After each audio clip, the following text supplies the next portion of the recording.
Luo Qing, once a celebrated general of the Tang frontier army and an invincible infantry captain, had fallen from grace to become a fugitive. Now, to think his fate might be sealed by a pit-digging boy and a woman in white was a cruel twist of irony.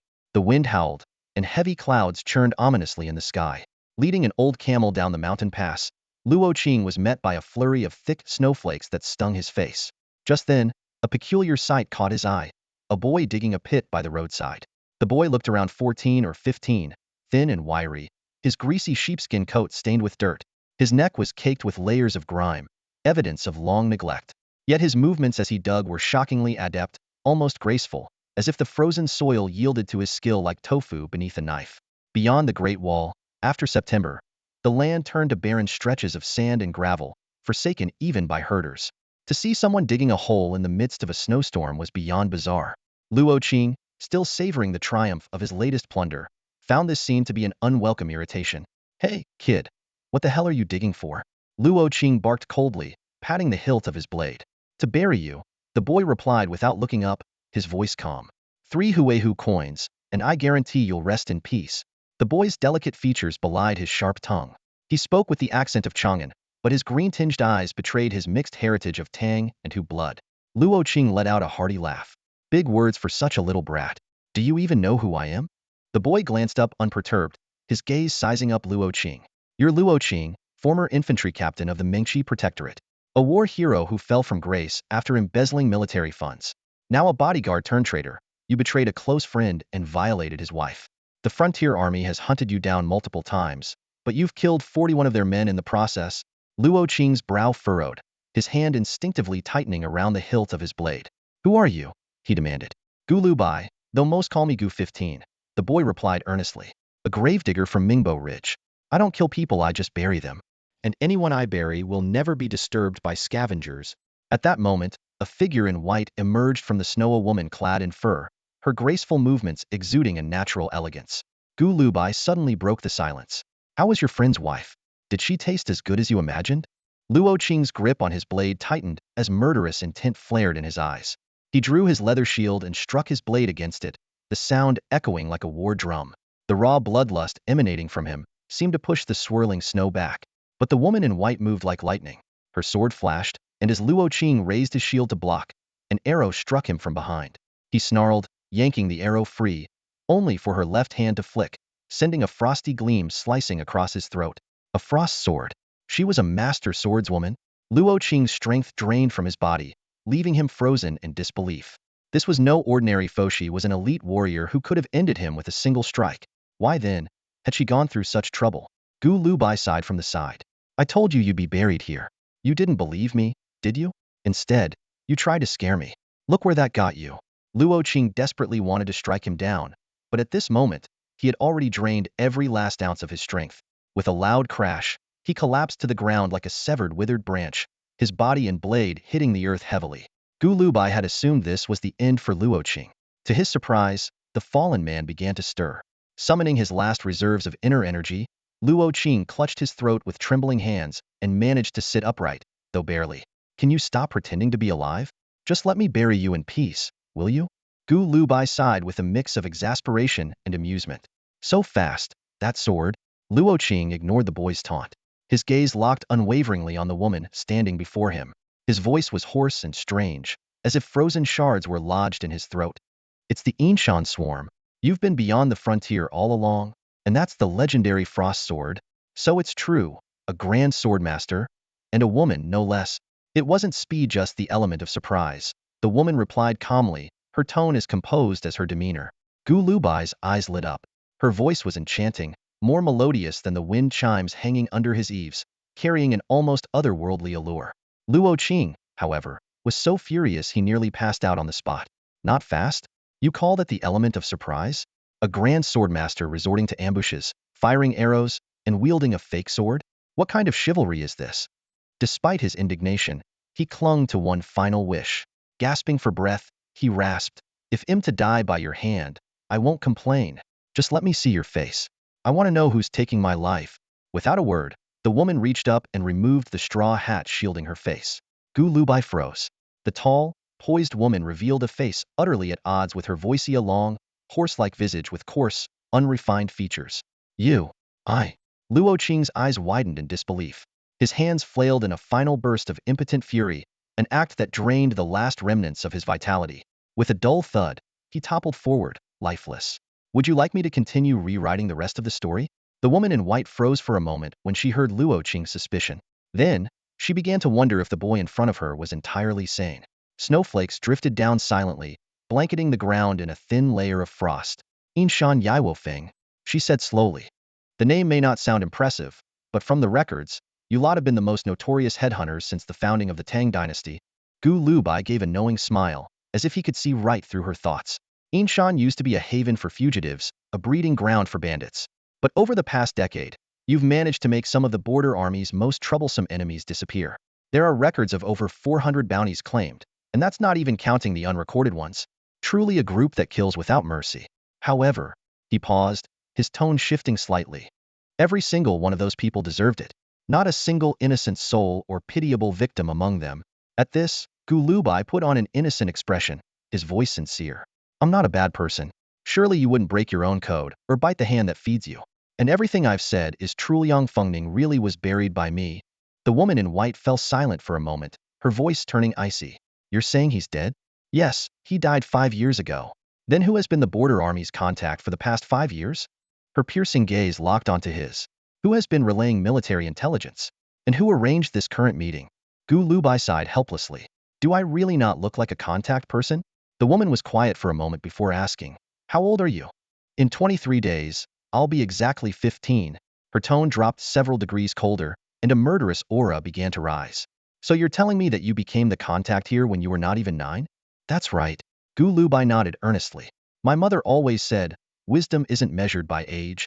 Seeing the sharp glint in her eyes, he quickly added, by the time I was 8, I could already dig graves and bury people.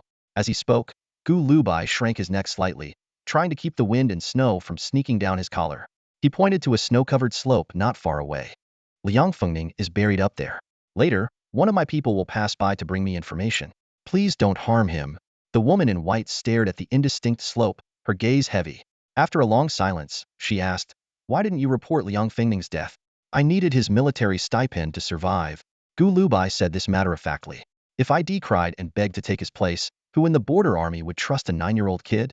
Claiming someone else's stipend is a serious crime. The woman reminded him coldly. Crime or not, you have to stay alive first. Gu Lubai gave her a look that seemed to say, you wouldn't understand unless you were in my shoes. Besides, I've done a decent job over the years. Otherwise, the border army wouldn't keep sending the stipends on time. If the truth comes out, those officers will either turn a blind eye or recruit me outright. How did Liang Fengning die? She asked. He was killed. By whom? My mother. The woman in white was taken aback. Are you planning to avenge him? A flicker of sadness crossed Gu Lubai's eyes, too raw to conceal. There's no need. My mother died 2 years ago. She's buried at the top of that slope, and I buried her too. The woman turned to look at the snowy hill, as though sensing the boy's grief. But Gu Lubai quickly pulled himself together and continued, earlier, I tested Luo Qing. He knows there aren't any pursuers near Lu Chao post station, which makes this situation suspicious. I've already sent someone to investigate the group helping him escape. We should have news soon. Are you worried we can't deal with the people helping him? She asked. That's not it. Gu Lubai shook his head. The military sent you here to make an example of them, and rightly so. For them to assist Luo Qing so close to the post station, it's a blatant act of defiance. They need to be eliminated. But I've heard some things, and if my suspicions are correct, the consequences could be severe. The woman in white didn't press him for details about those consequences. Instead, she asked, have you been suspecting the border army here for a while? Is that why you're trying to get information from Luo Qing before killing him? The problems here are glaring, any fool could see them. Gu Lubai said this with utter seriousness. The woman glanced at him. Then why have I only noticed one problem? Gu Lubai was tempted to retort. Maybe that's because you're the fool, but he thought better of it. He knew he wouldn't survive her blade if he said that aloud. Instead, he asked, and which problem might that be? The woman in white wore a grave expression. Without preamble, she said, the fact that Luo Qing managed to escape here at all is highly suspicious. Your earlier intel mentioned that Tang military scouts found a bloodstained note tossed into the grass by someone in the caravan just before they died. And not long after, Luo Qing started his escape within the borders, acting as if nothing had happened, this all before the official orders for his capture were even issued. Gu Lubai chuckled softly. Clearly, someone high up in the military is involved. The army has been frustratingly tight-lipped about this caravan.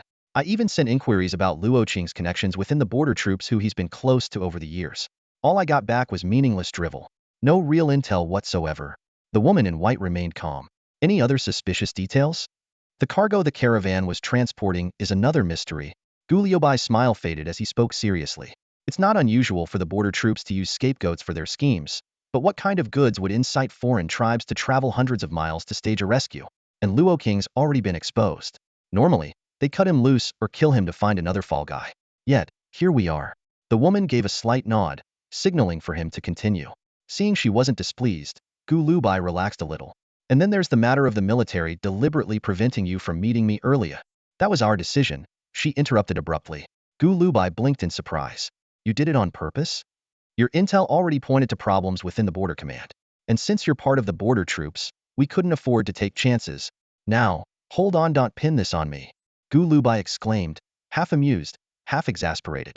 So, because I gave you valuable information, you decided to suspect me instead? You've been outside the border for half a month, staying hidden and avoiding contact with me? The woman remained firm.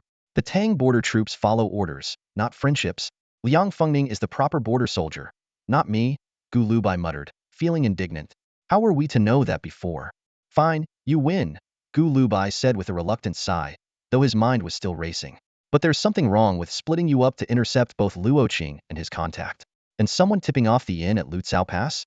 That's even more suspicious. Let me know if you'd like me to continue reworking the following sections as well.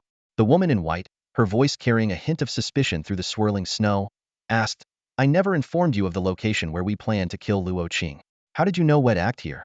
Gu Lubai glanced at Luo Qing's lifeless body, a faint smirk tugging at the corner of his mouth. I've studied all your case files.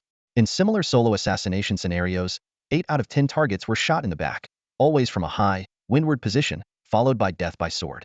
Honestly, I've never seen a swordmaster like you, someone who could end it with a single strike, but insists on making it so elaborate. On this route, there's only one spot that fits your particular style. The woman in white froze for a moment. How could you have access to those files? Come on, Gu Lubai replied, clearly amused. After all these years of drawing a military salary, I can afford to buy a few connections. Just then, an elderly, hunched woman approached them. She was wrapped in a heavy, sand-colored cloak, her weathered face kind and warm, moving with the unhurried gait of an ordinary villager carrying firewood. When her gaze met Gu Lubai's, she even offered him a friendly smile, revealing a surprisingly perfect set of teeth. The massive bow slung across her back stood out nearly half again as long as a typical bow.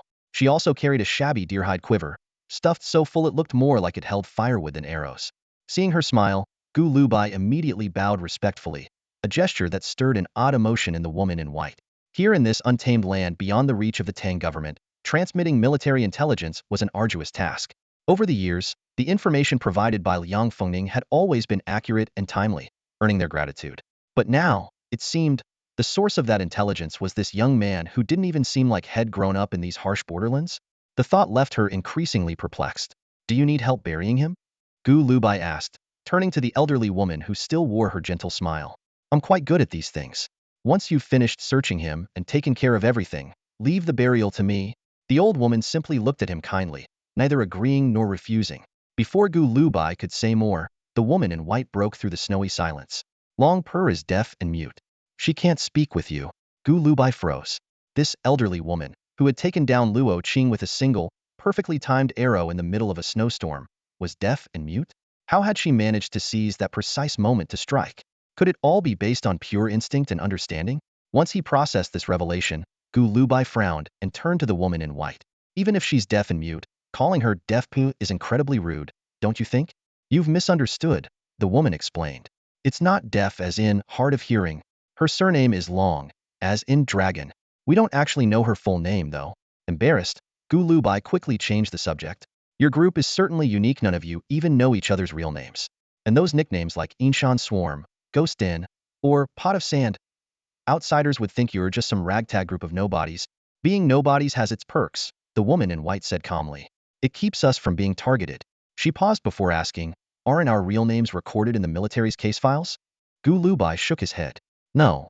Among all the covert operatives, spies, and bounty hunters, your group is an anomaly. You don't belong to the border army, you only take on bounties, and you don't draw a military salary. The military doesn't even have a definitive count of your numbers, they just know there are at least 6 of you. So even if we die, no one will know who we were, she said, her tone devoid of emotion. Gu Lubai instinctively objected. That's not true. If you wanted, you could tell people your names. And your deeds are recorded in the military archives, they won't be forgotten. The woman in white gave him a glance. Despite the snow and the veil on her hat, that single look carried a weight that made Gu Lubai immediately grasp the deeper meaning in her words. Didn't you say you're fearless, that you don't worry about being silenced? Gu Lubai asked, furrowing his brow. It's concerning to think that way, but what? The woman in white found his hesitation irritating. It's just. Gu Lubai hesitated, choosing his words carefully. It feels like the military's approach here is clumsy, too heavy-handed. You're far more formidable than Luoqing. Involving you in this is like filling one hole only to dig another. The woman in white seemed to agree with his assessment. After a moment of thought, she asked, are you suggesting the methods here might not come from the higher-ups in the border army? Exactly, Gu Lubai replied. Those old foxes in the military, for all their arrogance, have spent most of their lives defending these lands. They have their principles and wouldn't mistreat soldiers fighting on the front lines. It's the younger aristocrats I'm wary of, the act without any restraint. Not a bad observation. Go on, she said. Gu Lubai studied her for a moment. The old guard wouldn't underestimate your abilities. My concern is with those who know you're skilled but don't understand just how skilled, tricked by labels like Inshan Swarm. Then it seems those labels are effective, aren't they? She said earnestly. Gu Lubai was momentarily at a loss for words. Was everyone thinking along the same lines? Were all sword masters this unconventional? Thank you so much. The white-robed woman's sincere gratitude left Gu Lubai momentarily stunned. It took him a moment to realize that she was likely thanking him for delivering military intelligence and apologizing for her earlier suspicion. Let's head over there, she said, walking toward the hillside Gu Lubai had pointed out. Suddenly, a black dot appeared at the top of the slope, followed by a cascade of snow tumbling down. My people are here, Gu Lubai said instinctively, though he immediately felt it was unnecessary. Clearly, the woman had already noticed the arrival, and that's why she asked him to come along. Through the snowstorm, a figure came hurtling down the slope with astonishing speed. Woohoo! Woohoo! The person's ecstatic shouts echoed through the mountains, showing no trace of fear. Gu Lubai felt a flicker of pride until he noticed the trajectory of the figure's descent. His expression darkened with anger. Damn it, Zhola! Don't you dare crash into my mother's and Liang Fengning's graves. No worries, 15th brother. Watch me show them some moves. The figure only stopped near the mountain path, then hopped twice in excitement, clearly reluctant to end the ride. It wasn't until then that the white-robed woman got a clear look at the Nakamura lanky boy about Gu Lubai's age. So thin he was practically skin and bones.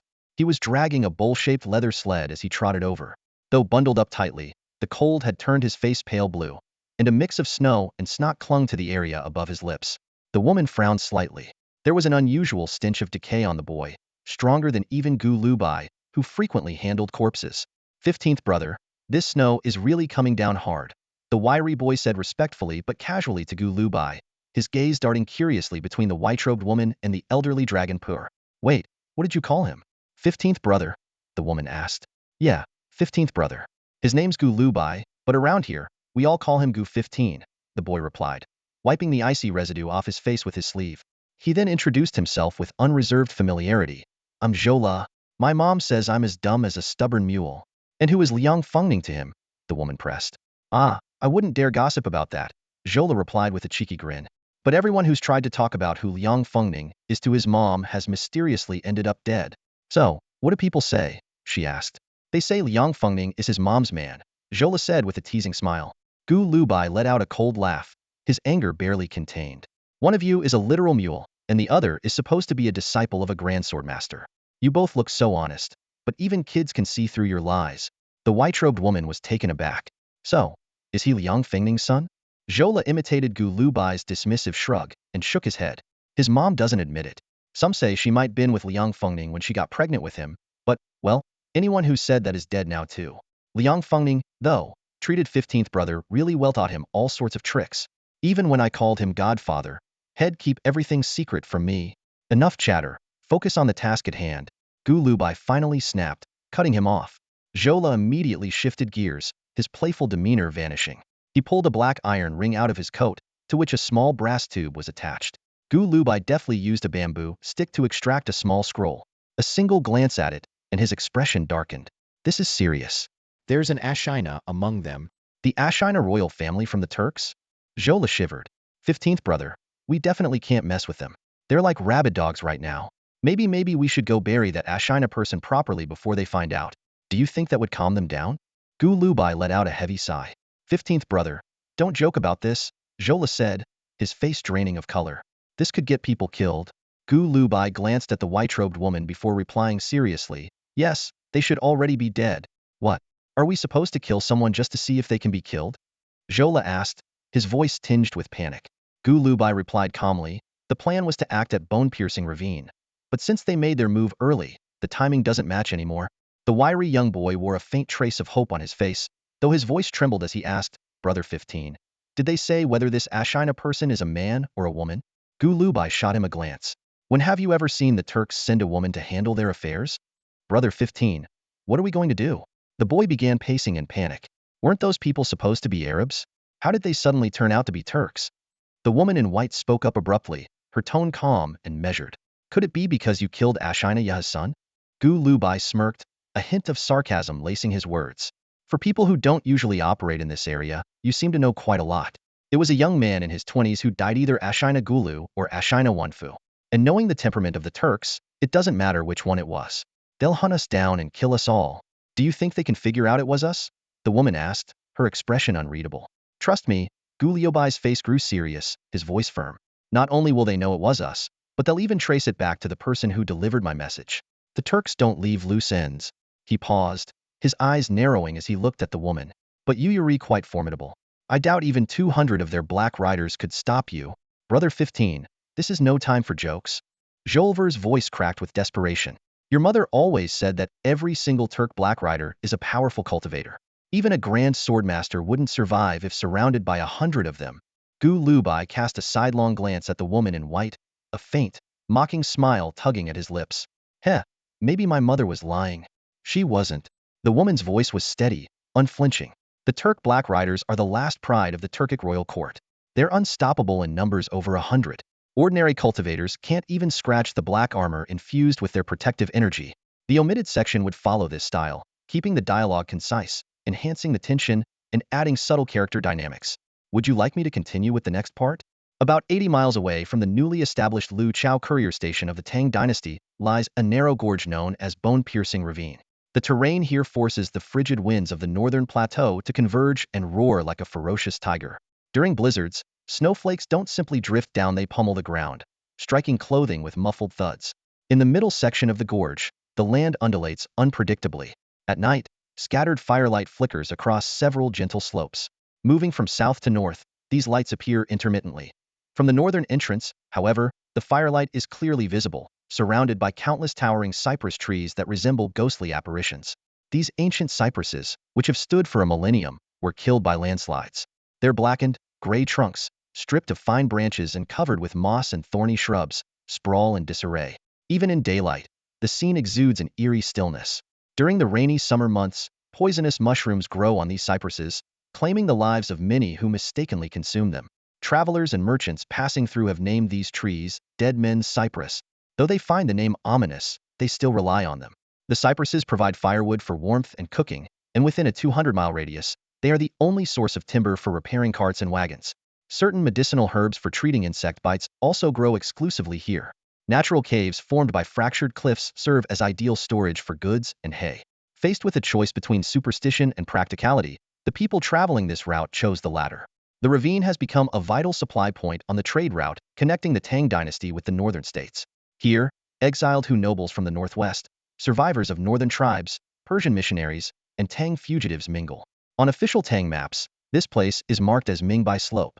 By nightfall, Bone-Piercing Ravine is shrouded in darkness.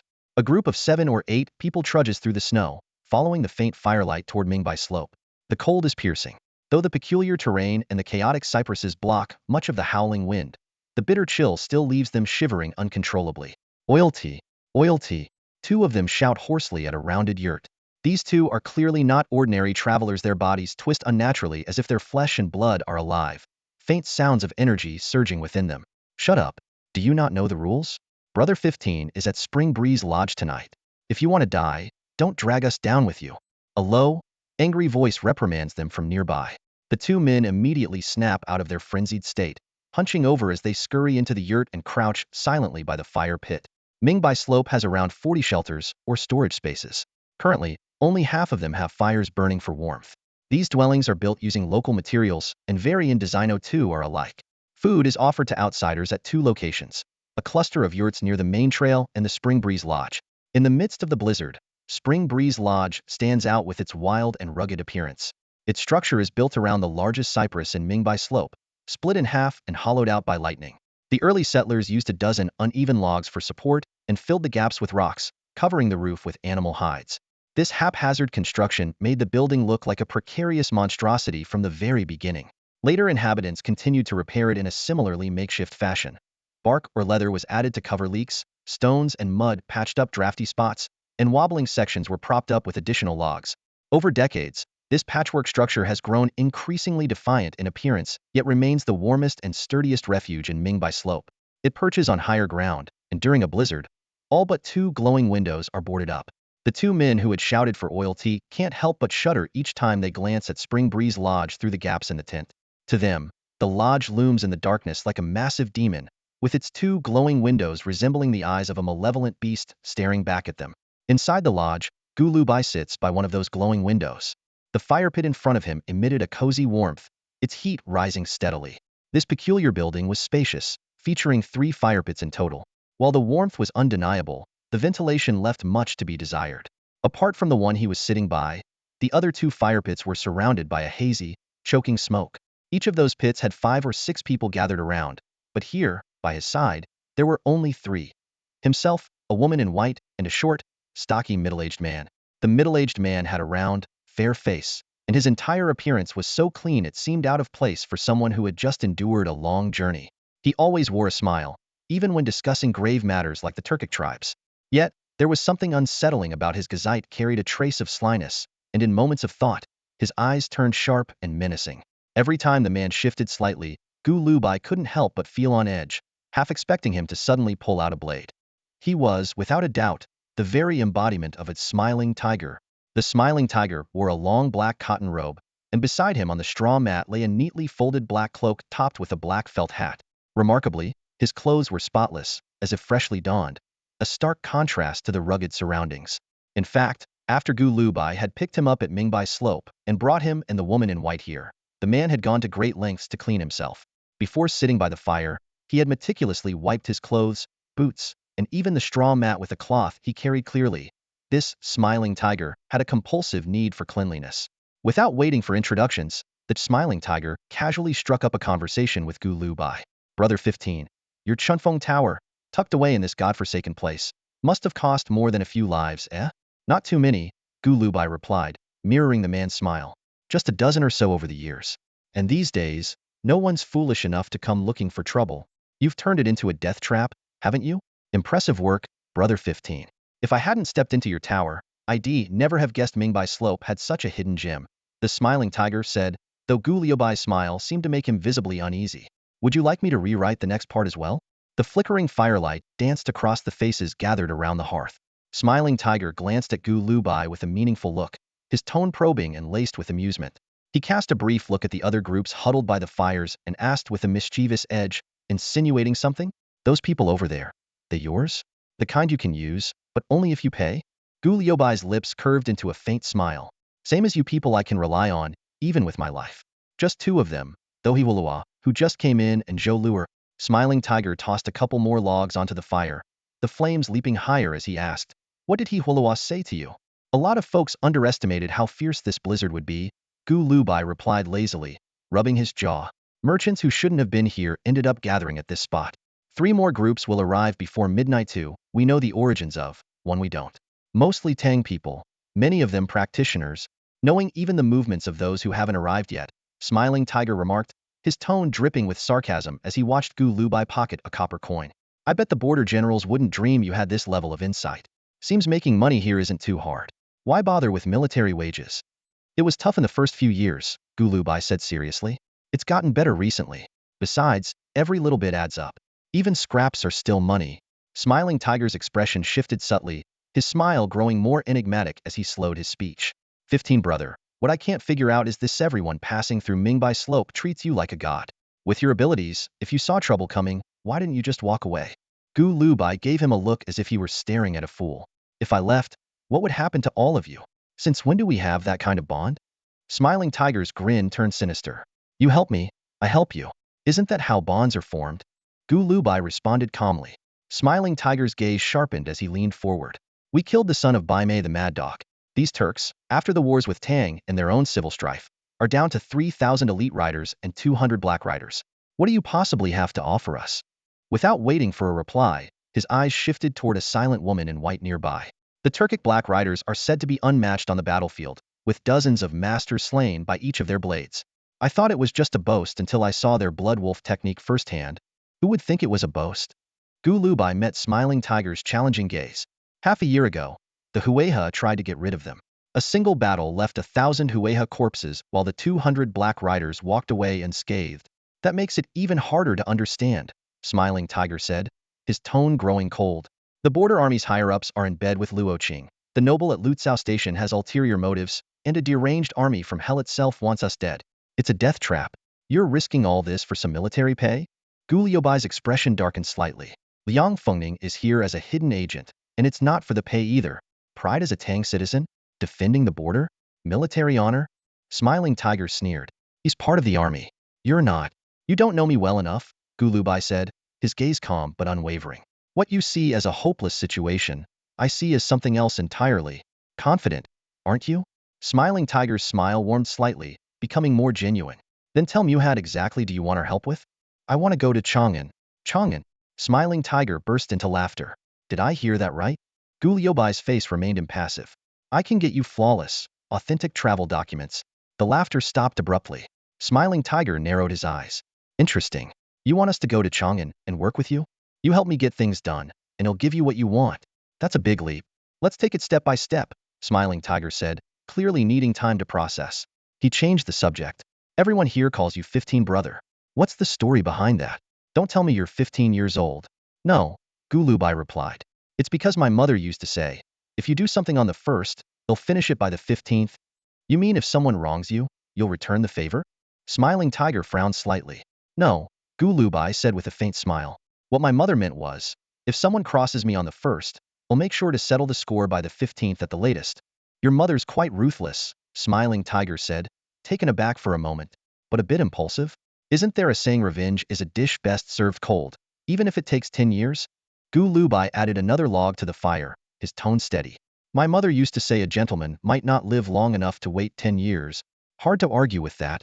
Chen Tu, known as the Smiling Tiger, seemed to have made up his mind. He frowned slightly, downed the bowl of spiced tea in 2 gulps, and carefully wiped the corners of his mouth with a square cloth. His gaze swept toward the woman in white as he spoke slowly. Let's make a proper introduction. I'm Chen Tu, and she's Yin Yaoqi. My brothers usually call me Tuzi, and we all call her Yin Shenyang. Gu Lubai, also Gu Shiwa. Gu Lubai introduced himself, pointing to his chest with a serious expression. Shiwa, you know what they say, better safe than sorry. Surely, you wouldn't think I'm judging you with a petty mind, would you? Chen Tu asked. Not at all. I'm no gentleman myself, Gu Lubai replied, catching Chen Tu off guard. Somehow, those words made Chen Tu feel like he had tacitly admitted to being a petty person. Just then, Gu Lubai called out toward the interior, Uncle Gue, bring out the lamb you've prepared. Chen Tu, who had just let out a satisfied burp, his mouth still carrying the taste of the spiced tea, suddenly caught a whiff of the mouth-watering aroma of roasted lamb mixed with pepper. His eyes widened in surprise. Roasted lamb seasoned with pepper? Here? This is the Chunfeng Tower of Mingbai Slope. Even the mortals in the tents below get to enjoy spiced tea and salted chicken. What's so strange about having lamb here? Gu Lubai replied calmly. The smile vanished from Chen Tu's face as his gaze shifted toward the other diners around the fire pits. If that's the case, then why haven't they eaten the lamb yet, even after being here for so long? They can't bear to. Gu Lubai chuckled lightly. But I can afford to. An elderly man, who had been preparing the spiced tea earlier, emerged carrying a large wooden basin. Inside, golden roasted lamb piled high like a small mountain, generously sprinkled with pepper and spices. The edges of the basin were lined with fresh fruits to cleanse the palate. Around them, the sound of people swallowing their saliva echoed faintly, while Chen Tu, betraying himself, let out another burf had just eaten 2 flatbreads earlier. Chunfeng Tower, he muttered with a mix of frustration and amazement. What a pretentious name for such an odd establishment. The name has its origins, Gu Lubai explained. Someone passing by once inscribed smiling at the spring breeze on the outer wall. The words spring breeze were particularly striking, but now they're buried under the snow, so you probably didn't notice them when you came in. I've heard there's a Chunfeng Tower in Chang'an as well, with the same poem inscribed on the signboard at its entrance. Chan Tu sneered. The Hu maiden smile at the spring breeze behind the counter. Don't tell me this Chunfeng Tower on Mingbai Slope also has wine and beauties? Of course, as long as you can afford the price, Gu Lubai replied earnestly, as if oblivious to the sarcasm in Chen Tu's tone. The Hu girls here aren't that expensive. After all, many people from Chang'an refer to foreign women as Hu, and they look different from the women of Chang'an. What's expensive here are the women from the Chang'an and Luoyang regions. Also, the Chunfeng Tower in Chang'an doesn't sell horse or beef meat, but this place does, and it's cheaper than lamb. Then why not eat beef? Chen Tu asked, almost involuntarily. My mother always said that during heavy snow, you should eat lamb. It replenishes energy and warms the body. Seems like you're a mama's boy, Chen Tu remarked, picking up the small knife on the wooden basin and carefully slicing off a piece of lamb. He began tasting it slowly. While he knew eating too much before facing a formidable challenge could upset his stomach, the steaming lamb, seasoned with pepper, was too tempting to resist. If he didn't try it now, he feared it would haunt him for days. Besides, even the Chunfeng Tower in Chang'an didn't serve roasted lamb every day, and pepper was a rare commodity reserved for the elite. The first bite of lamb filled his mouth with a burst of spicy, peppery warmth, the heat spreading through his body. Chun Tu couldn't help but smack his lips. In that moment, he finally understood why someone had inscribed, smiling at the spring breeze on the wall. Even without Hu girls pouring wine, the flavor of the lamb alone was like a spring breeze, warming the soul. Gu Shiwa, Chen Tu said seriously, we're all on the same side now, so I won't beat around the bush. About your plan to go to Shangan if it were up to me, I'd say wait until you've secured proper travel documents. And while I may represent our group in discussions with you, I can't make decisions for everyone. You think you can secure travel documents for all of us just by knowing how many of us there are? The military estimates there are about 6 of you, Gu Lubai replied, picking out a piece of lamb with just the right balance of fat and lean. 2 are skilled in swordsmanship and archery, and 1 has extraordinary skill with a blade. They think there are 6 of us? So aside from the 3 you mentioned, they don't know the abilities of the other 3? They don't, Gu Lubai said with a sly smile, rubbing his jaw. But I'm guessing there are 9 of you. Among the 9, 1 is likely an expert in traps and mechanisms, and another can mimic all kinds of voices. Chan Tu's face maintained its usual cheerful demeanor, but his heart was gripped with unease. He finally understood why even the fiercest individuals outside wouldn't dare raise their voices in this place. This man was almost otherworldly. Chan Tu lowered his head and took a bite of the steaming lamb, but a flicker of uneasiness rose within him. He set his chopsticks down, his gaze flickering slightly, and his tone carried a hint of probing curiosity. You're quite skilled with a blade yourself, aren't you? Gu Lubai froze at the question, caught off guard. Chan Tu narrowed his eyes, a subtle yet knowing smile tugging at the corners of his mouth. And your left hand when it comes to wielding a blade. How do you know that? Gu Lubai frowned, his tone cautious. Chen Tu tapped his fingers lightly against a piece of firewood, the crisp sound breaking the silence. Why don't you tell me first why you think there are 9 of us? Gu Liubai's expression turned serious as he replied. I based my guess on your group's methods. You like to mislead others, but always leave a backup plan. According to military records, your group often operates in pairs, with 3 locations of activity. But considering your style, I suspect each pair has an additional person for support. That's a flimsy deduction, Chun Tu scoffed, his tone tinged with mockery. For people like us, 1 more person can be more of a hindrance than a help. Besides, if there were hidden members, why not 2 per group? Or why not add an entirely new group? Gu Lubai chuckled. Fair enough. Then how did you figure out that I'm skilled with a blade and left hand at that? Chun Tu's expression stiffened slightly. He shot a sidelong glance at Gu Lubai, finding the man increasingly cunning. In weather like this, walking over 20 miles of mountainous terrain without breaking a sweat was no small feat if it weren't for mastering some profound energy cultivation techniques. No ordinary person could manage such a thing, no matter how disciplined. Taking a deep breath, Chun Tu sneered. Liang Fengning used to be the drill instructor for the Shanin Guard. Their energy cultivation techniques are renowned. I've also heard that Liang Fengning ended up stationed out here as a hidden operative because he offended someone in Shanin. He bested a notable figure in Chang'an in a blade duel, humiliating his opponent. You've clearly inherited Liang Fengning's skills. That wasn't too hard to deduce, Gu Lubai said, stretching out his left hand. The real question is, how did you figure out I'm left-hand? You use your right hand to drink tea, hold bowls, and add firewood, Chen Tu explained with a mocking tone. But all the items you carry your coin pouch included are positioned, so they're more convenient to grab with your left hand. Doesn't that tell me your left hand is actually more dexterous? Impressive, Gu Lubai said, looking at Chen Tu with genuine admiration. It seems there's no fooling a truly sharp mind. Too much food, Chen Tu muttered, rubbing his stomach as he reached for his cloak and felt hat. I'm going for a walk to digest. With that, he stepped outside. It was only after Chen Tu had been gone for a while that Gu Lubai suddenly chuckled. Turning to the white-clad woman named Yin Shenyang, he asked, "Does Brother Chen care a lot about saving face?" Yin Shenyang frowned slightly, sensing something amiss. Not particularly, though he does have a bit of a competitive streak. Gu Lubai burst into laughter. It's freezing outside. I bet he'll be back soon. Chen Tu wrapped himself in his cloak, pulled his hat snugly over his head, and headed toward a resting spot for a caravan of horse traders. The caravan had set up several tents for cooking, with dozens of people gathered around a few campfires. Copper pots hung over the flames, while the horses were arranged in a circle to shield against the wind. The ground was littered with frozen horse manure, hard as stony, a natural deterrent for anyone overly concerned with cleanliness. Though Chen Tu hadn't inspected these campfires earlier when passing by, he hesitated for a moment now that he stood before them. Just then, one of the caravan members stepped out to feed a horse. Chen Tu waved him over and tossed a few copper coins his way. "Brother, could I trouble you for a moment?" The short-statured caravan worker initially frowned at Chen Tu's furtive demeanor. But upon noticing that Chen Tu was Tang Chinese and catching the coins midair, his expression softened into a smile. "No trouble at all. What do you need?" "Our boss deals in furs," Chen Tu said, lowering his voice as if afraid to be overheard. "We were sent ahead to scout the area. While we were here, a young man who calls himself 15 Brother claimed to know this place like the back of his hand. He even showed us around a bit, and seemed to know your group. He came across as quite wealthy, was roasting an entire basin of lamb upstairs earlier. I just wanted to ask if his claims about his connections and skills are true. Someone mentioned he's supposed to be skilled with a blade. Is that accurate?" "Ah, so that's what this is about." The caravan worker, who had initially found the coins a bit suspicious, quickly pocketed them. "You're talking about Gu 15? Don't be fooled by his young age. He's a first-rate tough guy. When it comes to business, his word is gold. He wouldn't even cheat the dead. He's the real deal. If he's willing to guide you, you must be dealing in high-end furs, like fox pelts, not cheap scraps. But as for him being skilled with a blade, that's nonsense. Everyone in a 200-mile radius knows he trained in swordsmanship under Guobeishi for a few years." Chen Tu's cheeks burned with pain. The moment he heard the name Guobeishi, a strange sense of familiarity surged within him. "Guobeishi?" he pressed further.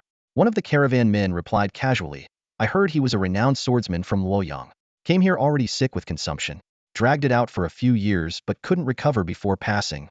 "A renowned swordsman from Luoyang?" Chen Tu's expression shifted dramatically. "Jiaotai hide, old Geely thorns, pitted-tempered blade with a white pheasant tail. Could it be Guobeishi of the Tsonglong sword sect in Luoyang? All that talk of thorns and tails, I don't follow." The caravan man shook his head. "I just know he was formidable. Even in his last couple of years, when he could barely walk and had to lean on a bamboo staff, he could still take down some vicious types." The creak of the spring breeze inn's door broke the conversation as it swung open, letting in a gust of icy wind. Chen Tu re-entered, his habitual smile still plastered on his face, though even those sitting near the fire pit in the back could tell how forced it was. "Digesting fast, huh?" Gu Lubai teased. "2 flatbreads soaked in oil tea should have clogged your throat for a while." Chen Tu dropped into his seat, not bothering to brush off the snow from his cloak or boots. He looked utterly deflated, like a punctured raft. "How did you know there were 9 of us?" he asked, weariness in his voice. "I just can't figure out where I slipped up. Let me know if you'd like me to continue revising and refining the rest of the story." Chen Tu let out a sinister laugh, so chilling that even the flames of the campfire before him seemed to dim. His gaze shifted to the woman in white, and only after seeing her give a slight nod did he turn to Gu Lubai and speak slowly. "Aren't you heading to Chang'an? I'll show you some sincerity if you can get the border pass. We'll take you to Chang'an. As for whether we'll help you with your business once we're there, that can be discussed later." "Agreed," Gu Lubai replied calmly. Chen Tu pondered for a moment. "But I have a condition too." "Go on," Gu Lubai said. "We don't like being taken advantage of. Since you seem to have connections here, whoever's plotting against Yusiul need to find out for us." Chen Tu bared his teeth in a menacing grin. "We want to settle the score with them personally. That's harder for me than dealing with the Turks," Gu Lubai said bluntly. "You'll need to offer me something in return." "Fair enough," Chen Tu said, unsurprised. "What do you want?" "We'll discuss that after we've dealt with the Turks," Gu Lubai said seriously. "Tomorrow, after sunrise, I'll have someone meet you at Chunfeng Tower to negotiate. If anyone tries to stir up trouble, I'll be relying on you to handle it. We may not be skilled at scheming, but killing? Now that's a different matter, Chen Tu said with a narrowed gaze. As for Mad Dog Whitebrow VE heard of him. Lost a son. Do you think negotiations are even possible? If we're negotiating, then trust me, Gu Lubai said evenly. As long as we offer him something more valuable than a son, the talks will happen. Chen Tu said no more and stood up. All settled? In Shenyang asked, looking up. You didn't hear? Gu Lubai asked, a bit surprised. In Shenyang nodded. I was thinking about something else. Chen Tu seemed to find this normal, but Gu Lubai couldn't help but feel a newfound respect for this master swordswoman ignoring a life-or-death situation to focus on unrelated matters. That was truly impressive. The snow had stopped before dawn, though the fierce winds still howled, carving wave-like patterns across the snow-covered ground. In the darkness, 200 cavalrymen rode through the snow from the direction of Wolf Ridge, halting at a wind-sheltered spot, less than 30 miles from Piercing Bone Ravine. These cavalrymen were mounted on uniformly fiery red sandbar horses, known in the Tang dynasty as fire dragons, each worth a fortune. Gathered together, they looked like a massive blaze atop the frozen landscape. The riders wore black leather armor adorned with unique sigils, lined with wool to withstand the biting wind, standing firm and unmoving. At the forefront was a tall man with a rugged face, deep-set eyes that gave him a brooding expression, and most striking of all, a pair of naturally white eyebrows. This was none other than Ashina Yaha, the infamous Mad Dog Whitebrow, leader of 3,000 Turks. Moments later, another cavalry unit of over 200 appeared from the rear, along with more than 500 brown sandbar horses. These riders wore thick leather coats reinforced with iron plates at critical points. A young man, even bullier than Ashina Yaha, dismounted and approached his father's warhorse on the left. His features bore a 70% resemblance to Ashina Yaha, though his eyebrows were not white, and a crimson birthmark marred his forehead. This was Ashina Wanfu, Yaha's third son. Father, there's no need for you to personally handle something as trivial as this, Ashina Wanfu said, glancing at his father's face, slightly misshapen from the pressure of his helmet. Besides, you're old injure. Save your breath, Ashina Yaha interrupted with a raised hand. He then unfastened the bit from his mount's mouth and pulled out a handful of oats to feed it. In this cursed weather, even holding you back a little feels like mistreating you. The warhorse snorted, pawing eagerly at the snow as if itching for battle. Ashina Wanfu frowned and turned to one of his father's attendants. When is that brat Lu Muyu supposed to arrive? The attendant tossed him a frozen dumpling before replying, should be any moment now. Ashina Wanfu took a large bite of the dumpling, now as hard as ice, his brows lifting slightly. Just then, the sound of hooves crunching through snow came on the wind. The attendant burst into laughter. The strategist has arrived. 3 riders galloped in from the south, their figures coming into view. They rode fiery dragons, clad in black leather armor. The man in the center, shorter in stature, wore a finely carved wooden mask. Though the mask was thin and offered no protection against arrows, its eerie design exuded a profound sense of authority. Ashina Yaha lightly patted his horse's neck and rode forward, with Ashina Wanfu following closely behind. When they reached the trio, Ashina Wanfu's lips twitched, as though he wanted to speak but thought better of it. Khan. The 3 dismounted, and the masked man gave Ashina Yaha a slight bow before speaking. The attackers aren't many, not the elite border troops from this region. Strategist, I recall you once mentioned that the Tang dynasty has bounty hunter specialists who live off rewards and are far more formidable than the regular border forces. Ashina Yaha said calmly, his face betraying no grief or rage over the news of his son's death. Ashina Galu wasn't a warrior who could take on 100 men single-handedly, but killing him would still have cost the border troops dearly. Was it the kind of people you spoke of who dealt the blow? Yes, and exceptionally skilled ones at that. Not only are they elusive, but they've also erased all traces of their traps and ambushes, the masked man replied. This so-called strategist was none other than Lu Muyu, a legendary figure in the martial world. It was said that Ashina Yaha had once rescued him from the jaws of a wolf pack, finding him on the brink of death with severe facial injuries and multiple deep wounds in his throat.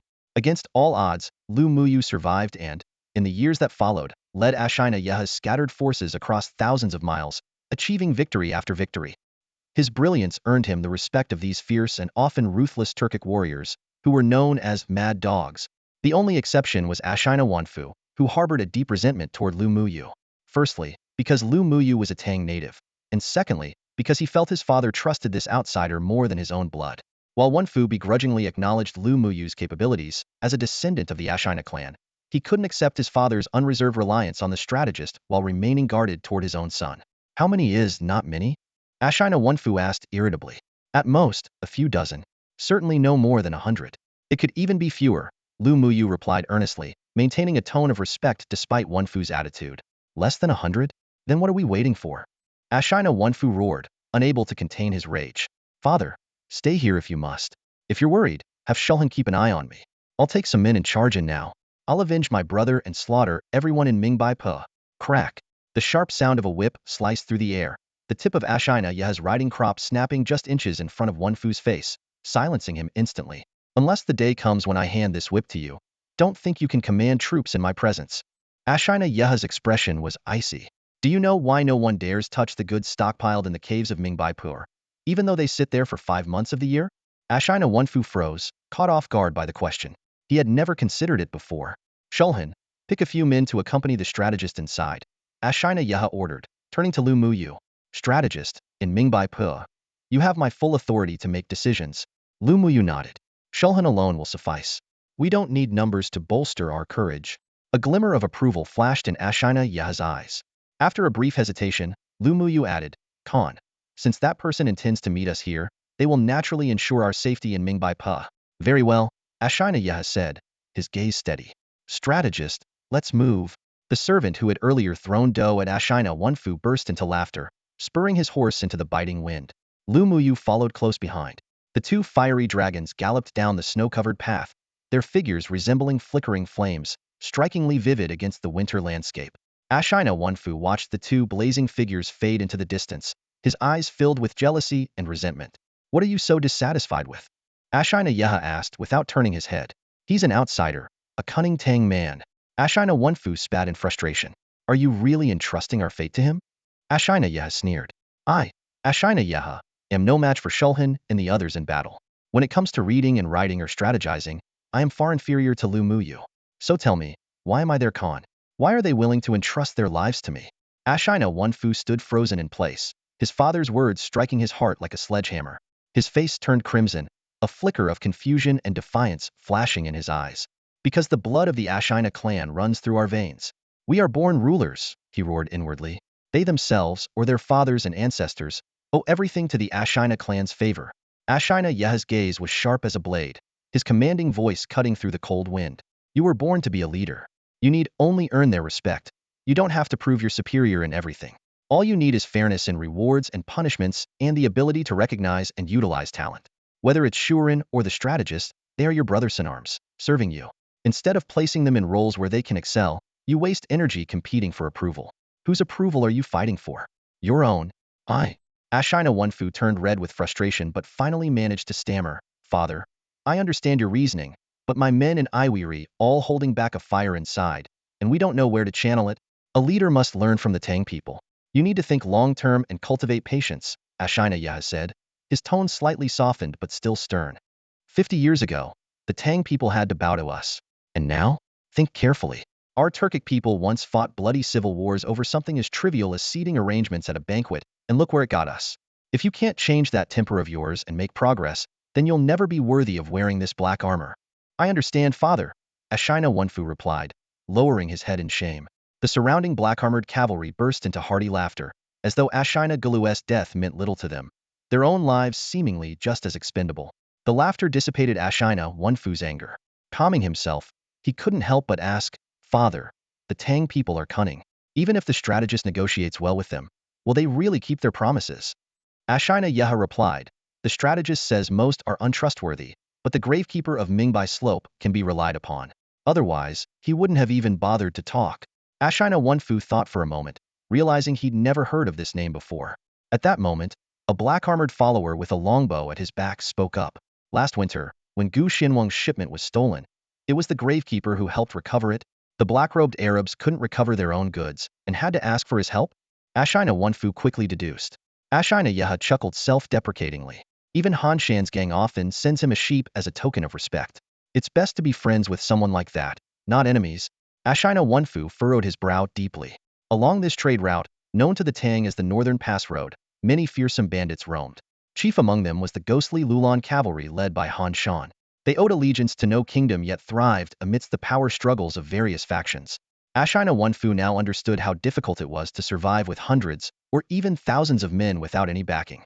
For someone like Han Shan to maintain ties with the gravekeeper, that man must be far more formidable than he appeared. In the morning light, two flames flickered in view as Chen Tu wiped the sweat from his brow with a handkerchief. From the narrow alley beside Chunfeng Tower, In Shenyang approached. That boy's still asleep? Chun Tu asked, watching In Shenyang nod. He raised an eyebrow in doubt. Is he really asleep? Even if he was pretending for 3 hours, he'd have fallen asleep by now, In Shenyang replied. Like a damn pig, huh? Chen Tu cursed, unable to hold back. Though Gu Lubai seemed to know the Turks well, no one could truly predict their every move. This was a life-and-death gamble. 3 groups had come in the dead of night, the air filled with the sounds of wind, carts, and voices. Yet Gu Lubai had calmly finished his lamb and slept soundly through it all. And eats like one too. Chen Tu spat again. That mountain of lamb would have been too much for 3 or 4 strong men. Yet Gu Lubai had devoured it all by himself. Inner martial arts masters in the army have appetites like that too, In Shenyang said softly. Chun Tu's voice carried a deep sense of doubt. Those famous generals spent decades on the battlefield, their hands stained with the blood of countless foes, to reach such heights. And him? How old is he, really? The thought of someone like Luo Qing, a ruthless and formidable figure, not being a match for this young man only deepened Chun Tu's confusion. A man who dares to face Luo Qing alone must either be foolish or truly capable. What puzzled him most was how this kid seemed utterly unafraid of Luo Qing's blade. Just as Chen Tu was lost in his thoughts, the door of the Chunfeng tavern creaked open. Gu Lubai stepped out, rubbing his nose, the cold morning air making him sneeze loudly. Who's the topic of discussion so early in the day? Gu Lubai asked, smiling as his gaze landed on Chun Tuesday. Without waiting for a response, he continued, as I mentioned last night, even though these Turks are called mad dogs, the ones who've survived this long know how to weigh their options. Chun Tu forced a trademark grin but couldn't help rolling his eyes. He pointed toward 2 flickering flames in the distance. Only 2 of them showed up. As Shuren and Lu Muyu entered the Chunfeng Tavern, an invisible tension settled over the entire Mingbai. The merchants retreated to their tents, and even the livestock were muzzled, leaving an eerie silence in their wake. Sunlight streamed through the wooden lattice, casting its glow on Chan Tuesday. After a night of toil, the sweat on his forehead was gone, and he now sat calmly on a grass mat. His pristine robe stood out in this rugged environment, exuding a sense of dignity that Shuren and Lu Muyu couldn't ignore. Yet, their attention quickly shifted to Gu Lubai. Gu Shiwu? Lu Muyu's voice, muffled slightly by his mask, carried a hint of hesitation. My apologies, Gu Lubai said with a slight nod. After inviting them to sit, he got straight to the point. We had no idea that among those aiding Luo Qing was someone of the Ashina clan. Had we known, we wouldn't have acted. Chun Tu quietly let out a sigh of relief. Within the chaotic hive of Yinshan, he had always been the one burdened with thinking ahead. But with Gu Lubai here, it seemed he could afford to relax. From the way these 2 looked at Gu Lubai, it was clear that the Undertaker of Mingbai carried a reputation that ran deep. What reassured Chen Tu even more was Gu Lubai's use of the word we, signaling that from now on, Gu Shiwa's fate was tied to the Yinshan hive. The conversation continued, with Lu Muyu cautiously probing, So, you're working for the Tang army? I don't belong to the Tang border forces, Gu Lubai replied evenly. I'm a businessman. I take money to get things done. If you can meet my price, and it's within my reach, I can work for you too. At the mention of the herd of Mares, Shuren, who had been sitting with his eyes closed, suddenly opened them, a sharp glint flashing across his gaze. Lu Muyu straightened in his seat, pressing further. Does the Tang border army know about this? I haven't told anyone, Gu Lubai said, shaking his head. Then, with a calm demeanor, he added, Not only do I know where the horses are, but I also hold another secret one that's even more crucial to you. Chen Tu stared at Gu Lubai in astonishment. This kid wasn't just trying to save himself. He actually intended to command these Turks? Every detail of the interaction was vivid and deliberate, with subtle nuances and expressions and emotions brought to life. The scene unfolded with a natural flow, immersing the reader in the charged atmosphere and the characters' layered intentions. Lu Muyu looked respectfully at the young man in front of him and asked, What kind of help do you need from us?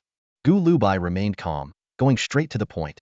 Last month, a group of bandits near Beilongdui robbed a shipment. Among the goods was some celestial iron. One piece in particular had a dark green outer layer. That's the one I need.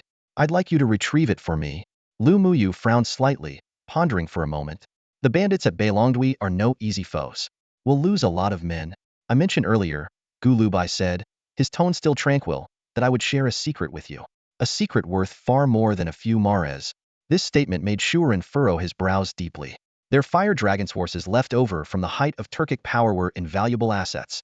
Not only were they unmatched in speed and endurance, but their exceptionally strong hindquarters could withstand the impact of their martial energy bursts. These 200 black riders were their last remaining strength on this land. Yet their enemies were cunning. Under the influence of both the Tang dynasty and the Uyghurs, They had been unable to acquire new warhorses to replace their aging fire dragons, no matter how frugal they were. Without land or wealth, it was impossible to breed horses that could rival the fire dragons. Only a select few, including himself, the Khan, and the strategist, knew the truth. Those Mares carried the bloodline of the finest warhorses from the Abbasid Caliphate. They were the hope to reverse their decline, their lifeline. They had gone to extraordinary lengths to smuggle those Mares into a merchant caravan. What secret could possibly outweigh this? I accept your terms, Lu Muyu said, his gaze fixed on Gu Liubai's composed expression. It took him only a single breath to make the decision. He then stood up, and Shuren silently followed suit. Our previous grievances are settled, Lu Muyu declared with a hint of pride. If that piece of celestial iron is still with the Balondwi bandits, we'll have it within 15 days. When the time comes, you'll tell me your secret, and he'll give you the celestial iron. Chen Tu was somewhat taken aback. He had expected Lu Muyu to press for more details about the Mares. If it were him, he would certainly want to know where things had gone wrong. Yet Lu Muyu asked nothing, responding with surprising decisiveness. His tone carried a strong sense of confidence. The silent black-armored warrior beside him gave Chen Tu the same impression. These so-called mad dogs were far stronger than he had imagined. But what's the deal with that celestial iron? He didn't even mention it last night, Chen Tu thought with a frown, deciding he would interrogate Gu Shiwu thoroughly later on. Lu Muyu stepped out of Chunfeng Tower. The sunlight fell on him, and for a brief moment, he felt a flicker of doubt. Was the person he had just spoken with truly only a 15 or 16-year-old boy? At that instant, a warrior's instinct honed on countless battlefields sent a chilling surge through his body. Almost reflexively, he curled himself into a defensive position. Swoosh! An arrow sliced through the air, grazing the spot where his head had been moments earlier, before plunging into the snowy path ahead, scattering ice and snow. As the snow sprayed up, Shuren, who had been silent all along, stepped forward with remarkable composure, shielding Lu Muyu behind him. His inner energy remained undisturbed, his peripheral vision catching the arrow's trajectory and determining that Lu Muyu had dodged it on his own. His focus now shifted to the situation ahead. His hand gripped the black hilt of his blade, his eyes calm as still water. They're not ours. It's the group that arrived late last night. Shouldn't be a problem, Chen Tu remarked as the sound of the arrow cutting through the air faded. He and Gu Lubai had already finished their conversation. Shuren was prepared to deal with any further arrows aimed at the strategist before they could pose a threat. However, after that initial arrow, though the tension in the air buzzed like vibrating bowstrings, no more arrows came. Just as Shuren began to wonder, 3 figures suddenly tumbled down the snowy slope from above. Blood streaked the pristine snow, carving out deep crimson trails like thin, jagged lines of calligraphy. The entire Mingbai slope, already stirred by the presence of these 2 Turkic men, was now fully alert. Yet most onlookers were still struggling to grasp what had just transpired. They're not the only ones with skilled archers, Chan Tu's voice broke the silence. He and Gu Lubai approached Lu Muyu. Shuren remained silent, merely gesturing towards something behind Chen Tuesday. Seasoned warriors shared an unspoken understanding, and Chen Tu shook his head immediately. Retreating back inside the tower won't help. Being able to see the enemy makes them easier to deal with. Don't worry, we'll escort you out safely. Fire dragons. Lu Muyu's low exclamation carried a trace of panic. At the base of Mingbai slope, 2 warhorses as crimson as flames were tied to a hitching post. Behind it, a fallen Mingbai tree lay sprawled, its ash-black branches stretching out from the white snow, forming a natural tableau with the fiery red steeds. But at that moment, 4 figures were slowly approaching the fire dragons. Clad in identical gray robes, their postures mirrored one another, heads slightly bowed, movements steady and synchronized. What was truly chilling was the sight of the weapons they held in their slowly rising right hands, each gripping a Shinbi crossbow. Shu Erhan's heart sank like a stone. This was one of the Tang border army's deadliest weapons, capable of piercing heavy armor within a range of 200 paces. And now, the 4 figures were only 150 paces away from the fire dragons. Just as the situation turned dire, a flash of white appeared at the western trailhead. It was a middle-aged man dressed in a short knee-length tunic. His face was refined and scholarly, an unusual air for someone wearing nomadic attire. Slung diagonally across his back was a sword with a gleaming white hilt, glinting like a shard of ice under the sunlight. The western mountain trail was treacherous, clinging to a cliff face riddled with jagged rocks where falling debris and icicles were common. No ordinary person would dare take that path. The 4 crossbowmen visibly tensed upon seeing this man suddenly emerge. It was clear that their comrades stationed there had been silently and efficiently dealt with. Even more astonishing, an elderly man suddenly burst forth from beneath the snow-covered cargo piled to the north. The goods had been blanketed in thick snow since the previous night, the undisturbed surface showing no signs of disturbance. This meant the old man must have been hiding there since then, somehow evading everyone's notice. People barely had time to process why the old man chose to reveal himself from over 300 paces away when an eerie, wailing sound tore through the air. It was like the cry of a ghost, a chilling wind that seemed to pierce straight into the spines of the four crossbowmen. Thud! For dull impacts sounded in unison. The crossbowmen collapsed, blood spraying from their backs in a vivid burst. Shuerhen inhaled sharply. Even the most elite Tang army archers equipped with mountain mulberry crossbows could rarely achieve precision beyond 300 paces. Such a feat would require bracing the weapon against the ground to draw the bowstring. Yet this old man had dispatched all four targets with pinpoint accuracy in an instant. When Shuerhen caught a glimpse of the man's profile, his shock deepened. The deadly projectiles had been fired not from a conventional weapon, but from within the elder's sleeve. A sleeve-mounted crossbow capable of firing 4 bolts at once? Since when did such a terrifying hidden weapon exist in this world? Gu Lubai turned his head to glance at Chen Tuesday. A flicker of doubt flashed in both their eyes. The blacksmith known as Hu Laosan stood silently in the snow, his figure still and enigmatic. Chen Tu's lips curved into a triumphant smile. With the 4 crossbowmen lying lifeless on the ground, he finally regained some semblance of superiority in front of Gu Lubai. It was like a Tang dynasty scholar discovering, to his chagrin, that a rustic farmhand could best him in poetry. The unexpected prowess of Yinshi's wasp nest gang was, indeed, a force to be reckoned with. The snow-covered ground bore the still bodies of the fallen, their blood spreading across the white surface, steaming faintly in the cold air. Hu Laosan slowly lowered his hands. His oversized cotton robe trembled slightly, as though he were genuinely chilled. Snowflakes slid from his shoulders, falling softly to the ground. The eerie silence of Mingbai slope enveloped them. Even the mules and horses stood frozen in fear. Then, from within a nearby tent, a middle-aged man emerged. He wore a dark green robe, a long sword with a jade-green hilt hanging at his side. His chiseled features were as sharp as a blade, and even from a distance, his commanding presence sent a wave of unease through Shuren. The man's piercing gaze locked onto Hu Laosan, ignoring Gu Lubai and the others perched above. His voice was cold and demanding. "Who are you people?" "We." Hu Laosan hesitated before replying. "You mean you don't know who we are?" Before Hu Laosan could say more, Chintu suddenly called out with excitement, "Hey brother, might your surname be He?" The man snapped his head upward, his expression hardening. "I am He Fenglin. If you know my name and are Tang people, then are you here to make an enemy of me on purpose?" Chun Tu bowed respectfully, his tone measured. "Fate has brought us here, each fighting for survival. Sometimes even the Dragon King's temple gets flooded." He Fenglin let out a cold laugh, the murderous glint in his eyes dimming slightly. Yet, when he turned his gaze to the 2 armored figures in black, his confidence wavered. His original plan had been to kill Hu Laosan and cut off their retreat, but now, with the ambushers eliminated and the enemy occupying the high ground of Chunfeng Tower, the odds were no longer in his favor. Shuren, the Turkic warrior, caught the subtle shift in He Fenglin's stance and sneered.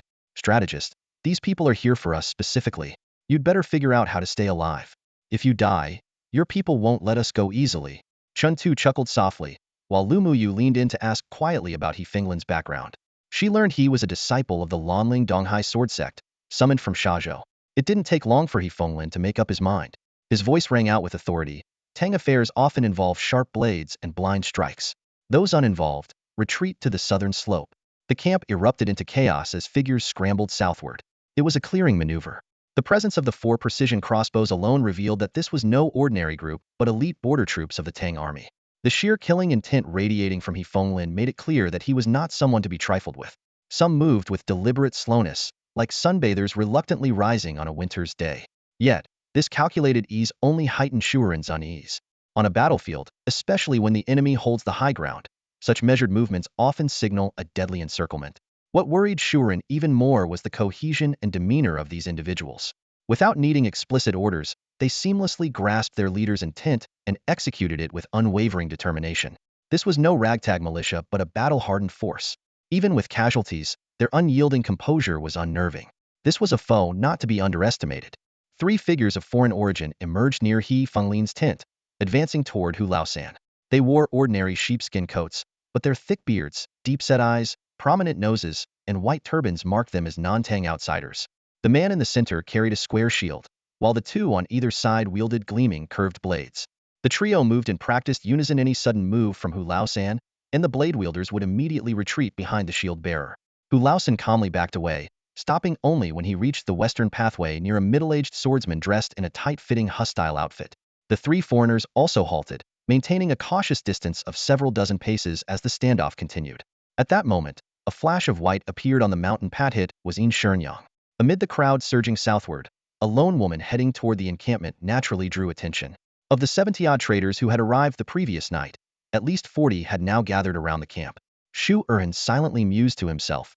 Facing over 40 elite Tang soldiers alone? He admitted he lacked such ability. Yet, as events unfolded, he realized he had underestimated the pride of the Tang people. In Shenyang stepped onto the main path outside the camp, her gaze fixed on He Fenglin.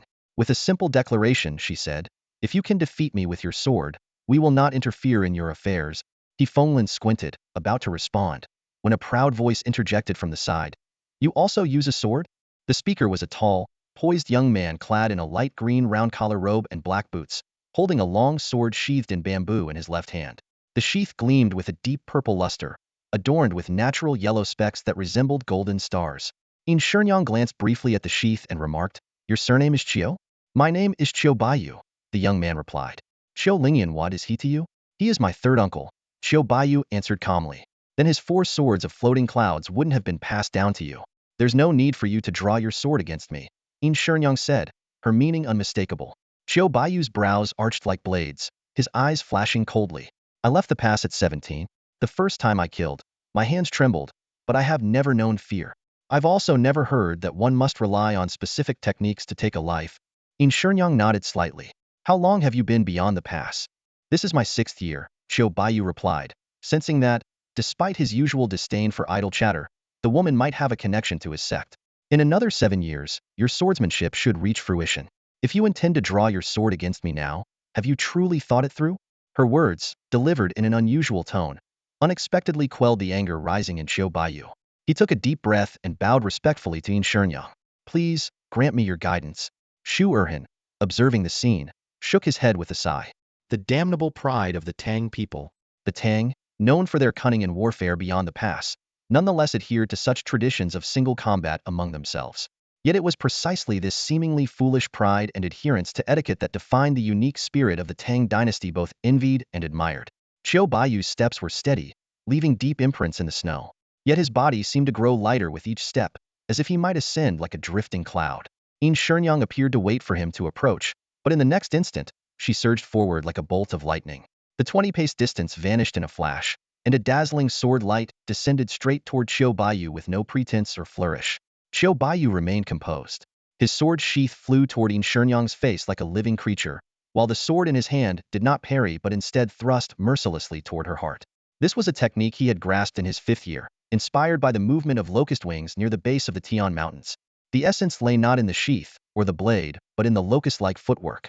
His core and leg muscles tensed and released in an instant, transforming him into a coiled spring that launched his arm and sword with explosive force. Inner energy surged through him, white mist swirling at his feet as he struck the icy snow, resembling a swarm of locusts taking flight. With a single thrust of his sword, faster than any technique he had ever learned from the floating cloud sword school, Chiu Baiyu struck. The blade cut through the air with a cold gleam, aiming directly for In Shenyang's throat.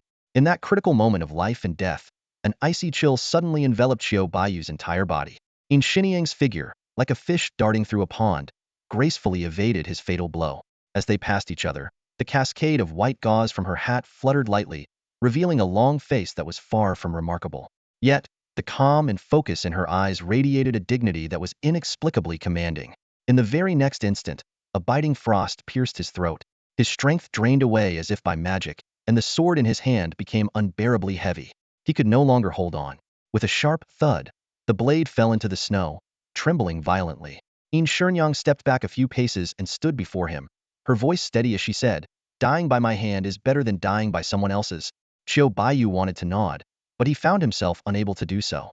He finally recognized the woman standing before him and, at the same time, realized that death was inevitable. "How did you know I was still 7 years away?" he asked, surprised to find that he could still speak.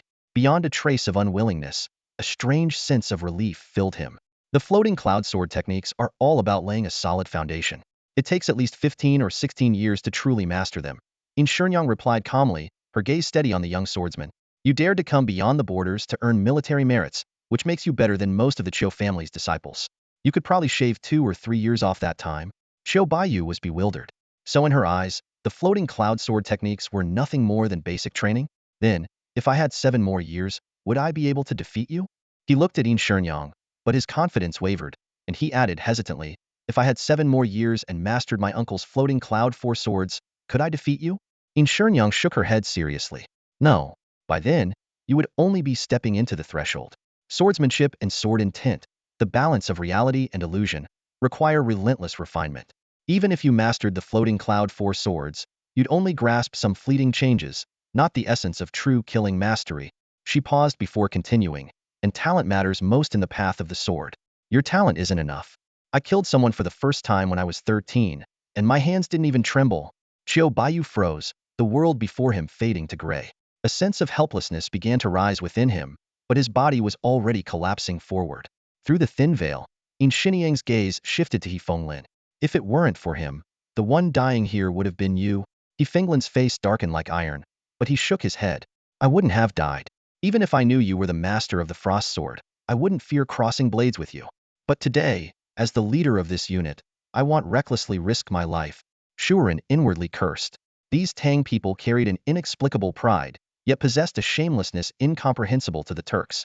Among the Turks, refusing a challenge in such circumstances would bring unbearable disgrace. He Fenglin, however, shouted sternly, you people are working for the Tang military, yet now you turn against us? Such actions are no different from treason.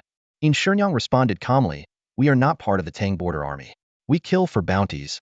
He Fenglin's eyes filled with disdain. You've lived in Yinshan for years, sheltered by the Tang Empire, eating our grain, using our money. Are you not Tang people? Yin Shenyang turned to Chun Tuesday, you tell him.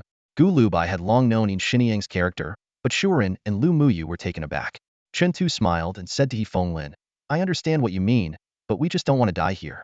I don't know whose orders you're following, but if you kill these two, we'll be the ones sacrificed. As for what we've done for the Tang Empire, I'd say it's probably no less than what you've done. He Fenglin tilted his head back and sneered, speaking each word with deliberate clarity. What does the life or death of an individual matter compared to the interests of the Tang Empire? His words made everyone in the darkened Mingbai slope hold their breath. In the voice of this middle-aged man in a green robe, they all heard a spirit of selfless devotion. There was no doubt that he and his men had faced such choices many times before, and each time, they had unhesitatingly placed the Tang Empire's interests above their own lives. Chun Tu let out a cold laugh, his gaze sharp as a blade as it swept over the opposition. Your interests do not represent the interests of the entire Tang Empire. Everything you do might simply serve one person's agenda. He Fenglin's face remained icy as he enunciated each word. Orders from above are the interests of the Tang Empire. These words made Shuren's expression darken. This was precisely what had made the Tang border troops so feared over the years. They never questioned the right or wrong of their orders. Even if they knew it was a command to march towards certain death, they would execute it without hesitation. Chun Tu turned to Yin Shenyang and said curtly, no deal? Only then did Yin Shenyang fix her gaze on He Fenglin. I don't wish to spill more blood. I'll give you a choice. If any one of you can defeat me, we won't stand in your way. He Fenglin's brows furrowed slightly, but before he could respond, a burly man in a green robe stepped up beside him and bowed respectfully. Allow me to go first. He Fenglin shook his head. Wei Chunfeng, you are no match for her. I know, Wei Chunfeng replied in a low voice. But with so many people watching here at Mingbai Slope, how could we allow the reputation of the Tang army to be tarnished? Besides, she didn't say we must settle this with swords, nor that one defeat would end the challenge. No matter how skilled she is, her strength must have its limits. I'll hold her off for a while and give the others a chance to study her moves. He Fenglin took a deep breath and, with a stony expression, said, Wei Chunfeng, if it comes to it, either we will avenge you today, or we will die alongside you. We will not let you walk this path alone. Wei Chunfeng smiled faintly as he accepted a saber handed to him by an attendant. Without another word, he strode toward Yin Shenyang. In front of Chunfeng Pavilion, Gu Lubai couldn't help but ask Chin Tu, was this improvised, or had you planned it all along? Of course it was planned, Chin Tu replied irritably. Last night, while you stuffed yourself with lamb and slept like a log, oblivious to the world, we were working through the night. Brilliant, Gu Lubai remarked, clearly impressed. You forced them into a position where they have to tread carefully. By the time they realize the trap, it'll already be too late. Chun Tu had been ready to bask in the praise, but something in Gu Liubai's tone gave him pause. Was it possible that Gu Lubai had always thought him a fool? Gu Lubai leaned in and continued in a low voice. You must have recognized He Fenglin last night and anticipated that once Yin Shenyang made her move, they would recognize her as the master of the frost sword. That reputation alone would intimidate them into hesitating. But it's a risky strategy. If they had chosen not to accept the challenge and instead attacked all at once, things could have gone south very quickly. Chun Tu's expression shifted dramatically, and he couldn't hide his alarm as he asked, "How did you figure all that out?" The famed Inshan wasp nest had always been invincible thanks to his meticulous calculations. Yet Gu Lubai seemed like an enigma, capable of unraveling every one of his plans with unnerving ease. If Chintu ever found himself against such an opponent, he feared he wouldn't even realize how he met his end. Gu Lubai went on, his voice calm and analytical. These people clearly have reinforcements outside, yet they didn't act when Lu Muyu and Shuren arrived. That suggests their goal is to capture them alive. If the Turkic reinforcements arrive, their hidden troops will need to buy time, meaning their numbers must be significant. Chan Tu's outwardly cheerful demeanor masked the unease growing within him. He had never encountered someone as unnervingly perceptive as Gu Lubai. The hidden troops outside were indeed numerous and couldn't have been silently wiped out without sufficient manpower. In reality, Chun Tu had already dispatched his other forces outside, leaving only Yin Shenyang, Long Per, and Hu Laosen with him inside Mingbo Slope. He Fenglin and his group had fallen into his trap, believing they would face additional experts if they advanced. Witnessing the terrifying power of the Frost Sword's master had only solidified their conviction of inevitable defeat. Now, they were merely trying to preserve their dignity as soldiers. But what Chin Tu hadn't anticipated was that his carefully laid plans, crafted over an entire night, would be seen through by Gu Lubai in an instant. Judging by He Fenglin's formation, their intent was indeed as Gu Lubai had said, to capture Shuren and Lu Muyu alive. But what exactly did they hope to gain from them? The method for forging Turkic black armor? Or some other secret? Even if they succeeded, there was no guarantee they could extract any useful information, and they would still likely face death in the end. Moreover, they had no prior knowledge of Inshan wasp nest involvement. Forcing He Fenglin to bring his elite troops to their deaths hardly seemed like the work of a senior figure in the border army. Gu Lubai had hinted as much, suggesting that this might be the handiwork of that esteemed individual at Lu Chao Post. "You can rest easy about the situation now," Gu Lubai said softly. "Rest easy? In this mess?" Chintu couldn't believe what he was hearing. "You've misunderstood," Gu Lubai replied with a faint smile. "That high-ranking figure likely factored me into their calculations as well. They must have anticipated my temperament, knowing I would try to negotiate with the Turks. So rest assured when it comes time to settle the score with this person, even if you don't want to, I most certainly will." Wei Chunfeng stood not far from Yin Shenyang, his towering frame as steadfast as an iron pillar. The inner energy coursed through his body, exuding a faint metallic tang. His skin gradually took on a dark, metallic sheen, a sign of his immense power. Gripping his massive saber, he pointed it toward Yin Shenyang, his voice resounding like a temple bell. "Wei Chunfeng is here to witness your skill." Before his words had fully faded, his energy surged like a shadowy tide into the blade. The hidden patterns along the saber's surface flared to life, releasing a menacing aura. Fierce, spectral tiger heads materialized around the blade, their savage forms unnerving all who looked upon them. The tiger wrath saber. Suerhan's eyes narrowed sharply. Having battled the Tang cavalry numerous times, he recognized the skill of such a formidable warrior. Yet Yin Shenyang remained unfazed. Calmly, she said, "I will remember your name." Wei Chunfeng felt no anger at her response. To him, a true swordmaster should carry such poise. He thought of the great swordmasters in Chang'an, each of them a figure of reverence, each exuding such an air of dignity. Someone like himself, a mere warrior, had no right to challenge them in that grand city. But here and now, he allowed himself a proud smile. "Not just you. The Tang Empire will remember my name. The military records will bear my legacy. Come fight." With that, Wei Chunfeng gripped his saber tightly with both hands, his core muscles twisting with explosive force. The massive saber seemed to come alive, roaring like a tiger. The dark, oppressive energy surged with the blade's motion, sweeping toward Yin Shenyang in a wide arc. The spectral tiger heads lunged at her from multiple directions, their ferocity palpable. The onlookers turned pale. The suffocating aura seemed to fill their lungs with iron filings, making it hard to breathe. Though the strike appeared straightforward, its sheer destructive force felt capable of cleaving through mountains. On this trade route, the Persian blade masters were known for their agility, moving like cats and spinning their curved swords like flowing skirts. Yet even they feared the Tang generals wielding the mighty sabers. Before they could even approach, they would often be cut down. In the hands of a Tang warrior, the heavy saber moved as if weightless, capable of crushing enemies like a runaway carriage. Facing this overwhelming strike, Yin Shenyang took a single step back. With her tall stature, that step carried her a significant distance. But Wei Chunfeng seemed to have anticipated her retreat. Laughing wildly, he surged forward, his sweeping saber abruptly shifting its trajectory to stab viciously toward her abdomen. This was a technique honed through countless battles, embodying the wisdom of generations of saber masters. It was said that only those who had survived the battlefield's blades could truly channel the power of their waist, arms, and wrists into one seamless motion. Wei Chunfeng's body bore countless scars, and among his comrades, his saber movements were often admired for their fluid, almost poetic grace. But today, his saber stopped flowing. The spectral tiger head struck In Shenyang, yet she remained utterly unmoved. The force dissipated harmlessly, brushing past her garments. Suddenly, Wei Chunfeng's saber grew impossibly heavy, throwing off his balance and forcing him to twist awkwardly to the side. In his shock, he saw In Shenyang's sword flash with dazzling light. With a mere flick against his blade light as a chopstick tapping a platechee, sent a ripple of force so profound that it seemed to shake not just the plate, but the entire table beneath it. How is this possible?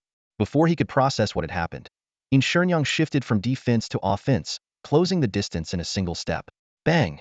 Wei Chunfeng was sent sprawling, saber and all, crashing to the ground with a thunderous impact. Gasps erupted from the surrounding crowd. He Fenglin took a deep breath, his face growing pale. Though his knowledge of the Yin Mountain assassins wasn't as thorough as Gu Lubai's, every soldier in the northern and western borders of the Tang Empire knew of the infamous killers from that region. Among them was a swordmaster so deadly that his victims fell without spilling a drop of blood. His blade always struck the throat, killing in a single stroke. The wounds left behind were as if frozen by autumn frost, marked only by a faint, pale line. This group of people had a defining characteristic: they never harmed the innocent. Because of this, the region of Yinshan gradually became a forbidden zone for fugitives of the Tang dynasty. While the nobles of Chang'an rarely heard of the name Master of the Frost Sword, the northern border generals unanimously agreed that this individual must be a grand swordmaster. In Chang'an, swordsmen were classified into 4 ranks: sword bearers, sword adepts, swordmasters, and grand swordmasters. Throughout the entire city, only 6 or 7 individuals were worthy of the prestigious title of Grand Swordmaster. He Fenglin was acutely aware that he had reached the 3rd level, earning the title of Swordmaster. Yet, when he witnessed a Grand Swordmaster effortlessly slay 2 of his comrades before his eyes, he could barely discern the 2 swords the opponent wielded. As for the lethal Frost Sword, he couldn't even catch a glimpse of it. The gap between them was as vast as the heavens and the earth. He Fenglin did not fear death. To him, this mission was destined to be a death trap. Whether it was Wei Chunfeng or himself, it was merely a matter of time. However, if they failed to fulfill their superior's orders, their sacrifice would be in vain. There would be no military merit, and their families would lose the compensation they deserved. Gu Lubai stared at the lifeless Wei Chunfeng and suddenly turned to Chen Tuesday. Do you know what your biggest problem is? Chen Tu froze. What do you mean? You specialize in killing. Everything you plan revolves around killing. So when faced with a problem, you always think that killing is the best solution. Kill when there's trouble. Kill everyone when there's big trouble. Chen Tu sneered. What's wrong with doing what you're best at? Gu Lubai didn't respond to the taunt. Instead, he frowned. But it's possible I was wrong earlier. Seeing Chen Tu's confusion, he continued. Everyone's fighting for their lives. Killing is indeed the simplest solution, but I want to try something different. His gaze turned icy. Now, I want you to think carefully about one question. If the nobles in Chang'an have no vested interest or personal grudge against you, what benefit would they gain by killing you? And what would they gain from wiping out the Yinshan swarm? Meanwhile, in the central courtyard of the Egret Grass Post Station, Xiaowan was facing a similar interrogation. It was breakfast time, and the table before him was laid with delicate side dishes and a bowl of soup noodles. Opposite him sat a middle-aged official clad in a pale crimson robe. The man's face was dark with displeasure, and as he spoke, flecks of spit flew from his mouth, landing carelessly on Xiaowan's meal. Let me know if you'd like me to continue rewriting the rest in this style. The middle-aged official furrowed his brows deeply, a flicker of displeasure flashing in his eyes. Xiaowan turned to gaze at the towering mountain merging into the horizon, his tone carrying a hint of pride. The Zhao family of Zhaojun, the Wang family of Taiyuan, the Zhang family of Xingyang, the Lu family of Fanyang, the Chui family of Qinghe, and the Chui family of Bolingal. These noble clans have a grand swordmaster to fortify their standing. Our Xia family of Chenjun deserves one as well. The anger in the middle-aged official's eyes gradually dissipated as he fell into thought. Xiaowan continued, his voice tinged with sarcasm. Swords can kill, and so can knives. On the battlefield, far more people die from crossbow bolts than from swords or knives. But the nobles in Chang'an don't see it that way. To them, wielding a sword is a mark of refinement. Whether or not they can use it, they all hang a sword at their waist to flaunt their status. He let out a cold laugh. Chang'an prohibits carrying bows and arrows in public, but sword-bearers can strut around freely. Even those frail scholars incapable of lifting a chicken feel the need to carry a sword to show off their heroic spirit. Any family that produces a grand swordmaster will inevitably attract a flood of admirers. A Grand Swordmaster isn't something you must use, but it's certainly something you must have. The Du family of Jingzhou, the Lu family of Hudong, the Pei family of Hudong, and the Shui family of Hedong, these prominent clans have spent decades, even centuries, trying every possible scheme, but not one of them has produced a Grand Swordmaster. If our Xie family of Chenjun had one, my options would expand significantly. The middle-aged official squinted his eyes. Are you planning to make this Grand Swordmaster serve you? Of course not, Xiaowan replied, shaking his head. Those brutes up north won't be able to control him, and he certainly won't serve me. The middle-aged official seemed to see through his intentions, his expression softening slightly. The only thing more powerful than a Grand Swordmaster is another Grand Swordmaster. You want your man to defeat him in a duel? A proud smile crept onto Xiaowan's face. 5 years ago, at the Half-Mountain Sword Arena in Chang'an, a swordsman named Di fell to the Frost Sword. Though the Frost Sword wasn't well known in Chang'an, many swordmasters knew he was practically unbeatable at that arena. Before I came here, I specifically looked into Frost Sword's records. Since that time, Frost Sword rarely kills alone. His targets often end up with arrows in their backs. I believe he's deliberately downplaying his identity as a Grand Swordmaster. It's a pity. Last autumn, when the northern border generals rotated out, more than half of the senior commanders returned to Chang'an. Every single one of them sang Frost Sword's praises to the heavens. The schemes of those opportunists in Inshur were completely thwarted. No one would dare question the judgment of those generals. The middle-aged official nodded. But does your Xie family truly have someone capable of besting this legendary Frost Sword? Who gives you such confidence? We don't need someone who's truly stronger, Xiaowan said disdainfully. Everyone in Chang'an knows Frost Sword is a formidable Grand Swordmaster, but they won't know the injuries he sustains during a duel. Frost Sword's purpose is to die at the right time, and the one to kill him will be our Xie family's Grand Swordmaster. After that, he'll never need to duel another Grand Swordmaster, because no one in Chang'an or Luoyang will dare provoke him. And we certainly won't let such a thing happen. The middle-aged official gave him a meaningful glance. I can accept your plan, but those northern generals won't let you off so easily. Xiaowan chuckled. Compared to killing 3,000 invading Turks, these losses are insignificant. By eliminating their biggest threat, they won't resent Methiel, thank me. The middle-aged official was silent for a moment. Then he stood and said simply, let's go. With a slight nod to Xiaowan, he turned and left the residence decisively. Outside the post station, 3 carriages awaited him.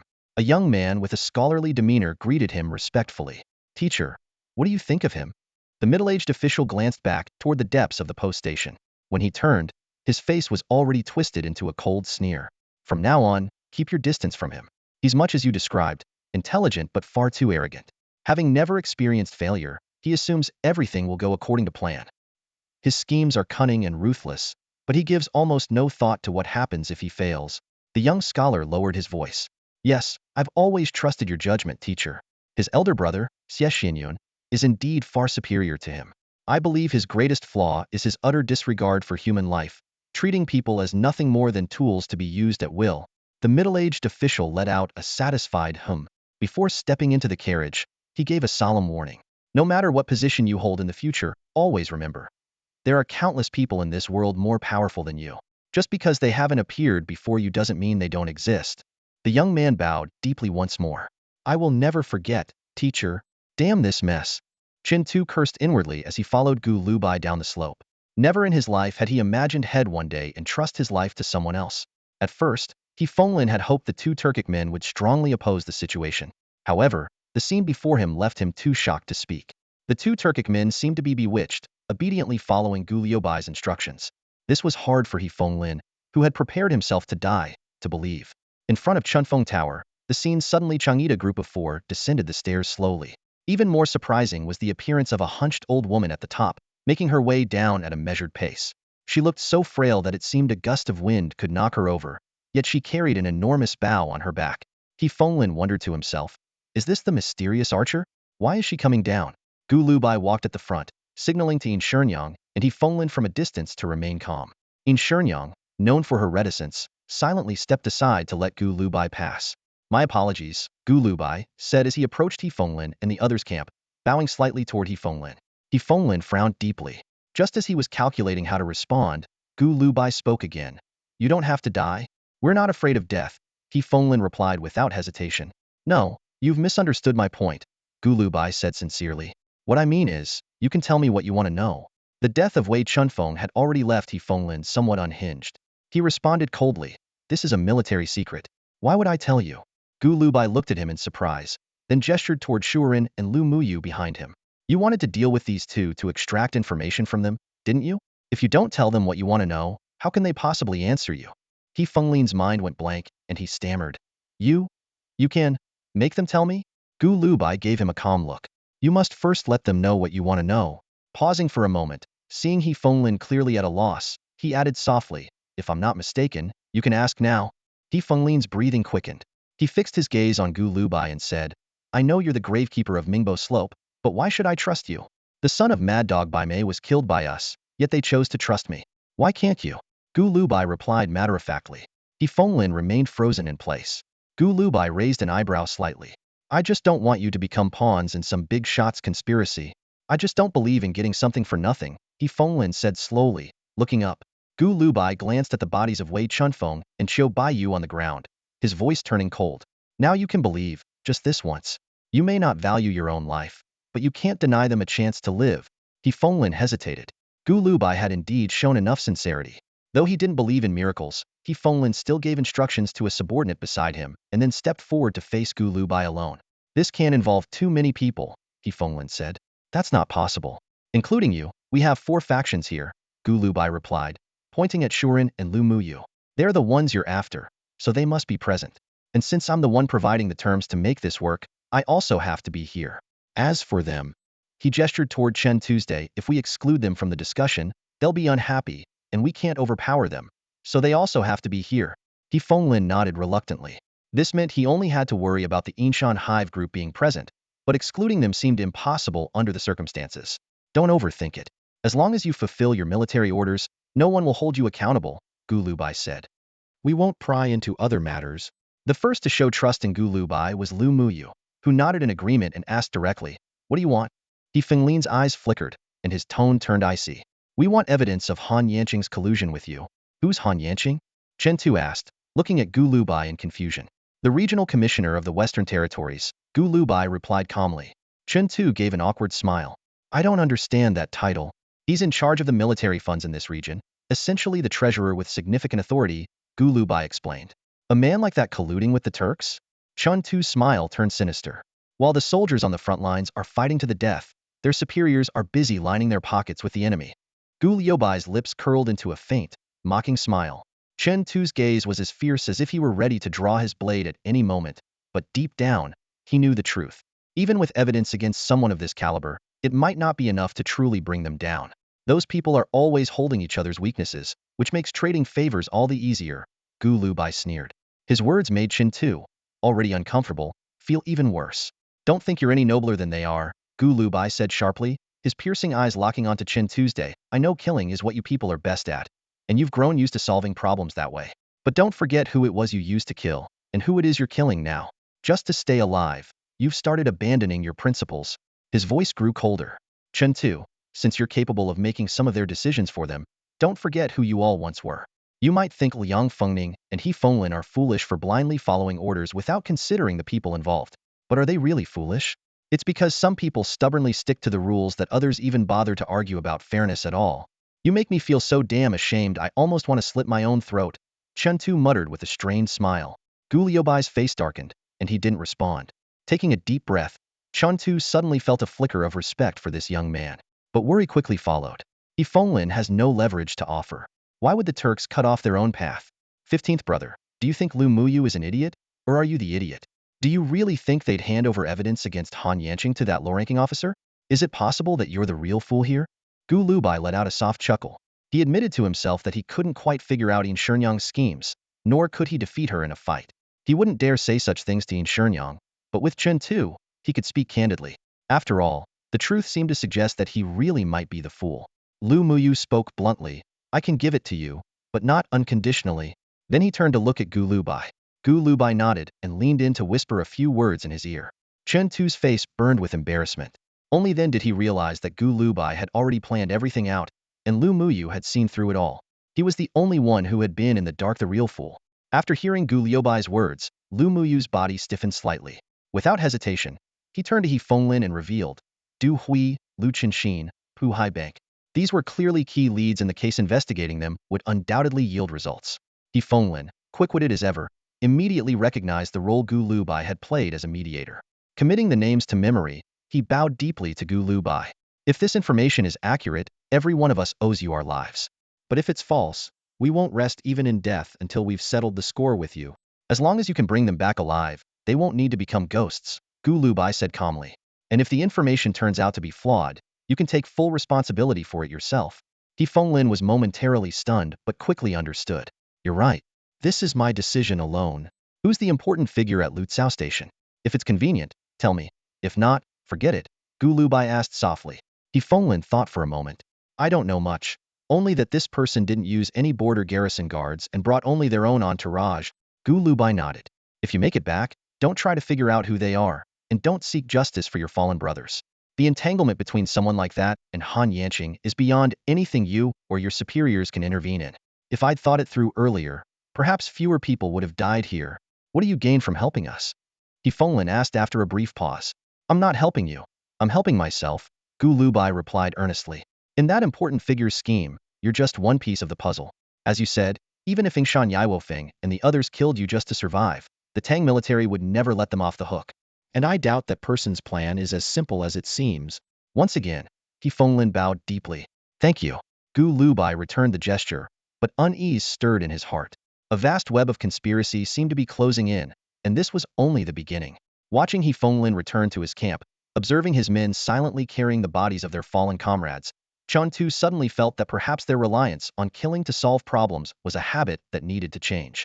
Gu Lu Bai had been apologizing earlier, but the one who truly owed an apology, it seemed, was Chen Tu himself.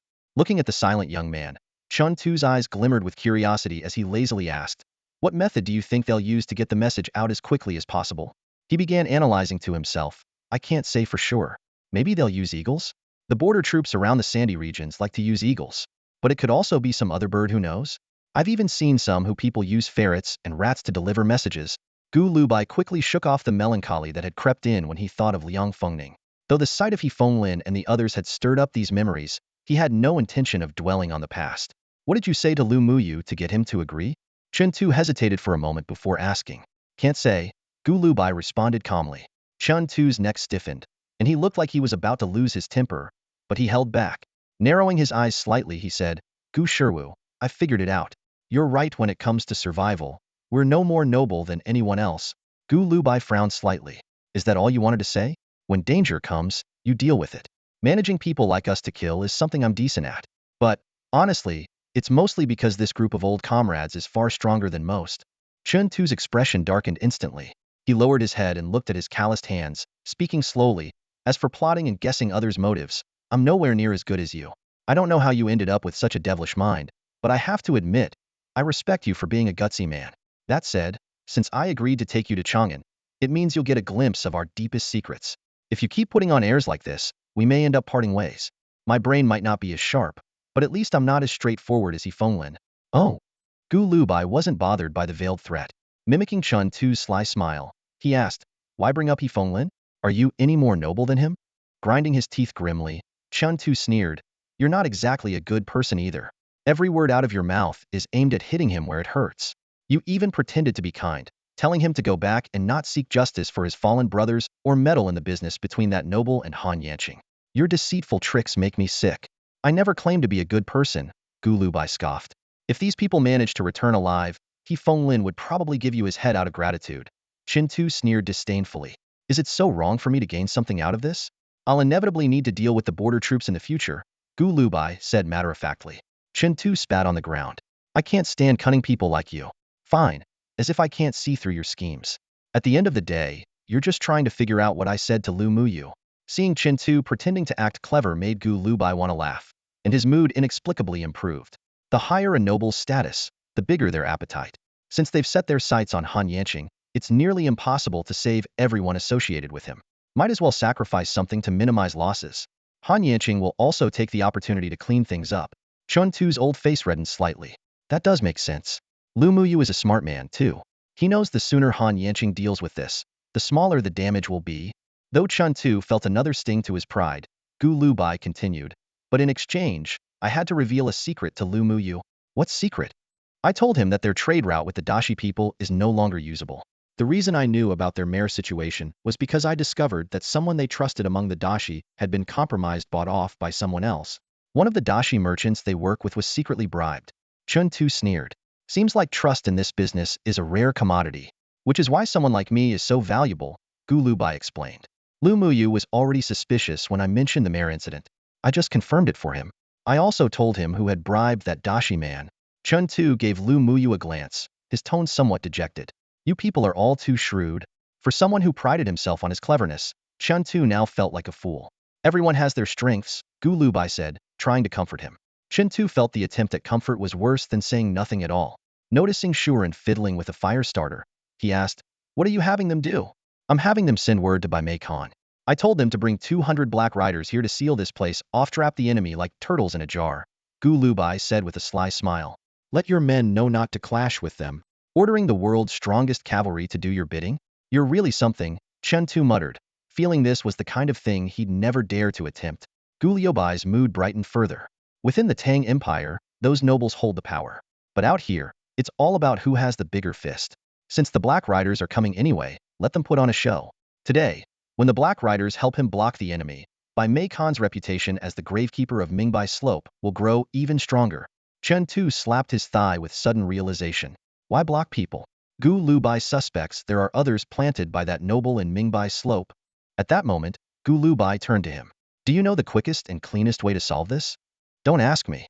All I know is killing. Chun Tu muttered gruffly. Exactly. Killing, Gu Lubai said, a sly smile tugging at his lips. How is it always right with you? Chun Tu grumbled, any trace of amusement gone. Gu Lubai's smile turned cold. We could just go to Lutsao Post and take out that noble. Quick and simple. Not a bad idea. Chun Tu's eyes lit up, though he quickly frowned. But isn't that the same as killing Ashinus? We just dealt with the Turks, and now you want to assassinate a Tang aristocrat? That's asking for death. Precisely, Gu Lubai replied, deadpan. Finally, you're thinking beyond killing. Maybe you'll live a few days longer. Are you messing with my head now? Chun Tu narrowed his eyes, a cold laugh escaping. If you've got no other plan, we might as well do it. If they've calculated us into their schemes, killing him won't be that easy, Gu Lubai said calmly. There might be a squad of armored guards waiting to collect our heads at Lutsao Post. When killing won't solve the problem, it's better to handle it like a merchant. If you'd like me to continue reworking the following scenes with the same approach, let me know. The other two men, while without any obvious flaws, embodied the stereotypical image of shopkeepers plump, pale, and exuding a demeanor of harmony brings wealth. However, the dark circles under their eyes suggested they hadn't had a proper night's sleep in weeks. All three wore expressions of barely concealed awkwardness. Chun Tu turned to Gu Lubai. His earlier remarks were no jest. This kind of headache-inducing scheming was best left to Gu Lubai to handle. Yet it was clear these three had their own agenda. It was only after seeing Gu Lubai emerge from Chunfeng Pavilion that they decided to show themselves. Stay back while I talk to them alone. Keep at least 20 paces away, Gu Lubai instructed. No way. I must be present, Chun Tu replied firmly. These three don't look simple. There might be a trap. Gu Lubai chuckled lightly. Fine, follow if you must. Just don't blame me if you regret it later. Chun Tu said no more, though his smile carried a hint of mockery as he followed. Shall we find a quieter spot to talk? Gu Lubai asked, pointing toward a storage cavern a few dozen steps away. The three exchanged glances before the short, stubby-armed man in the middle gave a nod of agreement. The cavern was small, most of its space taken up by goods, leaving only enough room for the size of 2 carriages. Chun Tu couldn't help but feel suspicious there were larger warehouses nearby. So why had Gu Lubai chosen this cramped place? If a fight broke out, there'd be little room to maneuver. Still, the goods here seemed valuable, wrapped neatly in golden straw and emitting a faintly spicy scent. The space was surprisingly clean, unlike the typical musty, foul-smelling storage rooms. Clearly, this was a reserved spot for a prominent trade caravan, guarded and rarely used, even during blizzards. The 3 men entered first, and once Gu Lubai stepped inside, the short man clasped his hands in greeting. My name is Cui Yunshin. May I ask where Liang Fengning is? Cut the nonsense, Gu Lubai's face turned cold. You arrived before yesterday's blizzard. There's no way you don't know Liang Fengning is dead. Why don't you tell me who you're working for and what you're after? Chun Tu was startled. Gu Lubai, usually polite and composed, now bore an almost predatory edge. Cui Yunshin, though advanced in years, spoke with a tone of arrogant authority. So the rumors are true. Liang Fengning is indeed dead, and you've been collecting his military salary all this time. Seeing Gu Lubai's growing impatience, he shifted tactics. But this only proves that Liang Fengning's achievements should have been yours all along. If my master were to intervene, he could easily make those merits officially yours. You might even receive a promotion. Perhaps a cushy post in a wealthy region. Wouldn't that be ideal? I'm not too concerned about official positions. Gulu Bai's eyes glimmered with apparent interest. But could a title of nobility be arranged? Chen Tu nearly burst out, laughing. A greenied foreigner aspiring to a Tang dynasty title? Then it hit him, Gulu Bai was toying with them. Cui Yunshin, sensing something amiss, frowned. You're not interested in office? Then is it wealth you seek? I'm young, and I don't like to wait. Gulu Bai smirked sarcastically. You're welcome to dig into my background, but your deadline is when the Turkic Black Cavalry arrives. If you haven't spilled the truth by then, they'll have them drag you out and execute you. Cui Yunshin lowered his head slightly, his narrow face shrouded in shadow, looking particularly sinister. What I fail to understand, he said in a low, chilling tone, is why, among everyone involved in this matter, someone like you who could have easily walked away chooses to entangle yourself deeper. With your abilities, you must know who you're up against. Don't you want to stay alive? If you don't understand, let me explain, Gulu Bai replied with eerie calm, as if recalling a distant memory. When I was a child, my mother taught me one thing. Never be anyone's pawn. Never let yourself become someone else's pawn. Cui Yunshin's gaze locked onto Gulu Bai, his tone unusually earnest. We were never destined for that kind of life, Gulu Bai replied calmly. But I'm not here to discuss fate with you. If you're so eager to die, I can grant your wish. Cui Yunshin paused, deliberating for a moment before suggesting. If you can bring the Frostblade Master here, we only need a few words with her. Whatever it is you seek, perhaps we can help mediate. That's all. Gulu Bai's lips curled into a mocking smile. So the three of you have gone through all this trouble just for a single swordmaster? To make her contract some disease? Cui Yunshin's expression faltered, his face suddenly pale. Forcing a strained smile, he stammered. I have no idea what you're talking about. Ignoring his denial, Gulu Bai continued, his voice sharp with insight. Now it all makes sense. The soldiers recalled from the border back to Chang'an knew she was a swordmaster. Qiu Baiyu and He Fenglin dying by her blade only added to the narrative. If that wasn't dramatic enough, your benefactors could always send more renowned swordsmen to their deaths. Once she contracts the disease, you'll arrange for an official duel when the symptoms manifest. She'll die in what appears to be a fair fight, paving the way for the so-called victor to claim the title of swordmaster. He leaned in slightly, his eyes piercing. All this effort just to artificially create a new swordmaster for your sect's prestige. The established houses with swordmasters wouldn't stoop to such schemes. So, is it the Langyuang clan, the Lanling Shao family, or the Chenjun Xie lineage? Cui Yunshin's face drained of color, his composure shattered. Shock rippled through him and Chen Tu in unison. A single thought creeping into their minds: was this man some sort of monster? Hua's trembling fingers betrayed his disbelief, unable to fathom that someone could possess such terrifying insight. Chen Tu, unable to contain his unease, asked, What disease are you talking about? Gulu Bai answered with chilling precision. The military reports mention a black eye plague among the Wuling tribes in Yongzhou and Xizhou. Those afflicted develop dark rings around their eyes, lose clarity of vision in dim light, become blind at night, and grow weak and lethargic. It was Lanling Shao and Chenjun Xie who led the campaigns against the Wuling tribes back then. Later, it was Lang Yuang who handled their surrender. Conveniently, all three of these families lack a swordmaster to elevate their status. The room seemed to grow colder as Gulu Bai's words hung in the air. The weight of his revelation left Cui Yunshin and Chen Tu paralyzed with fear, their minds racing to comprehend the depth of what they just heard. Cui Yunshin stared at the young man before him, his body trembling uncontrollably. You're just a boy raised beyond the frontier. How could you possibly know all this? Gulu Bai smirked with a hint of mockery. I've spent years reading military dossiers. They're the most straightforward, offering an accurate picture of everything happening within and beyond the borders of the Tang Empire. Besides, the Tang Empire has a fatal flaw. From Chang'an to Shazhou and Guazhou, hardly any man regards women with the slightest importance. He let out a cold laugh, continuing, because of this, even the military records misled me. Before meeting the true master of the frost sword, I always assumed they were a man. When you arrived here, all you cared about was digging into my relationship with Liang Fengning. As for who my mother is, it seems no one gave it a second thought. Chen Tu felt his mind buzzing, realizing he had indeed overlooked this detail. And who is your mother? Cui Yunshin blurted out, his mind blank as the question escaped him almost involuntarily. My mother could raise me here because no healer along this trade route is better than her, Gulu Bai replied, his tone tinged with a trace of melancholy. Even if you gathered all the military physicians from the western and northern border armies, they wouldn't compare to her.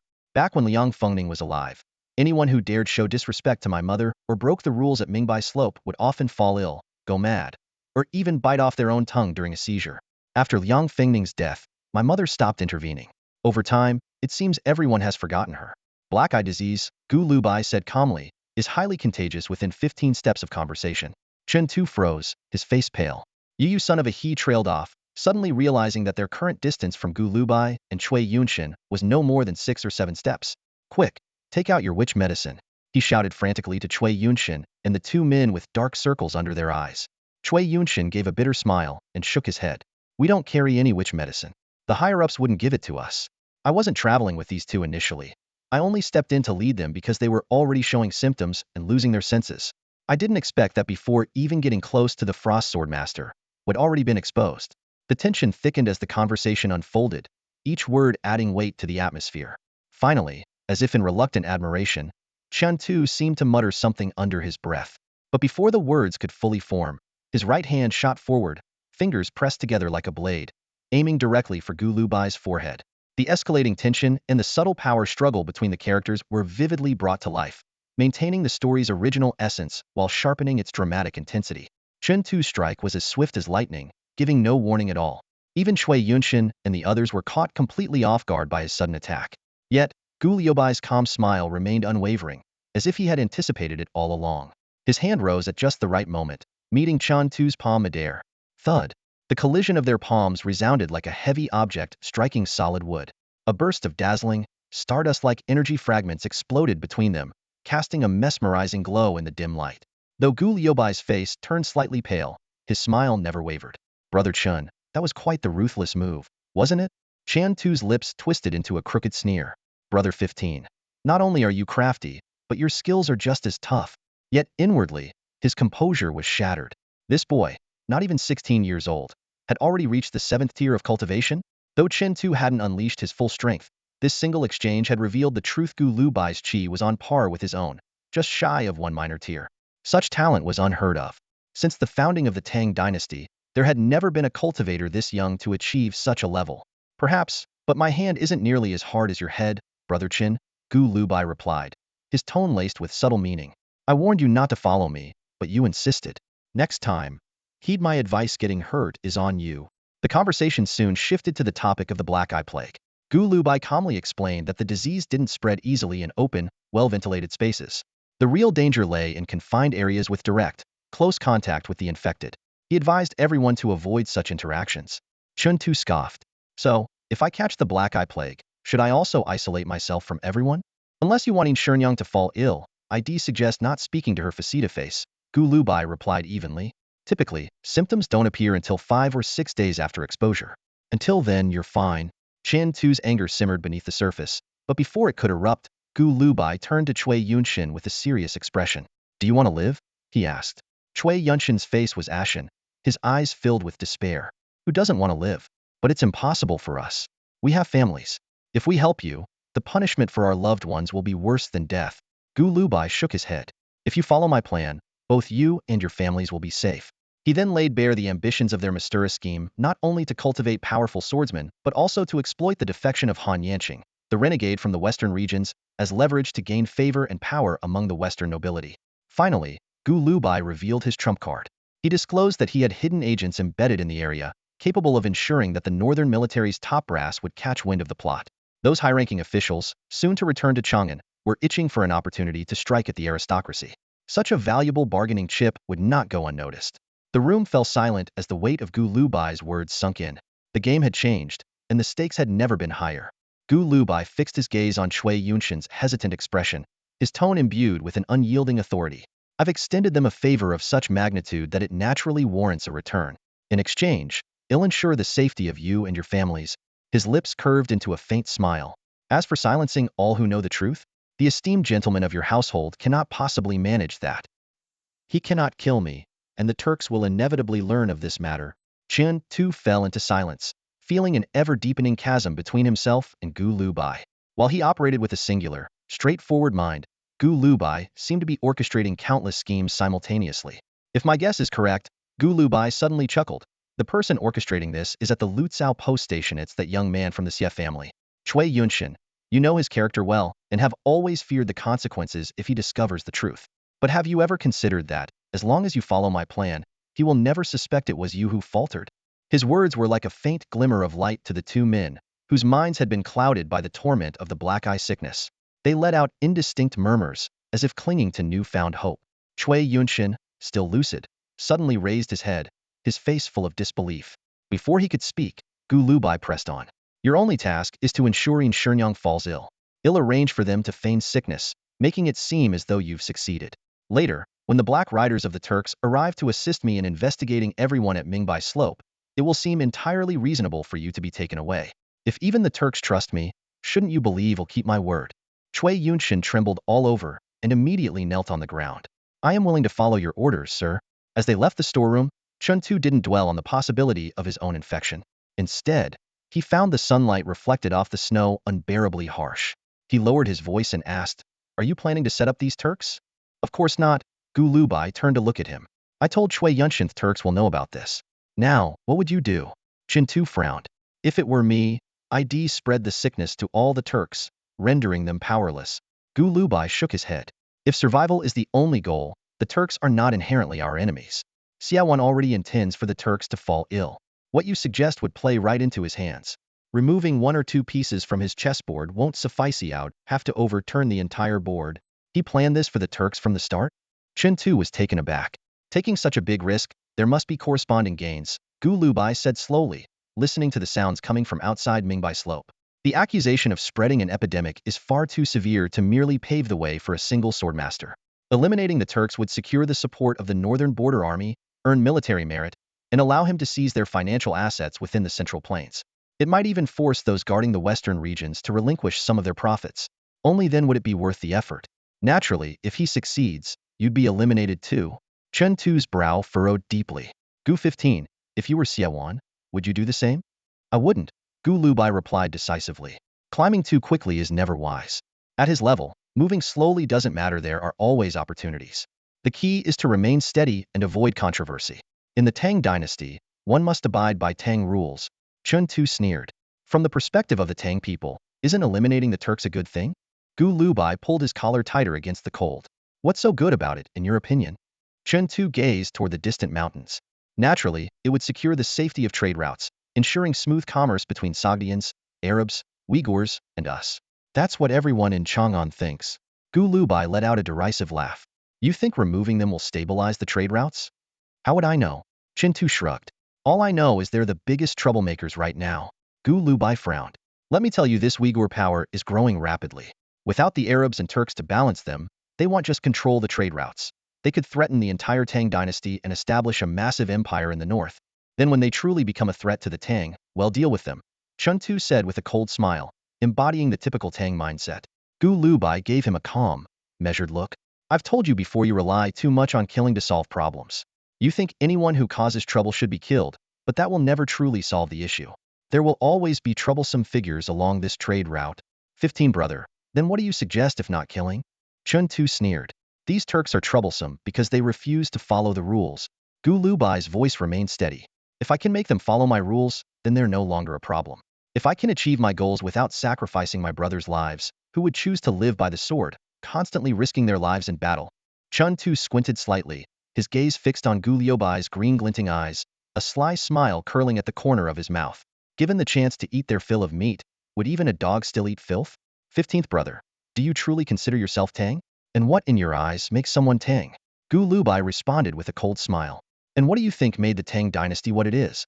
For once, Chun Tu's smile faltered, his expression turning dark and severe. Obviously, it was forged with swords and blades. No, it was built with this. Gu Lubai tapped his temple, not giving Chun Tu the chance to retort before continuing in an even tone. The Emperor of Tang once said, since ancient times, the Middle Kingdom has been esteemed and the barbarians despised. Yet I cherish them all as equals. It was this magnanimity that allowed the Tang dynasty to embrace diversity and embody the grandeur of a great empire.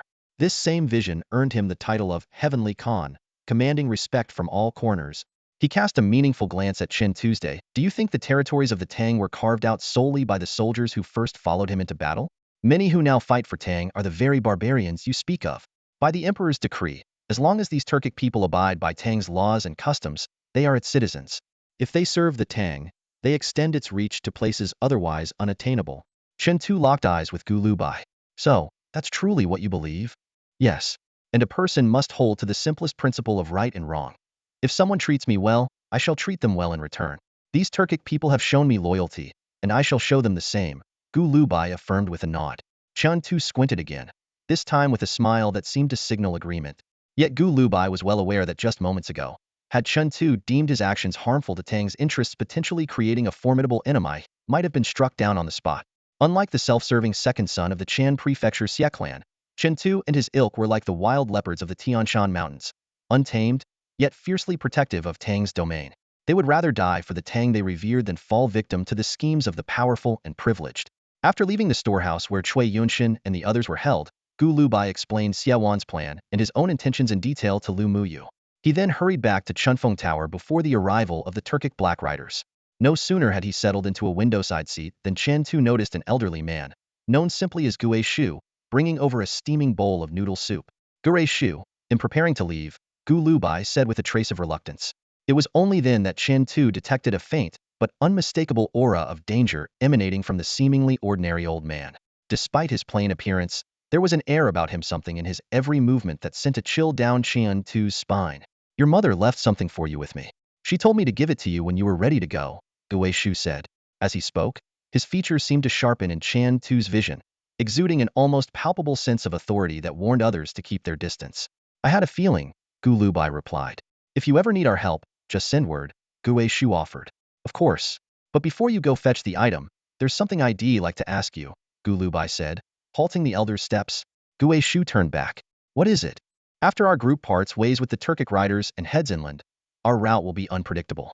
There's a clan member from Lutzao Post who has arranged a sword duel. It's supposed to happen 5 days from now, within a 10-day window, and it needs to be witnessed by many. Where do you think they'll choose to stage it? Based on what you've described, I'd say it will likely take place at Haishawa. Haishawa, Gu Lubai echoed. Yes, during the sacrificial festival. Lutzao Post is close to Yimingwen, but a duel there wouldn't draw much of a crowd. Besides, if it involves Yimingwen, you'd have a hard time passing through that area. This year is a grand festival year for Haishawa, and with the court conducting large-scale warhorse transactions there, it's bound to attract the emperor's attention. Even if the emperor doesn't take notice, the horse trade alone will draw plenty of officials.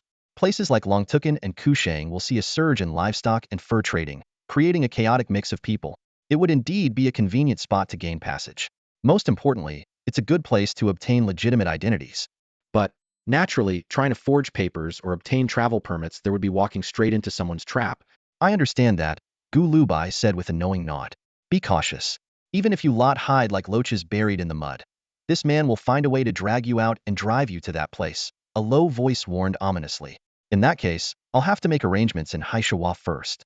With officials from the Ministry of Rights and the Ministry of War present, he won't be able to stir up too much trouble.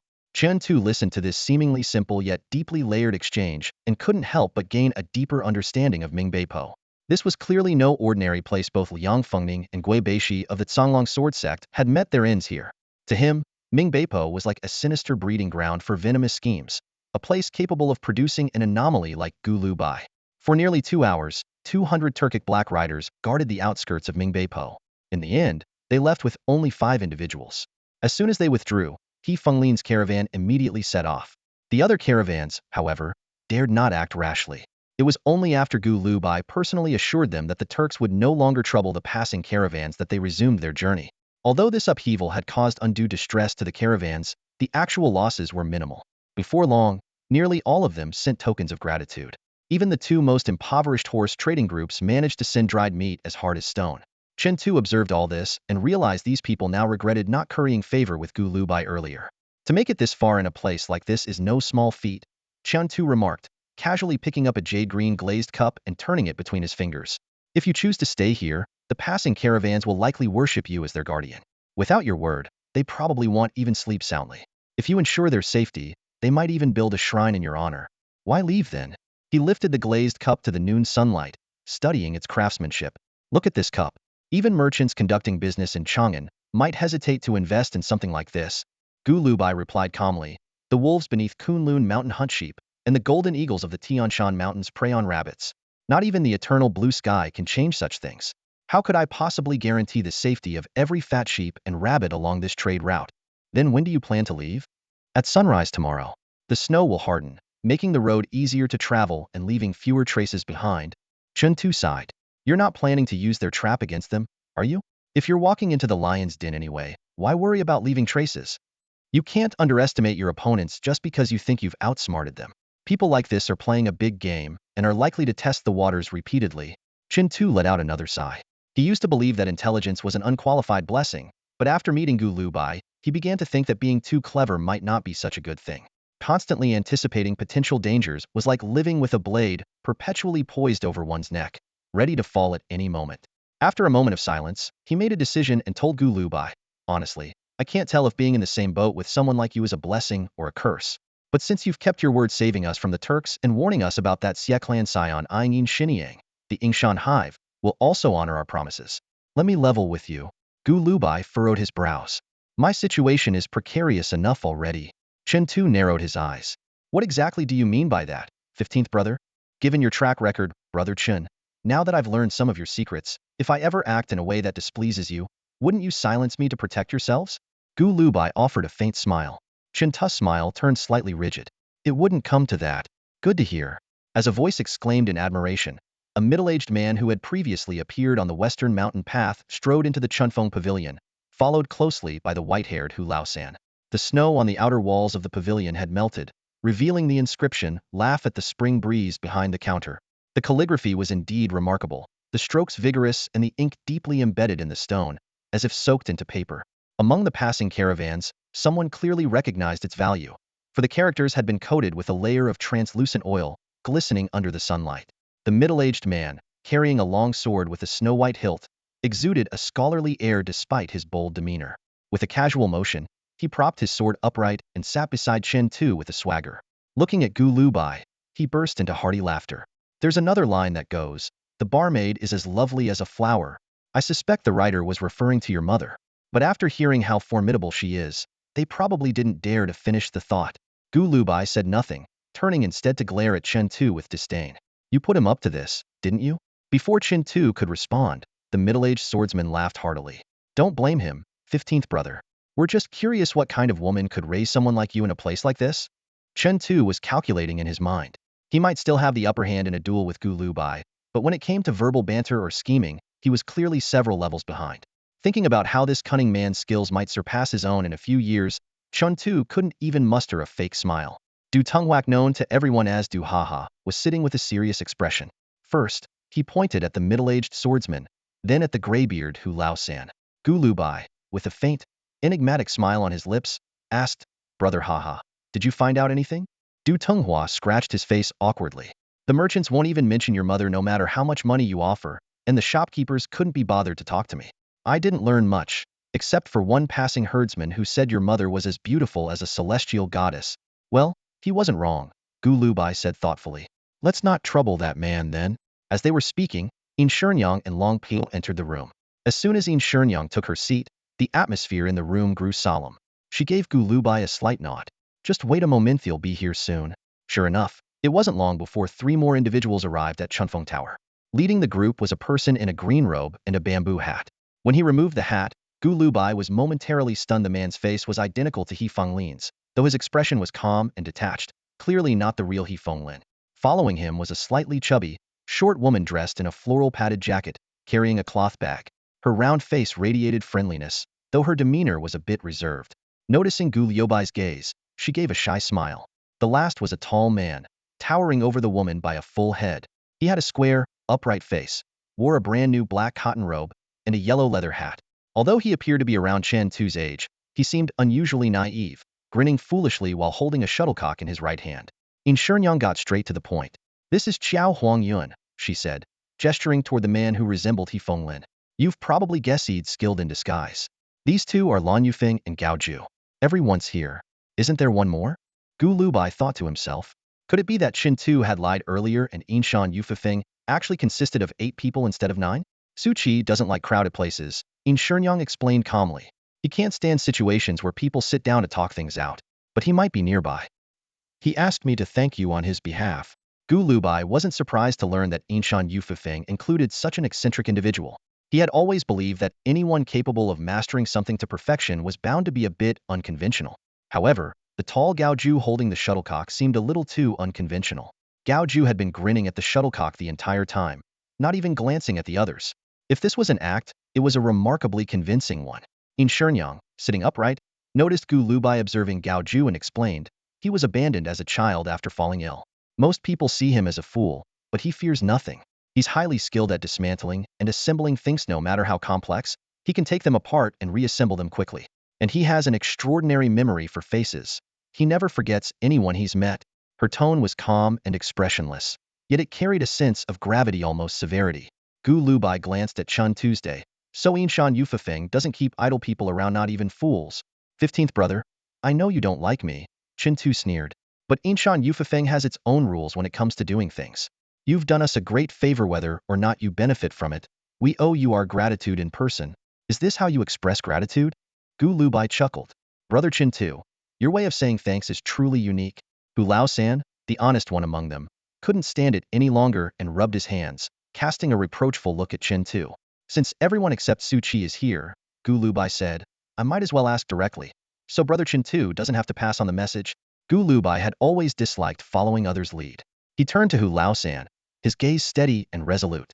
Uncle Hu, I mentioned to Yin Shenyang and Brother Chin Tu before that I want to go to Chang'an. Would you be interested in coming with me to help out?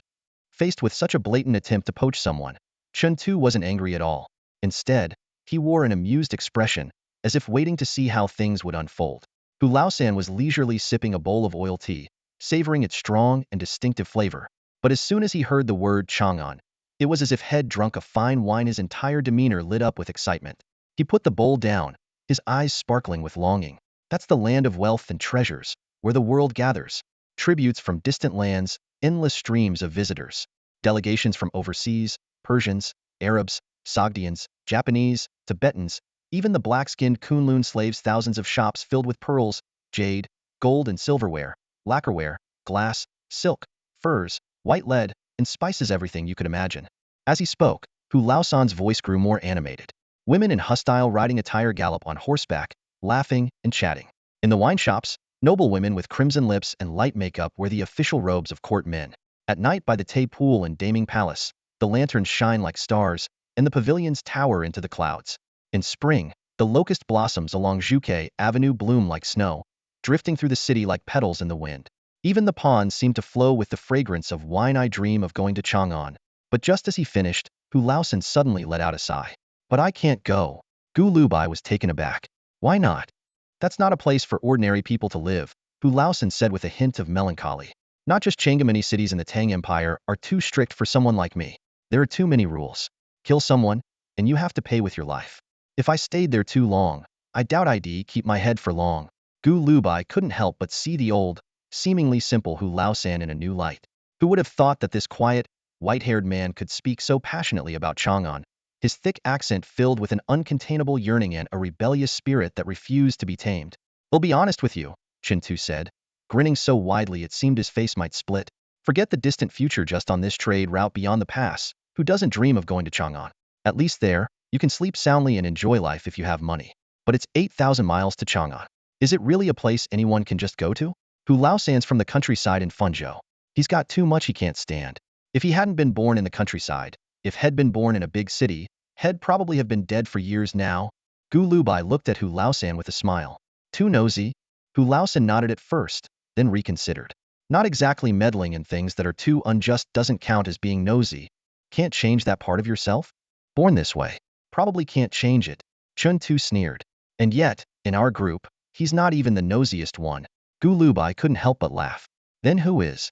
Before Chin Tu could answer, In Shenyang spoke up matter-of-factly. Me.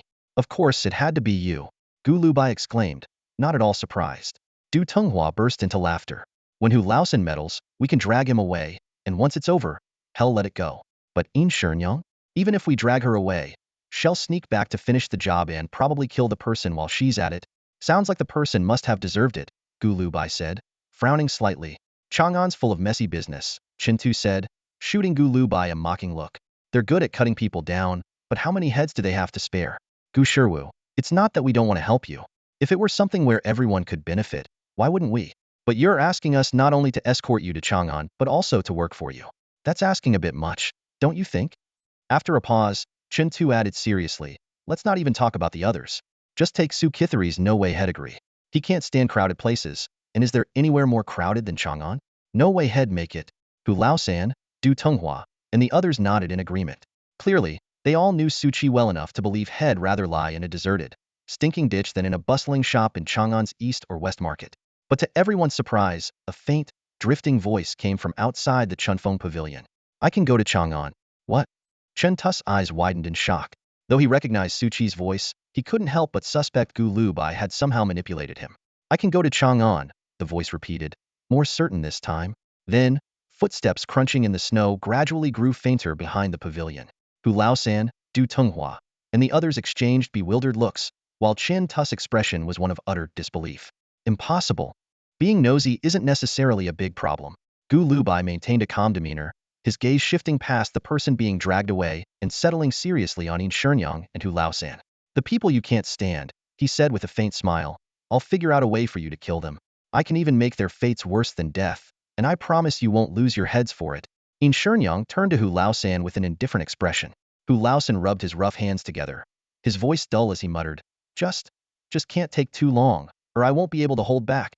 My name is Gu Sherwu, Gu Lubai said, the corner of his mouth curling into a smirk. When it comes to things like this, I never let the first day of the month drag onto the 15th. Besides, I can arrange for you to handle certain matters yourself like slicing meat with a dull blade. It'll keep you busy without testing your patience. Hu Laosan glanced at Yin Shenyang. Seeing that she had no objections, he figured there was no reason for him to disagree. Gu Liubai's gaze shifted again, this time landing on Du Haha. And what about you, brother Du? I spend anywhere between 500 to 1,000 strings of coins a year. Du Haha replied cheerfully. As long as staying in Chang'an can net me a surplus of 2,000 strings or more, I'm in. That's it. Gu Lubai looked slightly surprised. No other conditions? No delays monthly payment, Du Haha added after a brief moment of thought. Not a problem. I can put it in writing there'll only ever be more, never less, Gu Lubai promised earnestly. With Du Haha's agreement secured, Gu Lubai turned his attention to Lan Yufeng. And you, Aunt Lan? Lan Yufeng looked like an ordinary housewife. Though she was about the same age as Gu Lubai, the way he addressed her as aunt made her cheeks flush. I might not be suitable for this, she murmured, her voice barely audible. Well, there must be a reason why you think you're not suitable, Gu Lubai pressed gently. My hands aren't exactly clean. People tend to dislike me. Lan Yufeng hesitated, her voice faltering. I've heard big cities like that keep a closer eye on this kind of thing. Not clean hands. Gu Lubai was momentarily puzzled. Seeing his confusion, Yin Shenyang explained directly. She has a habit of taking things from the wealthy and giving them to the poor. It's a compulsion she can't seem to break, which is why the people in her village drove her out. That's how she ended up wandering to Yin Mountain, stealing from the rich to give to the poor. Gu Liubai's eyes widened in surprise. Lan Yufeng's cheeks grew even redder. I wouldn't call it that. It's just that some people lose a bit of money and it doesn't hurt them. I can't help taking it and giving it to those who really need it. You wouldn't, by any chance, make a habit of targeting treasury vaults, would you? Gu Lubai asked, his tone cautious. Lan Yufeng shook her head fervently. Never. And when you do take things? Gu Lubai hesitated, then asked, are you quick enough? Do you get caught often? Most people wouldn't even notice, Yin Shenyang answered on her behalf. The village only drove her out because they suspected her. They never actually caught her in the act. Lan Yufeng added timidly, her face still flushed. People outside the village are sharper. There were a few times I was almost caught, but I ran fast enough that they couldn't catch me no matter how long they chased. Gu Lubai let out a small sigh of relief. And if you can't find anything to take, would you feel compelled to steal anyway? Or get angry enough to harm someone chasing you? Getting caught would already be humiliating enough. I wouldn't dare turn back, Lan Yufeng said quickly, shaking her head. Then I don't see much of an issue, Gu Lubai concluded.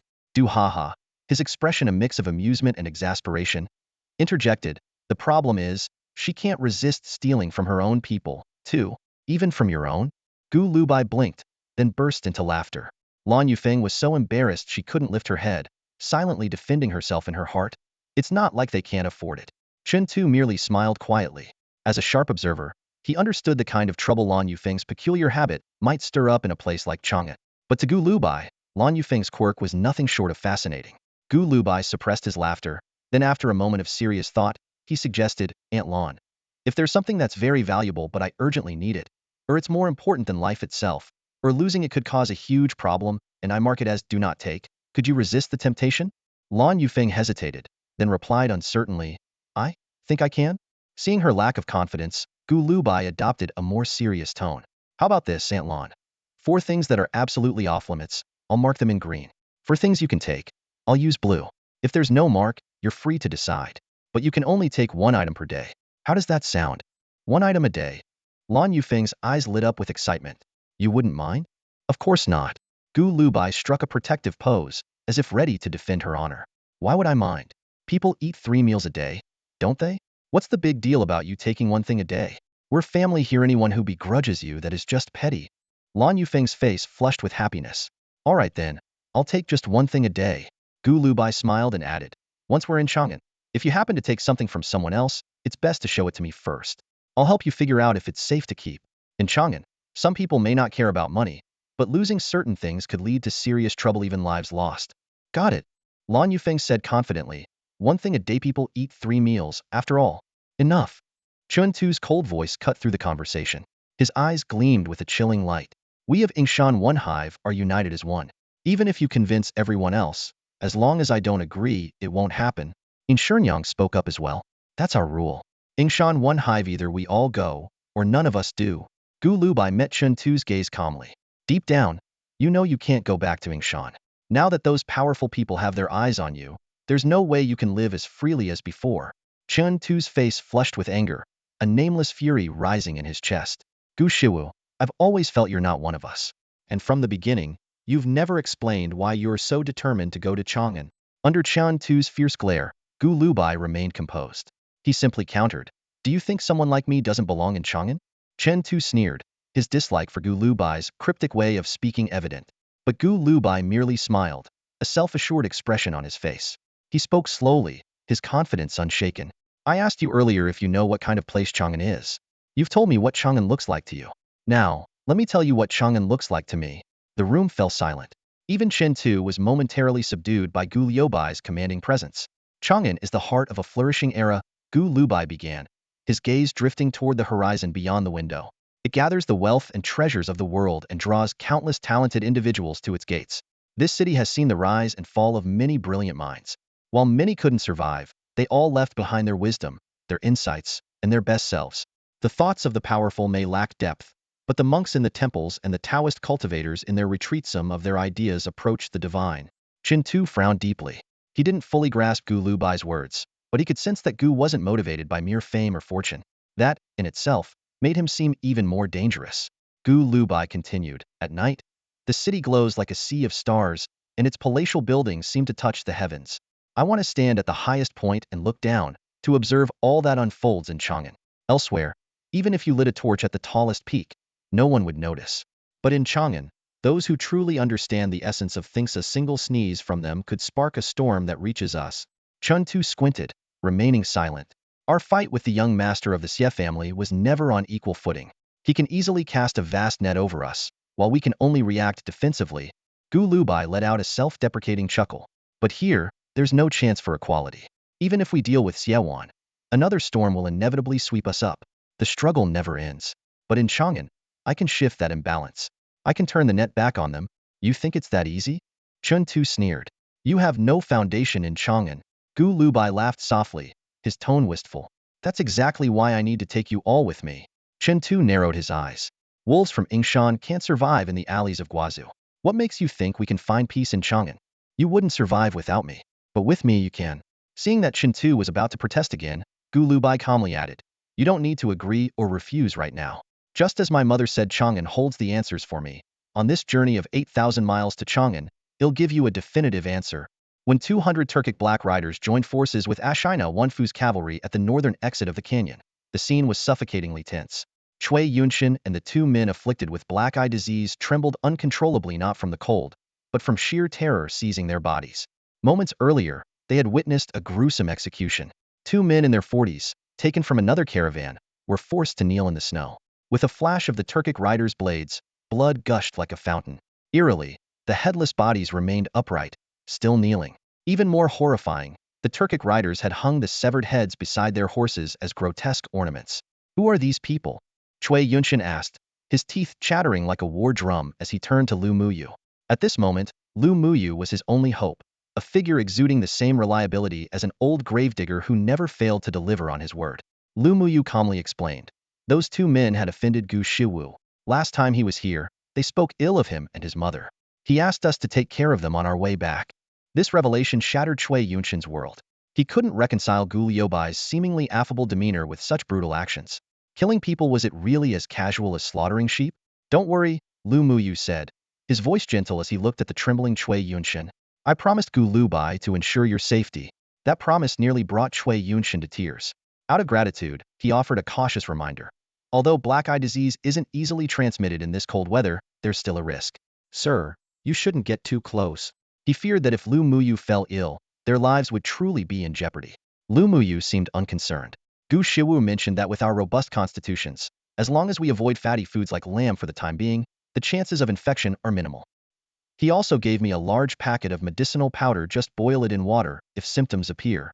Cui Yunshin was momentarily stunned. So Gu Lubai had known the treatment all along but had deliberately withheld it from Chen Tu?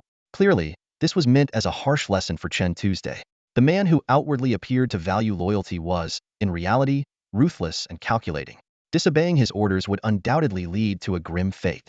Is Cui Yunshin your real name? Lu Muyu suddenly asked. Startled, Cui Yunshin nodded quickly. Under Lu Muyu's probing, he revealed his background. He was from the 6th branch of the Bowling Chui clan. Due to a physical deformity, he had been sent to the Jin Academy in Anping, later passing through various posts, including the Izhou Governor's Office and the Suzhou Records Bureau, before being recruited by Xiaowan to scout for talent. Lu Muyu mused aloud. Xiaowan probably chose you because of your experience at the Jin Academy? Cui Yunshin didn't dare conceal the truth and admitted that he did possess some knowledge of sword forging. Lu Muyu nodded. Since you understand your value, there's no need to blame yourself or feel indebted to him. Cui Yunshin smiled bitterly. Of course, I understand that in theory. But in practice, I have no choice. Someone like me abandoned by the Chui clan and unwilling to accept the Xie clan's offer would likely meet a very ugly end. He stopped himself, fearing he'd offend Lu Muyu. After all, he was currently forced into cooperation with Gu Lubai and Lu Muyu. By evening, a new guest arrived at the Lu Tsao Inn. Unlike his indifferent reception of a previous visiting official, this time Xiaowan waited on the wooden walkway well in advance. The newcomer was Pei Yunxiu, a young lady of the Pei family. True to her style back in Chang'an, she shed her cloak to reveal a striking outfit of men's attire. She wore a simple black round-neck brocade robe with subtle floral patterns. Petite in stature, her delicate features were complemented by an unusually sharp pair of eyes. Dressed in men's clothing, her aura of vigor and confidence was even more pronounced. To those practiced in internal martial arts, her very presence seemed to radiate the traces of some mysterious technique and overflowing vitality, as though every strand of her hair pulsed with life. Pei Yunxiu glanced around, her disdain evident. Chen Zhong must have racked his brains to pick this place. The first snow has already fallen at Yumen Pass, yet the grass here remains green. Her gaze landed on Xiaowan, the man who might become her future brother-in-law, and she couldn't help but mock him. If he knew you were interested in coming, he'd probably think himself into a frenzy, might even plant a whole pond of lotuses for you. This terrain is so unique. Why hasn't it been claimed by the Turks or Tuyuhuns before? She asked, her tone laced with curiosity. Xiaowan replied calmly, the best piece of meat on the table attracts everyone's attention, but no one dares to reach for it. Besides, apart from us, no one else could afford the manpower to build a fortress here. Even the Tang dynasty couldn't manage it, could they? Pei Yunxiu chuckled lightly. Xiaowan smiled faintly. Well, I won't be staying here long, and neither will you. In the future, who could possibly care about this place? Leaving her entourage behind, Pei Yunxiu walked alone along the plank path to the innermost part of the relay station. She naturally settled at the best vantage point, breathing in the damp air and gazing at the distant Tianshan mountains. I've met with those people from the west, she said leisurely. I told them that if you stir up trouble here, it's definitely not my third uncle's intention. They should understand that my third uncle has no interest in their so-called trifles. I'm not here to take anything from the border troops either, Xiaowan said seriously. Your elder brother probably doesn't know you're courting death by spreading a disease, Pei Yunxiu remarked with a sarcastic smirk. Xiaowan frowned slightly. I've prepared a large stock of medicine to treat the black eye disease. It won't pose any threat to the border troops. The more prepared you are, the more suspicious it becomes. If you hadn't stockpiled such a large amount of medicine in advance, I wouldn't have guessed you intended to spread the disease, Pei Yunxiu replied pointedly. Xiaowan took a deep breath. All of the medicine has legitimate origins and was transported here in batches. Only someone as sharp as you could piece together the clues. Pei Yunxiu nodded arrogantly. I won't expose you. I'm just a little disappointed in you. Xiaowan froze at her words. Pei Yunxiu turned her gaze to the setting sun. Its fiery glow reflected in her eyes, which burned with a wildness surpassing that of most men. My sister likes men like your elder brother, steady, proper, always quoting classics, like a teacher at an academy. If you want to win her favor, you'd better act like that in front of her.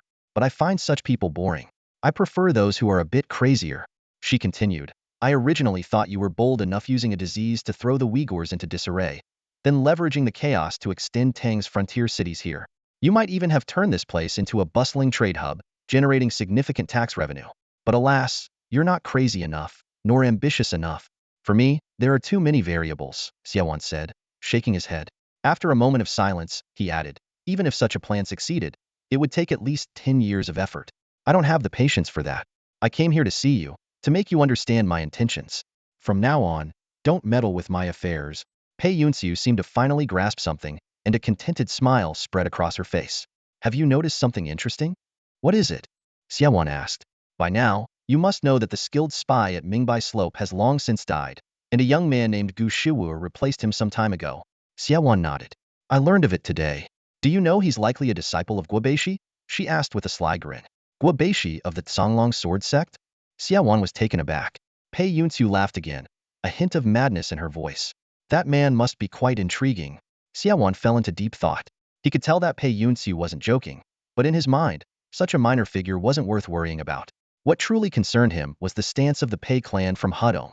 The Pei family had already gained significant influence in the north, with key military positions occupied by their members. According to the emperor's plans, the western border troops weren't supposed to become the Pei clan's playground. Yet now, it seemed they had set their sights on this region as well. Pei Yunxiu, having lost interest in further conversation, instructed her servants to bring tea-making utensils and began brewing tea for herself. After today's meeting, she was certain Xiaowan wasn't a fool, but he lacked ambition, patience, and the daring spirit she admired. The emperor wouldn't favor someone who expended all their efforts solely for their family's gain either. The emperor preferred those who viewed the empire as a whole. She didn't think highly of Xiaowan, but she still hoped he would become her brother-in-law. Once that was settled, his predictable behavior would soon lead to disappointment, and certain things that belonged to her sister might naturally shift toward Pei Yunxiu herself. Despite being a woman, she aspired to compete with the brightest young talents of the Tang Empire. As for the seemingly insignificant corpse handler at Mingbai Slope, who didn't even pique Xiaowan's interest, she found him quite concerning. Her investigations had led to startling conclusions. It seemed Guobeishi hadn't ended up there by chance, but for a specific purpose possibly related to the corpse handler. Could a man destined to become a great swordmaster, or perhaps already one, travel from Luoyang to the frontier just to teach the son of a Hu woman how to wield a sword? Even Pei Yunxiu found the idea utterly absurd. Gu Lubai crouched down, his fingers tapping lightly on the frozen snow-covered ground. The crisp tap-tap sound seemed almost approving, bringing a satisfied smile to his face. Frozen solid. The horse's hooves won't get hurt. As he stood up, Chen Tu noticed he was wearing a pair of cowhide boots older and greasier than the previous pair. Can't you ever clean yourself up? Chen Tu frowned, his own attire neat and tidy as if he were heading to a wedding.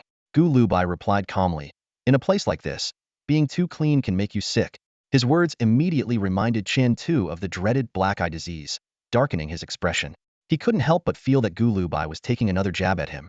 Looking around, Gu Lubai still didn't see Su Qi. In Shenyang, reading his thoughts, spoke directly. We only see him a few times a year. Once a month. Maybe? About that. Does Su Qi not use a horse? He doesn't need one. Neither Long Pu nor I use horses either. As for Lan Yufeng, while she could keep up, it's not necessary. In Shenyang had been watching Gu Lubai closely as she spoke. Interestingly, he showed no reaction to her and Long Po not using horses, but he seemed surprised to hear that Lan Yufeng could follow on foot. Still, he simply nodded. These boots are good for walking. I won't ride a horse either. Chen Tu glanced at those greasy boots again, too annoyed to argue. Instead, he asked casually, what about your two brothers? Weren't they supposed to come along? Zhou Luer left yesterday. Hell Scout ahead, and He Huolua will meet us along the way, Gu Lubai replied while inspecting the horses and gear. The group had 15 Fergana horses. While not as fast as the Turkic Black Cavalry's fire dragons, they were exceptional in endurance and load-bearing. Meet you along the way? Yes. It might snow again in the next couple of days, and it's easy to lose your way out there. You can predict the weather days in advance? Chen Tu sounded incredulous. The stargazers at the Imperial Astronomical Bureau said so. Gue Shu reminded me, and I made sure to confirm. The Emperor is taking this warhorse shipment very seriously. It's no coincidence they chose this date. I suspect some high-ranking officials from Chang'an will be involved. We'll need Xiao Huangyun to disguise us when the time comes, so we don't get recognized. Chun Tu blinked, falling silent. A heavy feeling settled in his chest. Head already felt sluggish that morning, his body unusually weighed down, and his urine had been an alarming yellow. Perhaps the black eye disease wasn't just Gu Lubai fearmongering after all. Gu Lubai's belongings were loaded onto 3 horses. Along with the supplies and tents prepared by He Hualua, the 15 sturdy horses now resembled a proper caravan. Once the caravan departed Mingbai Slope, Gu Lubai left with Yin Shenyang and Long Pu. The frozen ground crunched beneath his steps as he moved lightly, leaving only faint footprints in the snow. The north wind howled, sculpting the snow into massive white scales, and it wouldn't take long before it erased all traces of their passage. Yin Shenyang deliberately lagged half a step behind, her mind racing. The Tang Empire might boast over 100 methods of refining qi, but there were only about 30 truly superior internal techniques capable of tempering the 5 viscera and 6 bowels, enhancing vitality and strength. Among these, a few were particularly renowned for integrating movement and intent. These techniques paired unique body movements with breathing exercises and mental focus, allowing the flow of energy to reach even the smallest capillaries, while simultaneously strengthening the internal organs and dispelling illness. Liang Fengning had once been a drill master for the Shanin Guards, the elite personal troops of the Yuzhou military governor. They practiced the dragon cultivation technique, a method rooted in the unity of body and mind. Its movement style, known as dragon walk, emphasized a powerful stride where the spine rippled and vibrated, yet maintained an airy lightness. As they walked, their back muscles would undulate like waves, their breathing deep and measured. At its peak, their exhalations resembled the graceful movements of a dragon. Although she had never met Liang Fengning, she was well aware of the extraordinary skills of the Shan Ying Guard captain. Such a figure could shoot an arrow to kill from over 10 steps away on the battlefield, let alone blind an enemy with precision. Gu Liubai's current actions aroused her suspicion. Instead of riding a horse, he chose to walk, which clearly indicated he was at a critical stage of cultivation. Yet strangely, his steps and breathing appeared casual and natural, without any trace of deliberate practice. If she were not a seasoned expert with a unique sensitivity to advanced qi cultivation techniques, she might not have noticed that faint, almost imperceptible, mystical aura. Gu Lubai seemed to have merged completely with the world around him, as if propelled forward by external forces, exuding a remarkable ease.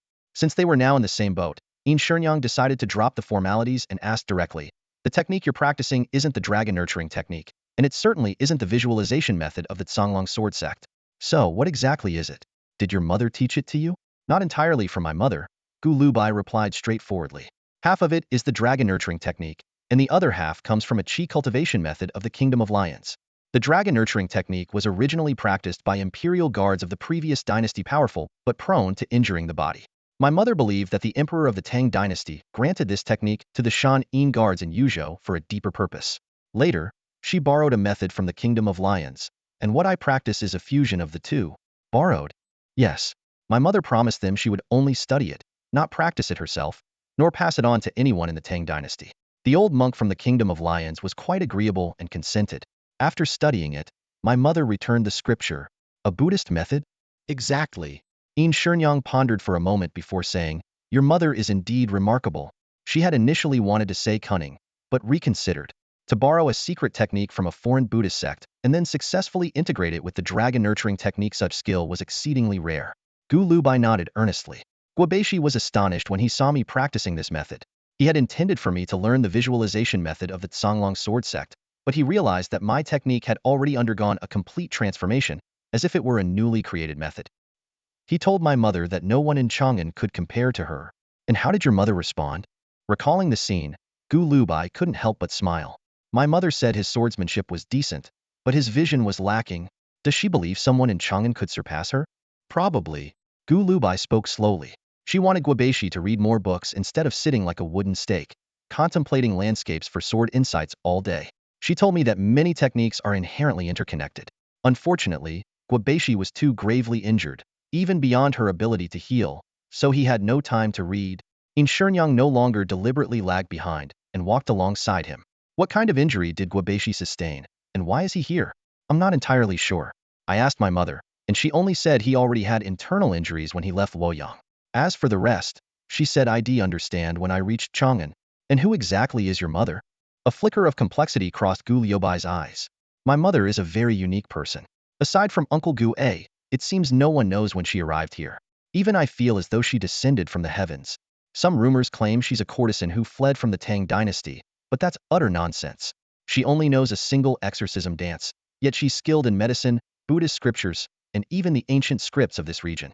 The most bizarre thing is when a high-ranking shaman from a large tribe in Kumo passed through here and, upon seeing her, cut off her own tongue.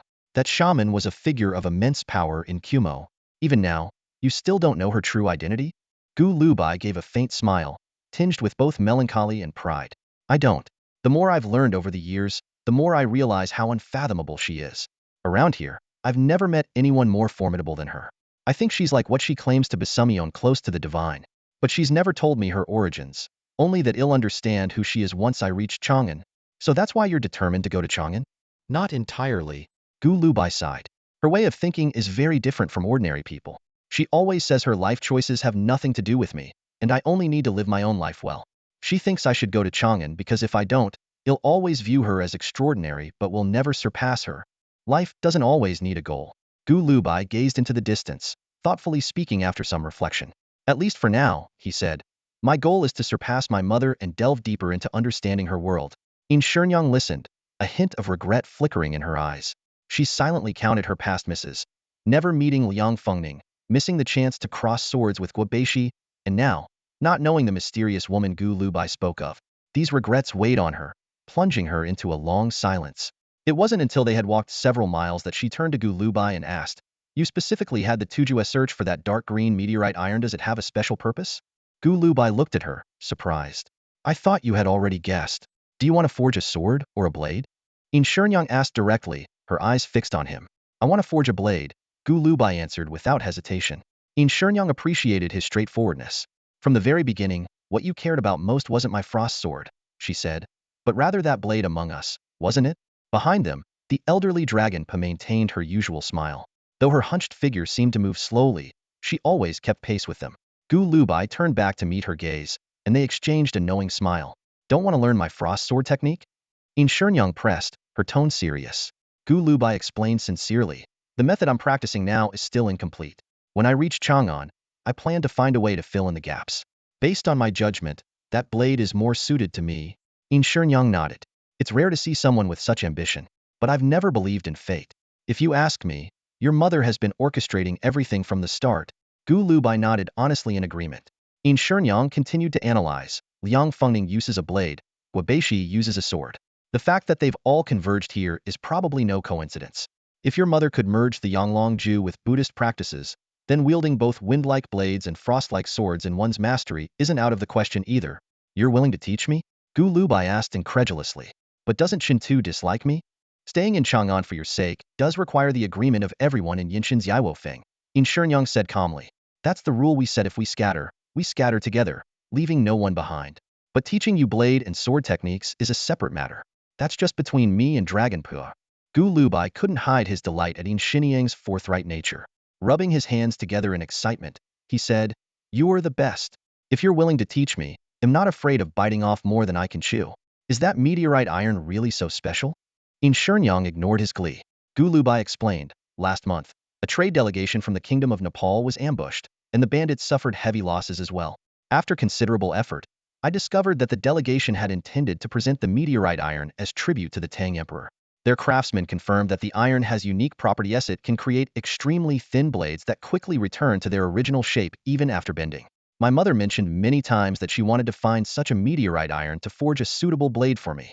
So, even without the Tuju's help, I was determined to obtain it. In Shenyang fell silent again. Her and Dragonpa's earlier suspicions had been confirmed. From the start, Gu Lubai had shown interest in the unparalleled speed of a certain blade technique among Yinshan's Yaiwofeng. It was clear that he was determined to learn it. Whether it was Liang Fengning, the blade master of the Shanin Guards, Guobeishi, the renowned swordsman of Luoyang, or the members of Yinshan's Yaiwofeng, their gathering before Gu Lubai was no coincidence. Gu Lubai's claim that his mother's mind was almost divine was no exaggeration. From his scattered remarks alone, In Shenyang had developed a sense of awe for this woman she had never met. Years ago, it seemed, she had already begun weaving her plans. Everything now felt like destiny, unfolding with the arrival of this blizzard. It was as if she had foreseen Dragonpa's fruitless search for a disciple and had prepared one for her in advance.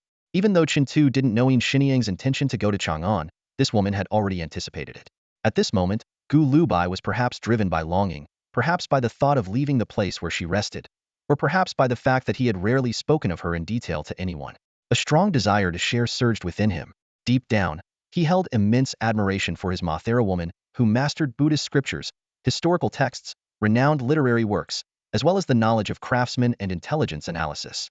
She was truly extraordinary. When she was alive, she often reminded him, a wise man knows how to make use of external resources. For a practitioner, understanding the world is undoubtedly crucial, but human life is finite, and personal strength has its limits. Only by utilizing external tools can one push beyond those boundaries. She used an example. In ancient times, people struggled to fill their stomachs, farming relied solely on manual labor, and battles were fought with nothing more than wooden sticks and stones. Now, a practitioner capable of killing 100 men barehanded could slay thousands or even tens of thousands if armed with superior weapons. The Ainshur hive clearly understood this principle well. Over the years, they had invested most of their bounty earnings into acquiring deadly weaponry. For those who made their living by taking lives, pouring resources into tools of war was, paradoxically, the wisest choice. Talking with Ainshur seemed to unlock something in him. While she fell into thought, he, on the other hand, was brimming with energy, frequently glancing in her direction. By the fourth time he turned her way, Ainshur finally spoke. You said the witch from Gumo cut out her own tongue when she saw your mother. She must have known your mother's true identity. Haven't you gone to Gumo to investigate over the years? Gu Liubai's interest was immediately piqued. How could I not? But the results were terrifying. After returning, that witch killed all her attendants and, well, her tongue was already gone. Who could I possibly question? Besides, no one in Gumo seems to know why she became mute in the first place. Ainshur eyelids twitched slightly. How much do you know about Windblade? My mother discussed it with Liang Fengning, Gu Lubai replied, not directly answering the question but instead recounting in detail. They both believed that the emergence of powerful armor significantly compressed the survival space for practitioners. Especially with the advent of Xuanjia armor, which could channel true energy, the era of truly invincible practitioners came to an end. No one has been able to survive an assault by armies clad in such armor. It's not that practitioners have grown weaker, it's that the tools have become stronger. He spoke earnestly. In my mother's view, after the appearance of Xuanjia, all martial arts in the world could be divided into two categories. Those that could break countless armors and those that could not. Neither Ainshur nor Longpa seemed surprised by this explanation, as if it was the most natural conclusion. Longpa even smiled with satisfaction. Recalling the scene when his mother shared these insights, Gu Liubai's mood brightened. He continued, ordinary techniques, even if they can pierce armor, require a great deal of true energy. No matter how advanced one's cultivation, when faced with hundreds of Xuanjia soldiers, they'd either flee in panic or exhaust their energy and perish. But my mother once mentioned a very efficient blade technique, one that, like the wind, could find its way through every crack in the armor. With just a small amount of true energy, it could achieve remarkable results. The victim's own true energy would cause their wound to rupture further, resulting in unstoppable bleeding. I read through military archives and found records of your group skills, confirming that someone among you uses this very technique. I just didn't know it was called wind blade. Ainshur nodded without hesitation. Gu Liubai's face lit up with pride. Wind blade and frost sword, that sounds so poetic. He hadn't expected that Ainshur would not only teach him this long-coveted blade technique, but also pass on swordsmanship. Ainshur lowered her head, deep in thought about the intentions of the woman who had raised Gu Lubai. Was it to pursue true invincibility in the mortal realm? Or to pave a new path for practitioners? Among all swordsmen, that woman was an absolute outlier. Even so, she couldn't have survived a military siege or escaped encirclement by over 100 elite Turkic cavalry. Yet it seemed she wanted to show the world's practitioners that this problem could be fundamentally solved. Lompa's blade technique, her swordsmanship, and the true energy method she hoped Gu Lubai would perfect, these three combined could create a truly invincible figure, capable of breaking through thousands of armors. Watching Gu Liubai's smug expression, Lompa's eyes crinkled into a smile as she gestured toward Ainshur. After a nod from Ainshur, she asked, did you figure out from the start that Chintu wasn't using Windblade? His skills are mediocre, Gu Lubai responded with disdain, and he's too clumsy. Lompa laughed even harder. Ainshur raised an eyebrow skeptically. I don't believe you could tell he was clumsy from the beginning. Seeing Lompa laughing so heartily, Gu Lubai couldn't help but grin as well. That fool and I wandered around Mingbo Slope. He tried to hide it, but his gaze kept drifting towards spots suitable for setting traps. His blade technique might be decent, but he's clearly more skilled at creating traps and mechanisms, which matches the descriptions in the military archives. As for Lompa, when I first saw her descend the slope, I was worried she might stumble. But after walking with her, I realized her movements were similar to the techniques I've been practicing, seemingly strained but actually effortless. That's when I understood that my mother mentioning this blade technique was no coincidence. The energy cultivation method she created for me might have been designed to lay the foundation for mastering it. As she watched Lompa and Gu Lubai share a laugh, In Shenyang felt a strange sensation stir within her. Among the Inshur hive, she was closest to Lompa, as their temperaments were so alike. Lompa rarely displayed such joy. She was, in truth, a lonely soul, drawn to lively scenes only because she always felt like an outsider to them. But ever since meeting Gu Lubai, she seemed less lonely. The two had grown increasingly in sync, their joy for each other's company growing day by day. Is this what they call a kindred spirit? In Shenyang fixed her gaze on Gu Lubai, a flicker of curiosity in her eyes. Slowly, she began to share her mother's insights. While the Tang dynasty surpasses its predecessors in many ways, its cultivation methods are a chaotic mess. Those so-called powerful techniques love to divide the cultivation stages into absurdly intricate levels, each with grandiose and pretentious names. She smirked, her tone tinged with mockery. Take the Yanglong Ju of the Shanin Guard, for instance.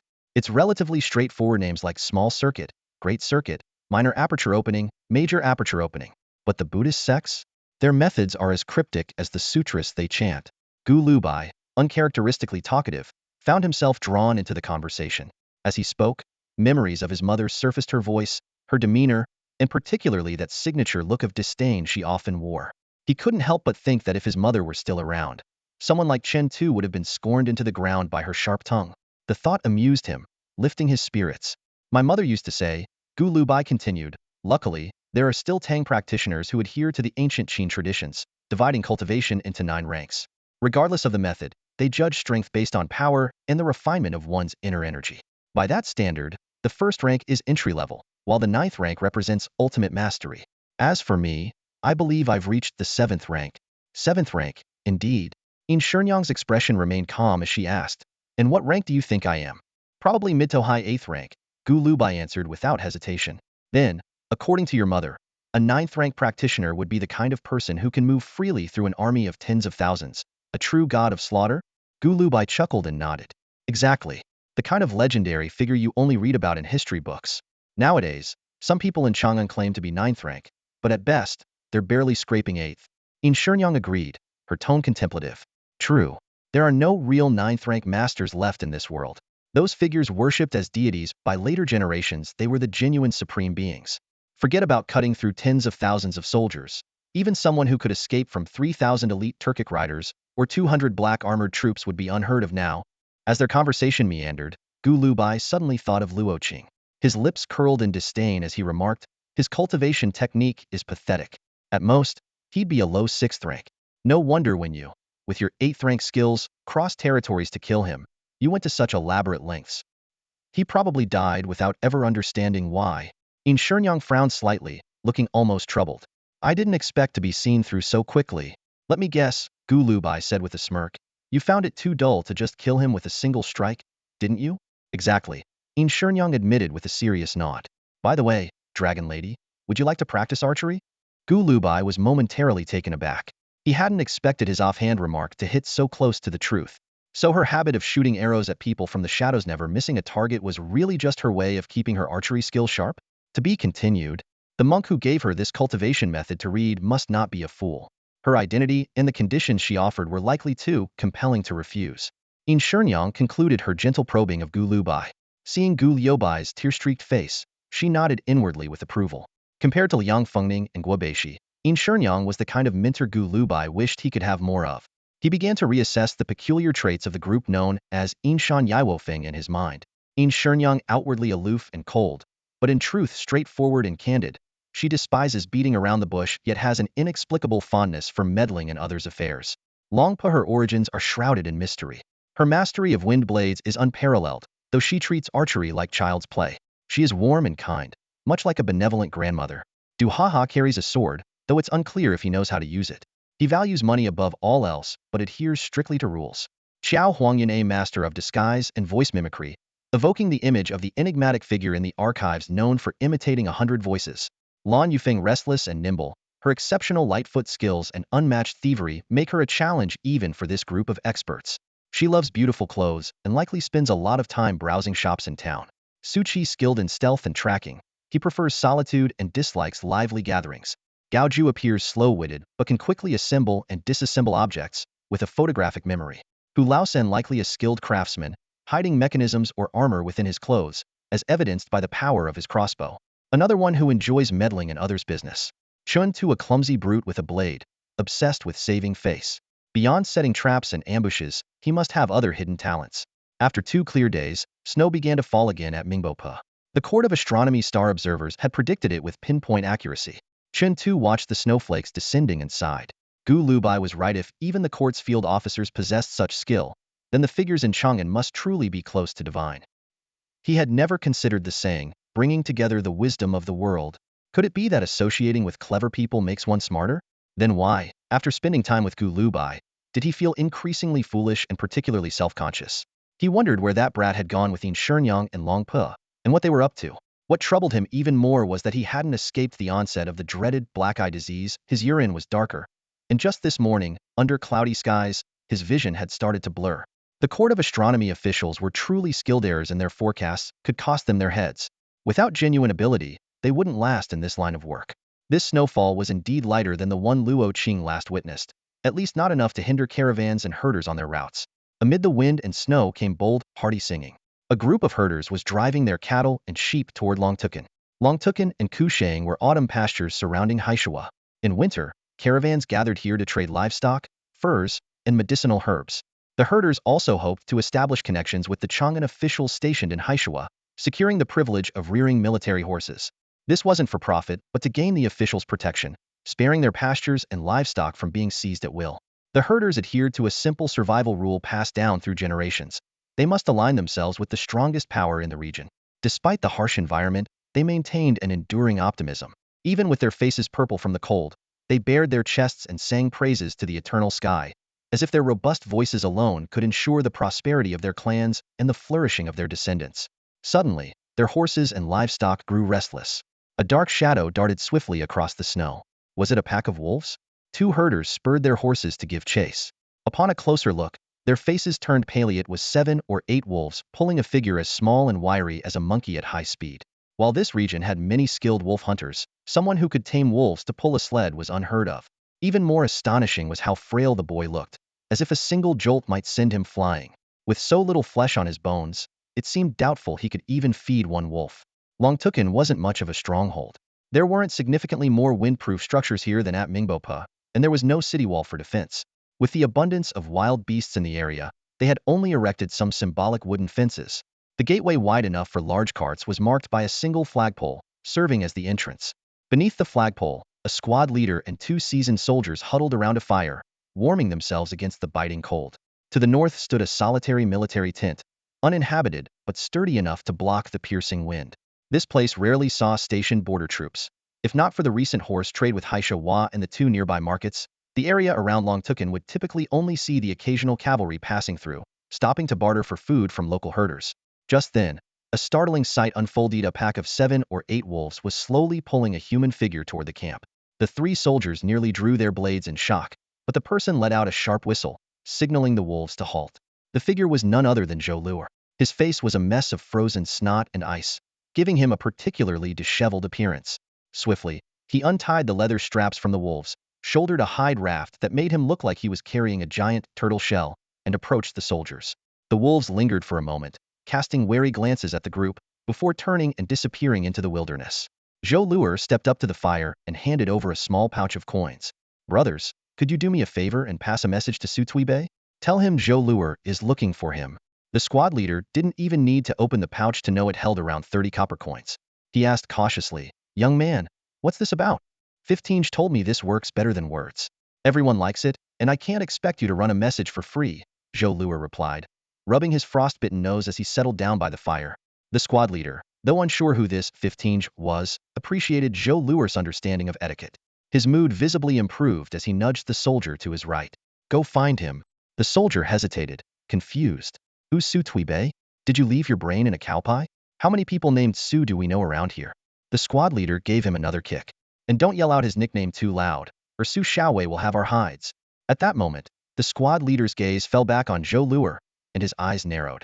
He noticed something unusual. This scrawny man had been carrying the hide raft the entire time, even while sitting down, without showing any signs of strain. Such rafts were prized possessions among the tribes near Chaohai Lake. Serving multiple purposes, they could haul goods, act as boats for fishing, and even be used as shields in battle. Yet this particular raft looked sturdier and heavier than most, something even a strong man would struggle to carry. And here was this wiry fellow, handling it with ease. Just as the squad leader was about to ask about it, a towering figure emerged from the shadows. Su Tuibei had arrived. The squad leader pretended to stretch and quietly stepped away from the fire. Su Tuibei, whose real name was Su Chengwu, was a deputy captain stationed at Haishiwa.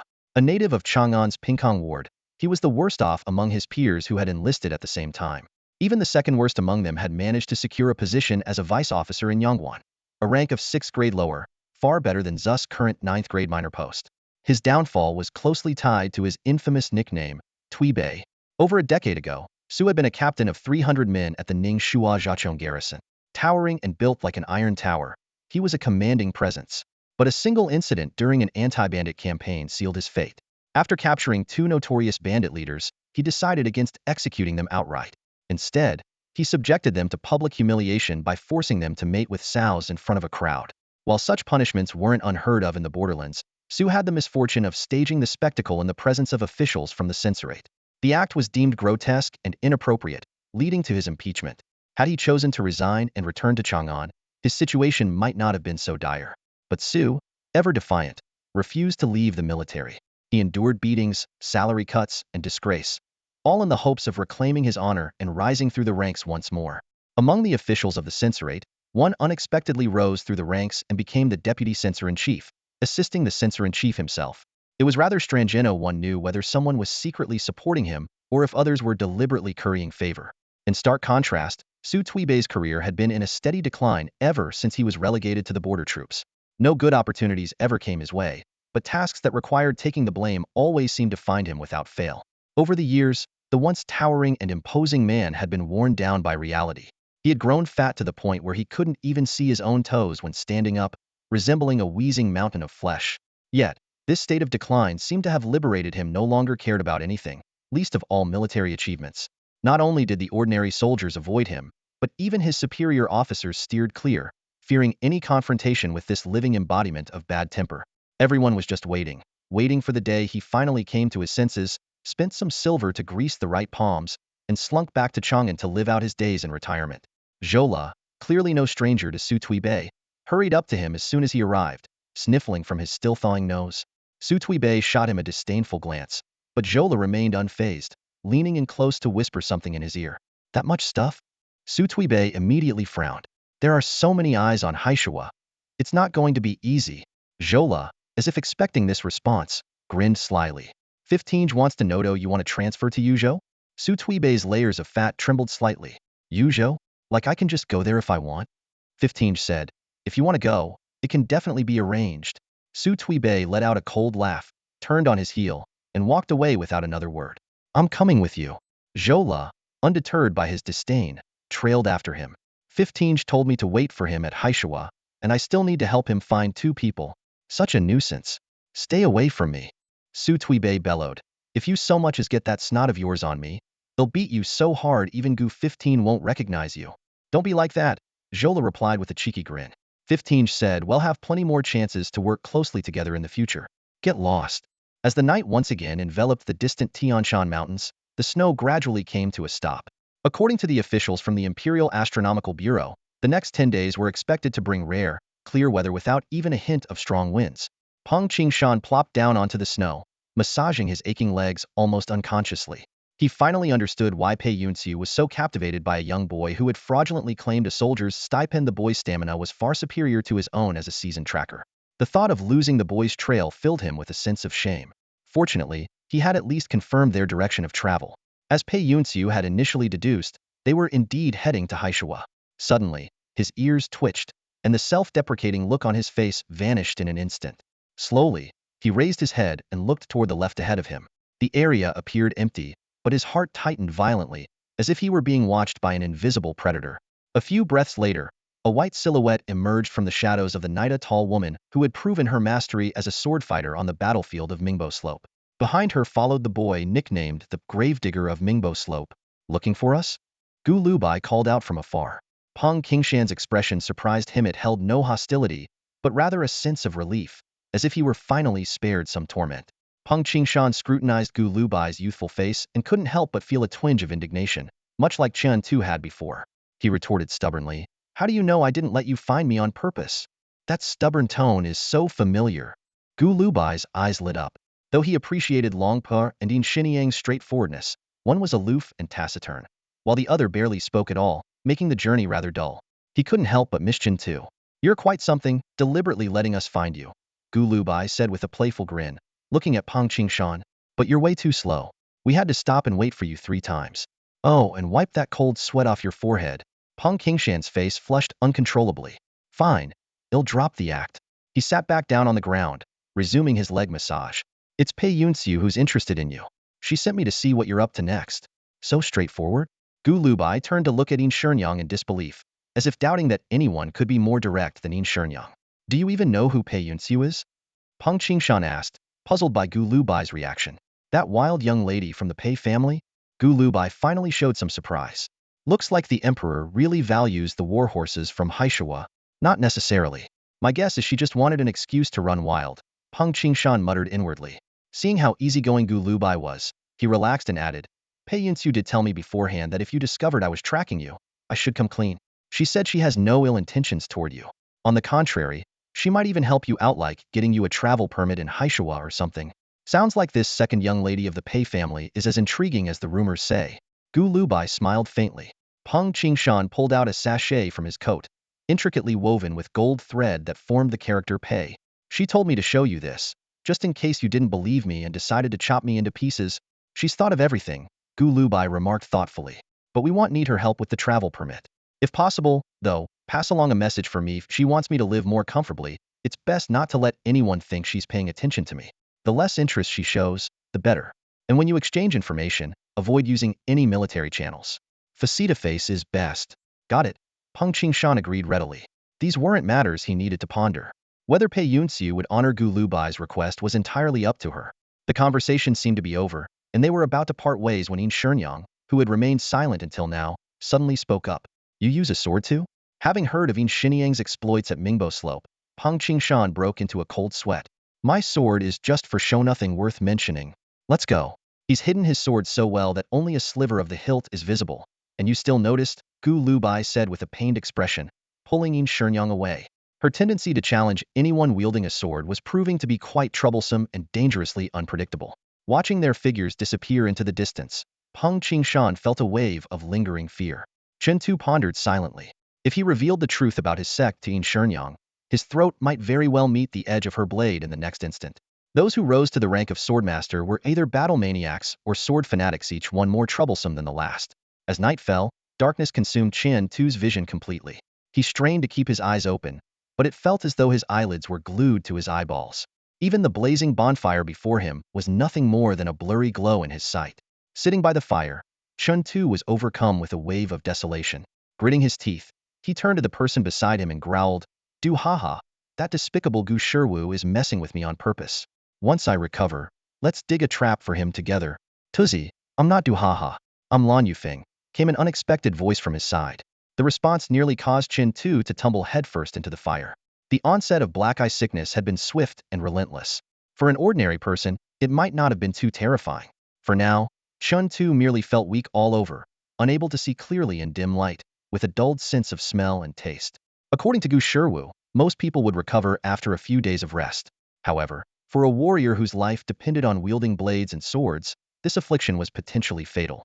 Though Chen Tu cursed Gu Shiwu aloud, he couldn't muster genuine anger. He was painfully aware of Yin Shenyang's strength. In any ordinary day, he was no match for her. But if Yin Shenyang herself had been struck with black eye sickness, Chen Tu was confident he could overpower her. If not for Gu Shiwu's sharp diagnosis, Yin Shenyang might not have escaped Xie Shi's blade this time. The warmth of the fire lulled the weakened Chen Tu into a drowsy stupor. Just as he began to forgive Gu Shiwu in his heart, Lan Yufeng's voice broke through his haze. "Tuzi, it's time to take your medicine." "Medicine? What medicine?" Chen Tu asked groggily. "The one to treat your sickness," Lan Yufeng replied. "Gu Shiwu said you need to drink it tonight. He warned that if Xie strikes again with a hidden ambush, you'll be in serious danger without it." "Medicine for black eye sickness? Didn't he say there was no cure?" Chen Tu blurted, then suddenly realized something. "That sly dog, Gu Shiwu. Is he just toying with me?" The latter part with descriptions of Haisha would follow the same narrative style, ensuring vivid imagery and maintaining the tension of the story. This version retains the original plot while using more vivid descriptions and tighter pacing to enhance readability. Shall I proceed with adapting the rest of the story? Pei Yunxiu's defiance was rooted in a solid foundation, reliable intelligence. If her network of informants had truly indicated that a large army was preparing to attack Haisha, she would have left without a second thought. The military situation in Haisha was clear. The permanent garrison consisted of only 500 soldiers. Due to the handover of warhorses, the border army's numbers would temporarily swell to 3,000. An additional 2,000 cavalry could be dispatched from Yangwan as reinforcements. Unless an enemy force descended from the skies, it was virtually impossible for a 20,000 strong army to assemble in the short term. Neither the intelligence from the past 5 days nor the projections for the next 5 days suggested any such threat approaching. When Pei Yunxi's carriage arrived at the relay station, 2 officials from the Bureau of History were already waiting eagerly. They rushed forward to take the reins with excessive enthusiasm. A few local military officers had initially intended to curry favor with such a distinguished guest, but the Bureau's men quickly drove them off with the warning: the second Miss Pei values her peace and quiet. Disturb her, and you'll lose your head. Official Fu Xiqing. Pei Yunxiu greeted the elderly man with a faint smile, her crescent-shaped eyes glinting as she asked, "Where is this grand army of the enemy?" Fu Xiqing chuckled awkwardly and replied, "By now, they should be at the gates. But perhaps they heard of your arrival, miss, and fled in terror." "Then, Official Fu, you'd best take another good look tonight," she said, her tone light but pointed. Of course. If anything changes, I'll report to you immediately," Fu Xiqing promised with a nervous laugh. "Just make sure you don't peek at me bathing in the meantime," Pei Yunxiu retorted with a sarcastic smile as she dismissed the 2 officials. She saw through their intentions easily without such a warning. These stargazers, terrified of ill omens, would likely camp outside her door all night. As one of the most distinguished visitors Haisha had seen in decades, Pei Yunxiu was naturally given accommodations in the finest guesthouse in the city.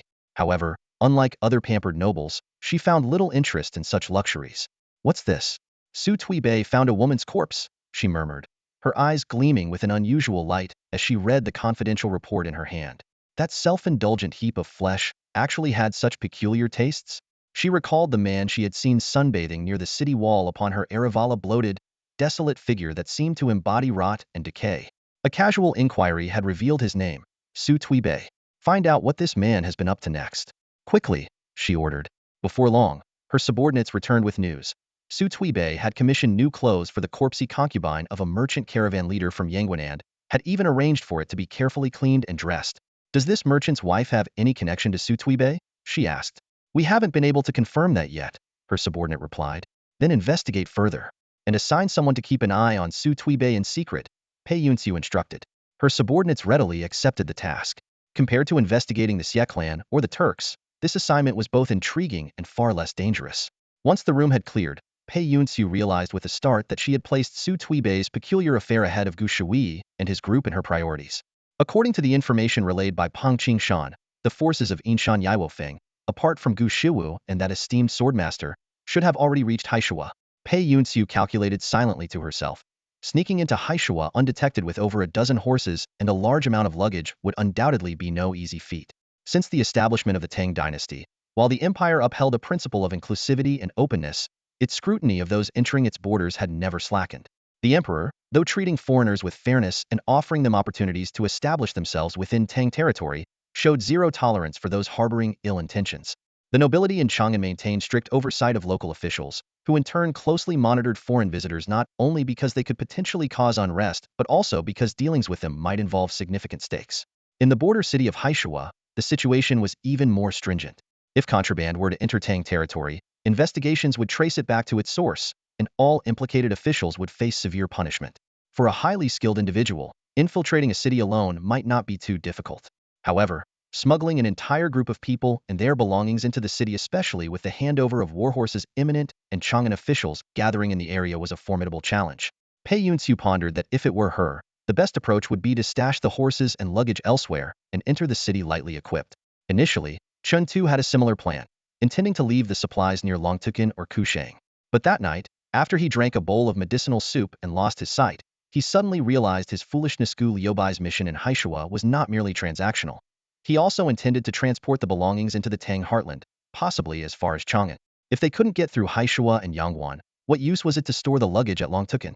The medicinal soup was consumed at night, and Chun Tu's vision only returned the following morning. That was when he met He Hualua, the contact sent to meet them.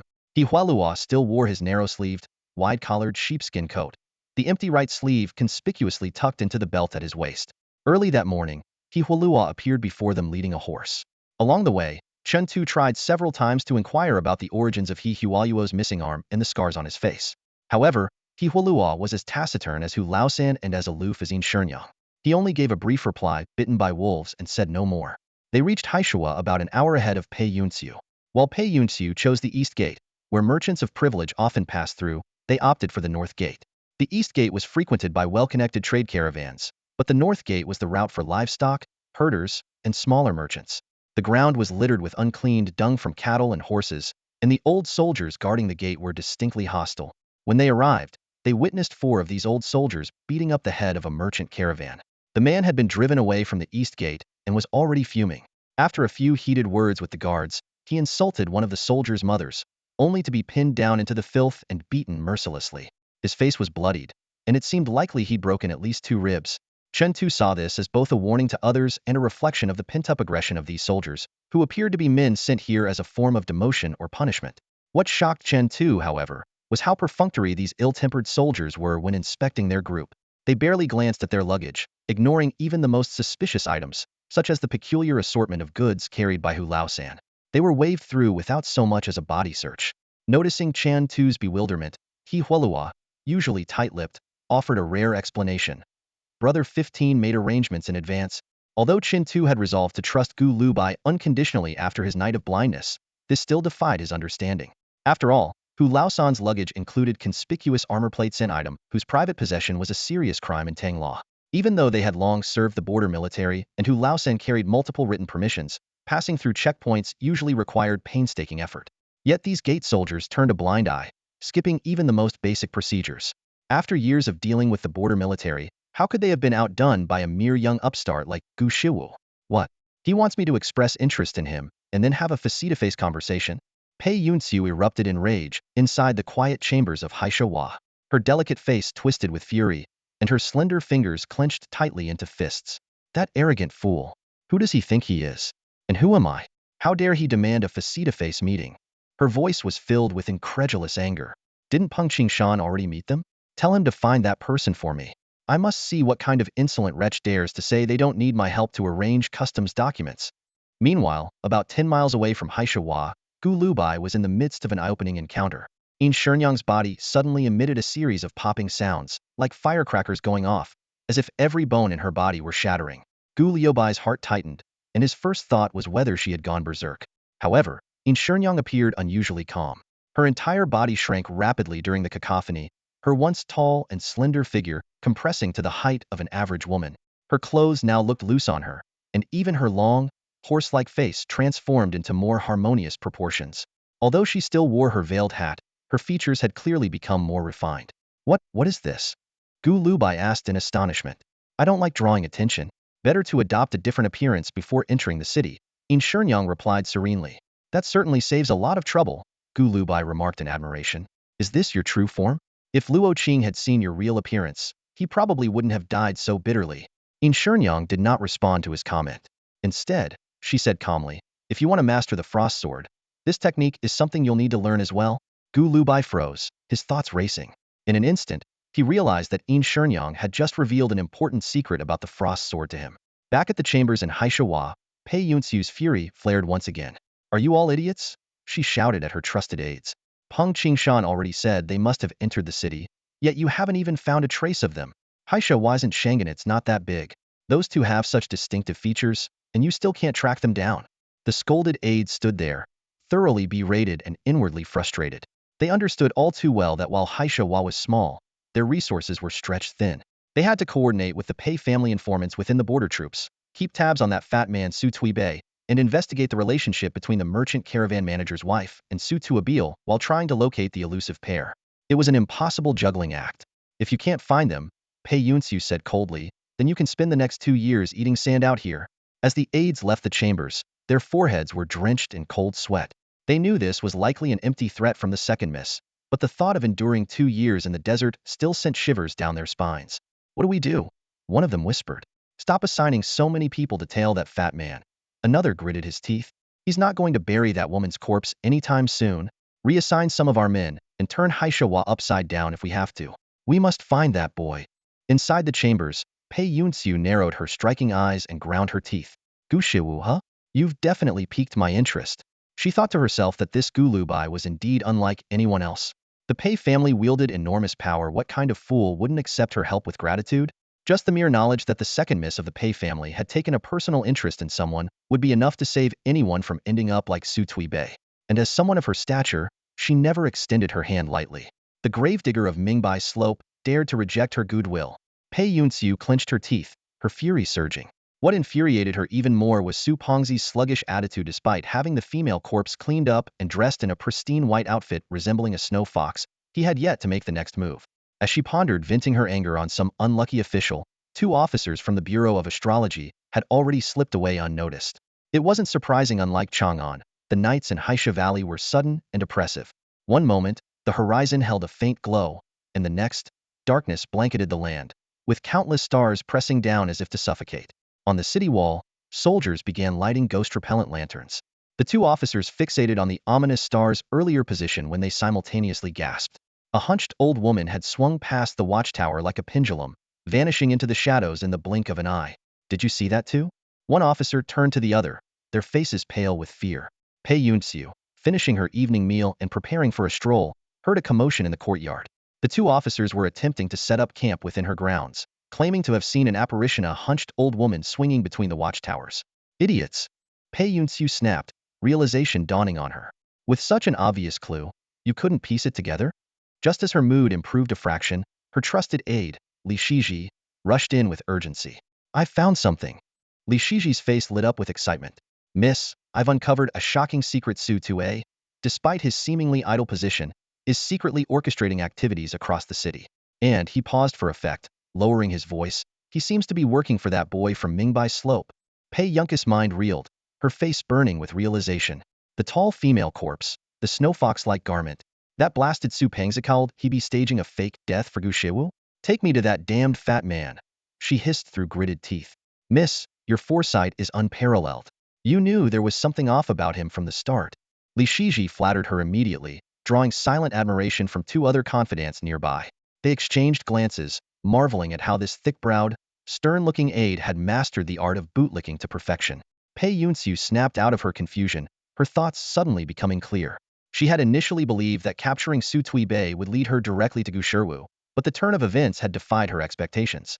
Not long after stepping out of the post house, both she and Li Shiji, who was leading the way ahead, froze in their tracks. A tall woman emerged from a narrow alley, seemingly by chance, and blocked their path.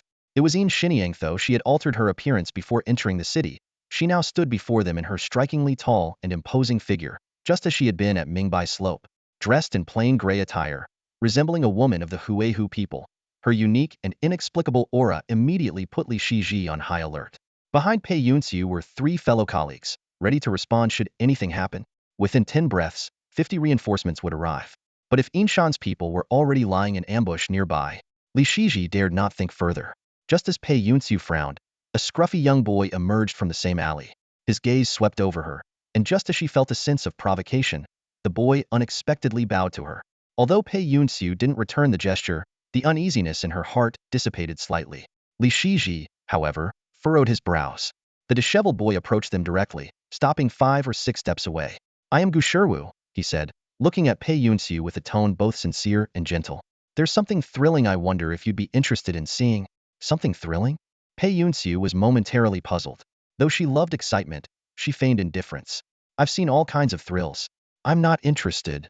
Gu Lu Bai's expression turned to one of disappointment. Lowering his voice, he said, I figured that a sword contest in a remote borderland like this wouldn't pique your interest. A sword contest? Pei Yunxiu was surprised but quickly composed herself. Fine, I have nothing better to do anyway. Might as well take a look. Li Shiji turned to her in disbelief, feeling that the second young lady he served had somehow been swayed without realizing it. But this matter is somewhat private, Gu Lu Bai added, his gaze shifting to Li Shiji. Only a very select few can be present. Private? Pei Yunxiu was about to reprimand him, but her eyes darted to Yin Shenyang at the alleyway entrance. Changing her tone, she asked, is she the one competing? Miss Pei, You're as sharp as ever, Gu Lubai replied with a cheeky grin. Pei Yunkus' mind raced with questions. The master of the frost sword, dueling tonight at Haishawa? Whether it was a contest or a slaughter, witnessing a grandmaster swordsman in action was indeed thrilling. She couldn't help but step closer to Gu Lubai, lowering her voice to confirm. Are you sure she's the one competing? Indeed. Against whom? A swordsman from the Xie family. When? Right now. Well, head there immediately. But what? But she doesn't want anyone else there, aside from you and me, to witness the duel. That's only natural, Pei Yunxiu said haughtily. Who else in Haisha would be worthy of watching alongside me? Besides, a grandmaster swordsman doesn't perform for just anyone, Gu Lubai added. It'd be best if no one even finds out that she had a preliminary duel with someone. You really think I'm that foolish? Pei Yunxiu sneered, suddenly alert. Gu Shiwu, are you using me to help you cover this up? Of course not, Gu Shiwu replied earnestly. You offered to help me get a travel pass, and I didn't even accept. This is just something that's incredibly easy for you to handle here in Haishawa. Who else but you has the capability? If you think it's too much trouble, I'll figure something out myself, but it might take until tomorrow. Pei Yunxiu smirked faintly. He wasn't wrong. Keeping this under the Xie family's radar was indeed a trivial task for her. Thinking of Xie Wan's arrogant and foolish demeanor, she decided to handle it effortlessly. Where's the Xie family swordsman? She asked directly, not bothering with further pleasantries. At the Bamboo Green Inn. Li Shiji, come here. Pei Yunxiu gestured toward Li Shiji, who stood not far behind her. Lowering her voice, she pointed to Yin Shenyang and said, tonight, she's going to duel with the Xie clan swordmaster at the Qingzhou guest house. Aside from the few of us watching, no one else can know about this. Can you make that happen? The Qingzhou guest house. Li Shiji mulled it over for a moment before responding earnestly, shouldn't be a problem. It's near the Haisha granary, and apart from the guards, there's hardly anyone around. But to truly keep this under wraps, would need to seal off 3 surrounding streets. Seeing his willingness, a glimmer of satisfaction flickered in Pei Yunxiu's eyes. Then get to it. Do it well, and there'll be a reward. Li Shiji swallowed nervously. Does that mean other tasks will need to wait? Pei Yunxiu immediately caught his drift, was hinting at a lack of manpower. She nodded briskly. Of course. Do I really need to sort out every little thing for you? Gu Lubai cautiously interjected. Then will you come with us first? Pei Yunxiu raised her chin with a haughty nod. Lead the way. As Pei Yunxiu followed Gu Lubai and Yin Shenyang out, Li Zixi's 3 trusted subordinates exchanged uneasy glances, cold sweat forming on their brows. Gu Lubai, who had never met Pei Yunxiu before, seemed to have a remarkable grasp of her temperament. With just a few words, he had persuaded her to join them. Yin Shenyang remained calm and composed. When Gu Lubai first proposed this plan, even she had doubted its feasibility. But Gu Lubai had patiently explained. Pei Yunkus' rebellious nature meant the more someone told her not to do something, the more determined she'd be to do it. Despite her noble status, she was only a year older than Gu Lubai. Unlike other aristocratic heirs, she had spent years traveling and indulging her free-spirited tendencies, doted on by her family. This trip beyond the borders, while ostensibly to manage Pei family affairs with the frontier army, was really just her elder's way of letting her experience the world. In such a chaotic place, the more dangerous and thrilling the event, the more it would appeal to her. A duel between master swordsmen, something rare even in Chang'an or Luoyang, was an opportunity she would never pass up. Pei Yunxiu was now striding forward, cheeks flushed with excitement. She thought to herself, Gu Shiwa's little tricks, did he really think I wouldn't see through them? Still, the chance to witness a showdown between the Frost Swordmaster and the Xie clan's expert is too good to miss. If Li Nuer and the others found out, they'd be green with envy. All this talk about strategy and intelligence, none of it compares to the thrill of a real fight. As for Su Tuibei's indifference toward that female corpse, well, he's just too dull. Under Pei Yunkus' orders, Li Shiji and his men sprang into action. They knew her temperament all too well. If she were left waiting at the Qingzhou guest house, there'd be hell to pay. Forget the reward. They'd be lucky to escape punishment upon their return. The unluckiest of all, however, were the 2 officials from the Taisher Bureau. As they tried to trail after Pei Yunxiu, someone knocked them unconscious with a single blow and dumped them in a tent. Meanwhile, inside the Qingzhou guest house, an elderly man clad in a crimson robe sat cross-legged on a thick fur mat. Before him rested a yellow wooden sword case. With each measured breath, his very essence seemed to merge with the sword within the case, his energy and spirit reaching their peak. Suddenly, as if sensing something, the sword within the case began to hum, resonating with the presence of a kindred spirit. How could there be someone in Haisha Valley capable of resonating with his sword energy? This thought flashed through the mind of the elder in crimson robes, and in that instant, he understood who the visitor was. Rising solemnly, he observed the gradual silence settling over the Qingzhou Inn. even the soldiers stationed at the nearby granary retreating quietly. Pei Yunxiu, Gu Lubai, and Yin Shenyang entered the inn. The crimson-robed elder, Feng Shuqing, had already opened the door to greet them, his demeanor austere. Behind him, a wooden sword case seemed to hum with energy, its tangible sword aura rising a full foot above it. When his eyes fell upon Yin Shenyang, his expression remained calm. Yet his inner thoughts churned like a tempest. Knew a duel with the master of the frost sword was inevitable, but surely not tonight. I am Pei Yunxiu, the haughty young woman declared, her tone as imperious as ever, as if staking her claim to the spotlight. Feng Shuqing, the elder responded instinctively. Seeing his respectful demeanor, Pei Yunxiu waved dismissively. If the Xie clan asks about tonight, just say I was intrigued and came to test your skills. Feng Shuqing's gaze flickered toward Yin Shenyang, perplexed. Why was the master of the frost sword traveling with the second Miss Pei? And what exactly was the meaning of these words? Though a master swordsman, he found himself unable to decipher the deeper implications. How many years have you devoted to the sword? Yin Shenyang asked evenly. At the mention of swordsmanship, Feng Shuqing's spirits lifted. 41 years, he replied. He was a disciple of Chao Yuan of the Qin Prefecture Guard, having trained at the Tingtao Sword Academy. They'll give you a chance for a true contest, Yin Shenyang said, nodding toward the sword case behind him. Win or lose, it will be worthy of your 41 years of dedication. Her words caused Feng Shuqing's eyes to shift subtly, and he bowed deeply. Thank you. Please, Yin Shenyang replied with a slight nod. In that moment, the atmosphere froze. A sharp, overwhelming aura emanated from Yin Shenyang, piercing the heavens. Pei Yunxi's heart raced, and she nearly gasped aloud. This was the might of a true sword master.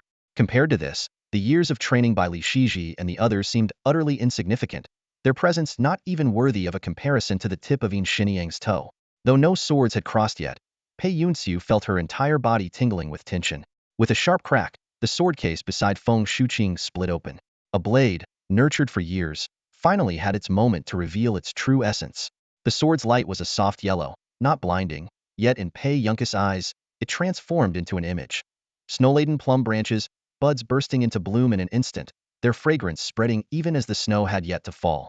Though Feng Shuqing refrained from unleashing a fearsome aura, Pei Yunxiu felt her skin prickle as if invisible blades filled the air around her. At this moment, Feng Shuqing's sword intent surged within him, an unparalleled exhilaration coursing through his veins. From the day he first took up the sword, like many others, he had dreamed of wielding it to right wrongs and vanquish injustice. But as his experience grew, he came to understand how rare fairness was in the world.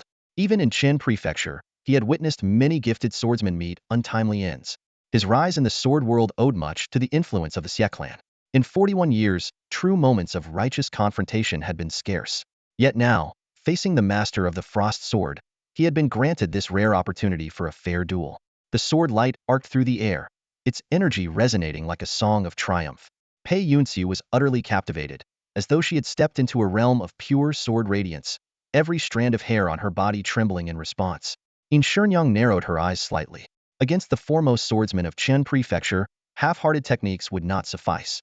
She drew the frost sword without hesitation, meeting Feng Shuqing's blade Hedon, as if entirely unfazed by the jubilant sword light. Extending her left hand, a faint, pale frost erupted forth, its chilling presence cutting straight to the throat. Feng Shuqing's heart nearly stopped. Had never seen a strike so swift, with a real sword intent that outpaced even the speed of the sword light itself. Yet he held the advantage of striking first. 41 years of honed swordsmanship reminded him. Her blade was shorter. His sword should reach her flesh first. Pei Yunxiu's eyes widened, her heart pounding violently. Through her blurred vision, she caught sight of two figures darting past, their swords clashing in a brilliant flash. With a sharp crack, the sword case shattered into countless fragments. Yin Shenyang stood firmly to the left of Feng Shuqing, her hands hanging loosely at her sides. Feng Shuqing's sword tip drooped, touching the ground with a crisp, clear ring. Only then did Pei Yunxiu notice a faint red mark on Feng Shuqing's throat, not a wound, but as if someone had pressed there with immense force. It was only at this moment that she realized her back was drenched in cold sweat. What were you doing stepping in front of me? Pei Yunxiu suddenly realized that Gu Lubai was standing 2 steps ahead of her, though she hadn't noticed when he got there. I got so absorbed in watching that I unconsciously moved closer, Gu Lubai replied with an embarrassed smile. Pei Yunxiu felt a twinge of guilt as she realized that, in truth, she had instinctively retreated 2 steps under the overwhelming sword aura, while Gu Lubai hadn't budged an inch. Feng Shuqing spoke with an impassive expression. The essence of swordsmanship lies in the harmony of sword intent, inner strength, and the body. That last strike, while it was her mastery of physical transformation that won out, reaching such a level is beyond the capability of ordinary people. In another match, the result would be the same. Thank you. Feng Shuqing bowed deeply to Yin Shenyang. Fame is not what I seek, and I detest performing swordplay for the amusement of the powerful. Yin Shenyang replied calmly, if you were sent by the Xie clan to challenge me, I'd like to ask for your help with something. All right, Feng Shuqing agreed without hesitation. 41 years of sword training, and today, he felt truly fulfilled. Yin Shenyang continued, I need people to believe that I died in this city. Pei Yunxiu's entire body stiffened as she finally understood the purpose of the female corpse Su Tuibei had brought. She forced herself forward, only to find her muscles still tense from the lingering sword aura. Ridiculous. Oh, Gu 15, is there anything else you need my help with? She asked, trying to sound composed. Not for now, Gu Lubai replied. Pei Yunxiu said irritably, you're afraid of the Xie clan causing trouble, so you want to fake her death. But do you realize, apart from the dubious source of the corpse, there's another glaring flaw? Seeing Gu Lubai's confusion, she sneered, beyond Yangwan, the area is sparsely populated. With her striking figure, shall be hard to keep hidden. Gu Lubai gave a wry smile, conceding the oversight. Pei Yunxiu said coolly, they'll handle the corpse, but once you leave Haishua, it'll be up to your luck.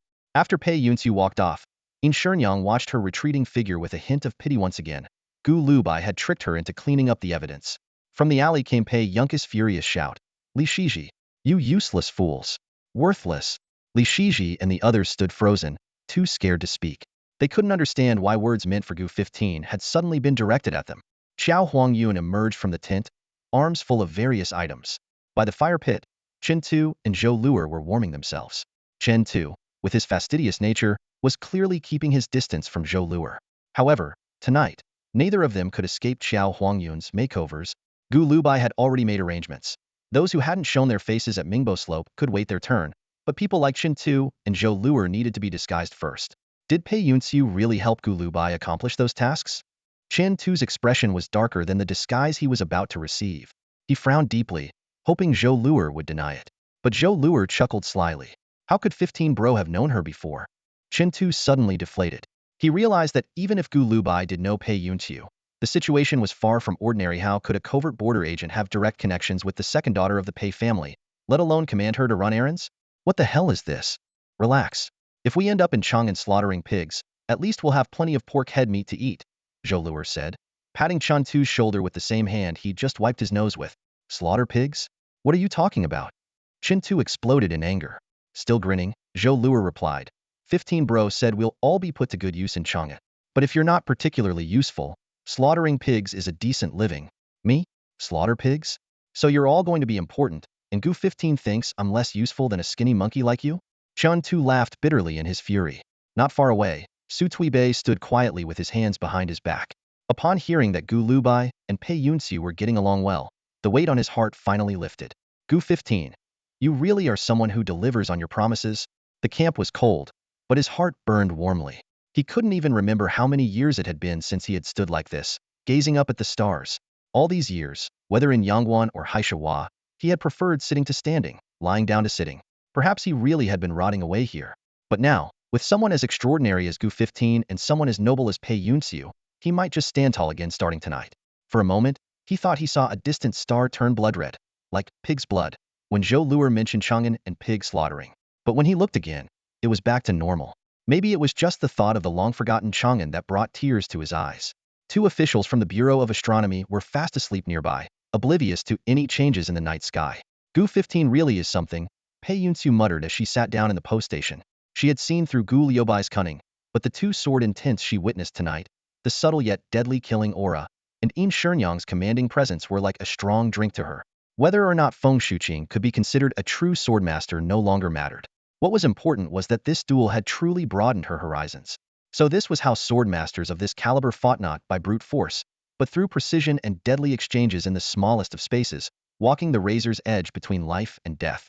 That immense inner strength wasn't used like an elephant trampling everything in its path. Inner strength that wasn't meant to be used that way. Her friends back in Chang'an surely didn't understand this. She now held an invisible advantage over them. They wouldn't even dare boast in her presence anymore. Reliving the duel in her mind and thinking about how Gu Lubai had used her, she found herself unbothered. Let's just say I pity this lonely boy. After all, she had always been magnanimous. Even deep into the night, Pei Yunxiu remained wide awake. Tomorrow at noon, officials from the Ministry of War and the Ministry of the Imperial Stables would arrive at Haishawa, and the grand show orchestrated by the Xie family would begin. She would get to see Gu Lubai and Yin Shernyoung again. At dawn, Su Tuibei met with Gu Lubai.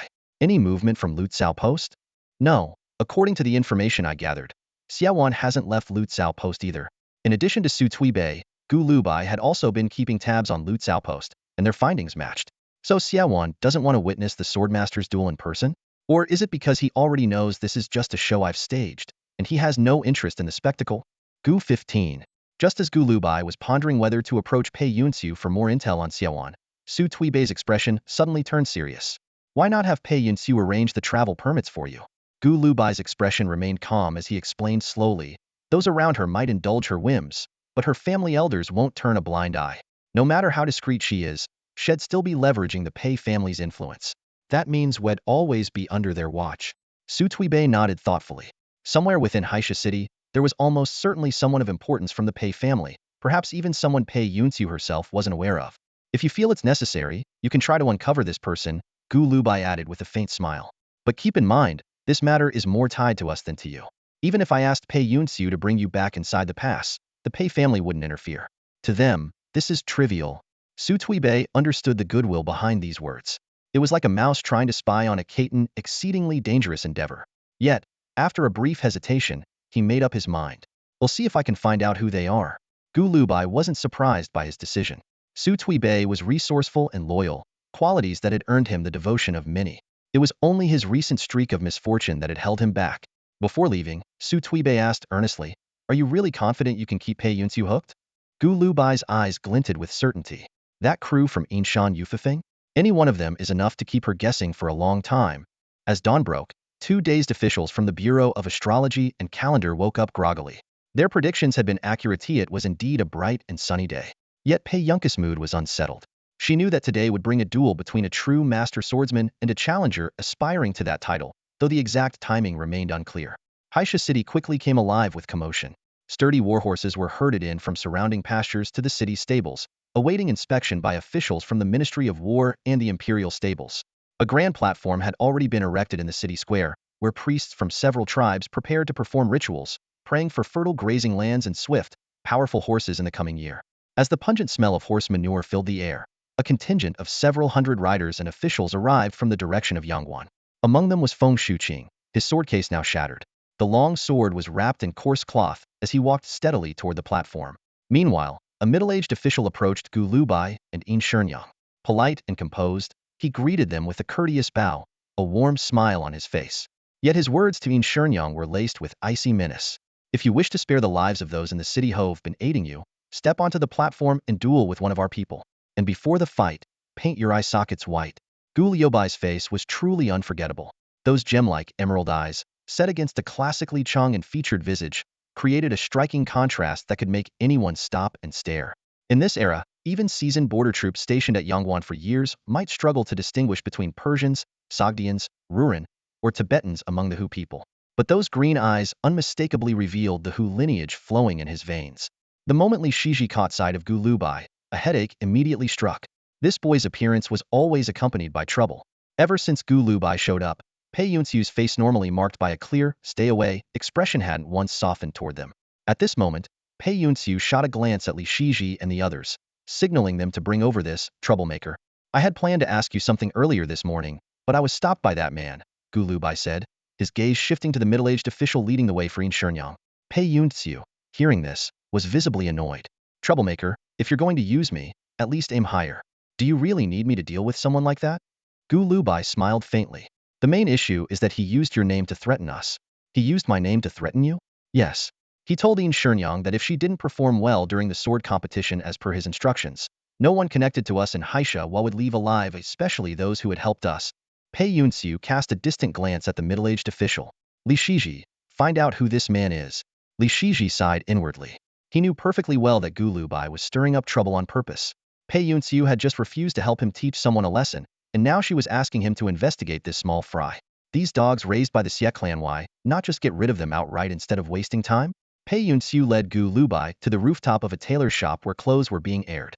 It was the perfect spot, directly facing the high platform yet shielded from view by the roof. Passers-by on the street couldn't see them. For someone like Xiaowan, personally overseeing the training of a single grand swordsman hardly seems worth it, Gu Lubai remarked. I've heard he's been staying at Lu Chao Inn and hasn't left. What is he really after? Military merit to exchange for a title, Pei Yunxiu replied indifferently. If I were a man, coming to the frontier this time, I'd also aim to bring back some military achievements.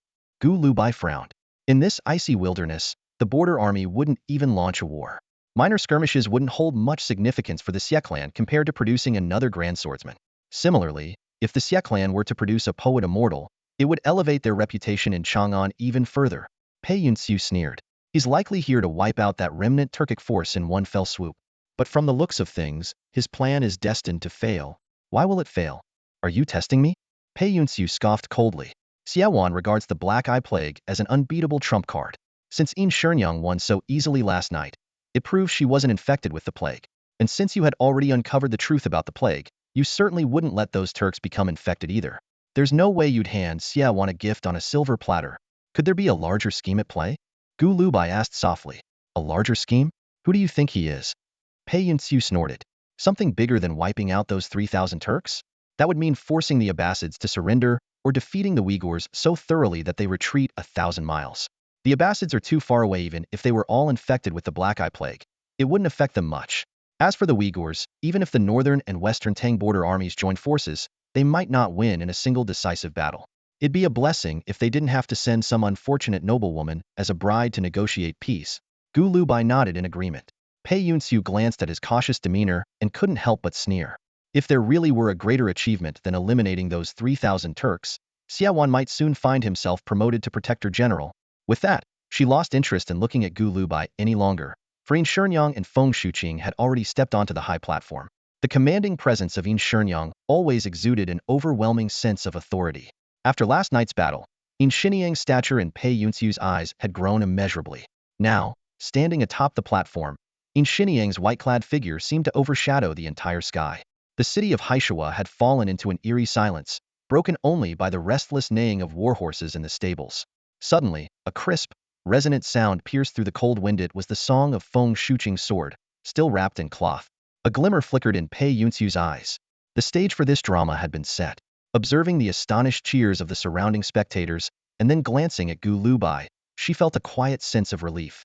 If she hadn't witnessed a true duel between swordmasters the previous night, she might have found this display just as mysterious and awe-inspiring as the others did, rather than somewhat exaggerated.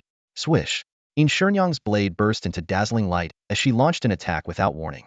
This was her signature movie, a feint designed to confuse her opponent and obscure her true strength. To all but a select few like Gu Lubai, the sword's radiance seemed like sparks flying from a forge, fierce and overwhelming. Boom! With a light tap of his toes, Feng Shuqing sent the entire platform trembling. He leapt into the air with the grace of a dragonfly skimming water, his sword cutting through the air as the cloth wrapping it unraveled into countless fluttering scraps.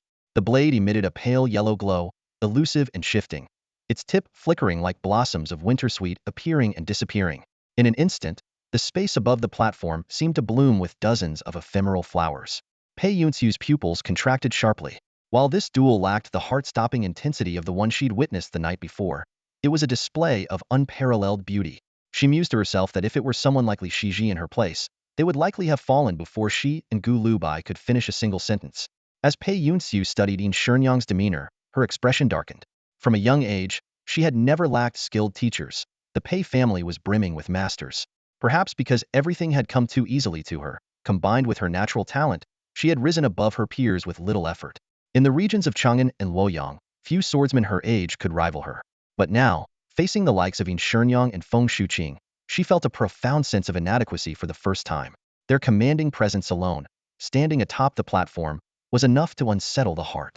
It made her regret her past complacency. Suddenly, a collective gasp erupted from the crowd.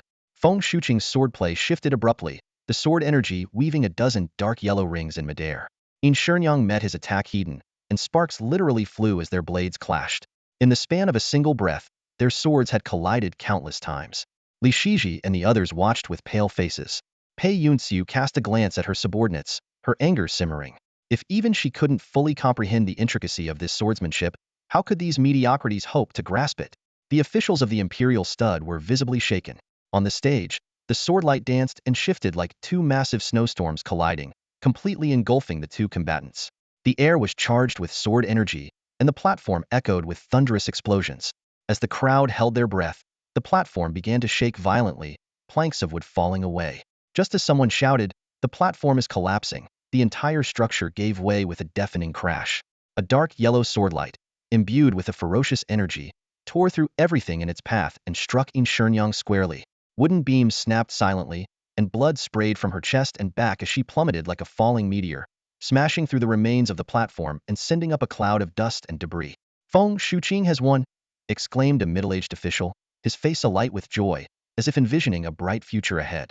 As the dust settled, Feng Shuqing stood atop an upright beam, gazing down. Below him lay the bloodied and mangled figure of the white-clad woman, crushed beyond recognition by the shattered wood. Suddenly, one of the ritual bronze braziers toppled, spilling its embers. The broken wood quickly caught fire. Someone moved to extinguish the flames, but Feng Shuqing raised a hand to stop them. Gu Shiwu, Pei Yunxiu turned to Gu Lubai with a blank expression. The collapse of the platform and the fire from the brazier were clearly no coincidence. Gu Lubai smiled faintly and explained, "The Inyue Hive are each masters in their own right. This was the handiwork of their mechanism expert. Even the positioning of the platform was carefully chosen by Su Tuibei, with a sealed waterway underneath for escape." Pei Yunxiu nodded in satisfaction. "One of these days, I'd like to meet the other members of the Inyue Hive. They would be honored," Gu Lubai replied with a smile. The fish had finally taken the bait. The collapsed high platform turned into a massive pile of firewood, blazing with roaring flames. Waves of heat swept across Haishawa, yet the border town was engulfed in an eerie silence. A grand swordmaster had perished in the inferno, his dazzling sword light and proud demeanor becoming eternal in an instant. Flames burned bright for a prosperous year. Sacrificing a swordmaster to honor the heavens, may all rivers and mountains flourish. What is there to fear about the year ahead? A sudden shout erupted from the crowd.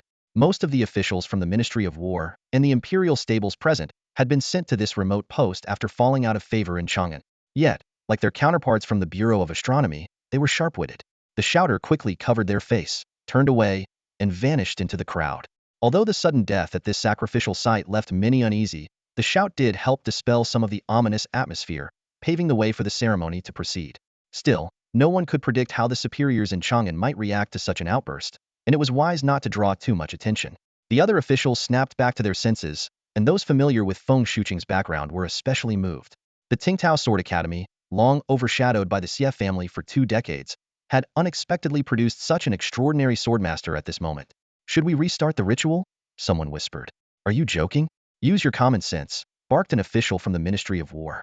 Besides the fact that auspicious words had already been spoken, rebuilding the high platform was no trivial matter. Timber was scarce in Haishawa and had to be transported from afar. Such an undertaking was far from easy. The subsequent handover of war horses went surprisingly smoothly. This year's horses were stronger and healthier than in previous years. The officials from the imperial stables, though drenched in sweat after inspecting the horses, visibly breathed a sigh of relief. Each time these officials entered Pei Yunxiu's line of sight, they elicited a cold sneer from her. She was well aware that there could be no issues with this year's war horses. The emperor had placed exceptional importance on this year's horse handover. Even if local officials were unaware of the specific reasons, none would dare risk tampering with the horses unless they intended outright rebellion. Pei Yunxiu originally had 2 other objectives for this trip: to collect some rare goods from the Haishawa market that were hard to find in Chang'an, and to assess the state of the border troops to identify any shortages. After all, the upper ranks of the border army largely consisted of individuals tied to the Pei family, so it was only natural for her to look out for them. However, after witnessing the battle between In Shenyang and Feng Shuqing last night and observing Gu Lubai and the Yingshan Hive's dramatic public display today, her original plan seemed far less compelling. Her thoughts were now consumed by when she could meet the people of the Yingshan Hive. Gu Lubai had made no effort to hide his whereabouts, so she could easily track him down at any time.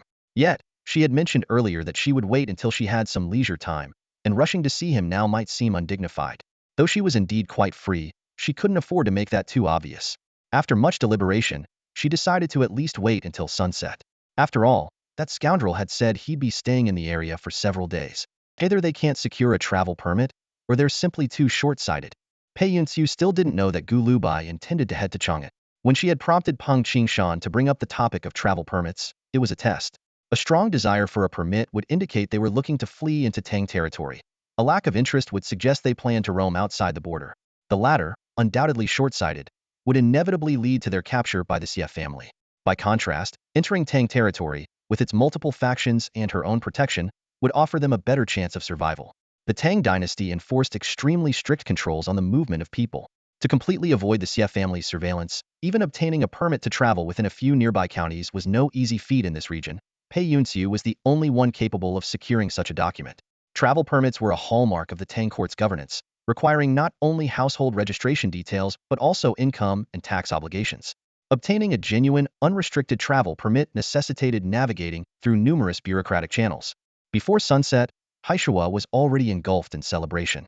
The satisfaction of the Grand Stable Department and the Ministry of War officials signified the satisfaction of the Emperor of Tang. While the officials maintained their decorum, the border residents who had benefited from the arrangements had long cast off their restraint. Bonfires were lit one after another, dispelling the cold and releasing pent-up emotions like a flood breaking through a dam. The lanterns on the city walls had yet to be lit, but the streets and alleys were already teeming with drunken revelers, clapping, spinning in circles, and singing at the top of their lungs. Pei Yunxiu finally couldn't contain herself. She changed into a set of men's clothing typically worn by the Hu people and stepped out. Even so, her slender waist and the curves of her figure betrayed her femininity. She headed straight for the granary, where the guards were all subordinates of Su Tuibei. This post wasn't lucrative, but it carried great responsibility. Even a few grains lost to mice could invite the whip of a superior. Fortunately, it was usually a quiet assignment. By the bonfire, Su Tuibei and a few border soldiers were roasting rat meat alongside Gu Lubai. The moment Li Shiji appeared, the soldiers tactfully withdrew, leaving only Gu Lubai and Su Tuibei behind. Where's the swordmaster? Pei Yunxiu casually sat on a stone stool beside Gu Lubai. Though she didn't yet know Xiniang's real name, in her heart, there was only one true swordmaster in this city. The day's scheming had drained her energy, and now she only wanted to rest.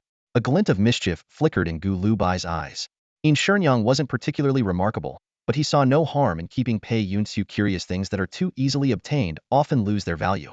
What's with all that blood on her clothes? Don't tell me she actually got injured? Pei Yunxiu pressed. Just 2 pig bladders filled with blood, Gu Lubai replied. Too bad about her outfit though.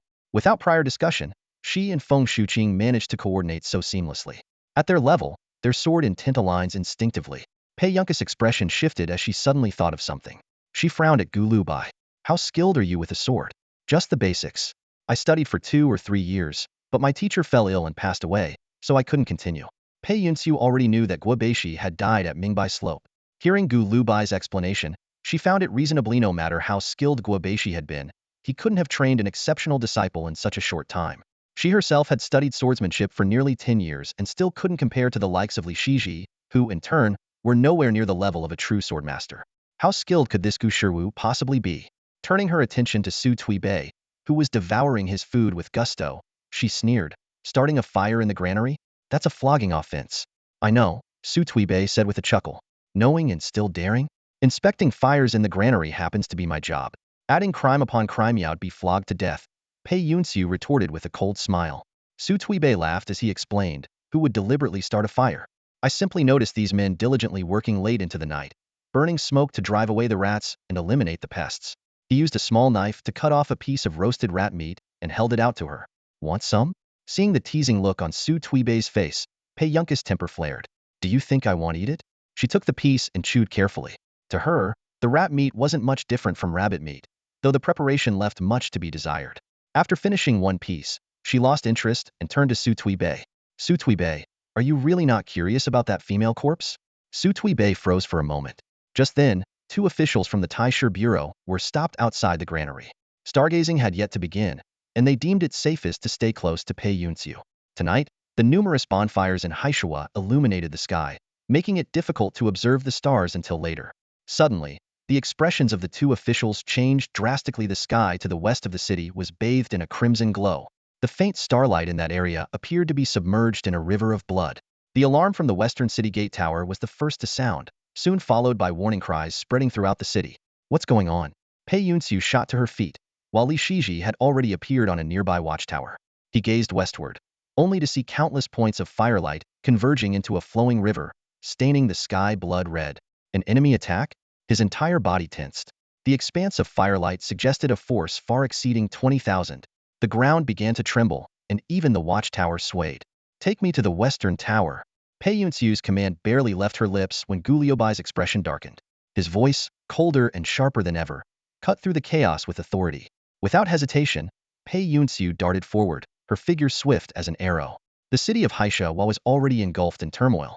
As Pei Yunxiu ascended the tower, she was greeted by the grim-faced Su Tuibei, alongside a scholarly-looking man standing near Gu Liubaichen Tuesday. But there was no time to dwell on introductions. In the distance, an ocean of fire surged across the hills, its glow licking the night. The glint of blades under the moonlight shimmered with a chilling menace. 2,000 cavalry, followed by at least 8,000 infantry, advanced like an unstoppable tide. The sheer magnitude of the scene made Pei Yunxiu feel as though she had stepped into a nightmare. It wasn't until Gu Liubai's cold, commanding voice broke through the haze that she remembered to breathe. Her lips trembled as she turned to face him, only to find not fear in his expression but a fierce, almost predatory anger. How could there possibly be such a massive enemy force? She asked, though she knew full well that Gu Lubai, as the shadow operative of Mingbai Slope, would never miscalculate. Still, the reality felt absurd. Of course, it's impossible. Gu Lubai snapped, his voice sharp enough to cut. Unless someone deliberately tampered with the intelligence. The statement struck Pei Yunxiu like a thunderclap, nearly robbing her of her footing. Such an overwhelming force appearing without warning could mean only one thing. The enemy had been encamped nearby long before the storm that claimed Luo Qing's life. The only way this could happen was if the border scouts and spies had failed their duties or worse, their reports had been intentionally suppressed. But those scouts and spies wouldn't fail without reason. They were either dead, replaced, or their intelligence had been purposely buried. Who could orchestrate such a scheme? Who would dare? In a flash, a familiar face surfaced in her mind. Xia Wan, who had respectfully greeted her at the Luzhao relay station, the Xia family scion she had once dismissed with scorn. What exactly is he trying to achieve? She demanded, her voice sharp with disbelief, though deep down, she already knew the answer. Gu Lubai's reply was as icy as the winter winds. The Xia family will lose a grand swordmaster. The Pei family patriarch will lose his most cherished daughter. The Emperor of Tang will lose his warhorses and his honor. Haisha will be no more. Western commanders will fall from grace. And if someone steps in to repel the enemy, claim heads, and recover a fraction of the warhorses to save the emperor's face, they will emerge as the true victor. Compared to that, 3,000 Turkic lives are a small price to pay. Nearby, Chen Tu, disguised as a scholar, grasped the implications and could only think of two words: utterly deranged. The killing feast, the grand market, the horse exchange Haisha was brimming with treasures that would tempt any foe of the Tang Empire. But who would dare traverse the frozen wastelands? Who would risk such a campaign when supplies were scarce and the weather unforgiving? The Tibetans, Gu Lubai said with unshakable certainty. Only they have the manpower, only they would come from that direction. They lack iron and copper but have no shortage of horses or soldiers. And if someone is supplying them with provisions for winter combat, they wouldn't pass up the chance to annihilate a Tang border city. They'll massacre the city? Pei Yunxiu's voice trembled, though she immediately felt the naivety of her question. She had once mocked Xia Wan for lacking ambition and audacity, never imagining he would go to such extremes. Even if his plan involved staging a collaboration with the Tibetans and handing them heads on a silver platter, suspicion would inevitably fall on him. Drawing a deep breath, Pei Yunxiu forced herself to steady her nerves. Even if death was imminent, the honor of the Pei family must remain untarnished. Gu Liubai's lips curled into a faint sneer as he calmly analyzed the situation. Who would have thought he could be so reckless? There's no way he could have achieved this alone. Those truly powerful figures only care about the ultimate profit. They couldn't care less about how many innocent lives are lost along the way. His voice grew colder. Haisha was destined to become scorched earth, and everyone involved will be erased. That sliver of doubt will eventually be consumed by flames of fury. Even if an investigation is launched, nothing will tie this to Xia Wan. The only evidence will likely show he was fully engaged in combating those 3,000 Turkic cavalry. Suddenly, a maniacal laugh echoed from atop the city wall. Su Tuibei's large frame quivered along with the wall's vibrations, his fat trembling. Tears glistened on his face as he cackled. I thought I was finally going to leave this godforsaken place, but it turns out I'm still destined to die here. Give me hope, only to stomp it into the mud? Ha ha ha. To hell with the so-called eternal heaven. Damn this treacherous fate, what a joke. His laughter turned into an angry roar. Bring me my blade. I'll take command. Who dares to object? A massive, heavy, and razor-sharp guandao was handed to him. Though there were fifth-rank officials present in the city, making it inappropriate for someone of his minor rank to assume such authority, no one dared utter a word of opposition at this moment. When one general attempted to protest, barely uttering the word "I," Su Tuibei cleaved him in two with a single swing of his blade. Blood splattered across his body, and in that instant, Su Tuibei resembled a reborn demon, as though he had finally come alive. Pei Yunxiu stood frozen, witnessing the composed calculations of Gu Lubai and the demonic transformation of Su Tuibei. At this moment, their true ferocity was fully unveiled. Gu Liubai's voice rang out. There will be no reinforcements from Yangguan for now. All messenger pigeons and hawks are strictly forbidden from being released. Facing skepticism, he explained calmly, the Tibetans won't attack the city immediately. They'll surround Haishawa first. Yangguan can send, at most, 2,000 or 3,000 cavalry, who would only be marching to their deaths. The last 2 defeats against the Tibetans happened because our military intelligence was leaked. Their trained golden eagles aren't for sending messages theory, specifically trained to hunt down our pigeons and hawks. This is all documented in military records. The gazes directed at Gu Lubai from those on the city wall now carried a mix of awe and fear. Especially among the officials who recognized Pei Yunxiu's identity, they assumed Gu Lubai to be a strategist from the Pei family. Yet such a brilliant mind, they thought, was bound to perish here. Even with a warrior like Su Tuibei, the skilled fighters of the Pei family, and a strategist like Gu Lubai, no one believed they could leave this city alive. What's the plan? Su Tuibei, now resembling a demon, asked bluntly. Gu Lubai replied, leave only a few men on the walls. The walls aren't high enough, they won't attack immediately, but they'll keep firing arrows to prevent escape.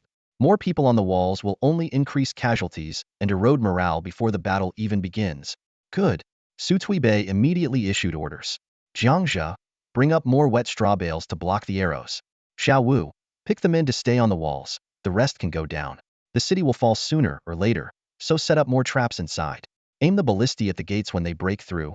Give them a taste of hell. Pei Yunxiu gradually regained her composure. Though Su Tuibei had bluntly declared the city's inevitable fall, the calm of Gu Lubai and the ferocity of Su Tuibei's grin somehow eased her fear. When Li Shiji suggested sending some people away, Gu Lubai immediately rejected the idea.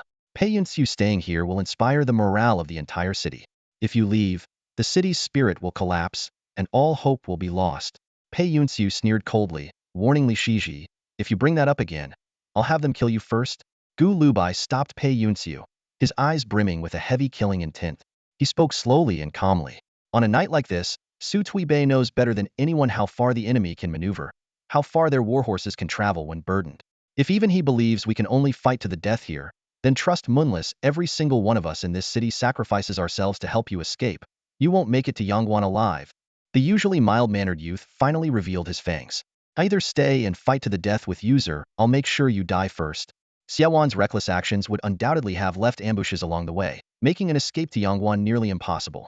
In the face of Gu Liubai's sharp and hostile words, Li Shiji remained calm, his gaze steady as he looked at Pei Yunxiu. His voice was soft but resolute. I will die before you and Miss Pei. Rest assured, I won't let her go before me. Gu Lubai, ever composed, analyzed the situation. Xiaowan will destroy as much evidence as he can. Only if she survives can justice be served for those who have fallen here. At that moment, Chun Tu quietly approached Gu Liubai's side, lowering his voice.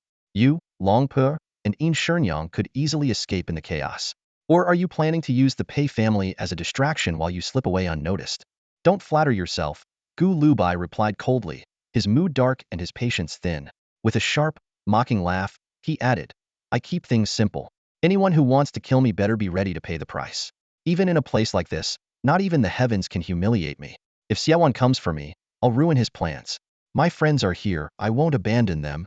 Atop the city wall, Su Tuibei's towering, muscular figure loomed like a mountain of flesh. Wielding a massive saber, his voice thundered like a storm. Come on, you filthy maggots. You powder-sniffing, worm-ridden Tibetan brats. Face me if you've got the guts, I'll take you all on. In the distance, the Tibetan cavalry surged forward, their torches blazing as they howled into the night. Chainmail and green-lacquered spears gleamed ominously in the firelight. The commanders at the front charged fearlessly, seeing Black Shawa Sitya fortress defended by fewer than 3,000 soldiers, nothing more than a lamb awaiting slaughter. Arrows rained down like a relentless swarm of locusts, forcing the shield-bearers on the wall to huddle protectively around Su Tuibei. Pei Yunxiu watched the chaos unfold, a seed of doubt growing in her mind about Su Tuibei's ability to lead. Gu Lubai seemed to sense her thoughts. At a time like this, it doesn't matter who commands. What matters is sheer strength. Su Tuibei is the best choice for this moment, because this is what he's been living for his ultimate moment of glory. But what we have to do is far harder than that. His words struck Pei Yunxiu like a slap. Could someone so calculating truly command an entire city's military and lead them into battle? Her frustration boiled over, and she came to an abrupt stop, unwilling to take another step. Gu Lubai turned to look at Pei Yunxiu, his gaze sharp and piercing, each word striking directly at the depths of her heart. You don't need to explain. I know. Unless someone knocks you unconscious, you would never flee back to Yangguan. Because, as I understand it, the elders of the Pei family would never tolerate one of their own retreating alone when this city falls. If it were you in Yangguan, and you saw another Pei family member doing the same, you'd shoot her yourself. His voice was low, steady, and unyielding. The generals of the Pei family once stood against 50,000 with just 5,000. The blood of the Pei family runs through your veins. Your pride would never allow you to commit the disgrace of desertion. Under normal circumstances, Pei Yunxiu might have found his words overly dramatic, even pretentious. But in this moment, every syllable resonated like the most primal cry from the depths of her soul. Gu Shawuthi's insufferable man had somehow become her confidant. Tears welled up in her eyes, but she forced them back. Members of the Pei family must never shed tears in the face of an approaching enemy. What's our next move? She asked. Gu Lubai had already begun outlining his plan. I've arranged for the war horses to be quietly released and the granaries to be set ablaze. These actions must appear uncoordinated and accidental. If the loss of the war horses becomes too significant, even if you survive this, it will be hard for you to gain any advantage later. A chilling glint flashed in his eyes. From now until the city falls, you and I must remain visible to everyone. Any coward who dares to show fear will kill them on the spot. The murderous aura radiating from him was suffocating, even for Pei Yunxiu. She loosened her collar, but unconsciously stepped closer to him. Why release the horses and burn the granaries? She asked. Chaos is essential for street battles, Gu Lubai explained. We're severely outnumbered. Those war horses charging through the streets will cause more damage than many soldiers could. If anyone's going to be trampled or kicked to death, it should be the Tibetans. He continued with an analytical calm. The Tibetans rely on dried meat and grain powder for their campaign sand advantage for their sudden raids. But to maintain the speed of their cavalry, they won't carry much food. Pei Yunxiu immediately grasped his point. They must be counting on a swift victory and plan to seize supplies afterward. If the granaries suddenly catch fire, even if they have backup plans, they'll be thrown into disarray. Black Sandwadu is built with stone houses, which don't burn easily. There are also underground water channels, Gu Lubai said with cold precision.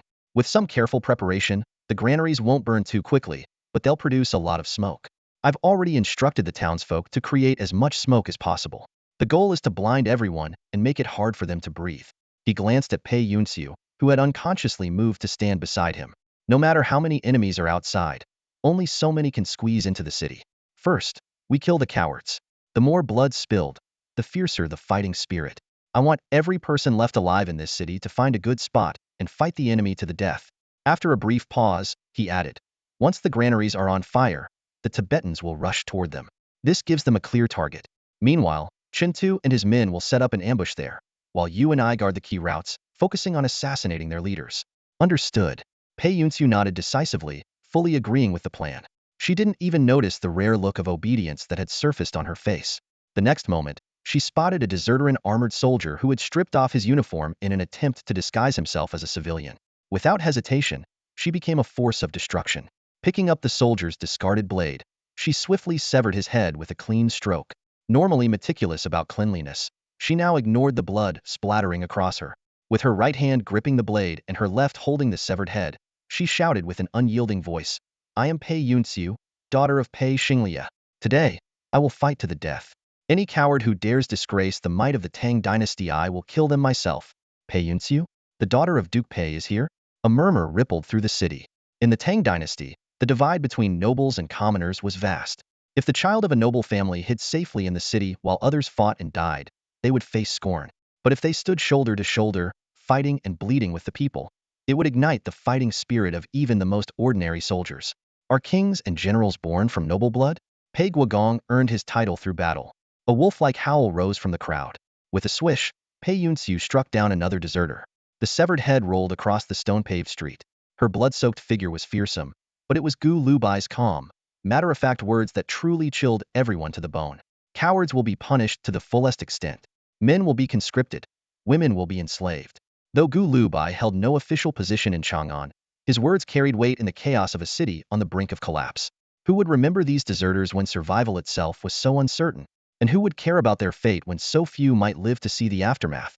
Combined with Pei Yunxiu's relentless executions, his decree shattered the last vestiges of hope among the hesitant.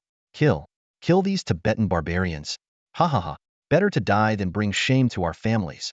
Many began to lose themselves in a frenzy, much like Su Tuibei atop the city walls. His maniacal laughter echoed throughout the city. You dogs, strutting around like peacocks in peacetime, but when it's time to act like men, you'd rather bury your heads in your trousers. Die with some dignity, you useless cowards. Ha ha ha, what a bunch of trash. Li Shiji stood atop the city walls, his gaze shifting between Su Tuibei, who stood boldly on the parapet, and Gu Lubai, who lingered silently in the shadows. One exuded thunderous energy, the other was as calm and deep as water. Yet, in the blink of an eye, these two had accomplished what most frontier generals could only dream of: turn the terror gripping the city's people into a fierce resolve to fight. Beyond the walls, the Tibetan cavalry had formed ranks in the direction of Yangwan Pass, their formation bristling with tension. Su Tuibei stood like a thorn in their sight, impossible to ignore. The walls of Haisha were not particularly high, and a dozen Tibetan warriors, unable to restrain themselves, spurred their horses forward without waiting for orders, charging directly at Su Tuibei's position. Arrows rained down as the vanguard advanced. Two of the warriors, armed with twin blades, moved with the agility of mountain goats, scaling the walls in mere moments. As they reached the top and swept their gaze across the sparsely manned defenses, sneers of disdain began to form on their faces only to freeze an instant later. Su Tuibei rose slowly, like a mountain emerging from the earth. The massive blade in his hands, Mo Dao, seemed to hum with barely contained fury. Its engraved runes glowed faintly, crackling with energy. With a single swing, a deafening roar of thunder erupted. The protective energy shielding the two warriors shattered like glass, their bodies sliced into four gruesome pieces in one impossibly swift motion. Blood and gore sprayed through the air, painting the firelit battlements in waves of crimson. Ha! Ha ha ha ha! Su Tuibei's laughter boomed like a storm. He spat contemptuously over the edge of the wall, his voice dripping with scorn as he bellowed down at the amassed Tibetan army. Killing you lot is no different than slaughtering pigs and dogs. Standing nearby, Feng Shuqing remained silent, his expression unreadable. Moments earlier, when the two Tibetan warriors had scaled the wall, fear had gripped his heart. The overwhelming presence of the enemy army was unlike anything he had ever faced. Yet Su Tuibei stood immovable, his response a devastating display of power. It was then that Feng understood why that young commander had assigned Su Tuibei to hold the wall, while Feng himself was tasked merely with guarding his back. A group of crossbowmen hesitated, unsure of their next move, when a small figure darted into their midst. Wielding a command token, the figure barked orders with sharp precision. Move to Su Tuibei's position immediately. Follow his lead and fire at will. Empty your quivers and hold back. The figure vanished as abruptly as it had appeared, leaving the soldiers stunned. Only then did they realize it was their commanding officer. As the horns of war blared, the Tibetan forces launched a full-scale assault on the city.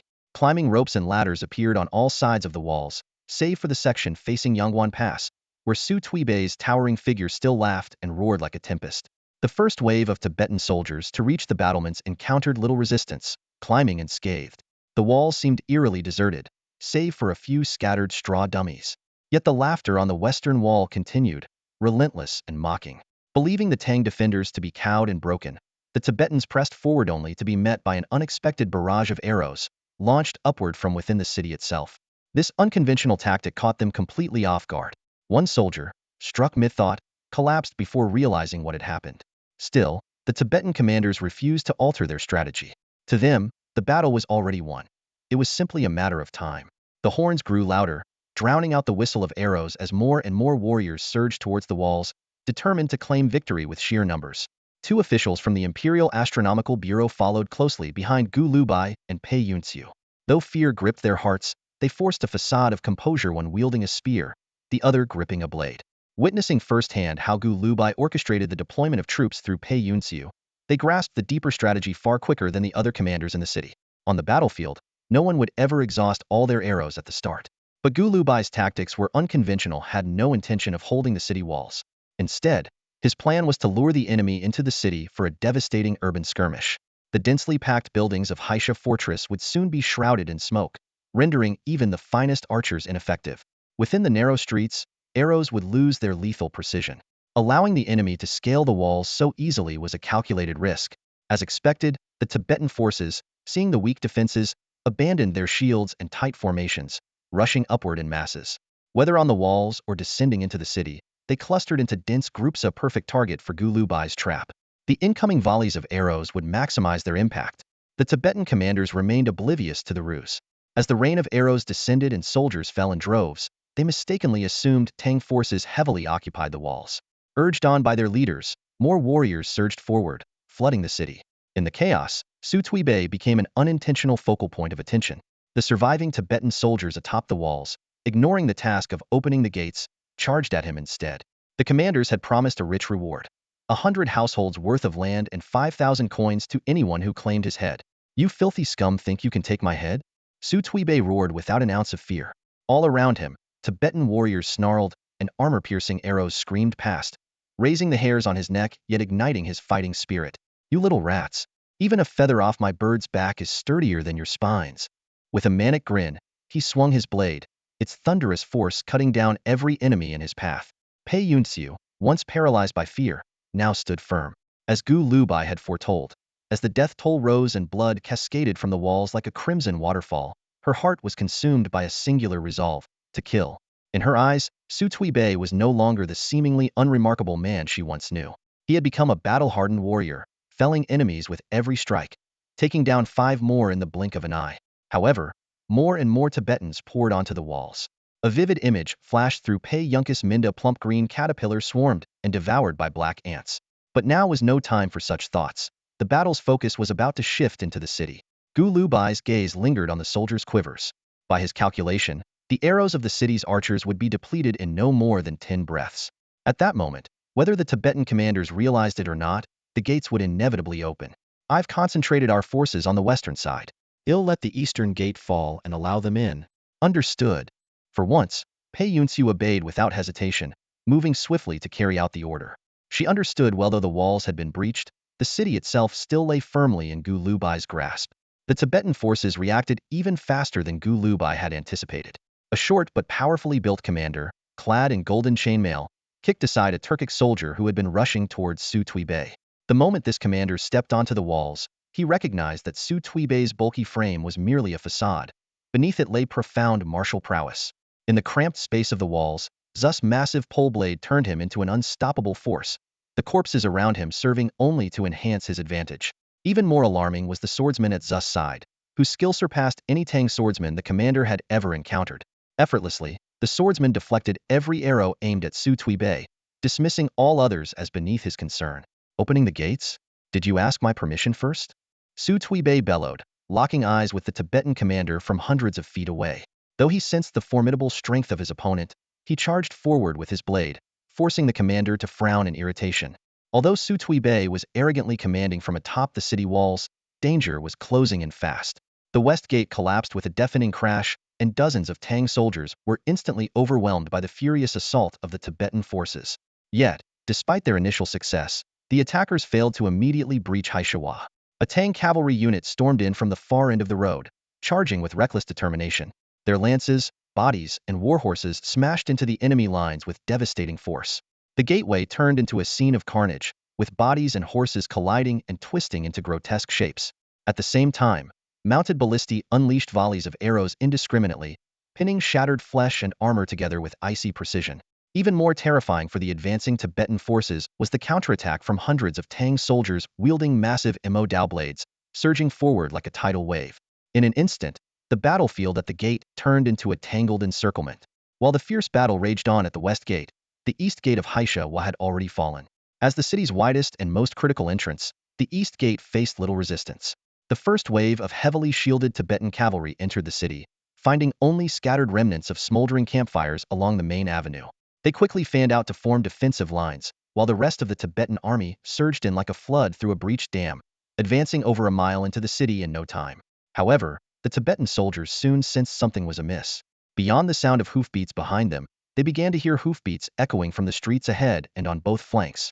Suddenly, countless riderless warhorses, unbridled and unsaddled, charged out from all directions, surrounding them like a chaotic swarm. The sky grew increasingly blood-red, and a thin mist began to rise across Haishawa. Pei Yunxiu and Gu Lubai stood atop a raised platform, watching as thick smoke billowed from the granary. It was a prearranged signal fires began to erupt across various houses and alleyways throughout the city as the granary burned. Now we start killing, Gu Lubai said, his gaze fixed on the Tibetan cavalry along the main avenue.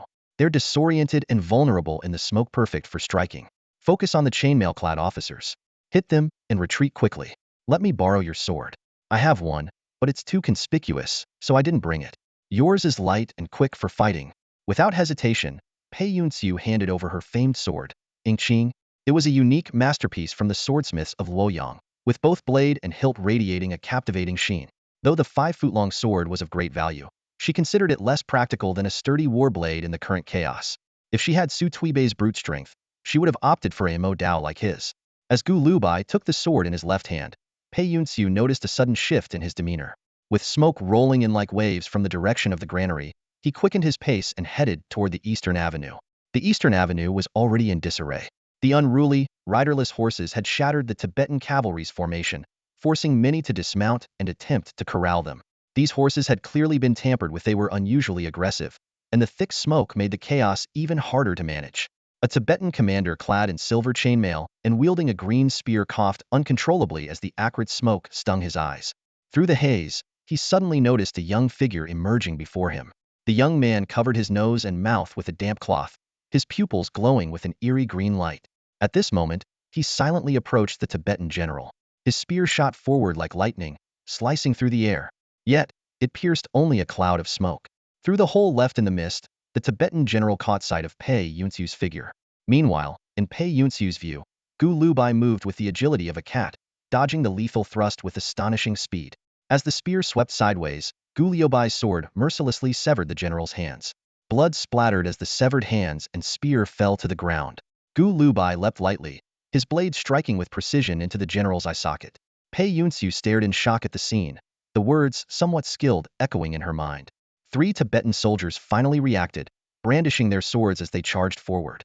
Gu Liubai's blade danced, and in an instant, 2 of them fell lifeless to the ground. Following closely, Pei Yunxiu decisively cut down the 3rd soldier. Amid the swirling smoke, the glint of a silver chainmail stood out vividly. Gu Lubai easily identified his next target, cutting down 6 or 7 Tibetan soldiers along the way, each felled by a single strike. Pei Yunxiu followed behind, her body splattered with the enemy's blood, her gaze growing increasingly complex. This was far beyond, somewhat skilled with a sword. Using that small blade, Gu Lubai had effortlessly slain 8 or 9 men, including a fully armed general. Li Shiji and several other colleagues, scattered around Pei Yunxiu, were equally stunned. Within the smoke, Gu Liubai's movements were both unique and unsettling. Each step seemed like a great leap, yet he landed with a feather-light touch, advancing like an unstoppable tide. Wherever he passed, only the bodies of his enemies remained. This was unmistakably the sword technique of the Tsonglong sword sect. To have trained under Guobeishi for merely 2 or 3 years and reach such a level? To kill with such ease, exuding such natural dominance, this was rare even among the Tsonglong sword sect. What was even more shocking was that 2 officials from the Taisher Bureau were following close behind, entirely unarmed. The 2 officials were inwardly miserable. They had initially picked up weapons, but quickly realized they couldn't keep up with Pei Yunxiu and Gu Liubai's pace. Reluctantly, they discarded the weapons and resorted to running empty-handed. When Tibetan soldiers in the smoke encountered the unarmed officials in their official robes charging straight at them, they fled in terror. In their minds, Tang warriors who didn't even bother using weapons were typically fearsome experts. Especially those in official attire, they must be formidable cultivators. By now, Gu Lubai had reached the 2nd Tibetan general clad in chainmail. This general's reaction mirrored the first. The let out a fierce shout, his spear thrusting forward like a dragon. The outcome was identical. His hands were severed, his left eye pierced by the sword, brain matter and blood spurting from the wound. Pei Yunxiu's expression darkened ominously. She was truly enraged. This scoundrel had dared to deceive her. If Gu Lubai knew she was still upset over such a matter at this moment, he would undoubtedly admire her as a true immortal of the Pei family, capable of holding a grudge even in the midst of chaos. The smoke grew thicker. A dismounted Tibetan general stood amidst the corpses, his brows furrowed. He realized that a ruthless killer must be nearby. Just then, the sound of heavy objects falling reached his ears. As he turned, a gray-clad woman appeared behind him like a phantom. His hand barely touched his blade before his throat felt as if it had been sealed by ice. Was I struck by a sword? What kind of blade is this? How could it be so fast? With these 3 questions lingering in his mind, he dropped to his knees, dead in an instant. In Shenyang, her form now altered to match the height and build of an average woman, walked past his lifeless body. She too was following Gu Lubai. The Tibetan cavalry surged into Haishawa city like an unstoppable tide, their thundering hooves, clashing weapons, and piercing cries forming a chaotic symphony of war. Yet, their initial confidence quickly gave way to unease. The city's disorder was far beyond what they had anticipated. as if every inhabitant had turned into a headless chicken. By all logic, their overwhelming numbers should have allowed them to sweep through the streets with ease, crushing resistance and securing victory amidst the wails of the Tang people. Instead, disorder reigned among their own ranks. Commanders seemed to have lost their ability to lead, and messengers, swallowed by the thick smoke, shouted themselves hoarse to no avail, unable to locate the officers who were always at their beck and call. What truly shook the invaders was the source of the smoke. It was billowing from the direction of the granary. The cunning Tang forces had deliberately set it ablaze. This bold move threw the Tibetan generals outside the city into a dilemma. Though they were adept at using fire as a weapon, Haishua's stone-roofed buildings made such tactics ineffective. Moreover, the Tang defenders responded with unnerving precision, igniting fires to create smoke screens while systematically dousing potential hotspots to prevent the flames from spreading. What baffled the Tibetans even more was the city's calm and calculated response to the sudden assault. When the vanguard realized the densest smoke came from the granary, panic spread among the Tibetan commanders. With winter upon them and their forces already weary from a grueling march, they couldn't afford a prolonged siege. Inside the city, the Tibetan vanguard was in complete disarray. Surrounded by their own troops, the chaos only deepened. Soldiers collapsed inexplicably, officers vanished without a trace, and the entire force was ensnared in Gu Lubai's meticulously crafted trap. The generals quickly reached a consensus. The granary had to be secured at all costs. They dispatched commanders to restore order within the city and sent their elite cavalry charging toward the granary. Yet one perplexing question lingered: how was that plump man in the west still alive? The answer was simple. Gu Lubai had anticipated everything.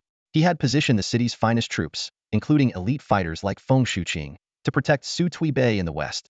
While the main streets appeared vulnerable, the western alleys, particularly near the gates, were heavily fortified with Tang forces that rivaled the enemy in strength. The smoke and the loss of their leaders blinded the Tibetans to the need for reinforcements in the west. The survival of the two Taisher bureau officials, Su Tuibei and his companion, was no coincidence. At the front stood Gu Lubai and Pei Yuxiu, while at the rear, Li Shiji and the Pei family cultivators held the line. Amid the chaos, Li Shiji fought valiantly, his sharp instincts detecting the arrival of fresh Tibetan cavalry pouring in through the east gate. A new commander was attempting to rally the scattered troops. Listening to the commotion of the advancing cavalry, Li Shiji knew with certainty this, too, was part of Gu Lubai's plan. Li Shiji leaned closer to Gu Lubai and lowered his voice. "Should we send reinforcements to the granary?" "No need," Gu Lubai replied, his tone calm and steady. "There are at most a few thousand Tubo soldiers in the city. They won't risk splitting their forces. At best, a few hundred elite troops might attempt to attack the granary." But Li Shiji began, only to be interrupted by Gu Lubai. "The granary is guarded by Su Tuibei's old subordinates and the men from Yin Mountain's Yiwowing. If they can't handle it, then we might as well prepare for the worst." Li Shiji glanced at the young man in front of him, who had just slain over 30 enemies without so much as flinching, and silently nodded. The intelligence reports from Peng Qingshan had already painted Gu Lubai as remarkably capable, but seeing him in action, Li Shiji realized those reports had still underestimated him. Behind them, Pei Yunxiu stopped abruptly, coughing violently as she struggled to catch her breath. Once she had composed herself, she glared at Gu Lubai and snapped, "You liar."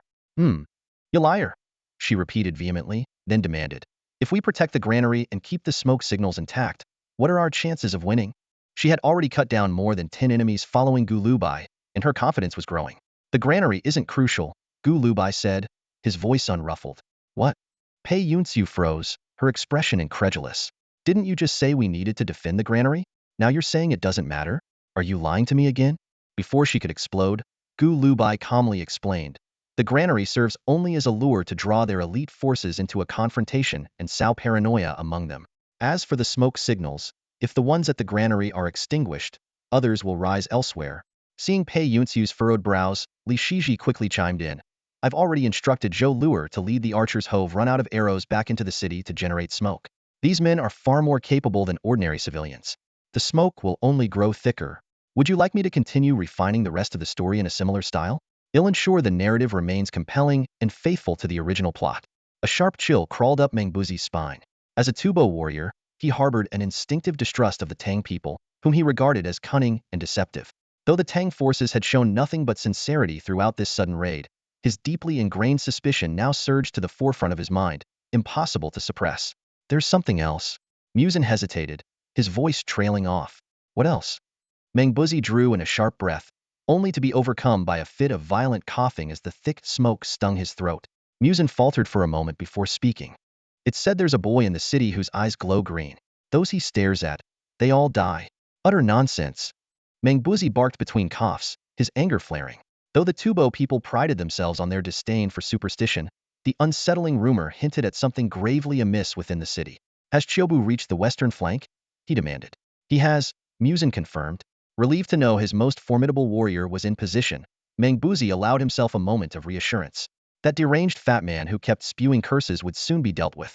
To the granary, he commanded without hesitation. Meanwhile, on the western battlefield, Su Tuibei stood surrounded by the bodies of nearly 100 fallen foes. Even Feng Shuqing, who had been assisting him in the fight, was beginning to show signs of exhaustion.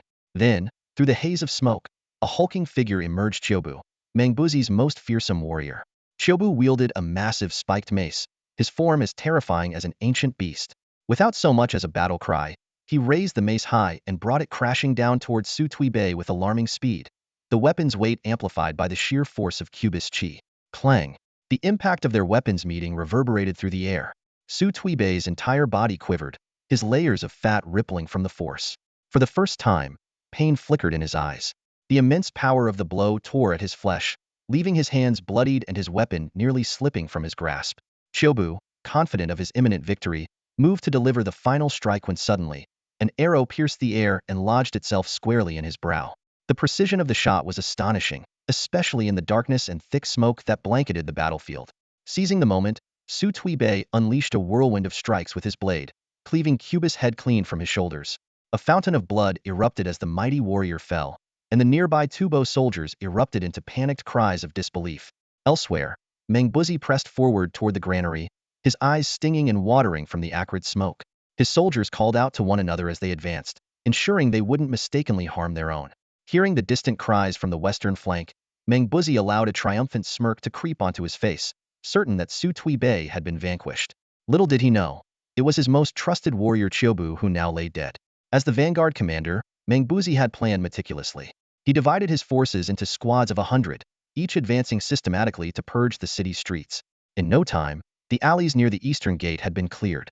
Though the thick smoke lingered in the air, the path was clear enough for their warhorses to pass through. Mengbuzi pressed on, unaware of the chaos that awaited him. After dispatching men to drive away the warhorses, the chaos from Dongmen Avenue to the granary area visibly subsided. The scattered warhorses no longer obstructed the troops like headless flies. Yet Mengbuzi's frown deepened. Along the way, the sight of fallen Tibetan soldiers was everywhere, while the bodies of Tang soldiers were sparse. Even the few Tang corpses they encountered clearly did not belong to the border army. This highly unusual casualty ratio only reinforced the battle-hardened general's belief that the intelligence was accurate. Those two unarmed officials from Chang'an must possess combat abilities far beyond the ordinary. As for the rumored green-eyed boy whose gaze could kill, Mengbuzi didn't believe it, but an inexplicable unease stirred within him. Conquering this city and forcing the proud Tang dynasty to once again bow under the Tibetan iron hoofs was an inevitable outcome. Even though the current losses exceeded expectations, as long as the granary could be seized, what did two cultivators and the remnants of the Tang army matter? Still several miles from the granary, a sudden commotion erupted ahead, accompanied by excited shouts. Mengbuzi's heart leapt with joy. Could his men have already captured the granary? But the report that followed left him momentarily stunned. Pei Xinglia's daughter, Pei Yunxiu, has been captured. Pei Xinglia? The Duke of Pei who fathered a second daughter in his 50s? Mengbuzi instantly made the connection, his elation barely containable. This was an invaluable bargaining chip that could bring countless benefits from the Pei family. Yet he retained a sliver of rationality.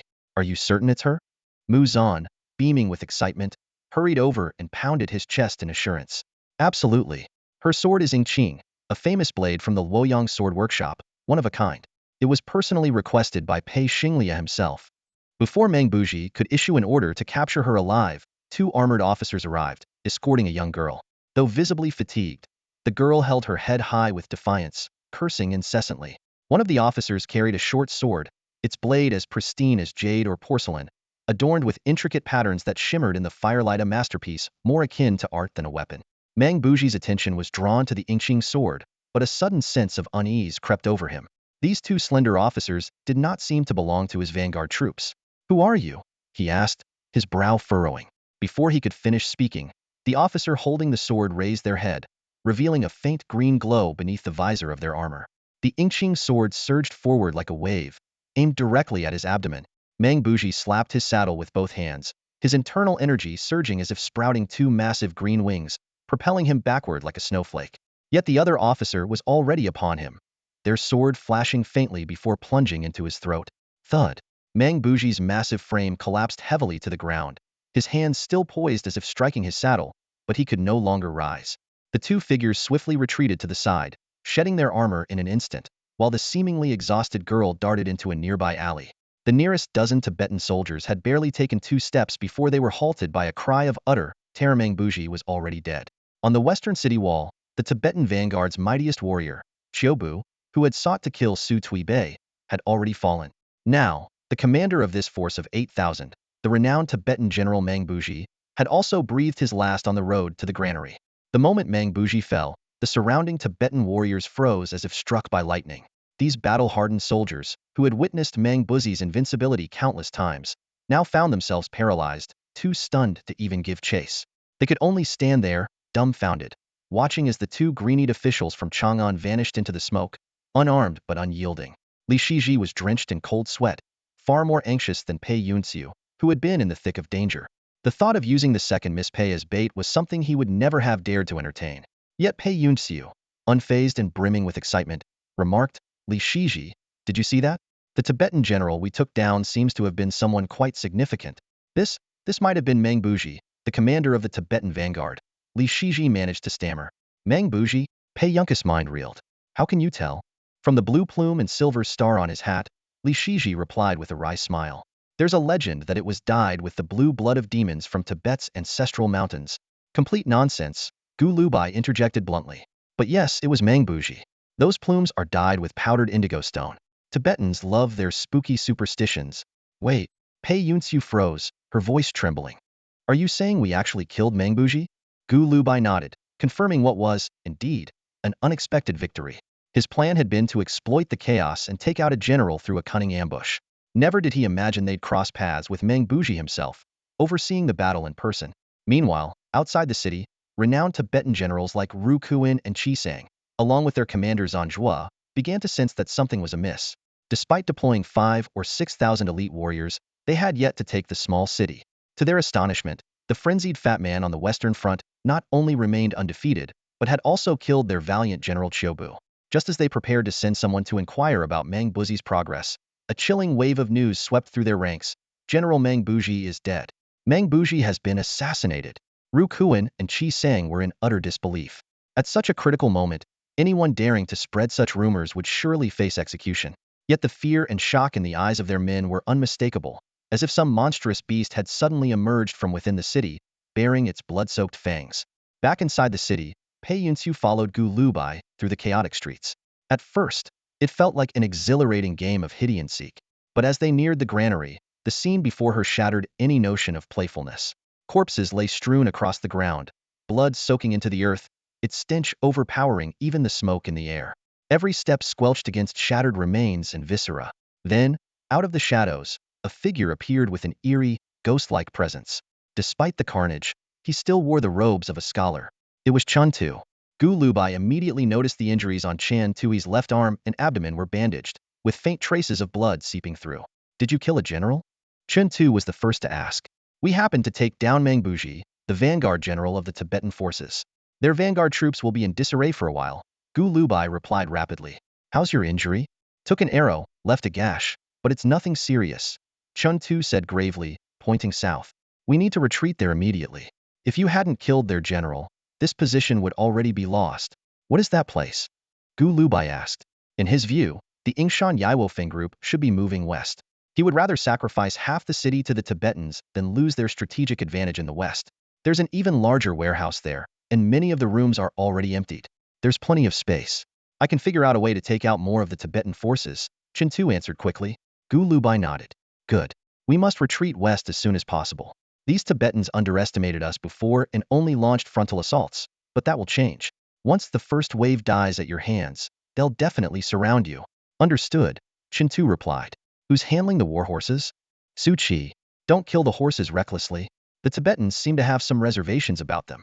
If too many horses die, they'll lose any hesitation, and we won't hold out for long." "What's the casualty report?" "On my side, 3 of Su Tuibei's old brothers are left, along with 8 or 9 border troops. In total, over 30 of ours have fallen, Chintu said. Among our group, apart from me and Du Haha, no one else is injured. Du's injuries aren't severe, just exhausted and needs rest. At this moment, Li Shiji felt a chill run through his body. He quickly scanned the area around the granary. Within a few miles, at least 700 Tibetan corpses lay scattered. On their side, excluding Yingshan Yaiwofeng, there were fewer than 50 men. 700 Tibetan casualties versus just over 30 of their own. If this were reported in a military dispatch, he would never have believed it. The remaining survivors were now moving south toward the warehouse under Chun Tu's orders. Pei Yunxiu stood amidst the dense field of corpses and solemnly saluted an old soldier walking past before softly asking, "How did you manage this?" Though the old soldier was staggering from exhaustion, his tone brimmed with pride. "That scholar had us set up tripwires and horse traps first, then spread beans from the granary all over the ground. When their cavalry dismounted and charged in, they slipped and fell. We hid behind carts and used long bamboo poles tipped with spearheads to stab them. They couldn't even get close to use very thrust hit its mark. If it weren't for the sheer number of Tibetan dogs and their volley of arrows, we would have suffered even fewer casualties." Where did the bamboo poles come from? They were originally used to chase sparrows out of the granary. There were plenty of them, so we attached spearheads. That scholar is incredibly not only sharp with strategy, but also deadly with a blade. And that swordsman surnamed Du, most of the ones who made it through were cut down by him. These Tibetan dogs, quite a few of them were even wearing hidden armor. The old soldier, still unaware of Chintu's name, looked at him with deep admiration. Despite his own exhaustion, he felt that following this man would allow him to take down even more Tibetans. The excitement on Pei Yunxiu's face had vanished. Though she had studied military strategy since childhood, she couldn't fathom how such a small group had managed to hold the granary. Gu Lubai was frowning, deep in thought about how to sow further confusion among the Tibetan forces, when Chen Tu turned to leave. Suddenly, something occurred to him, and he called out, "Those larger, empty warehouses, what were they originally meant for?" One of the surviving old soldiers immediately replied, "They were supposed to store large shipments of medicine, but it never arrived." "So much medicine?" Gu Lubai was taken aback. Pei Yunxiu quickly stepped forward. Previously, Xiaowan prepared a large quantity of medicine for treating black eye disease. It was supposed to be sent to Haishawa. I thought it was to prevent the spread of disease and provide herbal decoctions to those leaving the city. Gu Lubai frowned and said nothing. Pei Yunxiu's voice turned cold. Could it be that the transport of medicine was a ruse to confuse everyone? Even if these warhorses are an obstacle, the Tibetans seem unwilling to harm them. But in this extreme cold, without proper supplies of food and fodder along the way, these horses will all collapse within days. Gu Lubai narrowed his eyes. As he left the granary, he said to Pei Yunxiu, "If these warhorses are part of the tribute the Tibetans offered Xiaowan for his military achievements, then Xiaowan must have provided something valuable in return. The Tibetans would only demand what they desperately need. If it's all medicine, it might not be for treating black eye disease. If it's not just medicine, then it must include items the Tibetans find exceptionally difficult to obtain." "What do the Tibetans lack most?" Pei Yunxiu asked through gritted teeth. "They lack too much. Speculating now is pointless," Gu Lubai replied. "The key is to figure out where this shipment ended up. Where it is now, that's what matters most." He continued, "No matter what it takes, by sunrise tomorrow, you must ensure that Yangguan knows Haishawa is still under our control, and that Pei Yunxiu is alive." Finally, he turned to Li Shiji and said with solemn determination, "If you can accomplish this, I believe our chances of survival will improve." Pei Yunxiu sat there, her brows furrowed in deep thought. The whereabouts of the shipment linked to Xiaowan remained a mystery, and no matter how hard she tried, she couldn't piece it together. Just as frustration threatened to overwhelm her, Gu Lubai's earlier words to Li Shiji suddenly surfaced in her mind, reigniting her spirits. Haishawa boasts two treasures, Sutui Bay in the west and Pei Yunxiu in the east. Though her intellect might not rival Gu Lubai's, her worth was undeniable and irreplaceable. At that moment, Gu Lubai was already engaged in a hushed conversation with Yin Shenyang. Before long, Yin Shenyang vanished into the swirling haze of smoke. Watching her retreating figure, Pei Yunxi's cheeks flushed crimson. That figure astonishing, to say the least. And to think, Gu Lubai had previously pretended not to notice. Turns out, Yin Shenyang had the ability to alter her physique at will. "You've known the Yinsher hive lot for a while now, haven't you?" Pei Yunxiu shot Gu Lubai a sharp glare. "Even their top swordsman listens to you?" Though Gu Lubai didn't quite understand her sudden irritation, he answered calmly, "It's not that I command them. They're simply doing what they're meant to do." "Oh?" Pei Yunxiu stared at him in confusion, wondering what trick this scoundrel was up to now. Gu Lubai seemed to have made up his mind. Without further explanation, he strode quickly toward the west. To someone like Xiaowan, this city is nothing more than a sacrificial pawn. But to us, this is Yinshan. We won't let them run wild here. Pei Yunxiu was momentarily stunned but quickly followed after him, her voice tinged with indignation. You insufferable fool. Was that a veiled insult? How dare you compare me to Xiaowan? Gu Lubai chuckled lightly. The world will see the difference between you and Xiaowan soon enough. His words struck a chord, and Pei Yunxiu couldn't help but feel a little pleased.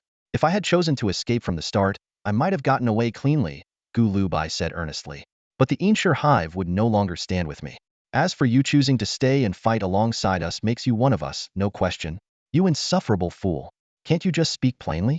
Pei Yunka's voice wavered slightly, her nose stinging with an unfamiliar mix of emotions. She was, inexplicably, moved. The story continues, maintaining all plot elements and character interactions while enhancing clarity, pacing, and emotional depth. Would you like me to continue reworking the next portion of the narrative? Zanjua stood outside the city gate, his brow furrowed deeply. As a commander so formidable that even the Tang army hesitated to provoke him, he had repelled 3 separate invasions with a combination of caution and clever strategy. Known for his humility, he often attributed his victories to luck while rallying his troops with bold, inspiring words. Yet now, standing before the city of Haishua, it seemed his so-called good fortune had finally run dry. The casualty numbers were staggering, at least 2,000 men lost. This was far beyond anything he had anticipated. With 30,000 soldiers laying siege to a city defended by only a few thousand, it should have been an easy victory. Instead, it had turned into a bloody war of attrition. What pained him most was the death of Meng Buji. In Zanzuo's mind, a warrior of Meng Buji's caliber should never have fallen, even against an enemy force of 30,000 Tang soldiers. The reports flooding in were increasingly grim. His troops, once disciplined and cautious, seemed to have abandoned all strategy, relying solely on their numerical advantage. Even basic flanking maneuvers were neglected. Zanjua realized that their string of prior victories and overwhelming numbers had bred a dangerous overconfidence among his Mina fatal arrogance. Nearby, Rukuin and Chizan stood by the gate, their expressions equally grave as they watched Zanjua. The news from within the city grew stranger by the moment. A sinister boy with glowing green eyes killing with a mere gaze. A swordsman wreaking havoc near the granaries. An eerie, hunched old woman leaping through the air, leaving death in her wake. And the sounds of ferocious beasts, possibly wolves or tigers, echoing from the southwest corner. To make matters worse, there were whispers among the Uyghur mercenaries about a city exchanged for a lasting solution, and wounded Tibetan soldiers claimed Tang reinforcements would arrive by sunrise. Suddenly, a deafening chorus of tiger roars and wolf howls erupted from within the city, answered by calls from wild beasts across the distant plains. In that moment, everyone understood. This city was no ordinary stronghold, it was a meticulously laid trap. If Zanjua were the ruler of the Tang Empire, sacrificing a few thousand lives to eliminate him and Mengbuji would indeed be a worthwhile trade. Inside the city, Su Tuibei, his body riddled with arrows, was enduring his third so-called dignified death.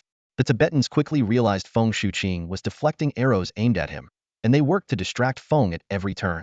While Su's thick skin and resilience kept him alive, an arrow to the tendons of his left arm rendered him unable to swing his massive blade effectively. And then, the unexpected happened. The Tibetans abruptly withdrew like a receding tide.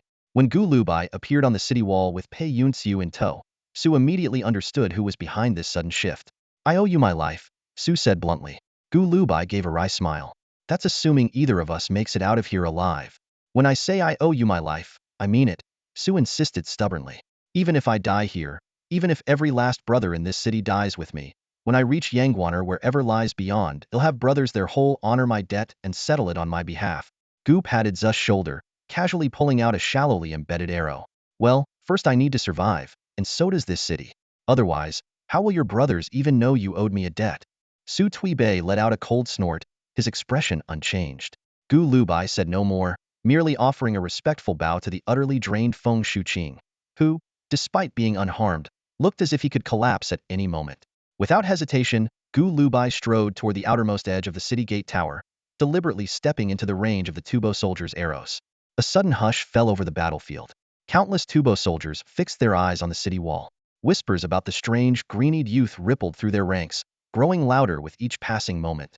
Now, they finally saw him for themselves, a figure standing tall, gazing silently at the army below, his eerie green eyes glowing faintly, like embers in the dark. The wind whistled through the air, carrying with it a faint, almost imperceptible voice. Haven't even used the good stuff yet, and they're already retreating. Then, A chill ran through the Tubo soldiers as they caught sight of a hunched shadowy, ghostly figure that flickered behind the youth in the shadows of the gate tower before vanishing into the city. Pei Yunkus' gaze flitted between Gu Lubai's unwavering silhouette and the sea of Tubo troops outside the walls. A sense of unreality washed over her, mingling with deep exhaustion, leaving her slightly dizzy. When the first rays of dawn broke over the horizon, Chan too, watching as Gu Lubai finally stirred awake, couldn't help but remark with admiration, "This guy sleeps better than a pig." Ever since the Tubo troops had withdrawn from the city's perimeter, Gu Lubai had found a pile of straw by the wall and promptly fallen into a deep slumber, only now opening his eyes. "Aren't you afraid the Tubo might launch a surprise attack in the middle of the night?" Chen Tu asked. Still groggy, Gu Lubai muttered, "If they did, what could I do? Die dramatically, I suppose." After a pause, he added more seriously, "But I doubt they'd come. Pulling back all their vanguard troops shows they're already plagued by suspicion. Their leader is likely waiting for daylight to reassess. In fact, starting last night, even if we didn't light a single fire in the city, they'd hesitate to attack afraid we'd pull some new trick." Pei Yunxiu, who had spent half the night curled up on her own straw pile, was still shivering despite the heavy fur cloak wrapped around her shoulders. Her hair was tangled with bits of hay, her body caked in dried blood, making her look like a battered girl dragged from the brink of despair. Though she had barely slept, her mind was sharp with exhilaration. To her, Gu Lubai's actions seemed reckless on the surface, but in reality, every move was calculated, each step designed to manipulate the enemy's thoughts. His deliberate appearance the night before, with those striking green eyes, had been a move to ensure he could sleep soundly afterward. "How many of us are left? How many of them did we take down?" Gu Lubai nudged Su Tuibei with his foot. The man, who had struck terror into the Tubo forces just the day before, now lay slumped like a heap of discarded flesh, his body riddled with arrow wounds. Su Tuibei, barely able to muster the energy to speak, replied weakly, "We've got just over 2,000 still able to fight. Those Tubo dogs lost at least 4,000. Pei Yunkus' heart sank. She had thought the carnage around the eastern side and the granaries was bad enough, assuming the defenders' losses were minimal. But these numbers revealed the grim realism on the western front. The situation had been even bloodier, with over 1,000 Tang soldiers lost. "Not bad," Gu Lubai said, a hint of satisfaction in his tone. This had been his first time cooperating with the Inshan bandits to face such a formidable foe, and the results had exceeded his expectations. The heavy losses inflicted on the Tubo, coupled with the deaths of commanders like Meng Buji, should be enough to unnerve their leader. Within the city, 3 signal towers erupted simultaneously, sending plumes of thick smoke spiraling into the sky. Outside the walls, Zanjua Zanpu, the undefeated Tubo commander, had not slept a wink. As the morning light illuminated the sparse Tang soldiers on the city walls, he gripped his leather whip tightly, teetering on the edge of ordering another attack. This time, he intended to replace the demoralized vanguard with his elite Ruchuan troop soldiers he had personally drilled through the night in agile combat techniques. After all, it was common knowledge that neither Tang nor Tubo ghosts dared show themselves in daylight. But just then, the warning call of a horn echoed from the direction of Yangwan. Cavalry was emerging from the pass. Finally, they're showing some sense, Gu Lubai exhaled in relief as he noticed the commotion from Yangwan. The Pei family never disappoints. Pei Yunxiu scowled. "You've been waiting for the Yangwan cavalry to ride out and throw themselves to the wolves?" Gu Lubai cast a sympathetic glance at Su Tuibei, who was still groaning nearby, and spoke softly, "Those riders aren't Su Tuibei. They won't throw themselves into a glorious death just to make a statement. They'll gauge the Tubo's strength and won't charge recklessly. That small force of cavalry is barely enough to sharpen the Tubo's blades." Snap! The whip cracked through the chilly morning air, resonating with Zanzuo's seething rage. The veins on his forehead bulged like writhing worms as he struggled to contain his fury. He stood firm, his gaze unwavering. The disgrace of Haishuwei would never retreat from it. Suddenly, the thunderous sound of hooves erupted outside the east gate. A mass of war horses surged out from the city, drawing the attention of every Tibetan soldier. Pei Yunxiu watched the scene unfold, then turned her head to see Gu Lubai, calmly directing a few veteran soldiers to help Su Tuibei into his armor. She couldn't help but marvel inwardly. Compared to the so-called elites of Chang'an and Luoyang, Gu Lubai was a world apart. Those men would likely have already wet themselves in terror, their knowledge of military texts utterly useless in such a situation. "Draw them into another battle," Gu Lubai said as he meticulously inspected Su Tuibei's armor. He specifically instructed the soldiers to tighten the straps on the backplates, explaining, "This way, even if you're injured, the support on your back will keep you from collapsing." Su Tuibei winced from the pressure, cursing under his breath, but he didn't resist. Pei Yunxiu pondered aloud, "If we attack them first, they might probe us repeatedly, and the more we fight, the more weaknesses we'll expose. But if we lure them into attacking, their newfound confidence could crumble all at once. Is that what you're thinking? Exactly. Gu Lubai nodded. This Tibetan force's greatest weakness is their mistrust. We need to exploit that. Everyone will head to the east gate to face them. If they can't even breach the main road inside the gate, and there's the slightest disturbance outside, their morale will likely collapse. Two officials from the Bureau of Astronomy were moved to tears. This young man, who called himself Gu 15, was like a fallen star general descended from the heavens. But Gu Liubai's next words struck like cold water.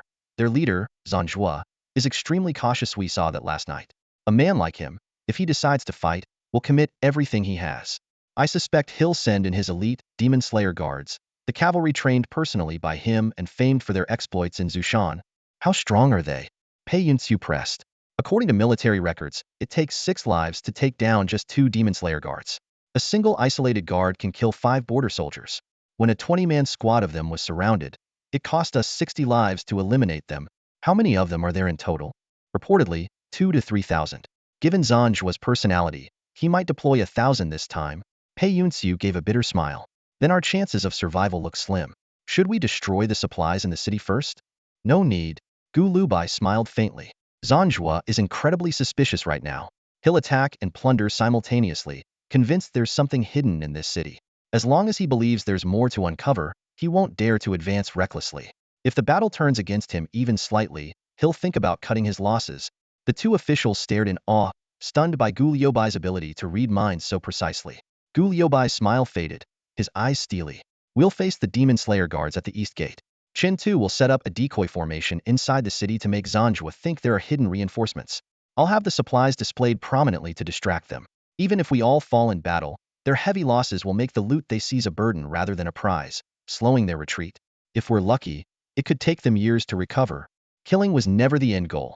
The real allure lay in the benefits from the Xie clan and the resources of Haishawa. As Pei Yunxiu sorted through her thoughts, she felt a quiet satisfaction at last. She could keep pace with Gu Liubai's sharp mind. A thunderous crash echoed from the east as a wall collapsed. Gu Lubai stretched his shoulders and said in a low voice, Zhou Luer has already arranged for people to carve small openings into the walls of the houses along both sides of the eastern avenue. The original doors and alleys have been sealed with heavy barricades. Pei Yunxiu's eyes lit up, immediately grasping the brilliance of the plan.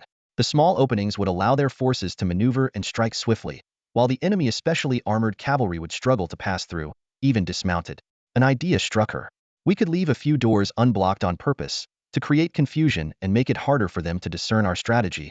Excellent idea, Gu Lubai said, his approving gaze sending a ripple of excitement through her. By dawn, the Tibetan forces outside the city stared in disbelief as groups of warhorses charged out through the city gates. Meanwhile, the sound of collapsing bricks and walls echoed incessantly from within, adding to their bewilderment.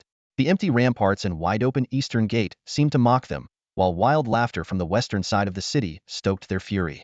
Slaughtering you is easier than butchering chickens. Come on, you dogs. Fight us if you dare. What a bunch of cowards. This blatant provocation finally enraged the once invincible Zanjua Zanpu, who furiously flung his leather whip to the ground.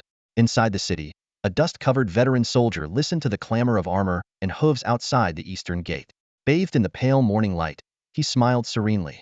Of the 15-man unit he had fought with the previous night, only he and one other survived. The comrades with whom he had shared food, drink, and laughter now rested forever. Since life held little meaning anymore, he resolved to take down as many enemies as he could before joining his fallen brothers. As clouds of dust rose, Tibetan cavalry surged through the city's eastern, southern, and northern gates.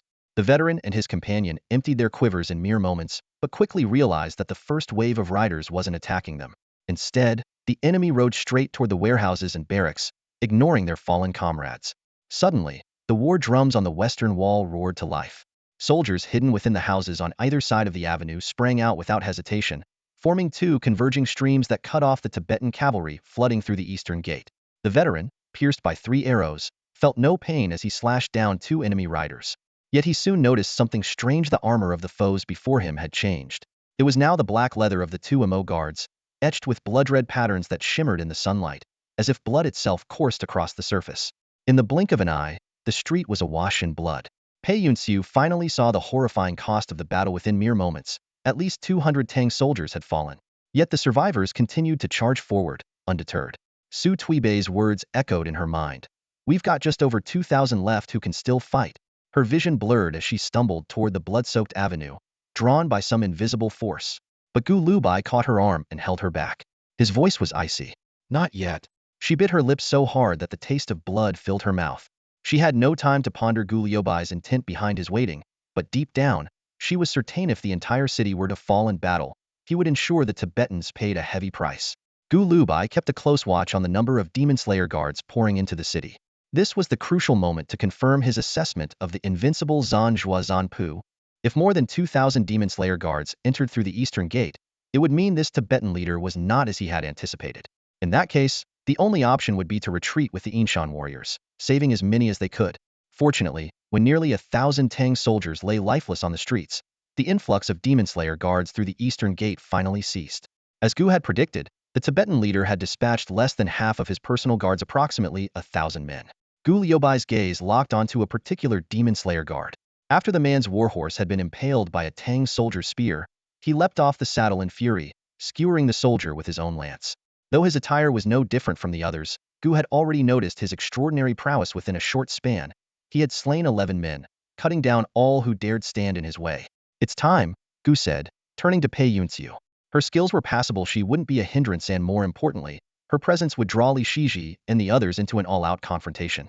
Gu knew that beyond Li Shiji's group, the Pei family must have other contingencies in place. Kuan-Jib, wielding his war blade, had just decapitated a Tang soldier when a young man with a short sword charged at him.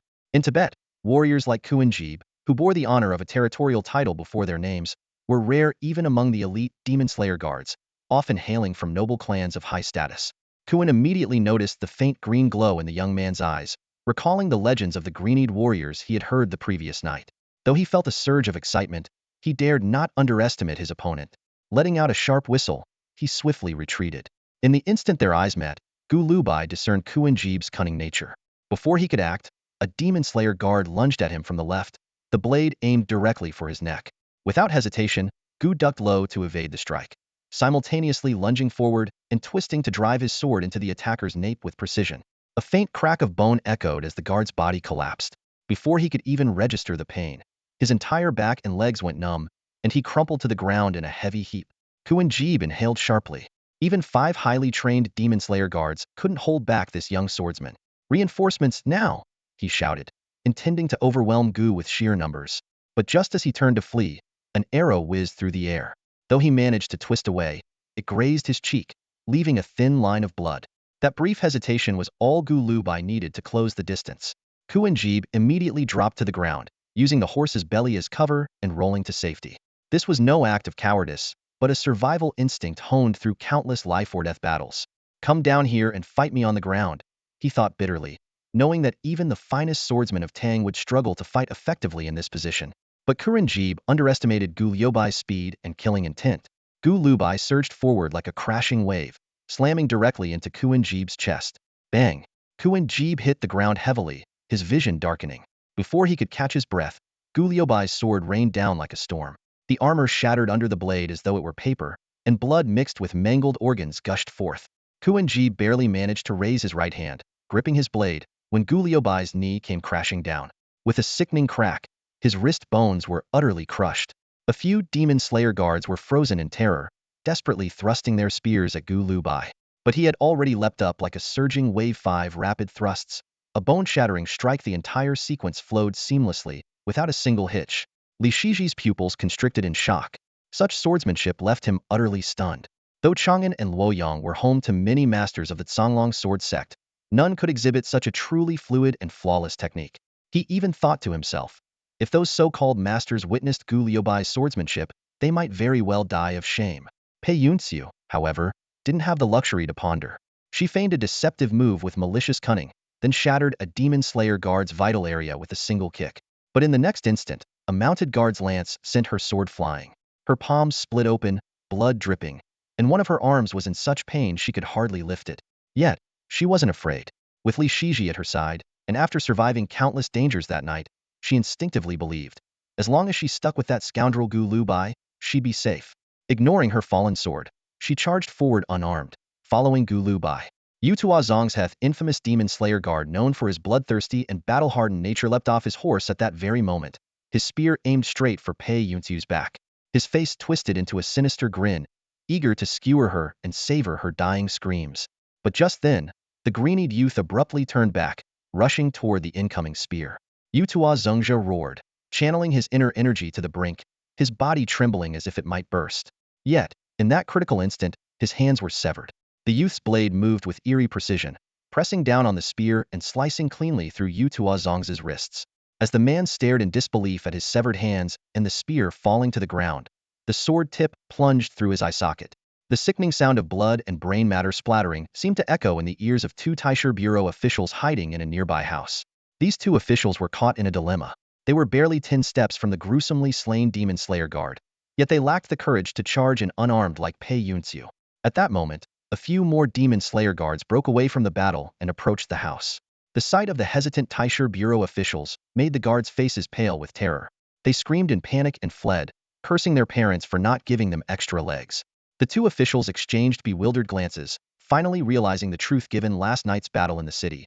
These two unarmed officials from Chang'an were, in the eyes of the Demon Slayer guards, on the same level as the greenied you, the monstrous force to be reckoned with.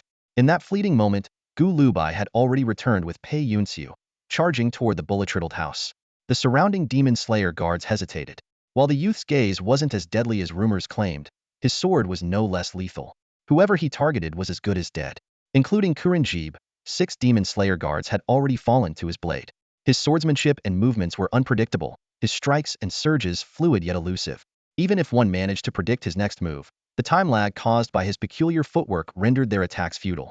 Those slain by his sword had all been cut down under the illusion that they couldn't miss. What made it even more despairing was how effortlessly he moved across the blood-soaked ground littered with shattered organs, while others risked slipping and falling at every step.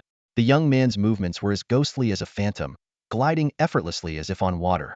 The demon suppression guard's long spears couldn't graze him in the slightest, yet he could close the distance in the blink of an eye, his blade striking with unmatched ferocity.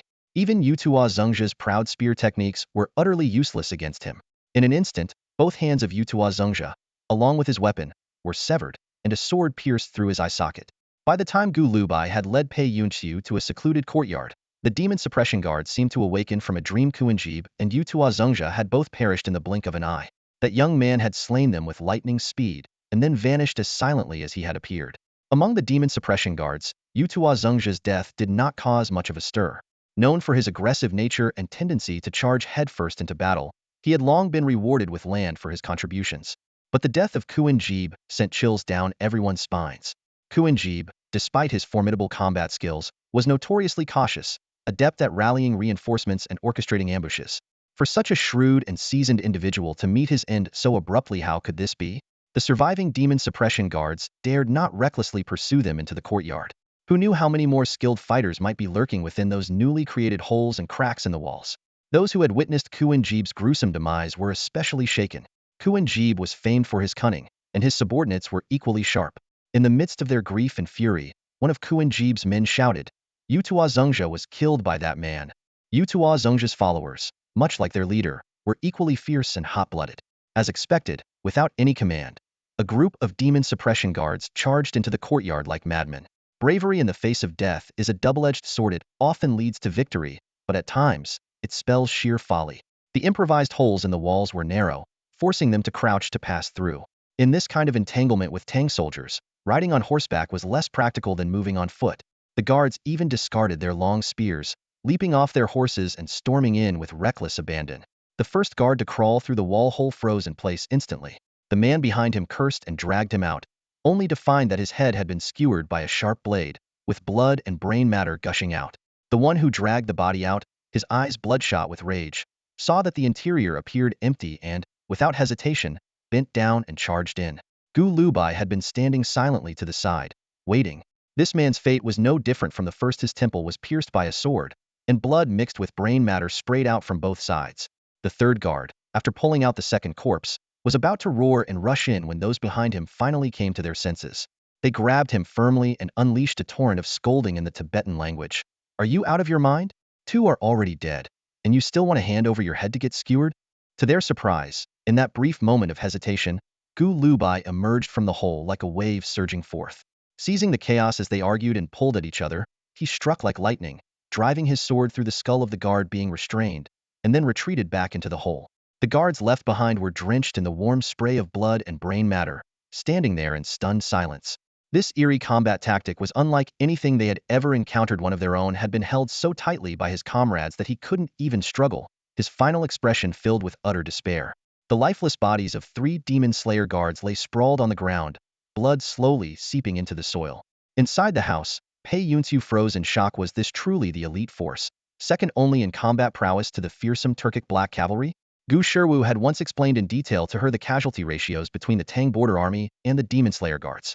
Whether it was in the northern deserts, Hashi, Tian Shan, or against the Abbasids, Uyghurs, Turks, or Tibetans, the demon slayer guards had always been a terrifying presence that struck fear into their enemies.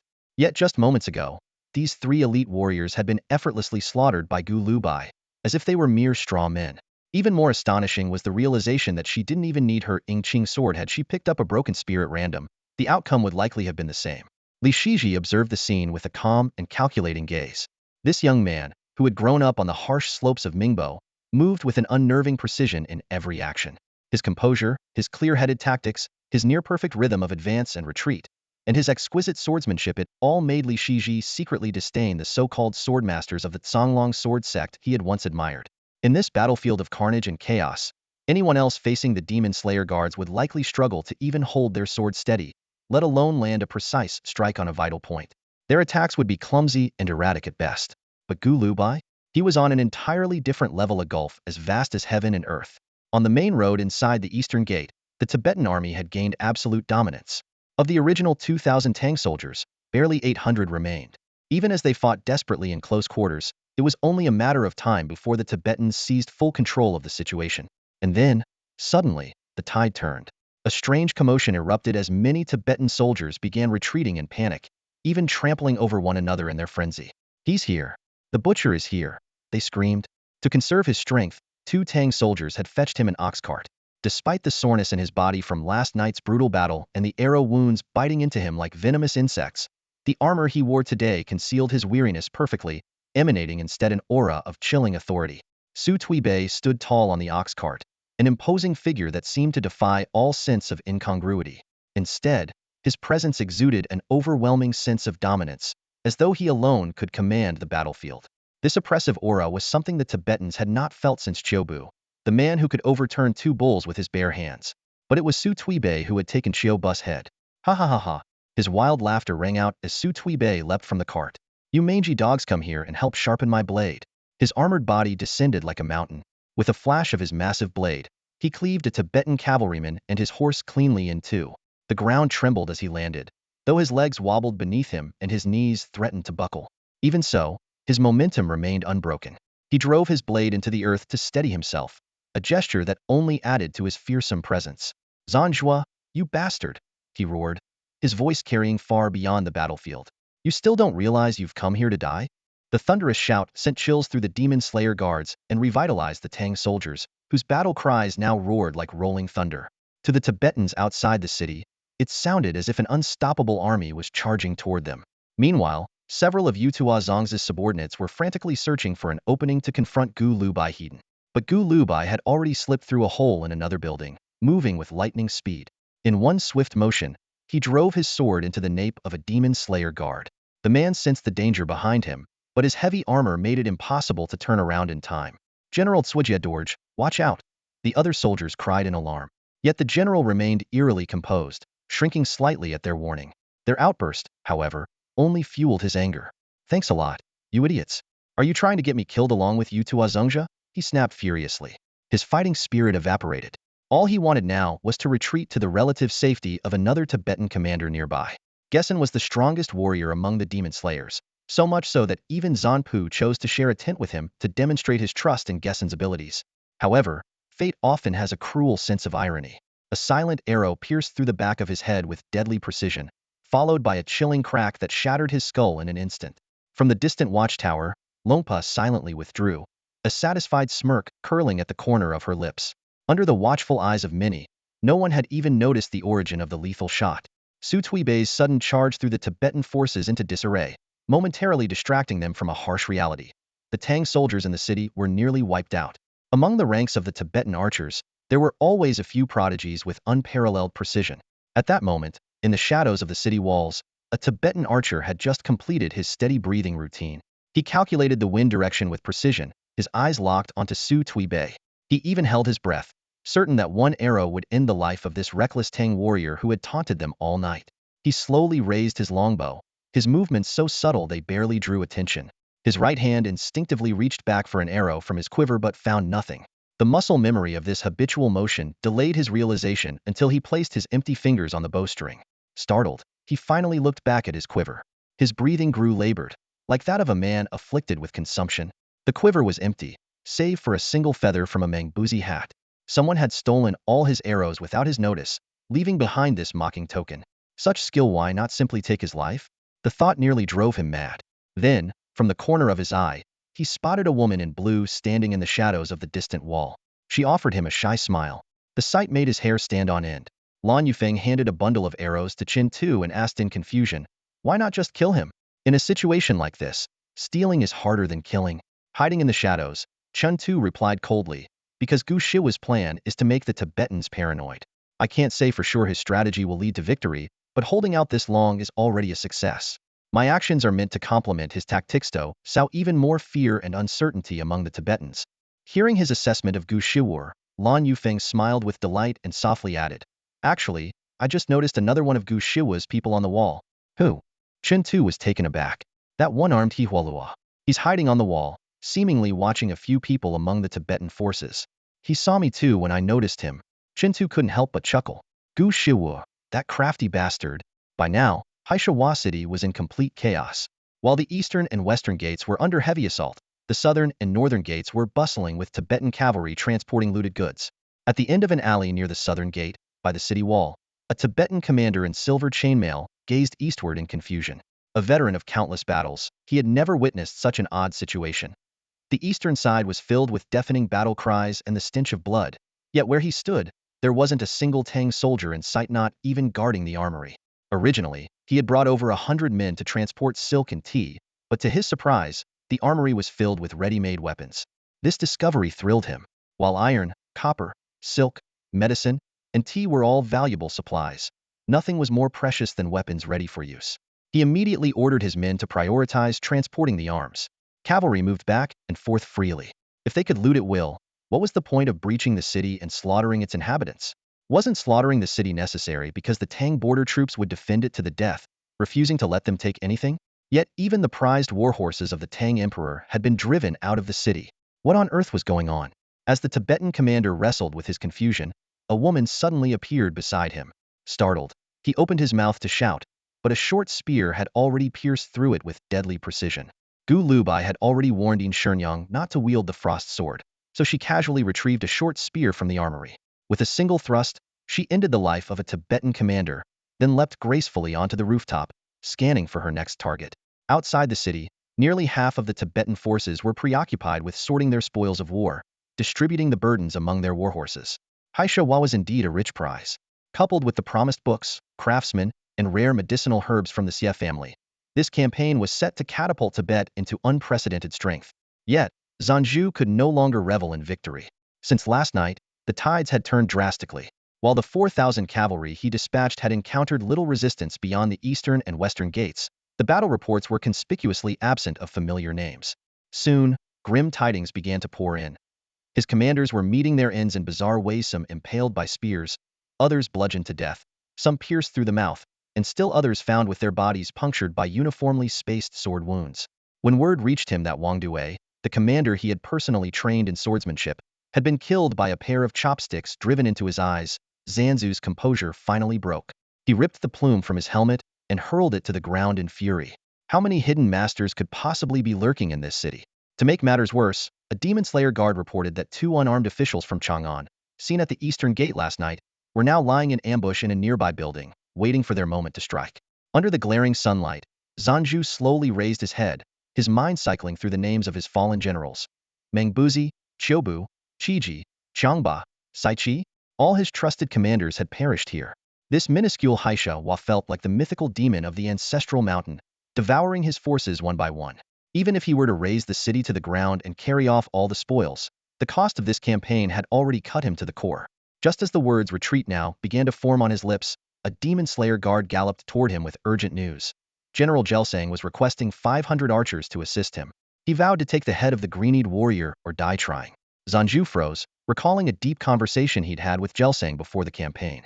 At the time, Gelsang had said, "Tibet has no shortage of warriors. Our people are born strong. As long as there's enough meat and grain, Tibetan women's milk flows like the snowmelt of the Tian Shan Mountains. The children they raise can gallop across the highlands like antelopes, spending their days bouncing on horseback." But what Tibet lacked, Gelsang had argued, was the wisdom and craftsmanship of the Tang. Whether it was governance, military strategy, agriculture, metallurgy, or armor production, Tibet lagged far behind. They couldn't even forge a proper marching pot, relying instead on fragile black clay vessels. As for the Tang's meticulously preserved martial arts and cultivation techniques, they were entirely out of reach methods that allowed even the naturally frail Tang people to grow extraordinarily strong through breathing exercises, stances, and internal cultivation. Gelsang was an anomaly.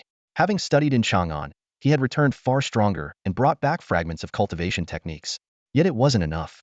He had once said that if he could obtain truly advanced methods, his demon slayer guards could rival the Turkic Black Cavalry. The Turkic Black Cavalry's fearsome reputation stemmed from centuries of exchange between the Turkic royal family and the Sui and Tang dynasties, as well as their close ties with India, which had granted them the formidable and complete Songlong technique. Zanju's thoughts were in disarray. He realized he had made a grave error. He had allowed Gelsang to enter Haishawa. Gelsang was his most valuable asset, the only Tibetan general who possessed the intellect and strategic mind of the Tang. No number of Mangbuzi or others combined could compare to the worth of a single Gelsang. Zanzuo's heart churned with regret and frustration, nearly drowning his reason entirely. How could he have been so focused on sending his elite troops into the city that he forgot Gu Sang was still inside? Yet he knew all too well that once Gu Sang made a decision, there was no changing it. Send him 800 archers. Zanjua snarled at the demon-slaying guard, his face twisted in rage. But tell him this once that green-eyed monster is dead, no one is to linger. The entire force must retreat. At that moment, Zanjua made up his mind not just the demon-slaying guards at the eastern gate, but the entire army would retreat. The raid on Haishawa would end here and now. However, the demon-slaying guard's expression turned strangely uneasy. "General, I can't get the archers to obey." "Why not?" Zanjua demanded, momentarily stunned. The guard's face grew pale. "Dor and Andagun have failed. They're dead too?" Zanjua shouted in disbelief. "No, they're alive," the guard replied nervously. "But they're out of arrows. They tried to ambush the fat man and the green-eyed boy, but when they reached for their quivers, the arrows were gone. All that was left was a single feather from Mongbozi's hat. Now both of them are acting strange, claiming there's a ghostly woman in blue inside the city. Their men, one of them dare to go in now." "Enough!" Zanjua roared, his voice tearing at the edges of his lips. "Take your men and get in there. Deliver my orders, and if they want move, use your blades to force them in." On the battlefield, morale is a curious thing. Every swing of Su Tuibei's blade was slower than the night before, his heavy saber weighing on him as if it would crush him entirely. Yet since his arrival, the tide on the eastern avenue had shifted. Terrified Tibetan soldiers clumped together in panic, with groups of 20 or 30 being cut down by just a handful of Tang soldiers. Even among them, some demon-slaying guards found themselves unable to fight effectively in the chaos. Amidst the turmoil, one demon-slaying guard commander remained unerringly calm. He could see that, at least in the east, the Tang forces were at the end of their strength. He was sharper than any other Tibetan leader, perhaps even more so than Zanjua outside the city. According to their initial strategy, the fighting at this stage was meaningless. The plunder was complete, and all that remained was to secure the trade goods from the Xie clan. But he had realized something. Zanjua and the others outside had yet to grasp a critical truth. For the rise of Tibet, the Xie clan's goods no longer mattered. What mattered now was killing the green-eyed boy. If they failed to eliminate this boy, everything they and Zanjua had done in Haisha, including Pei Yunxiu and the eerie rumors within the city, would become a shadow over the hearts of Tibetan soldiers, more terrifying than the legends of demons from their ancestral mountains. The psychological impact would be impossible to erase. No matter how well-equipped Tibet became or how abundant its supplies, whenever they faced Tang cities or powerful cultivators, their soldiers would remember Mongbozi's death, Cubis' beheading, and this green-eyed boy. They might even lose the courage to storm city walls. Only by killing this boy and parading his severed head on horseback could they dispel the fear in their hearts and restore the ambition of their Zampu to conquer the world. The commander understood Zanjua better than Gu Lubai did, and was certain that Zanjua was already preparing a full retreat. That was why he had to stake his life to buy the time needed to kill the green-eyed boy. When Su Tuibei's saber cleaved a demon-slaying guard's head and half his shoulder in one strike, he felt his internal energy completely depleted. The wounds beneath his armor had likely reopened, and sticky blood soaked his entire body. Waves of dizziness forced him to use his heavy saber to steady himself against the ground. Through his blurred vision, he saw that fewer than 400 Tang soldiers were still capable of fighting. At that moment, a large group of Tibetan cavalry poured through the eastern gate. Damn it, this isn't how Gu Shiwu said it would go, Su muttered with a bitter smile. Before he could finish, a sharp whistling sound tore through the air, followed by a rain of arrows so dense it blotted out the sky. Finally, the demon-slaying guards had forced the archers into the fray. Even as Su Tuibei ducked behind two old oxen, shielding his head with both hands, he was struck by countless arrows, turning him into a human pincushion. The dual layers of armor on his back couldn't fully stop the arrowheads from piercing his flesh. Though he didn't die immediately, he could no longer fight. He slumped into a pool of blood, utterly spent. Strangely, no Tibetan soldier stepped forward to claim his head. They, too, had been stunned by the indiscriminate barrage of arrows. Following Gu Sang's original orders, the archers shot without regard for friend or foe, clearing the path for him. Gu Sang's gaze fell on the defeated Su Tuibei sitting on the ground. Let it begin with his head, he said coldly. The furious shouts, cries of agony, and curses abruptly ceased the moment Gesang moved. His landing was light, but as he took his first step, the ground let out a deep, resonant boom, and a transparent burst of energy exploded beneath his feet. Blood rippled outward like waves, instantly vaporized into a crimson mist by the force, while the shattered remains of organs on the ground disintegrated into fine powder. Gesang's steps appeared slow, yet each stride spanned a distance 6 or 7 times that of an ordinary person. Clad in the armor of the demon-hunting guard, the plates on his back were twisted by the energy coursing through him, forming a grotesque, snarling face. He walked directly towards Su Tuibei, leaving behind a trail of Tang soldiers, all of whom had been slain by volleys of arrows. Su Tuibei narrowed his eyes, scrutinizing the approaching Gesang. His bloodshot eyes, though weary, allowed him to perceive the flow of energy surrounding his opponent more clearly than an average soldier. To him, the transparent energy encircling Gesang's body seemed almost tangible, coalescing into the shape of a massive ghostly face. Wu's Waju Xiangguan, a manifestation of the advanced meditation techniques used in high-level cultivation, resulting in a unique form of true energy. Even at his peak, Su Tuibei knew he would not have been a match for a 7th-grade cultivator like this. Death seemed inevitable. But just then, Gu Lubai's figure darted into view, followed closely by Pei Yunxiu, Li Shiji, and 2 officials from the Taisher Bureau. The officials' eyes burned red, like beasts consumed by hatred, perhaps driven by a desire to leave a mark in the annals of history, or simply because there were so few surviving Tang soldiers left after the rain of arrows. Gesang's lips curled into a mocking smile as he saw the green-eyed youth standing between him and Su Tuibei. At a moment like this, friendship should have been insignificant. Yet for the Tang people, such tactics often worked. As the teachers in Chang'an would say, even the most complex matters could become simple with the right approach. Gu Lubai was banking on Zanzuo's suspicious nature, while Gesang counted on the fact that they wouldn't let Su Tuibei die so easily. Stay back. Do not interfere in our battle, Gesang commanded coldly to the surrounding demon-hunting guards. He needed to restore morale and break the shadow of fear lingering over the city by taking down the enemy leader in the most dominant fashion. None dared to disobey Gesang, whose demeanor now resembled the icy visage of a ghost. With a sharp motion, he drew his sword. Only then did Pei Yunxiu notice that the Tibetan general wielded not the usual curved blade, but a broad longsword. Its silver surface was etched with black patterns, resembling the dark ridges of mountain ranges under the night sky. Gesang's figure suddenly accelerated, and countless ghostly faces materialized behind him. Infused with his true energy, the longsword hummed with a resonant vibration, the black patterns on its blade appearing to detach and dance wildly in the air. Pei Yunxiu felt a chill run through her entire body, as if plunged into an icy abyss. Gesang, sword in hand, lunged toward Gu Lubai, while those black lines surged toward her with overwhelming killing intent. Pei Yunxi's remarkable skill was on full display as her newly acquired saber transformed into a river of light, unleashing a torrent of blade arcs in her technique, evening rain over the river. But with a derisive chuckle, there was a sharp cracking sound. The saber shattered instantly. Blood spurted from her mouth as she staggered backward. Li Shiji moved swiftly to shield her, sparks flying as their weapons clashed dozens of times in quick succession. When the light finally subsided, Gesang was already standing less than 5 steps from Gu Lubai. Pei Yunxiu collapsed to the ground, coughing up blood, her internal organs feeling as though they had been torn apart. Even breathing was a struggle, let alone continuing to fight. Stay within 5 steps of her, or she will surely die, Gesang said coldly to Li Shiji before turning his gaze to Gu Lubai. Gu Lubai stood firm, a small shadow-green blade in his hand, positioned protectively in front of Su Tuibei. His eyes locked onto Gasang and the army behind him. Slowly, Gasang raised his long sword, the black patterns on its silver blade beginning to writhe once more. You could have lived, Gasang said, his tone devoid of emotion. He smiled, looking at Gu Lubai, his eyes a mixture of admiration and confusion. In this city on the brink of collapse, was a pudgy man riddled with arrows really worth such desperate protection? Before I came, I struck a deal with him, Gu Lubai said, his lips curving slightly. I promised not to let him rot here.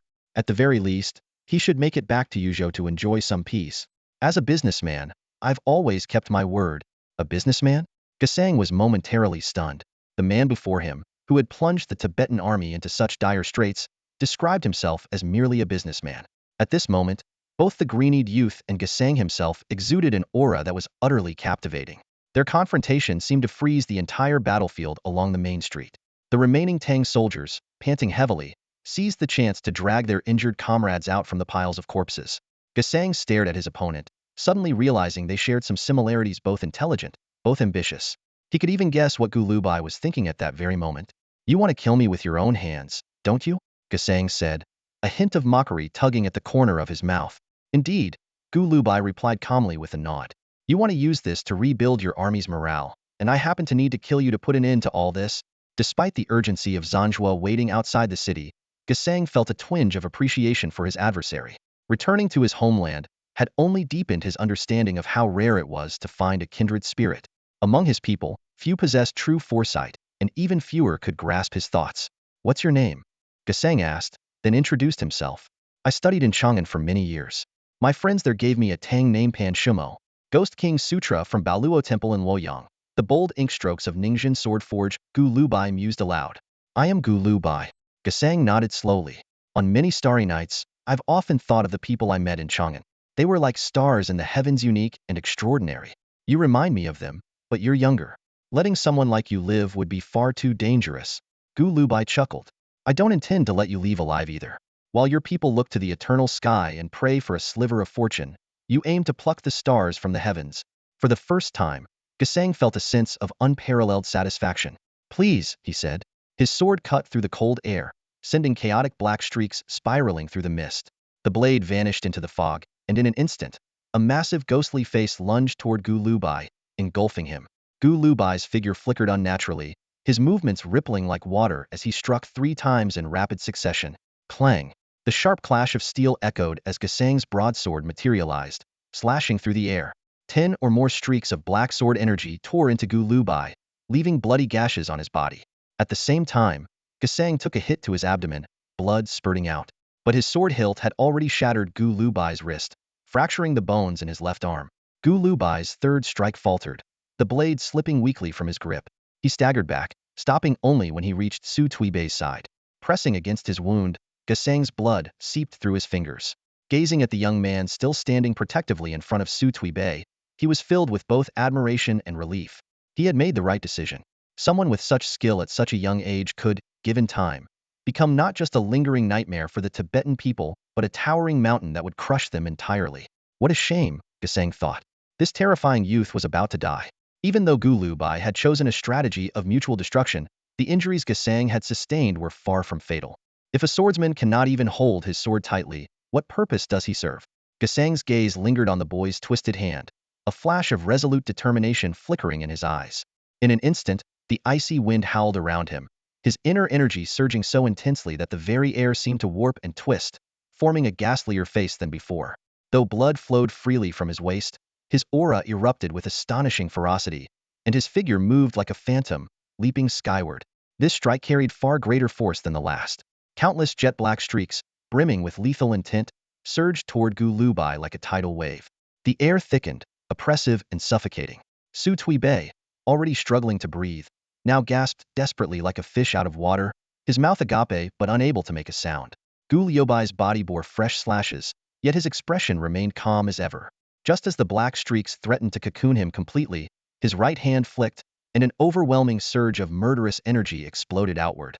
It was as if an ancient armory had been thrown open, the sharp, metallic tang of copper and iron rushing forth. The black streaks disintegrated instantly. Gasang stared in shock as Gu Lubai advanced with his sword, the short blade crackling like thunder, radiating a reckless, allure-nothing ferocity. Instinctively, Gasang leapt upward, his long sword slicing through the air like a river, aimed directly at Gu Liubai's brow. But at that moment, a sudden, searing pain erupted in his abdomen, as though a nail had been driven deep into his flesh. In disbelief, Gasang watched as Gu Lubai twisted his body, merging seamlessly with his blade, and swept past him. He tried to turn, but the sound of armor shattering reached his ears, followed by the excruciating sensation of flesh tearing apart. Looking down, he saw a crimson line rapidly spreading across his torso, blood gushing forth and splitting into a gaping wound. The entire street fell into a deathly silence. Gasang sank to his knees before Su Tuibei, his head drooping lifelessly. Pei Yunxiu covered her mouth, having been certain she was about to meet her end alongside Gu Lubai. To die with this insufferable man, she thought, was not the worst fate, and she felt no regret. If there were another life, she silently wished they might cross paths again. Yet, as her vision blurred, she saw Gu Lubai standing unharmed, steady as ever. The demon slayers shuffled forward in disbelief, their movements hesitant and tentative. Suddenly, a hunched old woman, silent as a prowling cat, appeared beside Gu Lubai without a sound. Outside the city, Zanjua heard the abrupt stillness within the walls, and an inexplicable sense of unease gripped his heart. Zanjua's whip slipped from his grasp, hitting the ground with a dull thud, while the sound of galloping hooves echoed in the distance. A Tibetan officer approached him with a grave expression, delivering urgent news. 200 Turkic black riders were charging toward Haisha Valley at full speed. Zanjua slowly lifted his gaze, letting it linger briefly on the city before him, then lowered his head again, as if unable to muster the courage to look any longer. Beyond the eastern gate, on the war-torn avenue, only 40 or so battered Tang soldiers stood their ground. The Tibetan forces had retreated like a receding tide, leaving even their fallen comrades behind. Gasang's lifeless body was slumped against Su Tuibei's back. Su, believing his end was near, lay still for a long while before realizing he was still breathing. With a hoarse voice, he rasped, "Damn it, can someone come help me? I'm dying over here." Pei Yunxiu, herself grievously injured with internal trauma and shards of a broken blade lodged in her body, was jolted awake by Su's cries. Without a second thought, she dashed toward Gu Lubai, who was staring out at the horizon, and threw her arms around him in a tight embrace. The sudden pressure sent a sharp pain shooting through Gu's left arm, and he yelped, "Let go! Ow, ow, ow!" Pei froze, then released him, only to punch him in the chest. "You idiot! Do you think I don't hurt too?" The embrace had driven the blade fragments deeper into her wounds. Gu, rubbing his arm with a pained expression, muttered, "Want to hug me again? Maybe it'll make you feel better. Get lost. Don't think you can take advantage of me." Nearby, 2 officials from the Bureau of Astronomy stood in stunned disbelief, tears streaming down their faces as they watched the Tibetan army retreat. They couldn't fathom how they had survived. When Li Shiji moved to tend to Pei's wounds, she waved him off with a scolding, "Useless fool, I'm not dying. Go help Su Tuibei first." As the sound of hooves faded into the distance, the remaining Tang soldiers turned to Gu Lubai and Pei Yunxiu, bowing deeply in gratitude and respect. It was then that Pei realized how much she had changed. In the past, an injury like this would have left her paralyzed with fear, dreading the possibility of never recovering. Now, even as blood trickled from her wounds, she felt an unshakable certainty that she would survive. Exhausted, she sank down beside Gu and, despite everything, couldn't resist snapping at him. "Gu Lubai, you really are an infuriating bastard. What did I do this time?" "It really hurts, you know," Gu replied, exasperated. "Does it really hurt that much?" Pei asked, her tone softening with concern. "My bones are broken in at least 3 places. What do you think?" "Well, suck it up and stop whining like a child." Pei's voice soon turned gentle. "Don't worry. Once we reach Yangguan, I'll get my hands on the best medicine. I'll make sure your bones heal properly." Gu, who hadn't been particularly worried about his injuries, wisely refrained from commenting. Instead, he nodded obediently. "Just make sure it's the good stuff." At that moment, Zhou Luer, a wiry figure resembling a scrawny monkey, appeared, waving enthusiastically at Gu. "Brother 15, he called out. But as he approached, he suddenly collapsed, foaming at the mouth. Pei's eyes widened. "Is he poisoned?" she asked in alarm. Gu chuckled weakly. "No, he's just overexerted himself. Give him half a day to rest and he'll be fine." Pei glanced toward Long Pu, standing not far away, and couldn't help but grumble. Why didn't she step in earlier? She dared not openly criticize Long Pu, though. Despite her unassuming appearance, the old woman had an aura more terrifying than Gasang's at his fiercest. It was a presence that could only be described as otherworldly, reminiscent of someone like In Shenyang. Even the demon-slaying guards had been too intimidated to retrieve Gasang's body. Gu, however, merely smiled. I think she's been teaching me all along. The best teachers always work that way, like Liang Fengning and Guobeishi. When I was 8, Liang Fengning had me digging pits, studying corpses, memorizing how injuries affect different parts of the body, and understanding the varying impacts of weapons on the same wound. Where is fatal? Gu Lubai pondered, his mind drifting back to his own battle experiences. Memories of brutal training sessions surfaced, Guobeishi's relentless teaching methods, and the marks left by various weapons. The blunt impact of sticks, the sting of whips, the sharp pain of bamboo strikes. The carotid artery in the neck is the most fatal spot. A sword piercing about 4 to 5 inches deep can sever the artery, causing death within minutes due to blood loss. The vital areas of the chest, especially the heart, require a 6 to 7 inch thrust to be lethal. For the abdomen, it takes a depth of 7 to 8 inches or more, and the angle of the strike must be precise. He continued, but all of this is just theory. In practice, when I had barely begun my training, I was thrown into a fight against 2 fully grown wolves. Not pups, these were fierce beasts capable of tearing a person apart. Even now, recalling that experience sent a chill down his spine. My mother was right, cultivators below the 6th rank can achieve similar levels with diligence alone. But above the 7th rank, it's a completely different story. The ways in which one is tested and tempered create vastly different levels of combat strength. He remembered Lompa observing from nearby during that ordeal, offering no assistance. Thinking back, it was clear she must have deemed those wolves a suitable challenge for him, a rare and valuable trial. Those pampered individuals never dared to train me like this. No one ever unleashed wolves to attack me, nor taught me these truths about real combat. No wonder, after that battle, I felt my skills improve drastically. These words reveal a profound truth. Genuine growth often stems from harsh trials, not the comfort of an easy life. In a world fraught with danger, only those who endure grueling challenges can truly rise to greatness. This is why, even among individuals of the same rank, their combat abilities can vary so dramatically. True mastery of battle requires not only theoretical knowledge, but also the accumulation of real-life experience and the tempering of one's resolve in the face of life-and-death trials. Gu Lubai gazed at Zhou Lvr, who was foaming at the mouth, with a faint warmth in his eyes. On this land, Zhou Lvr had been raised by a Dabdan and had now become a local Rajaba.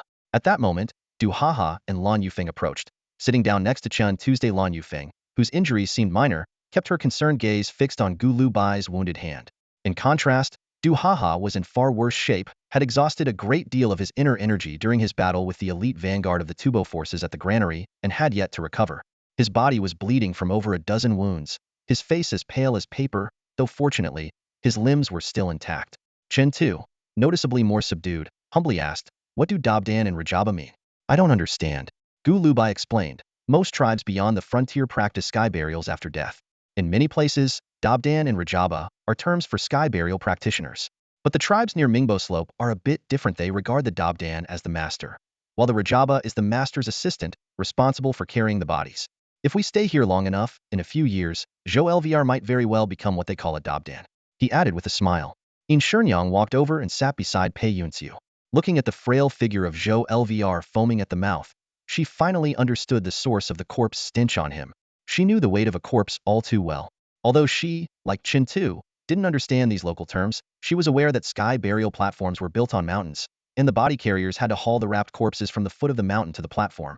Imagining the frail Zhou Lvr carrying such burdens, and then looking at Gu Lubai, she suddenly grasped how much hardship lay behind his earlier nonchalant remark. The first few years are the hardest. Their resilience had been forged through these relentless encounters with death. "I know you've been particularly hung up on one thing," Gu Lubai said, looking at Qin Tu with a smug smile. "Why, I was able to guess there were 9 of you." Chen Tu's face immediately darkened. "Hung up? It's more like an obsession. Honestly, I've racked my brain trying to figure out what gave us away. If you don't explain, I won't have any confidence in planning things in the future." Just as Chen Tu admitted this, Gu Lubai paused. Startled, saw another Lan Yufeng walking toward them, trailed by Gao Ju, the big, slow-witted member of the Yinshan hive. Gao Ju appeared completely unharmed, still wearing the same carefree expression, but this time he was fiddling with Meng Buzi's hat instead of a shuttlecock. In the blink of an eye, Gu Lubai realized what was going on with this slightly taller Lan Yufeng. Xiao Huanjian's disguise skills were truly remarkable, down to the walking posture. The swaying hips were uncannily convincing, like those of a woman ready to bear children.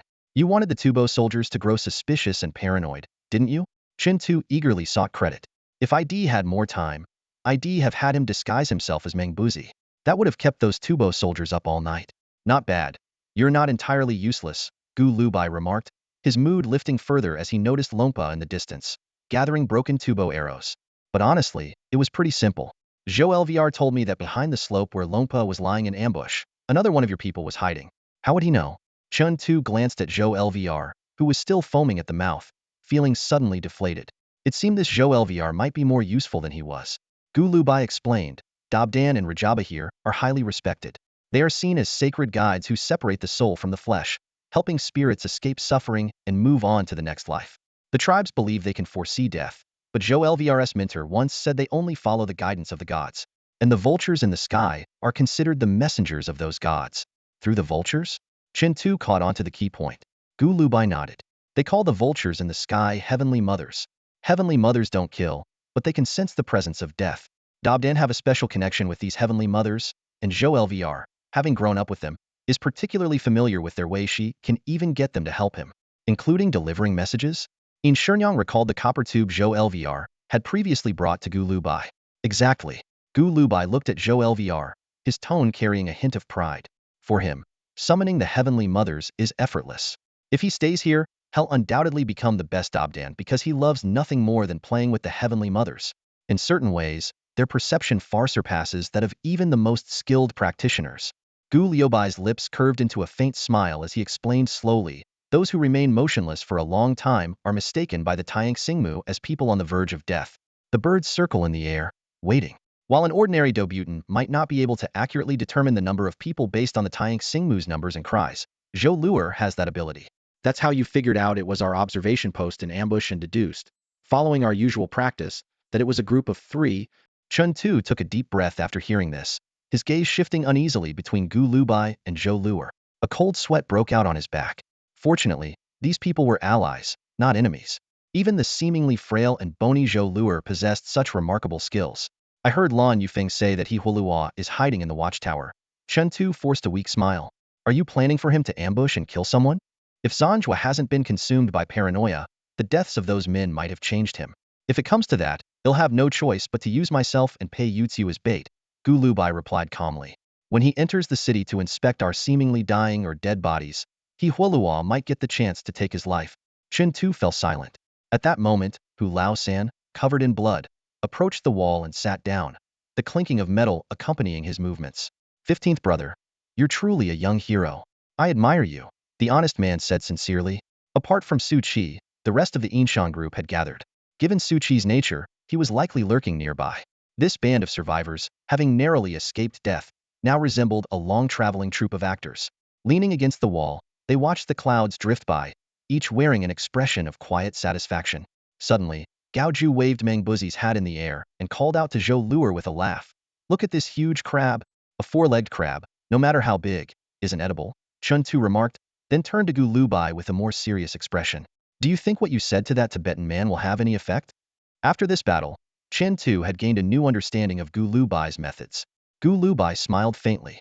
Business isn't about selling what you want to sell, it's about selling what others want to buy. But when they decide they want to buy, and they know they can only get it from me, that's when the deal is sealed.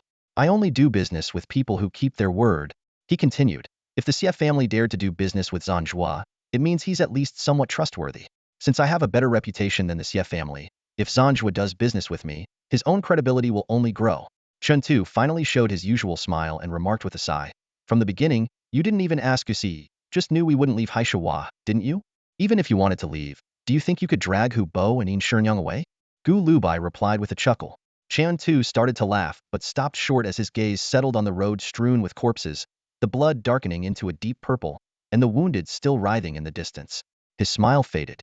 When the Tibetans retreated, Yin Shenyang and I seriously thought about it. If you weren't here and it was just us, what would have been the result? At this moment, Zhou Luer, who had finally stopped frothing at the mouth, sat up and grinned mischievously.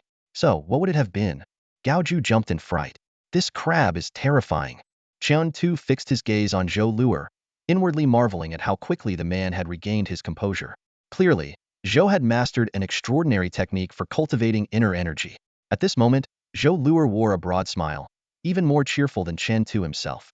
All the Tang people in this city are doomed, Chun Tu said slowly, his tone somber. We'll die here too. But before that happens, we'll find a way to deal with the one you call Zanjua.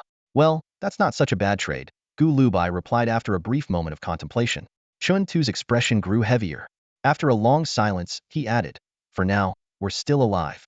There are still dozens of border soldiers, and some women and children left in the city. Back in Yinshan, that would have been enough to form a decent-sized village." Gu Lubai gave a faint, bitter smile. "That's comforting. Too bad there's no wine to drink," Hu Laosan sighed wistfully. "When we make it past the gates, they'll treat you to the best wine," Gu Lubai promised earnestly. "Once we're in Chang'an, they'll find you the finest there is. Now that's something to look forward to." Hu Laosan's spirits lifted instantly. Gu Shiwu, Du Ha muttered weakly, turning his head, "I don't care about the wine. Just pay me 3,000 guan a year, and I'll be content." 3,000 a year? That's all you want? Gu Lubai asked, surprised. "No other demands?" "No delays, though. It has to be paid monthly," Du Haha added after some thought. "We'll write it down as a formal agreement," Gu Lubai said with a grin. "Is there a curfew in Chang'an?" Xiao Huangyun suddenly asked, her voice uncannily similar to Lan Yufeng's. Gu Lubai was about to explain how the curfew didn't stop the inner wards from bustling with life when Xiao Huangyun interrupted him. "I don't need money. Just give me a 3-courtyard residence, and I'll pick the location myself." After receiving Gu Lubai's approval, Xiao Huangyun decided to showcase his disguise skills. He rubbed away the grime and grease from his face, revealing his true features: a gaunt man in his 30s, with sallow skin and single eyelids, exuding a faintly sickly air. "I'll give you a signal by blinking my left eye twice," he demonstrated. "That way, no matter who I disguise myself as, you'll recognize me." Then he removed a small object, the size of an olive pit, from his mouth. His voice immediately became higher-pitched. "This is my natural voice. Even if you can't see me, you'll know it's me from the sound." Gu Lubai bowed respectfully, understanding that this was Xiao Huanjian's way of placing complete trust in him. "People like you are born to be in Chang'an," Chen Tu remarked, leaning wearily against the wall and gazing at the drifting white clouds above. "You're right. Without you, we wouldn't survive in Chang'an. With you pulling the strings, though, we might even thrive. People like you can't stay hidden for long. Even a crude name like Yinshan Beehive can't mask your brilliance." Gu Lubai replied calmly, "When the storm sweeps away the sand, the gemstones will naturally shine. The Xieclan was just the beginning. If you stay outside the gates or in Yinshan, someone will eventually plot against you until you're dead." "I've already figured that out," Chen Tu said, chewing on a piece of licorice as he emphasized his point. "You're good at going with the flow, helping people achieve what they desire while profiting from it. I mean this sincerely, but do you know why I was reluctant to associate with you at first?" Gu Lubai smiled faintly, tempted to say, "Because you thought you couldn't measure up to me," but ultimately held his tongue. "For one, I thought you and your mother had been scheming against us from the start," Chun Tu sneered. "But more importantly, I felt that deep down, you're not like us. And it's not because of the color of your eyes." He stared intently into Gu Lubai's eyes. "You don't act like the Tang people we're used to. Liang Fengning and Guo Beishi were your mentors. They died at Mingbai Slope. As their student, you should be more Tang-like than any of us. But you behave as if you're just heading to Chang'an for some grand spectacle. Perhaps it's because I'm young and have never lived within the gates," Gu Lubai replied earnestly. "Apart from Mingbai Slope, I don't feel any particular attachment to other places." Hearing this, Chen Tu grinned foolishly. True enough. Chen Tu stood on the main road, his gaze sweeping over the countless corpses scattered across the ground. His eyes glimmered with an unusual redness. Suddenly, he spoke, his voice hoarse with a hint of grit. "I've finally figured it out. No matter how skilled you are. How old are you? Really? You've never even lived within the borders of the Tang dynasty. But it'll make you act like a Tang citizen, whether you like it or not." He paused for a moment, then continued. "I don't care why you're heading to Chang'an, but anyone who stands and fights to the death alongside us here is a brother. You're honorable, and doing business with you doesn't bring losses. Besides, someone like you, if we don't take you to Chang'an and instead leave you to the Tibetans or the Turks, what if they become smarter because of you?" Gu Lubai's eyes glimmered with approval, and he said softly, "I've always said you're not stupid. You've always said I'd end up slaughtering pigs in Chang'an. When did you ever say I wasn't stupid?" Chen Tu retorted, baring his teeth, which drew a burst of hearty laughter from those around them. Two exhausted officials from the Office of History had intended to step forward to express their gratitude, but collapsed to the ground in weariness. Sitting there, they looked at the group of people by the wall with admiration in their hearts, yet they couldn't help but wonder, shouldn't they first tend to their injuries at a time like this? But Gu Lubai understood perfectly well that to Chen Tu and the others, these wounds were insignificant. People like Du Haha, Hu Laosan, and Xiao Huangyan, when they said such words, it was as if they were entrusting their lives to him. To them, life was more important than anything, but clarity of purpose came first. Minor injuries could wait. Gu Lubai had already thought of an explanation for why he was certain every member of the Inshur gang wanted to go to Chang'an. Du Haha's real name was Du Tunghua. Could he not long to return to the Tunghua district? who Laosin dreamed of Chang'an's fine wine, grand palaces, and moonlit nights. Xiao Huangyun, with his exquisite skills in disguise, surely deserved to showcase his talent in Chang'an. Lan Yufeng, who loved beauty, would undoubtedly delight in the exquisite attire of Chang'an, dressing up every day to stroll through the streets. And let's not forget all the treasures Chang'an had to offer. Even Gao Ju could find more fascinating toys there. In Shenyang didn't practice her swordsmanship just to kill. Only Chang'an would have opponents worthy of her skill. Her attitude toward Guobeishi made it clear she would eventually go to Chang'an to challenge the rival she held in her heart. As for Longpa, she loved nothing more than a lively scene. Gu Lubai had already decided to pick her a house near the West Market. Even the elusive Su Qi, hard to predict as he was, had stated outright that he wanted to go to Chang'an. None of these thoughts were spoken aloud in the end, because there was no need. These people were willing to die for the Tang dynasty. In their hearts, it was the strength of the Tang that gave birth to Chang'an. For those who took pride in the Tang and Chang'an, the city was naturally the most beautiful place in the world. With dancing wine maidens as radiant as flowers, pouring drinks with a smile in the breeze of spring, who wouldn't want to go to Chang'an? When Pei Yunxiu woke up, darkness had already swallowed her surroundings. She barely had time to take in her environment before her first instinct kicked in, searching for Gu Lubai. "Where's Gu Lubai?" she demanded. "He and the Inshur gang have already left." Li Shiji's voice came from outside the carriage. It was only then that she realized she was lying in the familiar interior of their carriage. That scoundrel dared to leave without a word, she fumed, her whole body trembling with anger. Tears welled up in her eyes. From outside, Li Shiji's voice softened. "Miss, your injuries were severe. They stayed with you for as long as they could, but when you didn't wake, they decided not to disturb you." "What?" Pei Yunxiu's heart sank further. "I missed the chance to reunite with them." Regret and frustration surged through her, making her hands shake. "Gu 15 left a letter for you before he departed," Li Shiji quickly added, trying to calm her. "A letter for me? Give it to me now," she said urgently. Li Shiji lifted the curtain and handed the letter inside. His eyes caught the tear streaks on her face, and he froze for a moment. "Miss you." Realizing she'd been driven to tears by that scoundrel, Pei Yunxiu snapped angrily. "With all these wounds, how could I not be in pain?" Li Shiji wisely let the curtain fall back into place, though he couldn't help but think, this isn't about physical pain, it's her heart that aches. Although she was desperate to read the letter, Pei Yunxiu forced herself to take a deep breath and regain some composure. Instead, she shifted her focus to another topic. "What about that swordsman from the Xie clan? He was by Su Tuibei's side earlier, but when Su Tuibei charged at us, I didn't see him again. Did he flee the battlefield?" "Oh, you mean Feng Shuqing," Li Shiji replied briskly. "When the Tubo forces arrived, Gu Lubai asked him to watch over our belongings. He's resting now as well." "Gu 15 has belongings important enough to warn a swordsman as a guard? In the middle of such a battle?" Pei Yunxiu questioned, her tone sharp with disbelief. "It's everything he brought back from Mingbapo," Li Shiji explained. "According to Chen Tu, there are keepsakes from his late mother among them. They must be very precious." "That scoundrel," she muttered again. But this time her voice softened with a sigh. A pang of sympathy flickered through her heart. Gu Lubai was, after all, a man who had lost his parents. Outside, the night sky stretched endlessly above the wilderness, studded with stars that seemed close enough to touch.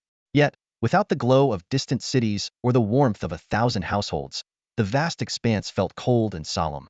Inside the dim carriage, Pei Yunxiu carefully untied the string sealing the letter. As she unfolded the small parchment, a soft, ethereal light suddenly illuminated the space. The words on the page were not written with ordinary ink, but with a glowing substance that shimmered faintly, like powdered moonstone or the glow of fireflies on a summer night. "Show off," she muttered under her breath, her lips curving into a reluctant smile. Despite her words, her heart was undeniably warmed. What girl wouldn't be touched by such a thoughtful gesture? The letter was written in meticulously neat handwriting, each stroke reflecting the precision of someone accustomed to meticulous work. It read, "I had to leave first. Dealing with the cavalry from Yongguan would have been too troublesome." The clarity of each character revealed his years of experience as an undercover agent in the frontier army. Pei Yunxiu nodded slightly, admitting to herself that his reasoning made sense. The battle at Haisha had indeed been a gamble, one that only Gu Liubai's keen understanding of Zhanjua's mentality could have won. But explaining the intricate web of events to the border army's commanders would have been no easy task. Besides, neither Gu Lubai nor the Inshur gang would want their secrets exposed. "I'm heading to Yuzhou to escort Zhou Luer back home. There are complications involved, but I don't want you getting involved. If you interfere, it might affect my ability to uncover the truth behind it all." Pei Yunxiu's brow furrowed as she read these lines. What kind of secrets could Zhou Luer be hiding that even Gu Lubai considered them troublesome? This was no ordinary matter. If you want to come to Yuzhou to watch the drama unfold, feel free. But don't let anyone know you're helping us. We'll be staying there for a while to resolve Zhou Luer's situation before heading to Chang'an. Everyone from the frontier dreams of seeing Chang'an with their own eyes. I'm no exception. I want to experience the peaceful, bustling life Liang Fengning described, visit the place where Guobeishi trained, and learn more about what kind of person my mother was. The frontier might erupt into chaos at any moment, but in Chang'an, perhaps we'll gain a clearer view of the brewing stormer, maybe we'll find a way to stand apart from it. Pei Yunka's fingers tightened around the parchment as she finished reading, her mind swirling with thoughts. The faint glow of the letter illuminated her face, casting a soft, melancholic light across her features. The night outside remained vast and quiet, but her heart felt anything but still. Here, there was no chance for a fair contest against someone like Xiaowan. He understood well that people like him were not uncommon beyond the frontier. But if he stayed in the shadow of Yinshan, tangled up with the likes of the Yinshan hive, he would inevitably fall victim to a fatal scheme. Rather than waiting to be ambushed, it was better to strike first. More importantly, the answers to the questions that had haunted him since childhood might only be found in Chang'an. The wind at Lutzao Station suddenly turned violent. The once calm water rippled with waves, and countless water plants wildly swayed in the pitch-black depths. Xiaowan stood on the pathway, letting his dark hair whip in the wind. The grass that brushed against the boardwalk no longer made a gentle rustling sound, but instead lashed with a fierce, slapping noise. Facing the wind, a crazed smile gradually spread across Xiaowan's lips. He stretched out his arms as if to embrace the night and the distant towering mountains, only to tear them apart with all his might. Heaven and earth shall witness my resolve. Those self-righteous fools always assumed that everyone was as timid and rule-bound as they imagined, carefully treading along the paths others had drawn. But he would rather be a true madman. He could already see the fleeting silhouettes in the wilderness riders, bringing him the world he longed to witness. Heishawa had already been reduced to rubble. The fall of that city would surely drive the emperor, who was obsessed with destroying Goguryeo, the Uyghurs, and Tubo, into further madness. Only in a world gone mad could a madman thrive. If he only quietly contemplated the limits of the Tang Empire without provoking war against Goguryeo, how could he seize an opportunity? The Pei family could not always dominate the frontier armies in the west and north. Those stubborn enough to believe nothing would change, who dismissed him as insignificant, would make them pay. As for how many would die, he couldn't care less. Someone like him had always despised the so-called Golden Age. He relished the chaos, watching the greedy barbarians tear apart the rich flesh of the Tang Empire and shred anyone who stood in his way. The more chaotic, the better. The more chaotic, the more thrilling. Those who had threatened him underestimated him, whether it was Pei Yunxiu, his brother's confidants, or his brother himself. They would all die. Even the swordmaster he had personally nurtured would not be spared. Only when the swordmaster was dead would there be no challengers, paving the way for his eternal supremacy. Death, death, death, death, death.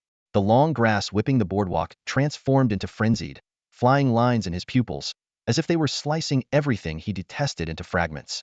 The sound of hoofbeats abruptly ceased. Several riders appeared before him, handing over the latest intelligence. Xiaowan's fingers suddenly stiffened, and his manic expression began to distort. Though He Shawa had fallen, Pei Yunxiu and Feng Shuqing were still alive. On the other hand, Meng Buji and Ga Sang, who had facilitated his alliance with Zanjua, were dead. Emir He Shawa had cost the Tibetans nearly 6,000 lives. The 3,000 Turkic warriors and the fearsome 200 Black Riders were still at large. The Uyghurs remained inactive, while the Turks roamed freely under the cover of darkness, even launching a surprise attack on a Uyghur camp and seizing a large quantity of supplies. That gravekeeper of Mingbapo was also alive. Everything that had transpired at He Shawa seemed to be intricately linked to this one individual. He could not fathom how everything, once gathered into an unstoppable storm, could crumble to dust because of such a person. Slowly, he raised his gaze again toward the distant towering mountains. Those colossal peaks, stretching between heaven and earth, seemed to crash down upon him, striking his face and shattering his heart. The Tang cavalry from Yangguan had already reached He Shawa. Fearful of a Tibetan ambush, the cavalry advanced cautiously, moving slowly and in scattered formations. When several cavalry officers arrived before Li Shiji outside the city, he did not immediately acknowledge them. Instead, he gazed toward Yangguan in the distance. He knew that by now, the young man he deeply respected and the Yinshan hives lot must have already found a way to cross the frontier. In front of Pei Yunxiu, Li Shiji always maintained an air of humility and caution. Yet, the gazes of the cavalry commanders toward him were filled with awe. The eldest among them, though about 10 years his senior, dared not meet his eyes and merely bowed deeply to apologize. A rare chill appeared on Li Shiji's face, and his voice was cold as he spoke. There's no need to apologize to me. Your apologies should be directed to General Pei, the Duke of Pei. The northern border has seen countless changes, yet you still allow yourselves to be toyed with. Over 30,000 Tubo soldiers infiltrated Haisha Valley, and none of you noticed. The commanders trembled with a mix of humiliation and anger, unable to respond. Just then, a piercing alarm shattered the silence of the night, and one by one, the flames of the signal fires blazed to life. Cheers erupted in waves as the sounds of galloping horses filled the air. Where horses were returning to Haisha Valley, some even running directly back into the encampment. Li Shiji thought of the unruly war horses amidst the smoky chaos of Haisha Valley. After a moment of silence, he turned to the now elated commanders and said icily, "The Duke of Pei has placed immense trust in you and your superiors, believing you had left no room for error. But without that young man from Mingbai Slope, both Pei Yunxiu and I would have perished here. We owe him our lives. And you owe him far more." As it turned out, the Tubo warriors, skilled in horse handling, had been unable to take the war horses with them due to insufficient provisions. Their plan was to drive the horses to a rendezvous point agreed upon with Xiaowan. However, 2 hours earlier, the horses had suddenly become uncontrollable, as if summoned by the heavens themselves. Agitated and restless, they eventually broke into countless herds and scattered. By the time most of the horses had fled, a few Tubo horsemasters discovered the cause: something had been inserted into the rear of many lead horses.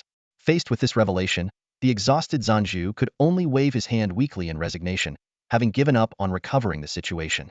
He silently resolved never to associate with Xiaowan again, convinced that this was yet another warning from the green-eyed youth. Some people, no matter how strong, are merely mortal, but others seem like gods sent by the eternal sky.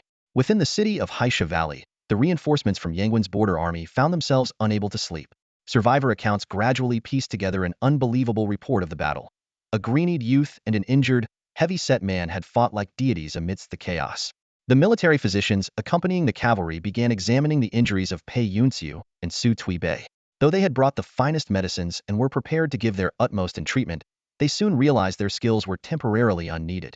The wounds on both men had been expertly tended to, with a peculiar-smelling salve that far surpassed the efficacy of their own supplies. It was said that all these treatments were the handiwork of the green-eyed youth. When Pei Yunxiu heard that his wounds had been treated by Gu Lubai, his eyes widened in disbelief. He only has one good hand left, and he still managed this? Meanwhile, near the beacon tower known as the Eye of Yangguan, Cui Huangya was weighing a bulging pouch of silver coins, the clinking sound of the silver pieces crisp and pleasing. Surrounding him were 7 or 8 border soldiers dressed in thick, paper-padded coats. Though these garments were excellent for warmth, they caused the men to sweat easily and made their movements appear stiff. Staring at the tracks left by cart wheels on the ground, one soldier's eyes gleamed with greed. "Boss, are we really letting such a generous fat sheep go just like that?" Smack! Cui Huangya struck the man's forehead with the money pouch, grinning to reveal his yellowed teeth. "Do I need you to teach me? You don't skin a sheep all at once, or you'll scare it off. Once they reach Longle Town, well, ask for more silver then. Do you think the captain's brain is as wooden as yours?" The soldiers' laughter and chatter erupted in response. At the far end of the road, a figure with graying hair was slowly approaching, walking against the wind. The commotion came to an abrupt halt. Cui Huangya swiftly tucked the pouch of coins into his robes. When he spotted the man in the distance, his heart skipped a beat. But as the figure drew closer and his face became clear, Cui forced a broad smile. "What wind has blown Captain Chu here today?" he called out. The approaching man, though streaked with gray hair, appeared youthful, barely over 40. He was of average build with unremarkable features, except for a prominent scar from an arrow wound etched across his left temple. Hearing Cui Huangya's greeting, Captain Chu responded with a faint, polite smile, his expression calm and mild. Cui felt a slight relief, his mind racing for excuses. But before he could say anything, a sharp, chilling sound of air being pierced rang out without warning. A flurry of crossbow bolts rained down, striking the soldiers with such precision that they were felled before they could even react. The ground was littered with their bodies, motionless like pincushions. Cui Huangya, with over a dozen bolts embedded in his chest, miraculously clung to life. Blood bubbled from his mouth as he stared at Chu Li in utter disbelief. His voice trembled as he spat out his words, mixed with blood. How dare you?" "That question should be mine to ask," Chu Li replied coldly, stepping closer. He fixed his gaze on Siwa's fading eyes and sneered, "Did it never occur to you why, among so many soldiers, you few were assigned to guard this checkpoint tonight?" The realization dawned on Cui Huangya, his face contorting with despair. They had been stationed here to die, their deaths predetermined. After the battle at Haisha Valley, you dared to let people pass for a handful of silver, ignoring the risks to the Empire? Do you even know how many times you've done this, or how many times you deserve to die for it? Chu Li's voice was icy. We're not killing Tang soldiers, we're eliminating spies from Tubo. From the shadows, dozens of figures emerged. One of them retrieved the coin pouch from Chui's lifeless grasp and asked softly, "Shall we return this to 15? Chu Li shook his head, a fleeting glimmer of something unreadable in his eyes. No need. It's the wine money Liang Jiao owed us. Meanwhile, Chintu couldn't help but suspect that Gu Lubai was deliberately making things difficult for him. Out of all the carts, why did he have to share one with Zhou Luer? It wasn't that he disliked Zhou as a person, but the man reeked of death, and his constant sniffles were unbearable. Brother Chen, why the sour face? Zhou Luer asked cheerfully. Chen Tu sighed in resignation. Zhou Luer, didn't you all live just fine at Mingbai Slope? Why don't you clean yourself up a bit? You're covered in mud. You don't get it, Zhou replied with a grin. This is medicinal mud. It helps wounds heal faster and can save lives in emergencies. In winter, none of us bathe, we're afraid sweating will weaken us and make us sick. Chen Tu couldn't help but feel a bit of pity for the wiry man, but decided to probe further. Didn't Gu 15's mother used to be a renowned healer? How did she end up dying of illness herself? Maybe she was too clean-bathed every day? Zhou joked, chuckling at Chen Tu's confused expression before bursting into laughter. I'm kidding. Honestly, I don't know. 15 doesn't let us talk about it. You rascal. Chen Tu exclaimed angrily. We're all on the same side, and you're still playing games with me. Zhou Luer looked a bit guilty. After hesitating for a moment, he finally said, we're almost at Longlizi town. Once we get there, I won't be able to speak about it, so I'll tell you now. She either miscalculated the properties of her medicines, or something went wrong with her cultivation. But that's just what 15 speculated. Chen Tu felt his curiosity deepen, though he knew he wouldn't get a straight answer.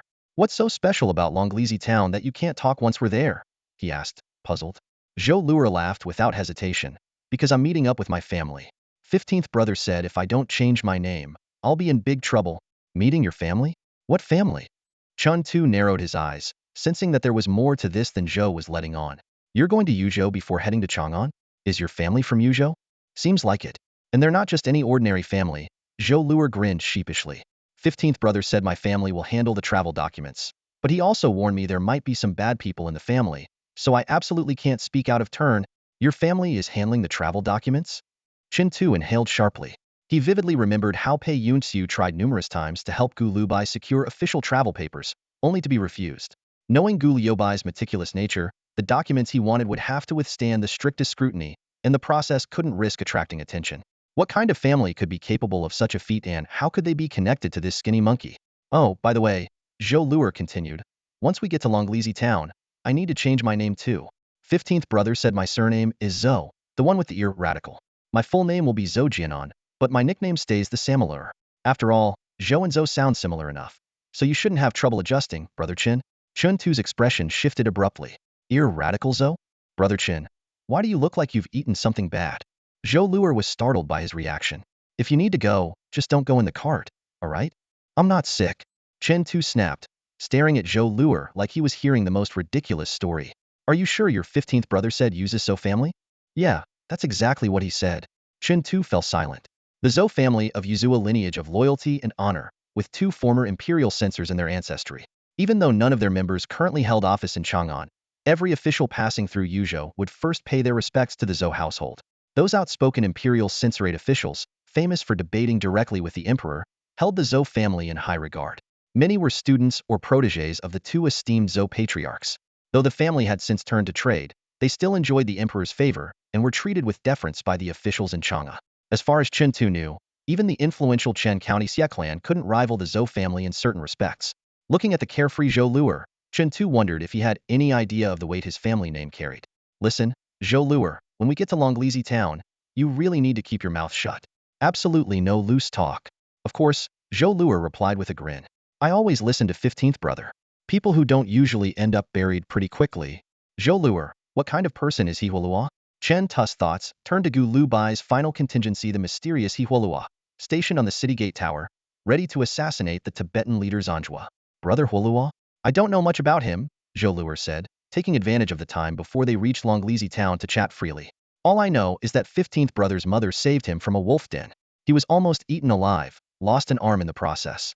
15th brother said he used to follow a monk around, but somehow ended up in the wolf den. No idea what happened to the monk. Oh, and Brother Hulua is really strong. Followed a monk and is really strong? Chen Tu immediately wondered if this had anything to do with the Buddhist martial arts Gu Lubai practiced. Oh, and his head is super hard, Zhou Luer added. How hard? Hard enough to shatter a millstone with one headbutt? How big and thick was the millstone? This big, this thick, the kind used to grind beans. Zhou Luer gestured with his hands. Chen Tu fell into thought again. He shattered a millstone that thick with his head, and he was fine? Not a scratch.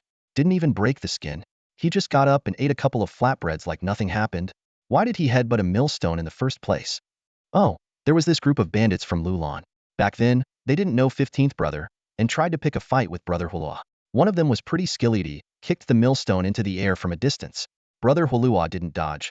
Let the millstone hit his head, and it shattered. After that, those guys suddenly got real polite. Later, they started doing business with 15th brother, and even brought sheep over as gifts all the time. Chen Tu was once again speechless. Polite? Of course they'd be polite. If a giant stone millstone smashes into someone's skull and the skull comes out unscathed while the millstone crumbles, who wouldn't tread carefully? What kind of terrifying martial arts technique was this? Such mastery of internal energy, how many in the world could compare? And that bandit, able to kick a millstone into the air from such a distance, judging by Zhou Luer's description, his skills alone might surpass Chen Tu's. So, have you learned anything impressive? Chen Tu suddenly seemed to recall something and turned to look at Zhou Luer. Zhou Luer, who was usually all smiles and playful, unexpectedly grew somber. His expression dropped instantly. I haven't learned anything impressive. 15th brother said I can't learn any fighting techniques. As he spoke, Zhou Luer absent-mindedly pulled something out of his coat and began fiddling with it. Chen Tu squinted for a better look and immediately gasped in shock. It was a vibrantly patterned venomous snake, its tail emitting a chilling rattle. Where on earth did you get a snake in the dead of winter? Chen Tu's face turned pale as he recognized the markings on the snake. You've been keeping it warm in your coat? Aren't you afraid it'll wake up and bite you to death? I pulled out its fangs, so it's fine, Zhou Luer replied with a mischievous grin, casually teasing the rattlesnake. I was planning to warm it up and scare Tulii, but I didn't get the chance. Look, it's pretty fun to play with. You lunatic. Playing with a snake? Stay away from me. Chen Tu was so startled that he lost all interest in probing for information. He couldn't help but think that Zhou Luer must have something wrong with his head. Zhou Luer, on the other hand, thought Chen Tu was overreacting. What's so bad about playing with a snake? These creatures aren't scary at all. You just need to understand their temperament. It's easier than anything else. The only downside is, well, they can't talk back. The divide between life inside and outside the frontier was indeed vast, a chasm as wide as the horizon. Within the fortified towns of the Tang Empire's borderlands, protected by soldiers and strongholds, life was orderly. Beyond the gates, however, in the chaotic lands outside the Empire's control, it was a different world altogether. Even the currency differed. Once you passed Yangguan or Yimingguan, the copper coins most widely accepted were Uyghur coins, a testament to the Uyghurs' significant influence in those regions. But in a small border town like Longlizi, not far from Yangguan, the Tang dynasty's Kaiyuan Tongbao coins still reigned supreme. The town's only privately owned inn, the Longlizi Inn, had been unusually busy of late. The innkeeper had taken extra care in cleaning the place after someone prepaid with enough Kaiyuan Tongbao to reserve the entire inn for half a month. 3 days ago, an impressive caravan arrived. The dozen or so horse-drawn carriages appeared ordinary at first glance, but closer inspection revealed their fine craftsmanship, with every carriage engraved with the words, "Harmony brings prosperity." The guests were generous, often handing out rewards, and even brought their own household necessities. The only thing that unsettled the innkeeper was their excessive seriousness. They barely spoke to anyone, a stark contrast to the cheerful motto on their carriages. Tonight, the guests departed in their carriages, heading northwest of the town. The innkeeper, out of goodwill, warned them that the area was an old battlefield, not much to see and notorious for its eerie atmosphere. Yet his kindness was met with a cold, mind your own business. After that frosty reply, he decided not to mention anything further about the ominous place, its ghostly rumors, or the wild dogs that roamed there. The area was known as Wild Dog Ridge, a desolate open field nestled between a few low hills. By the time the caravan arrived, a bonfire had already been lit in the middle of the field. 8 of their carriages gathered around the fire, keeping a distance of about 10 or so yards. The infamous feral dogs the innkeeper had warned about? A few had already been slaughtered and were now roasting over the flames, skewered by He Huolua. Watching He Huolua skillfully kill, skin, gut, and clean the dogs with one hand, Chen Tu couldn't help but ask, "Do you eat dog meat?" "Yes," He Huolua replied curtly. "Then why didn't you eat the mutton back on Mingbai slope?" "Mutton's too gamey. Dog meat's fragrant." Seeing He Huoluo's stoic, taciturn demeanor, Chen Tu found himself thinking Zhou Luer and his snake antics were more entertaining. He turned to Gu Lubai, whose hand was wrapped up like a dumpling. Gu 15. These wild dogs here glare at people like they've eaten human flesh before. Gu Lubai chuckled. Dogs eat feces too, you know. Chen Tu immediately lost his composure. What the hell, man? You say something like that, and how's anyone supposed to eat dog meat now? At that moment, Zhou Luer came bouncing over with a snotty grin. Brother Chun, how about I roast a snake for you instead? Get lost, get lost. Chun Tu, who prided himself on cleanliness, watched in horror as Zhou Luer pulled that snake out of his coat again. He felt like he was on the verge of a mental breakdown.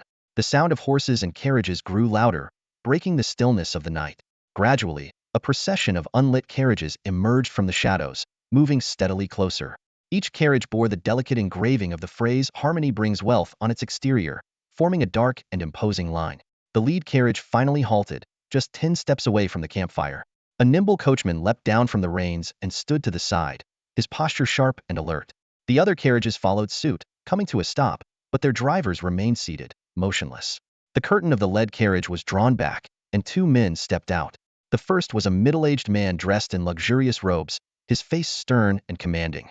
The second, appearing to be a steward in his 50s, stayed close behind him, his head slightly bowed, exuding an air of deference. The middle-aged man cast a scrutinizing glance at the group seated by the fire, his gaze lingering. His brow furrowed slightly as he spoke with a steady voice.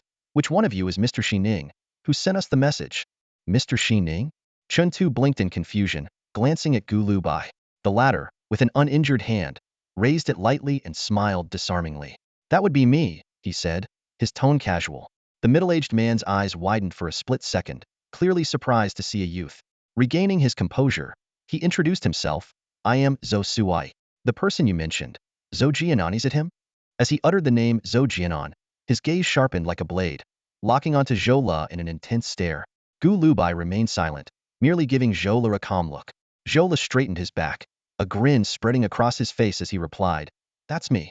I'm Zhou Jianan. Zhou Suai studied him for a moment, then asked quietly, Do you have any proof? Zhou Le fumbled inside his coat, and Chen Tu tensed, half expecting him to pull out that snake again. Instead, Zhou Le produced a white, fish-shaped jade pendant. I've had this with me since I was a child, he said earnestly. As Zhou Suai reached out to take the pendant, Zhou Le quickly pulled his hand back and said, You can look, but you can't take it. Zhou Suai frowned slightly. How can you prove that this pendant has always been with you? He pressed. Zhou Le tilted his head, visibly puzzled. If it wasn't with me, was it with you? He retorted, earning a hearty laugh from Chen Tu, who couldn't help but grin at the exchange. Zhou Sui's tone remained measured as he explained. What I mean is, just having this pendant isn't enough to prove you're Zhou Jianan. Even if you've had it since childhood, it could have come from someone else. Zhou Le's face twisted in confusion. You're a strange one. First, you asked me to prove that the pendant's always been with me, and now you're saying it could have been given to me by someone else. Look, I don't know what you're getting at, but this pendant has been with me since I was little. I didn't make it myself, and unless someone put it on me, what, do you think I brought it out of my mother's womb? Chun Tu noticed the cold detachment in Zhou Suai's demeanor. There was no trace of joy at reuniting with a long-lost relative, only the calculating air of an interrogation. A chill ran down his spine as a sinister thought crossed his mind. Could this meeting be a prelude to silencing them permanently? He glanced at Gu Lubai, who returned his look with a serene smile, as though he had anticipated all of this. Zhou Suai seemed momentarily at a loss for words, and turned to the steward for assistance. The older man straightened up, his expression shifting into a faintly amused smile. How entertaining, he murmured. We're supposed to be family, yet you talk like strangers, Zhou Le muttered, clearly displeased. The steward stepped forward, scrutinizing Zhou Le with a curious intensity. Then, out of the blue, he asked, Young man, if I'm not mistaken, you should have a birthmark on your left buttock? Zhou Le groaned in exasperation. You could have mentioned that earlier. He sprang to his feet, shrugging off his heavy coat and hastily pulling down his pants. Turning around, he pointed to his dirt-smeared backside, slapping the left side for emphasis. See? A red, turtle-shaped birthmark. Bet you don't have one of these. Both Zhou Suai and the steward stared at the birthmark in silence, their expressions darkening as icy tension filled the air. The steward finally straightened, his voice low and tinged with an unsettling edge. To think you're still alive. A frail child, barely a year and a half old, abandoned beyond the frontier, and yet here you are, standing before me after more than 10 years. Your life is truly resilient. Of course, Zhou Le replied proudly, oblivious to the ominous tone. My master always said I was tough, and that the eternal sky would grant me great blessings. Great blessings? The steward's lips curved into a cryptic smile. perhaps, but not in this lifetime. We don't believe in the eternal sky. Well, maybe you don't, but I do. Zhou shot back, undeterred. Zhou Luer grinned and said, I must be blessed in this life. The man who looked like a steward shook his head and replied, not anymore. You're going to die tonight. As soon as he finished speaking, he froze. The scene before him left him dazed. Zhou Luer remained unfazed. The one-armed man, He Hualua, continued roasting dog meat by the fire with unwavering focus, and even Gu Lubai and Chen Tu just sat patiently, waiting for the meat to cook, as if they hadn't heard a word he said. Could it be that the red birthmark is messing with my mind, making me think I spoke when I hadn't? He wondered, turning to glance at Zhou Suai, only to see the same puzzled look on his companion's face. Finally, Chen Tu couldn't hold back and laughed. What are you all waiting for then? The steward took a deep breath and silently stepped back. The moment he lifted his foot, the curtain of the second carriage was blown open by an invisible force. By the time his foot touched the ground again, a figure had already appeared before him. Before anyone could make out the newcomer's face, dozens of black sword lights, like writhing venomous snakes, shot toward Zhou Luer. Zhou Luer remained completely still, and Gu Lubai didn't move either. Chen Tu was about to intervene when he realized it was unnecessary. He Hualua, still focused on roasting dog meat, didn't even lift his eyelids. He casually threw a punch. Boom. The fire before him was instantly extinguished, but the charcoal glowed an even fiercer red. A golden liquid seemed to flow within He Hualua's body, making him radiate a dazzling golden light. Before the black sword lights in the air could dissipate, their owner was already sent flying backward. The sickening sound of bones snapping echoed from the man's chest. Thud. He crashed to the ground beside the last carriage like a broken kite, a burst of blood spraying from his mouth before he fell silent. A black long sword stabbed soundlessly into the dirt at the steward's feet. Chen Tu didn't bother looking at the steward's expression but instead fixed his gaze on He Hualua, his eyes twitching wildly. He had always known He Hualua was powerful, but he hadn't expected him to be this formidable. Yet He Hualua returned to roasting the dog meat, as if that earth-shattering punch had nothing to do with him. The firelight accentuated the scars on his face and neck, making him look even more fearsome. An 8th-rank master? Chen Tu's mind raced as he sensed the lingering aura of true energy around He Hualua. Memories began flashing through his mind. In Shenyang mentioning that Longpa planned to teach Gu Lubai sword techniques in the Black Sand Valley, In Shenyang's duel with Feng Shuqing, and the time, years ago, when In Shenyang gazed toward Chang'an at the foot of In Mountain and remarked that Guobeishi might be stronger than her. These scattered memories all converged on He Hualua's scarred face. Finally, he understood why these figures had surfaced in his thoughts. They were all 8th-rank cultivators. 3 8th-rankers among us? No wonder He Hualua dared to ambush from the city gate tower. If that Zampu had come near, He Hualua might not even have needed to let him enter the city before taking him down. No wonder Gu Lubai was so confident we'd be safe on our journey to Chang'an. Chen Tu's lips twitched. Hualua, I always knew you were strong enough to smash millstones with your head, but I had no idea you were this powerful. He regretted all the times he'd been less than respectful to He Hualua before. Let me rephrase and enliven this cultivation system in a more fluent and vivid way. The path of cultivation is as vast as the ocean. Each sect and school holds its own methods in the highest regard, competing fiercely to recruit individuals with extraordinary talent. Yet, since the time of the pre-Qin era, the hierarchy of cultivators has adhered to a widely recognized standard. Foundational tiers. Below 4th tier. Numerous and unremarkable, barely worth mentioning. 5th tier Qi unification. True Qi flows seamlessly through the Bodhis meridians, invigorating vitality and flesh. 6th tier profound attunement. True Qi becomes balanced, both firm and supple, capable of forming a protective barrier and connecting with mystical weapons. 7th tier mystical transformation. True Qi reaches an extraordinary level of refinement, enabling it to infuse objects and manifest in myriad forms. The realm of divine abilities. The 8th tier is an aspirational yet elusive realm. On the surface, it appears to differ from the 7th tier only in the degree of true Qi refinement.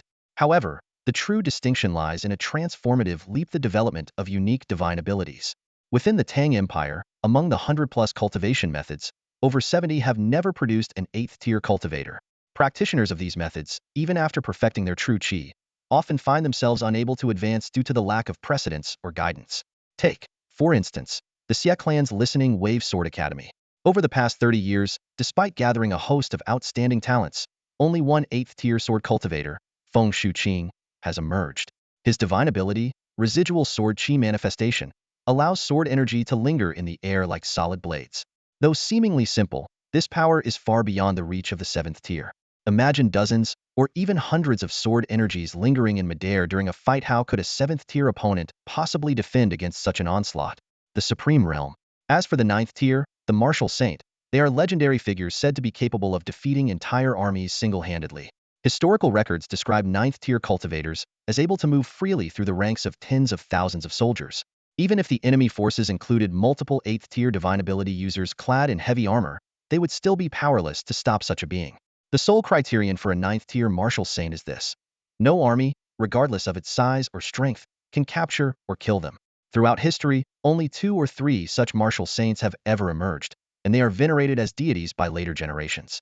In the present-day Tang Empire, not only is there no 9th-tier martial saint, but even cultivators daring enough to attempt enlightenment amidst an army of 10,000 are unheard of.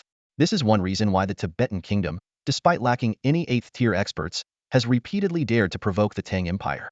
Even in Chang'an, a city teeming with hidden masters, true experts are exceedingly rare. While 3rd and 4th-tier cultivators are as common as fish in a river, finding a 6th-tier expert is a rare occurrence.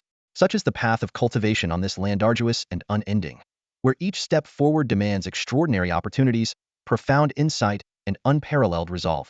Luo Qing, as a 6th-rank cultivator, was already considered one of the top-tier warriors among the border army commanders, with fewer than 10 individuals capable of surpassing him. Even Li Shiji, under Pei Yunxiu's command, was merely at the 7th rank. However, the swordmaster sent by the Zhou clan wielded a sword aura, so refined it unmistakably signified 7th rank masteria level of power that left onlookers in awe. Yet, what truly defied belief was witnessing this 7th-rank swordmaster being obliterated with a single punch from Hihualua. That iron fist, wrapped in true energy, was more formidable than any blade, a clear display of 8th-rank prowess. Chen Tu was left utterly shaken. According to Yin Shenyang, there were only 5 or 6 8th-rank masters between Chang'an and Luoyang combined, and even fewer could rival her in strength. Yet here, within his own group, there were not 1, not 2, but 3 8th-rank experts. He couldn't help but let out a bitter laugh, realizing that once he reached Chang'an, his self-deprecating joke about being fit only to slaughter pigs might actually hold true. Suddenly, he also understood why the Tibetan leader Zanjua was so suspicious. It wasn't paranoia, but a shrewd judgment. Without such caution, the Hat-Hai Jew had been toying with wouldn't have belonged to Meng Buji, but to Zanjua himself. The Zhou clan's reaction was even more dramatic than Chen Tu's. Zhou Suai and the steward beside him were trembling uncontrollably, their teeth chattering as though caught in the dead of winter. Encountering an 8th-rank master in this desolate wilderness was akin to visiting a common brothel in Yuzhou, only to find the empress herself entertaining guests utterly absurd. Gu Lubai cast the Zhou family a sly, knowing smile. Watching them quake even more violently, the one-armed man, still maintaining his composure, finally spoke. Since when does doing business mean abandoning the rules? Fortunately, I sent your Zhou clan 2 letters in advance. Before his words fully settled, the sound of carriage curtains being lifted echoed behind him. From among the 8 carriages, 2 figures stepped out slowly. Upon seeing them, Zhou Suai and the steward's legs gave out, and they collapsed to their knees with a loud thud. A tall, resolute young man supported an elderly woman who was clearly older than Longpa. The 2 approached Gu Lubai and Zhou Luer step by step. Despite her plain attire, the old woman's silver hair was meticulously groomed, and her every movement radiated an air of nobility. Her steps were unsteady, yet she maintained her dignity. Her gaze remained fixed on Zhou Luer, her breath quick and shallow, as though she might faint from sheer emotion at any moment. The young man's eyes darted between Gu Lubai and Hihualua, his expression unreadable. Initially, he had assumed that Gu Lubai's elaborate arrangements were nothing more than theatrics. He had even resolved that if Zhou Jianan's identity proved questionable, he would ensure these people paid for distressing the elderly woman. But after witnessing tonight's events, his assumptions had been entirely upended. The elderly woman's voice trembled as she spoke. "May I see your birthmark?" Without hesitation, Zhou Luer turned and lowered his trousers. At the sight, the old woman's knees buckled. Despite the young man's support, she collapsed onto Zhou Luer, clutching him tightly. All pretense of elegance vanished as she broke down, sobbing uncontrollably. "My poor great-grandson, you've finally come home. How much have you suffered? You're nothing but skin and bones." Her wails were heart-wrenching, her frail body trembling violently. Zhou Suai and the steward had already fainted from terror. Zhou Luer, initially bewildered, stared at the elderly woman's tear-streaked face. Slowly, recognition dawned, and his nose stung with emotion. Unable to hold back, he joined her in bawling. Hearing his cries, the old woman clung to him even tighter, as if trying to squeeze the life back into his weary frame. Though Zhou Luer didn't fully understand why he was crying, he couldn't stop the flood of tears. Together, their sobs filled the night, raw and unrestrained. My name is Hua Tsangming. My father is Zhou Jinan's uncle, which makes me his cousin, the young man with a resolute expression said, bowing deeply to Gu Lubai. His voice carried genuine gratitude. Gu Liubai's lips curved into a faint smile. No need for formalities. We're just helping each other. If you've handled the travel permits as I requested, then for now, you can call me Gu Ningxi. I will personally accompany you, sir. Back to you, Zhou. The travel permits will be delivered to us by noon tomorrow, Hua Tsangming replied, bowing again, his eyes filled with a subtle reverence, avoiding direct eye contact with Gu Lubai. That will do, Gu Lubai replied calmly with a faint smile, saying no more. Meanwhile, Zhou Suai and manager Wu remained motionless on the ground. It was unclear whether they were truly unconscious or pretending. The convoy behind them was silent and still, the carriages devoid of any sound or movement. An elderly woman had cried herself into exhaustion, while only Zhou Luer continued wailing loudly. Zhou Luer, this is your great-grandmother, Gu Lubai said, glancing at him as a reminder. My great-grandmother? Zhou Luer, who had grown up beyond the border, found the term unfamiliar. Gu Lubai patiently explained, she is your father's grandmother, part of your family. Your father is her grandson, and you are her great-grandson. Upon hearing the words family, Zhou Luer immediately burst into fresh tears. I have a family? The elderly woman, who had seemed too drained to cry further, suddenly found the strength to sob once more. My dear great-grandson, yes, you're home now. You have a family. Great-grandmother has let you down. She embraced Zhou Luer without hesitation, unbothered by his tear and snot-streaked face. Zhou Luer suddenly looked up at Gu Lubai. Brother 15. I have a family now, but you don't? Zhou Luer, you really have a way with words, Gu Lubai said, shaking his head helplessly. Chen Tu, watching the touching scene unfold, leaned closer to Gu Lubai and whispered, Gu 15. Brother, he is quite extraordinary. Why didn't you give me a heads up? I was afraid if I told you, you'd think I was bragging, Gu Lubai replied with a chuckle. Chen Tu gave a wry smile, realizing that might indeed have been the case. Taking a deep breath, he said, an 8th rank cultivator barely surviving, losing a hand, and almost being devoured by wolves. That doesn't sound simple either. It's a matter within the Buddhist sect. He Hua Luo is still investigating, and it's complicated. He doesn't want to talk about it, so don't ask him, Gu Lubai warned seriously. Remembering He Hua Luo's taciturn demeanor, Chen Tu nodded instinctively. Zhou Luer, have your great-grandmother rest and handle this group of people, Gu Lubai instructed, knowing that Zhou Luer's stamina could sustain his crying for an entire night. However, the elderly woman, having endured a long journey and emotional upheaval, might fall seriously ill if this continued. Zhou Luer, ever obedient to Gu Lubai, wiped his tear and snot-covered face and immediately stopped crying. Great-grandmother, you should rest. The single word, great-grandmother, brought another flood of tears from the elderly woman. My sweet great-grandson is so considerate. Great-grandmother truly owes you. It's okay. Just treat me well from now on, great-grandmother, Zhou Luer replied, surprisingly optimistic.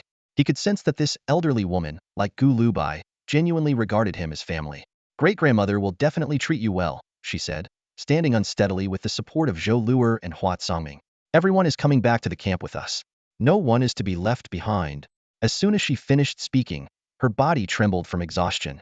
The convoy of Zhou Suai and manager Wu seemed to have reached their final judgment. An eerie atmosphere enveloped the group. Not only were Zhou Suai and manager Wu dragged to their feet, but even the lifeless body of the Black Jiao swordmaster, whose chest had been crushed, was hoisted onto a carriage. If she said no one could be left behind, then no one would be left behind. After all, she was the eldest of the Zhou family in Yuzhou, a first-rank madam with imperial recognition. 2 deceased Zhou family censors were her sons. Her surname was Hua, from the prominent Hua family of Yuzhou. Even the current military governor of Yuzhou, Hua Huaixian, addressed her as Auntie. The convoy did not return to Longlizi town, but headed east toward the border army camp. This military outpost, used for training, had dozens of rooms in addition to tents. Before the convoy's arrival, the border army had already prepared the central quarters and tents, with the bathing area filled with steaming water infused with mugwort, emanating a soothing fragrance. All but a few officers had withdrawn from the camp, leaving soldiers patrolling the perimeter. Chen Tu gazed at the patrolling soldiers, his heart filled with emotion. These men might inspect their travel permits at the checkpoint tomorrow, but tonight they had vacated the camp's best accommodations and stood guard for them. It reminded him of the checkpoint at Yangwan, which had seemed daunting but was easily bypassed by bribing the right guards. As Gu 15 had said, while the world may be complicated, finding the right path makes everything fall into place. Even for someone like Pei Yunxiu. a scion of one of the most prominent aristocratic families, it was difficult to secure such privileges from the border army. Yet, within the domain of the Judushi of Yuzhou, this task seemed effortlessly accomplished. In the bathhouse, Chun Tu observed the scene before him with a sense of amazement. Zhou Luer and Gu Lubai were scrubbing the grime off each other, and the water in the pool quickly turned murky and unappealing. Initially planning to bathe himself, Chun Tu immediately abandoned the idea upon seeing the swirling filth in the pool. Madame Zhou's concern for Zhou Luer bordered on obsession. The nearly 90-year-old woman, fearing that her great-grandson might disappear again, lacked the physical strength to stand guard outside the bathhouse herself. Instead, she specifically arranged for Hua Songming to keep watch. The sight was nothing short of astonishing. To Chen Tuora was the son of the Judushi of Yuzhou, a fourth-rank military officer, standing guard at a bathhouse. Big brother, let's stay close from now on, Zhou Luer said after his bath, his skin flushed red and his thin frame revealing every ridge of his spine. He slipped into the robe Hua Songming had prepared for him. Though it was a bit oversized, the fur-lined collar provided excellent protection against the cold, and he seemed quite pleased with it. Hua Songming gazed at the cheerful and optimistic boy in front of him, his emotions a mix of relief and surprise. He had assumed that the hardships Zhou Jianan had endured would leave him somber and fragile, yet here he was, radiating such sunny energy. Your great-grandmother is quite elderly and needs proper rest, Hua Songming gently reminded him. How about you go see her briefly and then rest in the tent next to hers? Sure thing. Zhou Luer agreed eagerly, then added with a grin, Hua big brother, you're a good person. Meanwhile, Gu Lubai had also changed into a similar gray silk jacket lined with fox fur, matching Zhou Luer's. The silver patterns on the fabric accentuated his refined and otherworldly demeanor. With his hair casually tied up using a wooden stick, he seemed even more ethereal and detached from the mundane. After Zhou Luer went to coax the elderly Madame Zhou into resting, Hua Songming invited Gu Lubai into a tent. As the rich aroma of tea replaced the greasy scent of dog meat, Hua Songming spoke with a serious tone. I don't know if Mr. Gu is aware, but Zhou Jianan's plight beyond the frontier is, in fact, tied to a decision Madame Zhou made years ago. Gu Lubai took a slow sip of tea, gently shaking his head as he spoke. I don't know much about Zhou Luer's background, but one thing is certain: he's the posthumous son of the Zhou family's eldest grandson. He was sent beyond the border before he even turned 2. There must be some hidden story behind this. It's only in recent years that I learned the Zhou family has never stopped searching for him. A flicker of concern crossed Hua Songming's eyes. My younger sister is close to Madame Zhou and often keeps her company. The old lady has said many times that if Zhou Jianan is not found, she will die with regret and would refuse to be buried in the Zhou family's ancestral tomb. Does she feel guilty about something? Gu Lubai asked, his brows knitting slightly. Hua Songming gave a bitter smile. The boy is a posthumous child. Madame Zhou used to dote on her eldest grandson deeply, and all that affection naturally transferred to Zhou Jianan. Even his name was chosen by a revered monk in Chang'an, symbolizing kindness, prosperity, beauty, and optimism. Quite fitting for Zhou Luer's personality now, Gu Lubai said with a faint smile. Hua Songming nodded and continued, but he was born frail, weighing barely 4.5 pounds. He was plagued by illness, and once, he was so close to death that he nearly stopped breathing. Indeed, Gu Lubai added, my mother said he had a tough fate. When they saved him, his body was already cold. Hua Songming took a deep breath to steady himself before speaking again. At the time, a monk traveling to Tianzhu passed through Yuzhou. He told Madame Zhou that if the child stayed in Yuzhou, he would surely die. To save him, he needed to live in Lulan for 3 years. Though heartbroken, Madame Zhou agreed. But not long after the escort team left the border, they were attacked, and all contact was lost. She had hoped to reunite with a lively, healthy great-grandson after 3 years, but that farewell turned into 13 long years. Gu Lubai sighed with a faint smile. Perhaps that monk saw a world beyond what we can perceive, sensing paths invisible to ordinary people. Yet, no matter how divine his insights may seem, even he couldn't foresee everything. Hua Songming stared at the rising steam from his teacup. After a moment of silence, he spoke. Sir, you've suspected something was amiss within the Zhou family for a while now. Have you uncovered any leads? Gu Lubai shook his head lightly, his tone calm. My reach doesn't extend as far as Yuzhou. Investigating too early might only alert the enemy. It's better to wait for the right moment to act, directly confronting the old lady and the Hua family. But one thing is clear: there was something very suspicious about the attack on the expedition to Lulan all those years ago. Hua Songming's hands tightened slightly, his voice carrying a chill. We will uncover the truth. The old lady has lived long enough. She shouldn't have to worry about this. She only needs to know the process. Gu Lubai looked at him, a faint smile playing on his lips. Chen Tu, the man sitting by the fire with me tonight, is exceptionally skilled at getting people to spill the truth. Perhaps you should give him a try. All right, Hua Songming agreed without hesitation. He knew that not everything people said could be trusted, but there were always those who had the ability to extract the truth. Ever since witnessing He Huolua's astounding punch, he had no doubts about the capabilities of those around Gu Lubai. Even the frail-looking Zhou Luer had surprised him. Beneath that thin, scarlet-washed frame lay a surging vitality. With every breath, Hua Songming could sense the faint but continuous flow of true energy within Zhou Luer's body, evidence of an exceptionally advanced martial technique.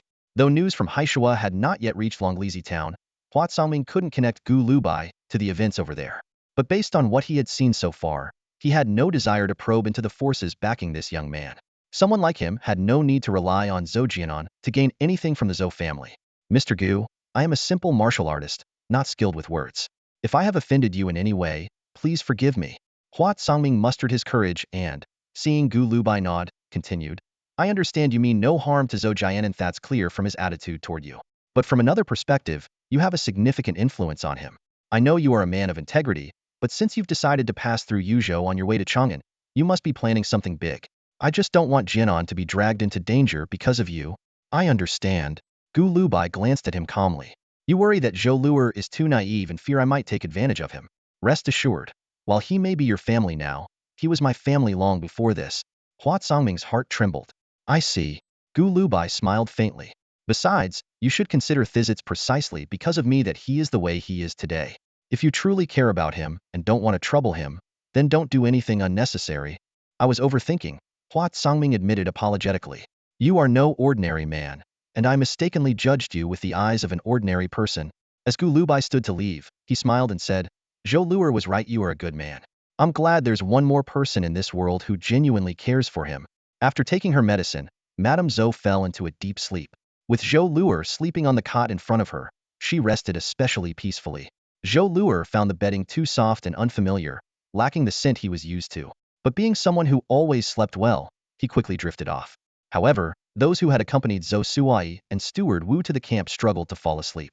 Elsewhere, Pei Yunxiu also found herself tossing and turning, unable to sleep. She had once been like Gu Lubai, able to sleep soundly anywhere, whether in a jostling carriage or a noisy inn. She could fall asleep quickly, sometimes even drooling.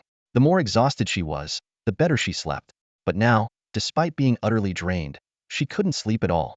Every time she closed her eyes, images of Haishua's smoke and Gu Liubai's silhouette filled her mind. Back then, she had been too focused on following him into the fray to think about anything else.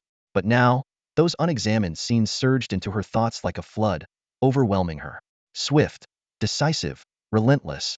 The precision of Gu Liubai's assassinations replayed in her mind, each movement making her heart race. If she had been in the place of those Tibetan commanders, she doubted she would have fared any better. His silent movements through the smoky battlefield were like a leopard stalking through tall grass, focused, unyielding, fearless. His presence had even made her forget her own fear. And then there was the calmness he displayed when striking down Gasang, a composure so commanding that even the demon slayer guards had faltered. Yet, he still managed to patch her wounds amidst it all. A sudden, piercing scream shattered the stillness inside the carriage, hardly the behavior one would expect from a lady of grace. Pei Yunxiu tossed and turned restlessly, unable to find sleep. She knew all too well that her body needed rest and calm, not the jarring jolts of travel. Yet, when she heard Li Zixi's steady footsteps approaching the carriage, she couldn't help but speak softly, though with a hint of resignation. Li Shiji, tomorrow well set out for Yuzhou. Li Shiji sighed silently, masking his understanding of her true intentions. Instead, he voiced a concern, his tone measured. Taking the detour to Yuzhou, it's quite a long way around. We might end up missing your meeting with Yuan Gongzi and Yuan Gongzi. Before he could finish, Pei Yunka's weak voice cut him off. I'm too tired to talk. I'm going to sleep. Li Shiji shook his head inwardly, bemused. This second miss was truly unpredictable. Moments ago, she was tossing about so much that the carriage felt like it might overturn. Now, she claimed to be too exhausted to stay awake? If she didn't want to continue the conversation, she could at least come up with a more convincing excuse. Yuzhou, once the former Zhou prefecture of a bygone dynasty, had always been a strategic stronghold coveted by military powers. Years of relentless investment in manpower and resources had transformed it into a bustling hub of commerce and trade. Though the city itself was an immense, spanning 9 li from north to south and 7 li from east to west, with a perimeter of just 32 li, boasted 10 grand gates. Merchants came and went in an endless stream. By night, the streets came alive with lights twinkling like stars, and the air pulsed with the sounds of revelry, music, and dance. The Zhou family estate stood in the southeastern corner of Yuzhou, separated by only a wall from the renowned Minzhong temple. As dawn's first light brushed the horizon, a carriage came to a halt outside the side gate of the Zhou residence. A young girl, elegantly dressed and strikingly beautiful, stepped lightly out of the carriage. She made her way through the refined garden with purposeful strides, stopping before a courtyard framed by lush green bamboo. An elderly maid, her clothes hastily thrown on, hurried out upon hearing the commotion. Seeing the girl's fiery entrance, she gasped in alarm. "Miss Lini, what brings you here?" The girl, no older than 14 or 15, was none other than Hua Lini, the younger sister of Hua Zongming. At the maid's words, her delicate features twisted in anger. "Great aunt is gravely ill, and you didn't think to inform me? Let me see her first, and then I'll deal with you all. Let me know if you'd like me to continue the story with the same detailed and vivid tone, ensuring the narrative remains immersive and engaging." Hua Zongming had been awake all night. Inside his tent, he tirelessly pored over the dossiers in his hands. Though he had refrained from conducting overnight interrogations with Zhou Suai and his entourage, out of consideration for Madame Zhou's health, he had already uncovered the backgrounds of their entire group with meticulous precision. Among Zhou Suai's caravan, aside from the now-deceased Black Jiao Swordmaster, there were two sixth-rank cultivators hidden within. Strangely, neither of them was a Zhou family retainer. They hailed from Yunzhong County. Upon closer reflection, Zhou Suai's status was unremarkable. He belonged to the fourth branch of the Zhou family, managing a modest papermaking workshop in Yuzhou, with little influence to his name. Similarly, Wu, the steward, was merely a servant overseeing household affairs. Yet these two seemingly insignificant individuals had the ability to command a 7th-rank master and two 6th-rank experts to accompany them. The implications of such capabilities ran disturbingly deep. What truly kept Hua Zongming restless, however, was the military report from Haisha Valley. The latest intelligence highlighted a green-eyed youth surnamed Gu and his companion as the decisive figures responsible for the Tibetan army's hasty retreat. It was said that this young man, relying solely on his own strength, had slain Gasang, formidable warrior who had led to multiple defeats of the Tang army. Green-eyed youth surnamed Gu slays Gasang. These words, coupled with the earth-shattering punch from He Luo, left the seasoned Tang military officer in stunned disbelief. He struggled to reconcile the legendary account of the Haisha Valley battle with the unassuming youth resting in their camp.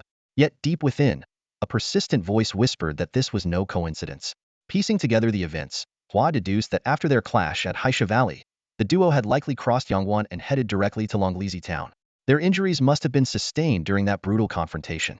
Considering Gasang's cultivation, at least mid-7th rank, the fact that this youth had defeated him in single combat was utterly staggering. Even Chen Tu, who had previously underestimated He Luo, now held him in reverence. Hua Zongming, too, found himself wondering if his respect for the young man might still fall short. Just as he prepared to visit Madame Zhou and Zhou Jianan, a trusted aide hurried into the tent, reporting that Gu Lubai and He Luo had just left the camp. For a fleeting moment, Hua felt the urge to follow and investigate, but after a deep breath, he suppressed the impulse. Gu Lubai himself was initially puzzled as to why Longpa insisted that He Luo accompany him. Only when they stopped behind a crumbling wall and Longpa gestured for He Luo to step forward did the realization dawn on him she intended to teach a blade technique by sparring with He Luo for him to observe. The thought sent a shiver down his spine. He had once witnessed a duel between Feng Shuqing and Yin Shenyang. As Chen Tu had remarked, although Feng had reached the 8th rank of divine abilities, his mastery was still lacking and no match for Yin Shenyang. That battle, though impressive, paled in comparison to the confrontation about to unfold. Gu Lubai was all too aware of He Luo's strength, a practitioner of Buddhism's supreme indestructible Vajra technique. For Longpa to summon He Luo so early in the morning could only mean she believed only such a formidable opponent could fully demonstrate the essence of her blade technique.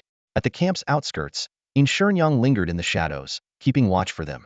According to her, within the Tang territories of Chang'an and Luoyang, there were only 6 8th-rank experts, including those from other regions, and counting herself and Feng Shuqing. The total barely amounted to 9. Yet here, in this remote corner of the world, 3 8th-rank masters had gathered and they were all on the same side. Gu Lubai could hardly contain his astonishment.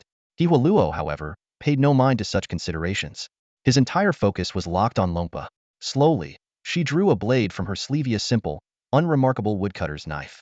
Gu Lubai's eyes widened in disbelief, and even the usually stoic He Luo's expression grew tense.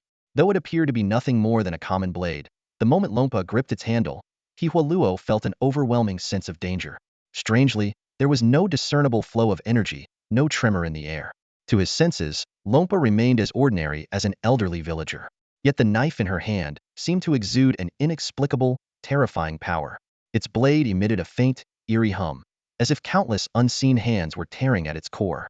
The scars on Hihualuo's face and neck began to glow faintly with golden light. In an instant, his blood turned to liquid gold, and immense energy surged through his meridians, saturating every fiber of his body. And then, without warning, Longpa moved. Her entire figure rose silently, the hatchet in her hand trembling in the air as strange glowing patterns emerged on its blade. The patterns flowed like living creatures, yet they remained steadily concentrated on the surface of the blade. Under Gu Liubai's watchful gaze, her movements did not seem particularly swift, just a simple, unadorned slash aimed directly at Hihualuo's chest. At the exact moment when Hihualuo's fist surged forward, a golden lotus blooming before it, the seemingly ordinary hatchet transformed into a flurry of countless icy streaks of light. The interwoven blade shadows swept through like a fierce wind, shattering the golden lotus in an instant. Hihualuo's clothes were immediately torn with numerous fissures, and faint white marks appeared on his skin. Longpa landed lightly on her feet, while the crumbling wall behind her exploded into rubble. Hihualuo slowly withdrew his fist, gazing at the marks on his body. After a few moments of silence, he walked over to Gu Lubai and said, "She didn't use her full strength, and neither did I." After a pause, he added, "It really is just an ordinary hatchet." Longpa cast an enigmatic smile toward Gu Lubai and tossed the hatchet to him. Catching it, Gu Lubai glanced at the weapon and immediately fell into contemplation. It was, indeed, an ordinary hatchet, yet it now seemed to exist in a peculiar state. The blade was covered in intricate cracks, faintly visible and seemingly on the verge of shattering entirely, yet somehow maintaining a delicate balance. When he raised his head to ask a question, Longpa had already turned and walked away. To her, the first lesson of the day was complete. Hihualuo soon followed, leaving as well. Since Gu Lubai had not chosen to study his teachings in the past, Hihualuo felt it inappropriate to offer any insights into Gu Liubai's path of cultivation, lest it cause unintended complications. After all, even within the same discipline, differing interpretations could lead to vastly different outcomes. Besides, his techniques were often dismissed as clumsy methods, and he believed Gu Lubai was far more intelligent than himself. Their abrupt departure left Gu Lubai feeling somewhat resigned. He pondered to himself, last night, Longpo must have discerned Hihualuo's methods after witnessing him in action. Choosing Hihualuo to assist in the demonstration today was likely the safest decision. If she had sparred with Yin Shenyang, someone could have been seriously hurt. Moreover, Yin Shenyang's swordsmanship was either completely restrained or explosively swift, making it unsuitable for demonstration purposes. Looking at the hatchet in his hand, which had endured countless blade shadows, Gu Lubai suddenly realized that Longpo's focus today didn't seem to be on showcasing techniques. He attempted to channel his energy and swing the hatchet, finally grasping the underlying mystery. The hatchet gave him a profound sense of fragility, as if it might shatter at the slightest misstep. If his energy flowed too forcefully and surpassed a critical threshold, the hatchet would surely break apart, just like the crumbled wall. Gu Liubai's furrowed brow relaxed, and a glimmer of understanding flashed in his eyes. Longpo's first lesson was about teaching the extremely subtle balance between energy and ordinary objects. A cultivator must not only master weapons and techniques, but also achieve precise, meticulous control over their energy. While every cultivator is familiar with their own energy, Longpo, through her observation of his battles in the Black Shawa, clearly believed that his mastery in this regard had yet to meet her standards. He still needed to refine his abilities, especially in the realm of subtlety. Gu Lubai gently caressed the hatchet, a subtle and nearly imperceptible flicker of emotion crossing his gaze. This blade, his trusted companion through life and death trials, was destined to stay by his side in the days to come. A thunderous crash echoed in the air. Hua Songming had just stepped out of his tent when he heard the sound of walls collapsing. While ordinary people could only see the clouds of dust rising, his family's inherited art of energy perception allowed him to discern the remnants of two 8th-rank practitioners' energy. These remnants shimmered like ethereal halos, as elusive and wondrous as rainbows after a storm, sending an involuntary shiver down his spine. When he saw Chen Tu emerge from another tent, the man who had seemed so unremarkable the night before now appeared utterly formidable. Madame Zhou had been awake for some time. As the years passed, her vitality had waned, and she often forgot what she was meant to do. Yet, the great-grandson she had hesitated for so long to send beyond the past had only grown clearer in her memory, becoming her sole, lingering thought. Zhou Luer was still sound asleep, smacking his lips occasionally as if savoring something delicious in his dreams. Watching him, Madame Zhou was reminded of his wailing the night before. Her nose tingled with emotion, but a faint smile crept across her face. In the morning light, the more she looked at the boy, the more her heart ached with affection. The crashing sound of the collapsing wall startled Zhou Luer awake. Seeing him bolt upright, Madame Zhou rose slowly and asked gently, "Are you frightened?" Zhou Luer, still groggy, took a moment to gather himself before breaking into a grin. Frightened? What's there to be scared of? I had 15th brother and his mom before, and now I have great-grandma and my cousin, too. What's there to fear? Madame Zhou fell into contemplation. My dear great-grandson, this 15th brother who brought you here, what kind of person is he? 15th brother is someone who always keeps his word, Zhou Luer said proudly, scratching his head. But when he mentioned 15th brother's mother, his tone grew somber. But his mom passed away a long time ago. When 15th brother crossed Yangwan, he turned back and stared at Mingbai's slope for such a long time. You've been through so much, my good boy, Madame Zhou said, her resolve hardening as she slowly stood. Great-grandma will stand up for you. Those who wronged you will make sure they're taught a lesson. Zhou Luer looked puzzled. I don't even have morning grumpiness, so what kind of grudge do I have? Before sunrise, Pei Yun-Xiu had already received the latest military intelligence. 200 Turkic Black Riders had attacked the Dashi camp, leaving no survivors. This unit of Black Riders had initially seemed bound for Haishawa but had abruptly shifted course toward Dashi territory. Some generals were baffled why had the Turks severed ties so violently with the Dashi people, with whom they had ongoing trade. These pieces of information converged in Pei Yunka's mind, forming a clear thread. This was precisely the backup plan Gu Lubai had mentioned. The deaths of Meng Buji and Gasang might not have been enough, but the Turks' unexpected intervention became the final straw for the already suspicious Sanjua. The sudden incident at Haishawa made it clear that Gu Lubai couldn't have had time to contact the Turks in the moment. This meant it was all part of a long-laid scheme. The Turks' real target had always been the Dashi camp, but Gu Lubai had timed it perfectly, directing them to make a show of force near Haishawa first. Whatever happened at Haishawa, this unit of Black Riders would create an overwhelming sense of intimidation. Such terrifying martial prowess, and even more terrifying was his ability to strategize. Compared to Gu Lubai, the scions of the noble families she knew were mere shadows of his brilliance. But most unsettling of all, Pei Yun-Xiu felt she was overlooking something. Back at Haishawa, Gu Lubai had seemed to hint at something, but she had failed to grasp it. 200 Black Riders, the backup plan? Suddenly, the realization struck her. Her already pale face grew even whiter, drained of all color. Chen Tu had known from the moment he saw Yin Shenyang standing guard that Longpa had begun teaching Gu Lubai her blade techniques. When Gu Lubai appeared before him, hatchet in hand, Chen Tu first noticed the peculiar aura around the blade. Then he saw something even more unsettling. Gu 15, your eyes. He stared at Gu Lubai's eyes in disbelief, repeatedly confirming what he was seeing. He wasn't mistaken. Gu Lubai's green irises were gone. His eyes had taken on the same color as those of the Tang people. What's wrong with my eyes? Gu Lubai asked, puzzled. Lan Yufeng had a mirror that reflected everything with remarkable clarity. Chun Tu was supposed to join Hua Songming in interrogating the captives, but at this moment, he felt the strange situation before him demanded more urgent attention. How can the color of someone's eyes change so suddenly? Chin Tu wondered to himself. Could this be some after effect of the black eye disease I had?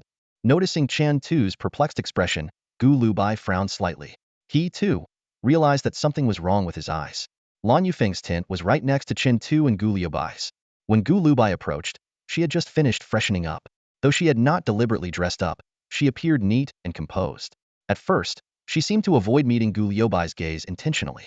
It wasn't until Chen Tu asked her to bring a mirror for Gu Lubai that she finally glanced over and her eyes widened in shock. Gu Shiwu, your eyes aren't green anymore, she exclaimed. Chen Tu immediately sighed in relief. It seemed this was not caused by any illness. Let me see for myself. Gu Lubai took the bronze mirror Lan Yufeng handed him. In the reflection, his face was clear, yet the vivid green that once melted into his pupils like jade was now completely gone. His eyes were no different from those of an ordinary teenager from Chang'an, with no trace of any exotic features. What happened? Chun Tu asked, staring at Gu Lubai in disbelief. I'm sure your eyes were still green last night. Could it be from eating all that dog meat? Gu Lubai muttered, frowning. Chen Tu froze for a moment before snapping out of it. Stop talking nonsense. If you told me it was from eating dog droppings, I might believe you. Gu Lubai fell silent for a moment, his tone turning serious. You've always wanted to know what keepsake my mother left me, haven't you? Among her belongings were a few pills. She told me to take them in portions after crossing Yangwan. Chen Tu stiffened slightly. So, after taking these pills, your eye color changed? When Gu Lubai nodded, Chen Tu pressed further. Do you think the pills forcibly altered your eye color? Or were your eyes never green to begin with, and the pills simply restored them to their natural state? Gu Lubai let out a sigh. She didn't even explain what the pills would do. Do you think she'd bother telling me that? Your mother. Chen Tu started to curse, but caught himself. She's really unique. Lani, can I ask you something?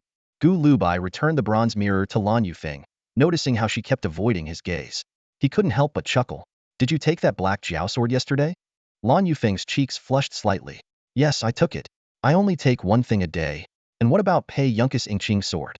Is that with you too? He asked. Lan Yufeng looked even more embarrassed. Yes, it is. I knew it.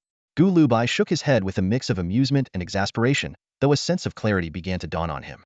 In his mind, he sorted through the details. Swordsmiths and blacksmiths throughout history had always possessed their unique craft, especially when it came to working with rare materials. The meteorite iron found in this desert was considered a gift from the eternal sky, fragments of stars that fell from beyond. Each piece was one of a kind. The world's famous swords were renowned for their distinctiveness, born from both the materials and the forging techniques. Pei Yunkus Ingqing was celebrated for its lightness and sharpness, making it effortless for a maiden to wield, yet capable of slicing through hardwood spear shafts or piercing the armor of Tibetan warriors. The black jiao sword, while slightly inferior in sharpness, could channel a cultivator's inner energy to produce unique sword chi. Last night, the 7th-rank wielder of the black jiao sword was killed by Hihua Luo with a single punch, but that was due to the overwhelming difference in their cultivation levels, not a flaw in the sword itself.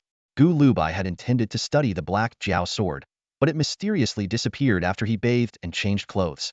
Later, he learned from Yin Shenyang that Lan Yufeng had passed by his tent, and he suspected it was her peculiar habit at play.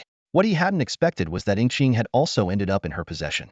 After the battle at Haishawa, when he was tending to Su Tuibei and Pei Yunkus injuries, Ingqing had vanished from where it had been placed nearby. At the time, Li Shiji had been close by, and Gu Lubai initially assumed he had taken it on Pei Yunkus' behalf. But knowing Li Zixi's personality, he would have certainly mentioned it.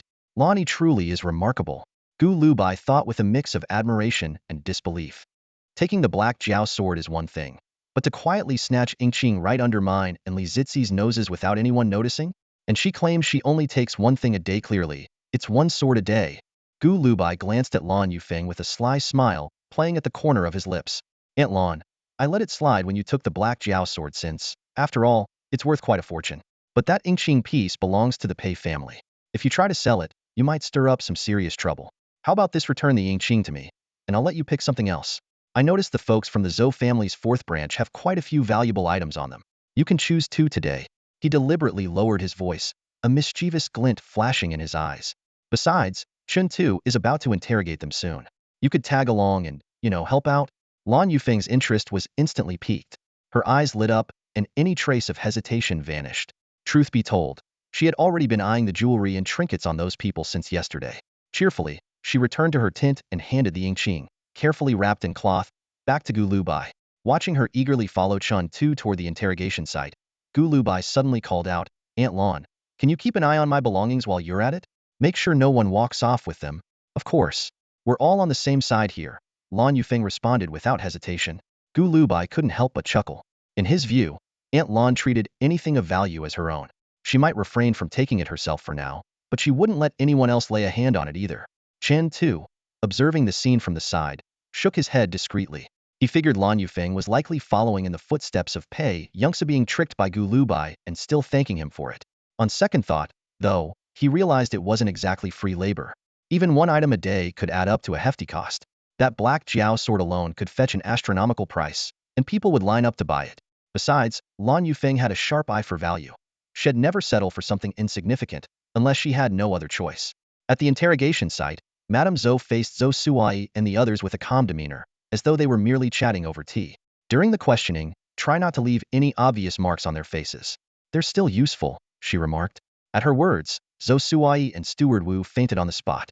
Chun Tu flashed a harmless-looking smile. Rest assured, Madame Zhou, they'll take good care of them. At most, they might end up with hoarse voices. Then he'll leave it to you, Madame Zhou replied evenly, leaning on Zhou Luer for support as she departed. Chun Tu clicked his tongue and mused silently. Though Madame Zhou wasn't a cultivator, she carried an air of authority that rivaled even the most esteemed imperial officials. Rubbing his hands together, he turned to the unconscious Zhou Suai and Steward Wu on the ground, his excitement palpable. Let's begin. Around the outskirts of the camp, Yuzhou soldiers guarded every post while other frontier troops were sent off for drills. The bathhouse from the previous night, along with 2 adjacent storage rooms, had been converted into interrogation chambers. A dozen seasoned soldiers stationed at the main gate occasionally glanced toward the chambers. Though they didn't know exactly what was happening inside, the blood-curdling screams that soon erupted painted a vivid picture. At first, the soldiers seemed unfazed. But as the screams dragged on for the time it takes to finish a cup of tea, their expressions began to shift. An older soldier, crouching with a pipe, tapped it against the ground before rising slowly. "He's a master," he murmured. To them, sustaining such prolonged screams without the victim passing out required exceptional skill. What happened next, however, exceeded their imagination. Half an hour later, the screams persisted hoarse now, as though muffled by thick fabric. The eerie sound sent chills down everyone's spine. Even the steadiest of the old soldiers found their hands trembling slightly. Hua Songming staggered out of the interrogation room, his face ashen. Even with fresh air filling his lungs, he still felt nauseous. Though he had witnessed the brutal methods of Yu's prison interrogations before, he had never seen anything like Chen Tu's handiwork. The victims had already confessed, yet Chen Tu continued his work with unsettling enthusiasm. Those who hadn't been interrogated, yet were so terrified by Chen Tu's sinister smile that they soiled themselves and confessed before even being questioned. Chen Tu, however, seemed indifferent to the confessions, reveling instead in the act of tormenting. Once Hua Songming had gathered himself, he made his way to Gu Lubai's tent. There, he noticed something strange. Gu Lubai's irises had completely changed color. Hua Songming suppressed the turmoil in his heart, merely bowing respectfully as he said in a quiet voice, "The travel permit will be delivered in an hour." Gu Lubai returned the gesture with calm composure, then asked, "Have you ever wondered why I choose to obtain the permit from your hands instead of seeking help from Pei Yunxiu?" Hua Songming froze for a moment before admitting honestly, "I must confess, the thought never crossed my mind. I was too preoccupied with the delay in delivering the permit as promised last night." Gu Liubai's lips curved into a faint smile. Yuzhou is a unique place. The aristocracy here is particularly wary of the Zhou family. In Chang'an or Luoyang, offending someone could perhaps be resolved through mutual interests. But if you cross the Zhou family, the consequences could be dire impeachment by the censorate, dismissal from office, or even attracting imperial attention. For this reason, few dare to investigate the Zhou family. However, in this matter, the Hua family happens to be the weak link, the point of entry for this entire plan. Hearing this, Hua Songming felt a weight settle in his chest.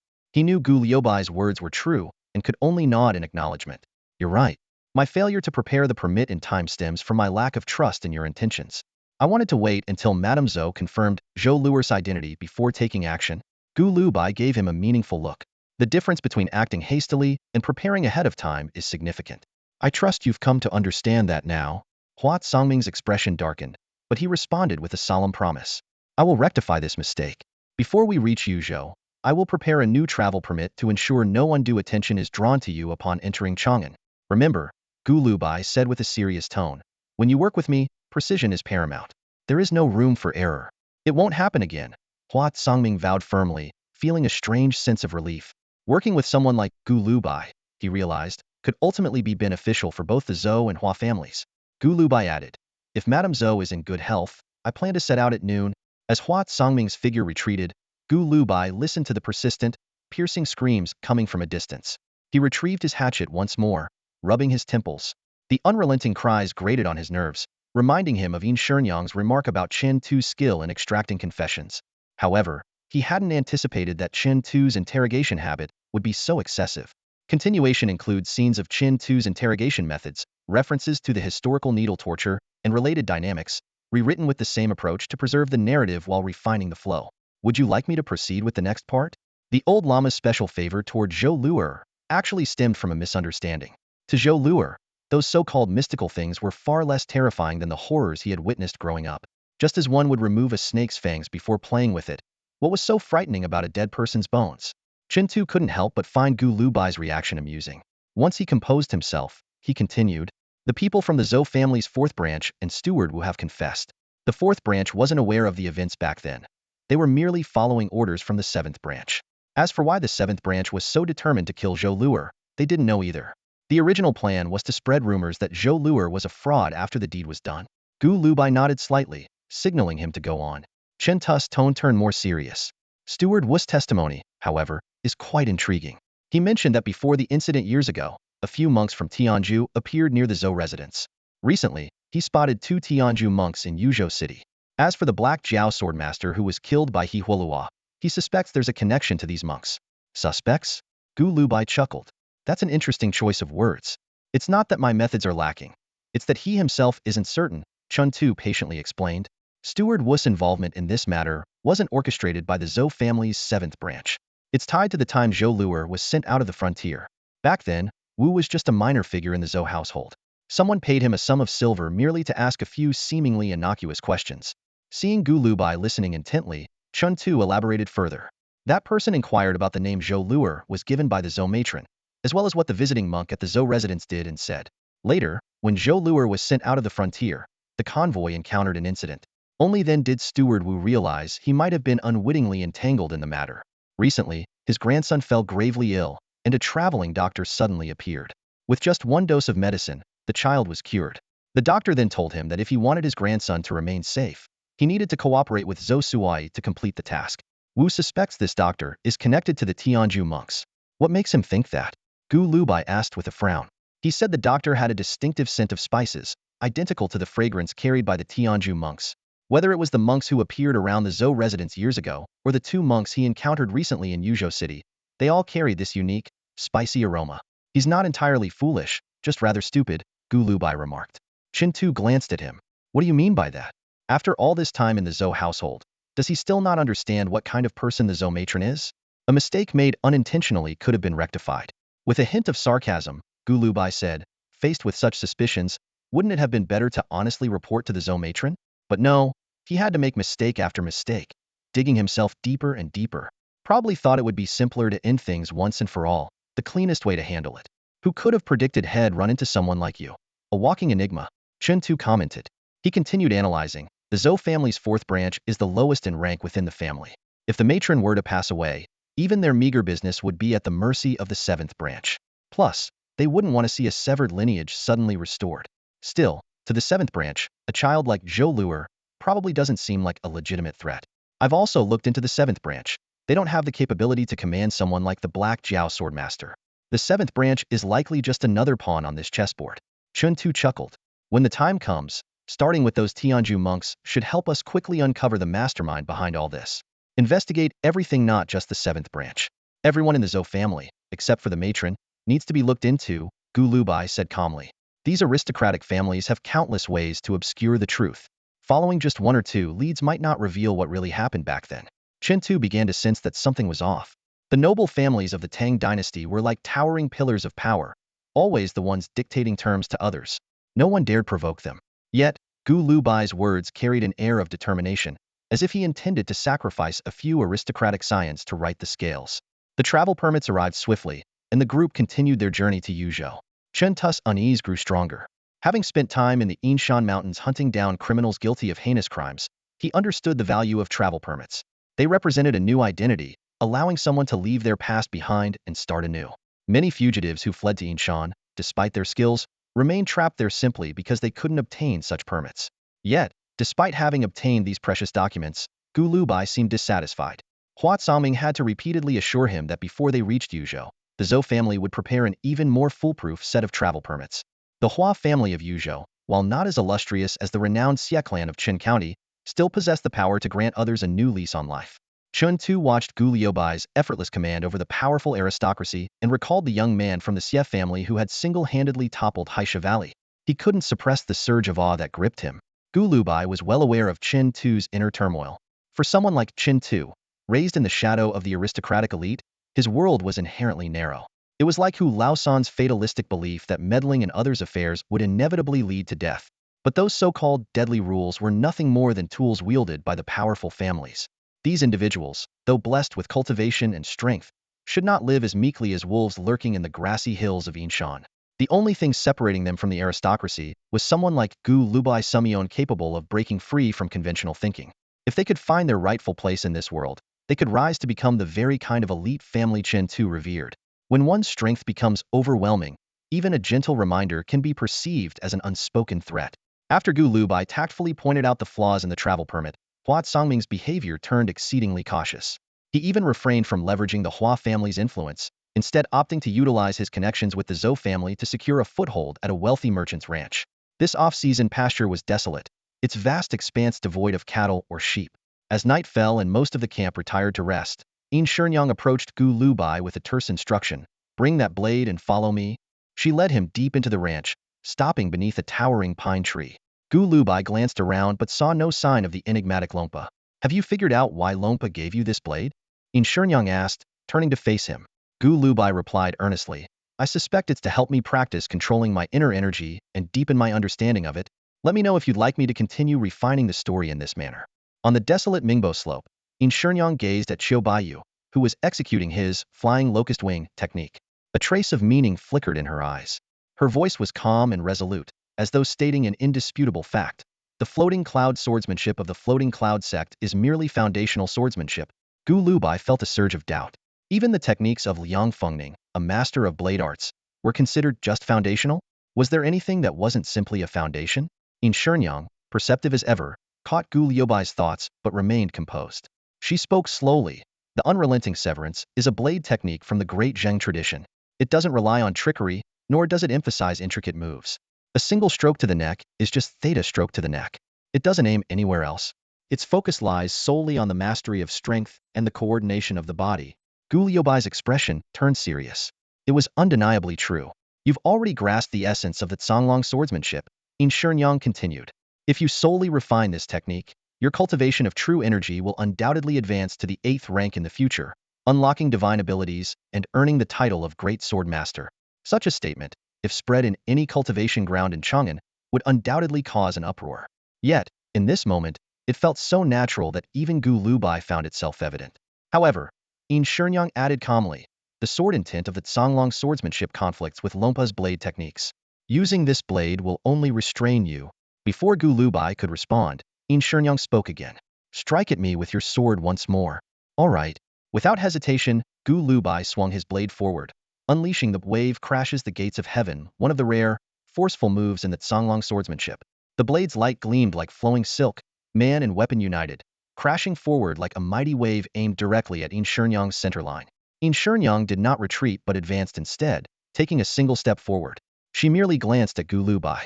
That single glance startled Gu Lubai, prompting him instinctively to shift his chopping blade horizontally to guard his abdomen. He was certain that had he not changed his move, his abdomen would have been struck. Yet, In Shenyang halted her advance. The chopping blade emitted a faint sound as fragments began to fall. The previously hidden crack along its surface had now spread into a web of fractures. Without a word, In Shenyang turned and walked away, leaving behind only her parting words. Your mother's initial goal was never my frost sword. She doesn't just want you to become a great swordmaster. Her aim is Lompa's windblade. She wants you to strive for the truly unparalleled realm of the 9th rank. As for what I taught you tonight and how you proceed from here, that is for you to comprehend. Gu Lubai sat beneath a pine tree, lost in thought. These top-tier cultivators all seemed to enjoy leaving riddles for others to unravel. Becoming a great swordmaster was clearly not the endgame. This much was unsurprising. If that were the sole goal, there would have been no need to travel to Chang'an to refine his true energy techniques. His current methods were already sufficient to propel him to the 8th rank, a fact In Shenyang had affirmed. Foundations. Liang Fengning's blade techniques were foundational, so could it be that the Songlong swordsmanship taught by Guobeishi was also nothing more than a foundation? In Shenyang had him strike twice and countered once. There must be profound significance behind it all. Half an hour later, Gu Liubai's heart suddenly raced. He recalled something In Shenyang had said when she killed Luo Qing. It's not about the speed of the sword. It's about catching them off guard. At the time, he had dismissed it as a taunt to a dying man. Killing Luo Qing hadn't required any diversionary tactics or dazzling feints. In Shenyang's effortless strike was far from her full power. To her, that strike could hardly be considered fast. By all accounts, In Shenyang's frost sword was the fastest in the world. Among the swordmasters within the Tang Empire, no swordsmanship could match the speed of the frost sword technique. Yet In Shenyang was known for her seriousness. She had no penchant for jokes, no inclination to mock others, and no patience for lies. Which meant that her words, "It's not about the speed of the sword. It's about catching them off guard," were true. Tonight, she had merely looked at him, and he had felt as though his abdomen was about to be pierced. But where would her real sword strike land? Gu Lubai took a deep breath, though his heartbeat quickened further. The true essence of the frost sword likely wasn't its unparalleled speed, but its ability to mislead perception. Speed, though unrivaled, was only one facet. Its unpredictability and ability to deceive perception that was its true supremacy. The frost sword. Its name wasn't derived from the residual energy left in the wounds it inflicted, forming frost. The frost in its name likely referred to the invisible way frost forms from the chill in the air. Frost appears not from what you see, but from the cold you feel. Whether in the desolate expanse of the desert, the humble vegetable gardens of ordinary households, or atop the unfallen roof tiles of narrow alleyways, the formation of the first frost flower always remains elusive. This is precisely the deepest essence of the frost sword when ultimate speed and the art of misdirection are perfectly intertwined. They give rise to a truly formless strike. He finally understood that Yin Shenyang's respect for Guobeishi was not only born from an acknowledgement of strength, but also because she had rooted the frost sword in the foundation of the Canglong sword technique. This profound interconnectedness, Master One, Master All, was also evident in Lompa's wind blade. Its chill condensed into frost, invisible yet pervasive, much like the wind that penetrates every crevice. Recalling Lompa's breathtaking strike against Tihualua, he experienced a sudden clarity. The key to advancing from the 7th rank to the 8th lay in integrating one's martial techniques to create a path of ultimate mastery. Following Yin Shenyang's guidance tonight, he realized that even if one practiced the frost sword, solely pursuing speed without breaking through the art of misdirection would ultimately leave one vulnerable to her blade. Yin Shenyang had him use a firewood knife to practice Liang Fengning's blade techniques and Gua Beishi's swordsmanship, particularly demonstrating the Canglong sword technique twice. Her intentions were clear, was to wield the firewood knife through the principles of the Canglong sword technique. This sword style emphasized sudden rises and falls, like surging and receding waves, with its inner energy capable of shattering ordinary weapons through its layered turbulence. In comparison, Liang Fengning's blade techniques, though precise, were relatively conventional in their use of energy. Under the night sky over the pasture, Lompa appeared beside Yin Shenyang at some indiscernible moment, a knowing smile on her face. Yin Shenyang turned and remarked, "He will figure it out tonight." Lompa nodded with a smile, as if deeply convinced. Yin Shenyang then continued recounting past events she had heard from Chen Tu. Gu Shiwu and Zhou Luer had grown up falling asleep to the terrifying stories told by Gu Shiwu's mother, each tale told with extraordinary detail. I suspect his mother knew her time was short, which is why she was so eager to instill those stories in him. Lompa nodded silently. But I think Gu Shiwu had already sensed something as a child, which is why he remembered those chilling stories so vividly. His remarkable memory might have been forged in that way. Yin Shenyang paused. He has a sharp mind, quick to grasp concepts. Even if he only focused on swordsmanship, his future achievements would surpass mine. This passage retains all the original plot elements while employing a more concise structure and vivid descriptions to enhance readability and imagery. Each key narrative point is fully conveyed, with a smoother and more natural storytelling rhythm. In the following days, Gu Lubai remained alone in a single carriage, with Hihulua driving. At night, he stayed in his own solitary tent, his mind wholly absorbed in studying the hatchet. The affairs of the Zhou family did not distract him in the slightest. Although Lompa and Yin Shenyang occasionally crossed paths with him during rest stops, they seemed well aware of his progress in cultivation and refrained from asking any questions, let alone teaching him new techniques. Among the group from Yinshan Yaiwowo, the most enigmatic was none other than Su Qi. From Mingbai Slope to now, Gu Lubai hadn't caught even a glimpse of him. All he knew was that Chen Tu was certain Su Qi had been following them, though how he managed to do so remained a mystery. Even Huat Songming and his subordinates were completely unaware of his presence. Another midnight arrived. By the roadside, over 200 li west of Yunzhong County, several carriages were parked haphazardly. Campfires were lit in the campsite, and around one of them sat 12 young people, 8 men and 4 women.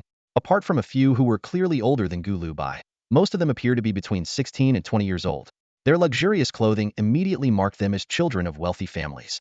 A large iron pot hung over the fire, with lamb soup bubbling away inside. Someone carefully took out spices and gently sprinkled them into the pot. Nearby, about 100 paces away, servants were busy setting up tents. Suddenly, a series of whistles echoed from the direction of Yunzhong County, followed by the rapid sound of hoofbeats. 6 riders emerged from the darkness, galloping toward the campsite. The leader called out with a loud laugh from afar, "Qin Lan, Rong Xiu, you'll never guess what esteemed guest I've brought with me." A young man in a blue brocade robe quickly stood up and shouted back, "Don't come too close, you'll kick dust into the lamb soup." "A little dust won't hurt," the rider replied, though he reined in his horse 50 paces away. Dismounting with a swift motion, he strode over energetically. He was a tall youth dressed in tight-fitting attire, his eyes sharp and bright, exuding vitality with every step. Behind him followed a young woman, visibly weary, but her delicate beauty was evident even in the dim light. Hualini. The young people around the campfire stood up in surprise at the sight of her. A slender girl in a white dress, with a shapely figure, rushed forward in excitement. She hugged Hualini and spun her around, exclaiming, "Weren't you in Chang'an? How did you end up here?" Hualini, exhausted, lightly patted the girl's forehead and glanced at her chest with a wry smile. "Rong Xiu, it seems you've grown again." Feigning anger, the girl in white retorted, "You little troublemaker. All that time in Chang'an, studying the classics, and you still can't keep your mouth clean. You'd be better off coming back and marrying into a proper family. Let your husband teach you some manners." Hualini chuckled softly. I have urgent family matters and need to meet with my brother. He should be passing through Yunzhong County in about 2 days. I plan to continue traveling tomorrow, but I ran into Yin Changsho in Yunzhong County. When I heard you were out here hunting deer, I thought I'd stop by to say hello." The tall youth, Yin Changsho, laughed triumphantly. Who knows which dashing gentleman from Chang'an Lini was daydreaming about? I called out to her for ages before she even noticed me. At this moment, a stunning young woman in a pale yellow robe stepped forward and greeted Hualini with a graceful bow. Her every movement exuded an effortless elegance that drew everyone's attention. In a soft voice, she asked, "Lini, will your brother Tsangming be staying in this area?" Yin Changsho quipped with a playful grin, "Xian, don't always be dreaming about becoming Lini's sister-in-law." His joke brought a blush to the beautiful girl's cheeks. Hualini returned the bow with a smile. "My brother is busy with military affairs and likely won't have time to linger. But if I see him, he'll be sure to convey your regards, Xian." The stunning girl stomped her foot lightly and pointed a delicate finger at Yin Changsho. You always pick on me. Do you think I'm easy to bully?" It turned out that these young people were all heirs of prominent families from the Yuzhou region. Yin Changsho, who had brought Hualini, was the son of Yin Chihu, a rank 5 general of pacification. Jiang Xian's father, Jiang Qingyuan, held the position of assistant secretary, also rank 5. As for Rong Xiu, she was Hualini's childhood friend, and her father, Rong Qi, served as a rank 4 deputy military commander of Yuzhou. Though the noble families differed in status from the Hua family, everyone was cautious around Hualini, fearful of saying something that might displease her. However, Hualini was overjoyed having stayed in Chang'an for so long. She missed these old friends dearly. Despite being utterly exhausted from days of riding, the moment Yin Changsho mentioned that everyone was gathered here, she couldn't wait to join them. Rong Xiu, who had always been close to Hualini, handed her a steaming bowl of mutton soup by the campfire as she attended to Jiang Xian. After Hualini took a sip, Rong Xiu suggested, "Since Brother Tsangming will be passing through, why don't we meet him before heading into the mountains to hunt deer?" Jiang Xian, sitting quietly by the fire, understood Rong Xiu's intention but softly interjected. "Lini said that Brother Tsangming is tied up with military duties. Perhaps we shouldn't delay him?" Yin Changsho let out a hearty laugh. "Forget about that busy man for now. Since Lini is already here, we must find a way to keep her around a bit longer. If Lini has other plans, we'll gladly go along with them. There's no rush to hunt deer." Noticing that some of the others still seemed a bit reserved, Qin Lan, dressed in a green brocade robe, smiled at Hualini and said, "Lini, what do you think?" Feeling slightly rejuvenated after finishing the soup, Hualini replied with a smile, "Qin Lan, as long as I'm not spoiling the fun for you and Rong Xiu, I'm fine with anything." Rong Xiu smirked. "When you're not around, someone here talks about you constantly. So, who's spoiling whose fun is debatable." Qin Lan, unfazed, retorted, "Rong Xiu, if you left Yuzhou for Chang'an and I couldn't see you, I'd probably mention you every day too." Hualini chuckled and playfully patted Rong Xiu on the hip. "Such a firm one. You'll surely have no trouble bearing children. If you left Yuzhou, I bet countless young men would be pining for you day and night." Rong Xiu shot her an exaggerated glare. "Enough of that. Someday, when you find your ideal man, he'll be sure to recount all your childhood embarrassments to him." Hualini was about to fire back when she suddenly remembered something.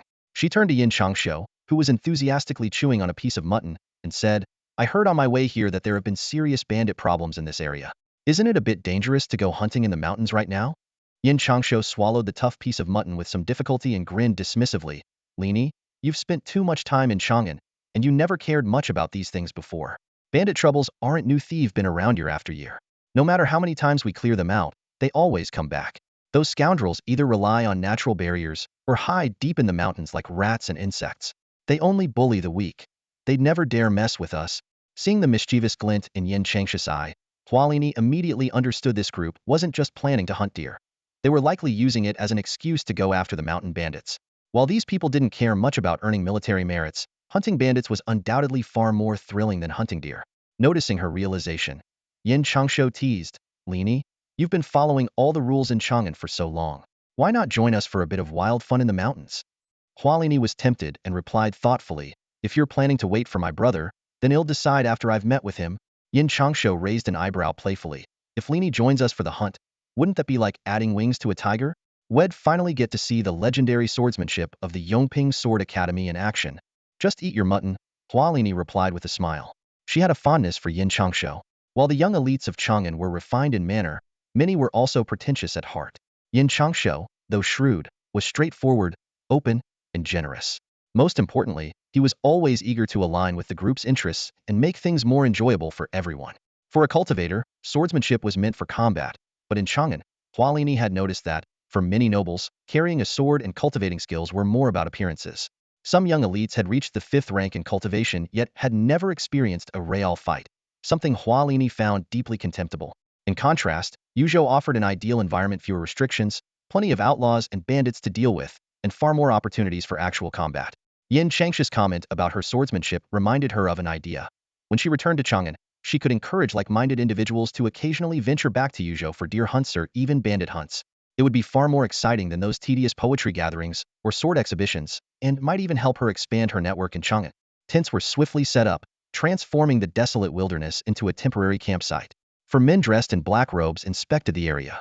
Once satisfied, they moved like phantoms, dispersing in 4 directions. The one assigned to guard the western flank stopped 400 paces from the camp and nimbly climbed a tall tree.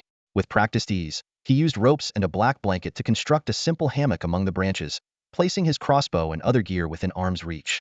However, this night felt different. He couldn't shake the eerie sensation of being watched, as though unseen eyes were fixed on him from the shadows. He searched the area repeatedly but found nothing unusual. Only at dawn did he finally relax, dismissing his unease as paranoia sparked by his master's stern parting instructions. As the morning birdsong filled the air, Hualini awoke, feeling completely refreshed after the previous night's exhaustion.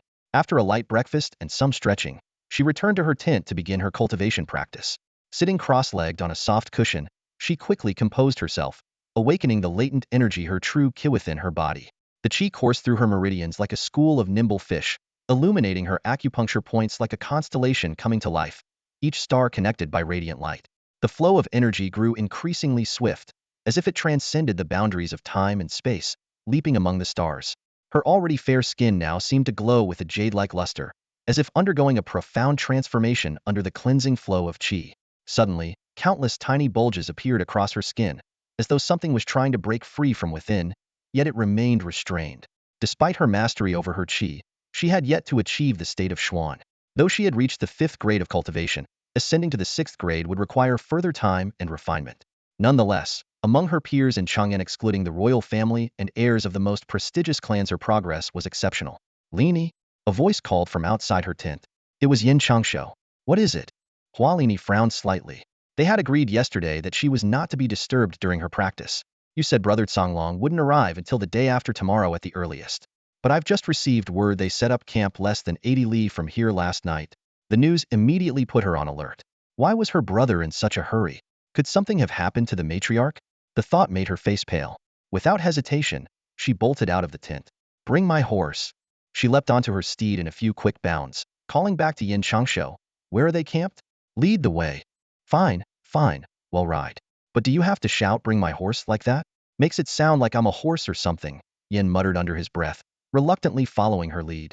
Their hasty departure immediately stirred the camp. Jiang Zian, barely awake and still disheveled, abandoned her grooming routine, grabbed Qin Lan's horse, and galloped after them. Rong Xiu was close on her heels. In no time, nearly all the young nobles from the camp had joined the chase, leaving behind only a group of bewildered attendants. You lot, pack up the camp. The rest of you, follow me. One of the black-robed men commanded decisively. Meanwhile, at Gu Lubai's encampment, the sound of an alarm arrow pierced the air. From their high vantage points, dozens of crossbowmen saw the approaching dust cloud and tenseduntal. They recognized the ornate clothing of noble riders. Hualini was stopped 200 paces from the camp. The leader of the Yuzhou soldiers, a trusted subordinate of Hua Songlong, immediately stepped forward to greet her with a bow but firmly requested that she wait there, explaining that her brother had been notified and would soon come to meet her. But knowing her brother was so close, Hualini had no intention of waiting. Ugh, my stomach. It hurts so much. I must have jostled my guts too hard. Yin Changsho groaned theatrically behind her.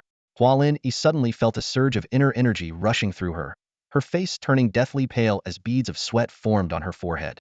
2 Yuzhou soldiers, alarmed by her sudden condition, quickly moved to support her and guide her back to the camp.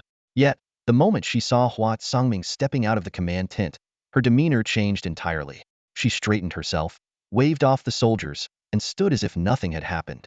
You're still the same as always, Hua Songming muttered, frowning at his sister, who had been cunning and unpredictable since childhood.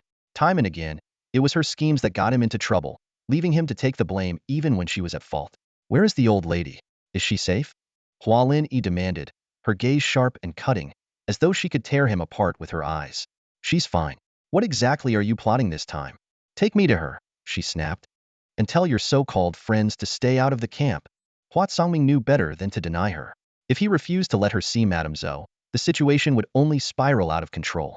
Sighing, he grabbed her arm and started leading her inside, speaking in a low voice as they walked. Since you've come here, you must know Madame Zhou wants her whereabouts kept secret. The attack on Zhou Jianan years ago wasn't as simple as it seemed. There's more to it. Zhou family's fourth branch and Wu steward's visit this time. It's clear they've come to silence her for good. Let me know if you'd like me to continue refining the narrative further. Gu Lubai hurriedly bowed to Madame Zhou before quickly catching up with Yin Shenyang. Yin Shenyang got straight to the point, her voice barely above a whisper. Su Qi said that among those people, 2 of them are suspicious. Su Qi? Gu Lubai raised an eyebrow in surprise. Which people? The young nobles outside the camp who claim they're going hunting for deer, Yin Shenyang replied, her tone calm and detached. Gu Lubai couldn't help but admire Su Qi's skill. That man had already secretly investigated their backgrounds. Yin Shenyang continued, take that blade with you. Longpa thinks it suits you well. That's it? Gu Lubai asked, exasperated, as Yin Shenyang motioned for him not to follow her further. He sighed helplessly. Why not just tell me who the 2 people are? Now I have to rack my brain figuring it out. Yin Shenyang's voice drifted back to him, faint but clear. It doesn't matter who they are. Nearby, Hualini had been watching everything unfold. In her mind, she'd already constructed a conspiracy. Zhou Jianan and this boy must be under the control of that woman. Whoever is behind her must intend to use Zhou Jianan to gain benefits from the Zhou family. Go ahead, Gu Lubai said moments later as he returned to the group. He addressed Zhou Luer and Madame Zhou directly. There's a plot brewing. Hualini thought to herself, a cold smile forming internally. Zhou Luer turned to Hualini with a bright grin. Cousin, this means we can spend some quality time together. Hualini's emotions churned beneath the surface, but her expression remained as calm as still water. Of course, we should make the most of it. Cousin, you're actually pretty nice, Zhou Luer said cheerfully. Hualini silently cursed her cousin for being so clueless. To be continued, not trusting her to hunt deer alone, and assigning 2 people to accompany her wasn't that an implicit suggestion that they were stronger than her. Given the personalities of Yin Changshu and the others, such a provocation would surely ignite their competitive spirits, potentially leading to an immediate challenge to prove their superiority. However, to everyone's surprise, Yin Changshu, upon seeing Zhou frail appearance, showed no sign of competitiveness.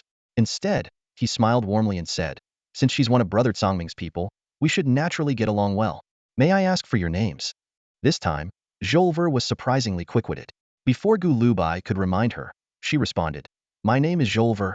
Hualini silently thought to herself, you might as well call yourself Zhou Monkey. Gu Lubai, ever composed, offered a polite smile. I am Gu Ningxi. Yin Changshu and his group each introduced themselves in turn, even generously providing 2 spare warhorses for Gu Lubai and Zhou. Though Gu Lubai appeared to engage amicably with the group, his mind was preoccupied with Su Qi's earlier warning that among these people, there were 2 who were especially suspicious. He understood the implications of Yin Shenyang's cryptic comments all too well.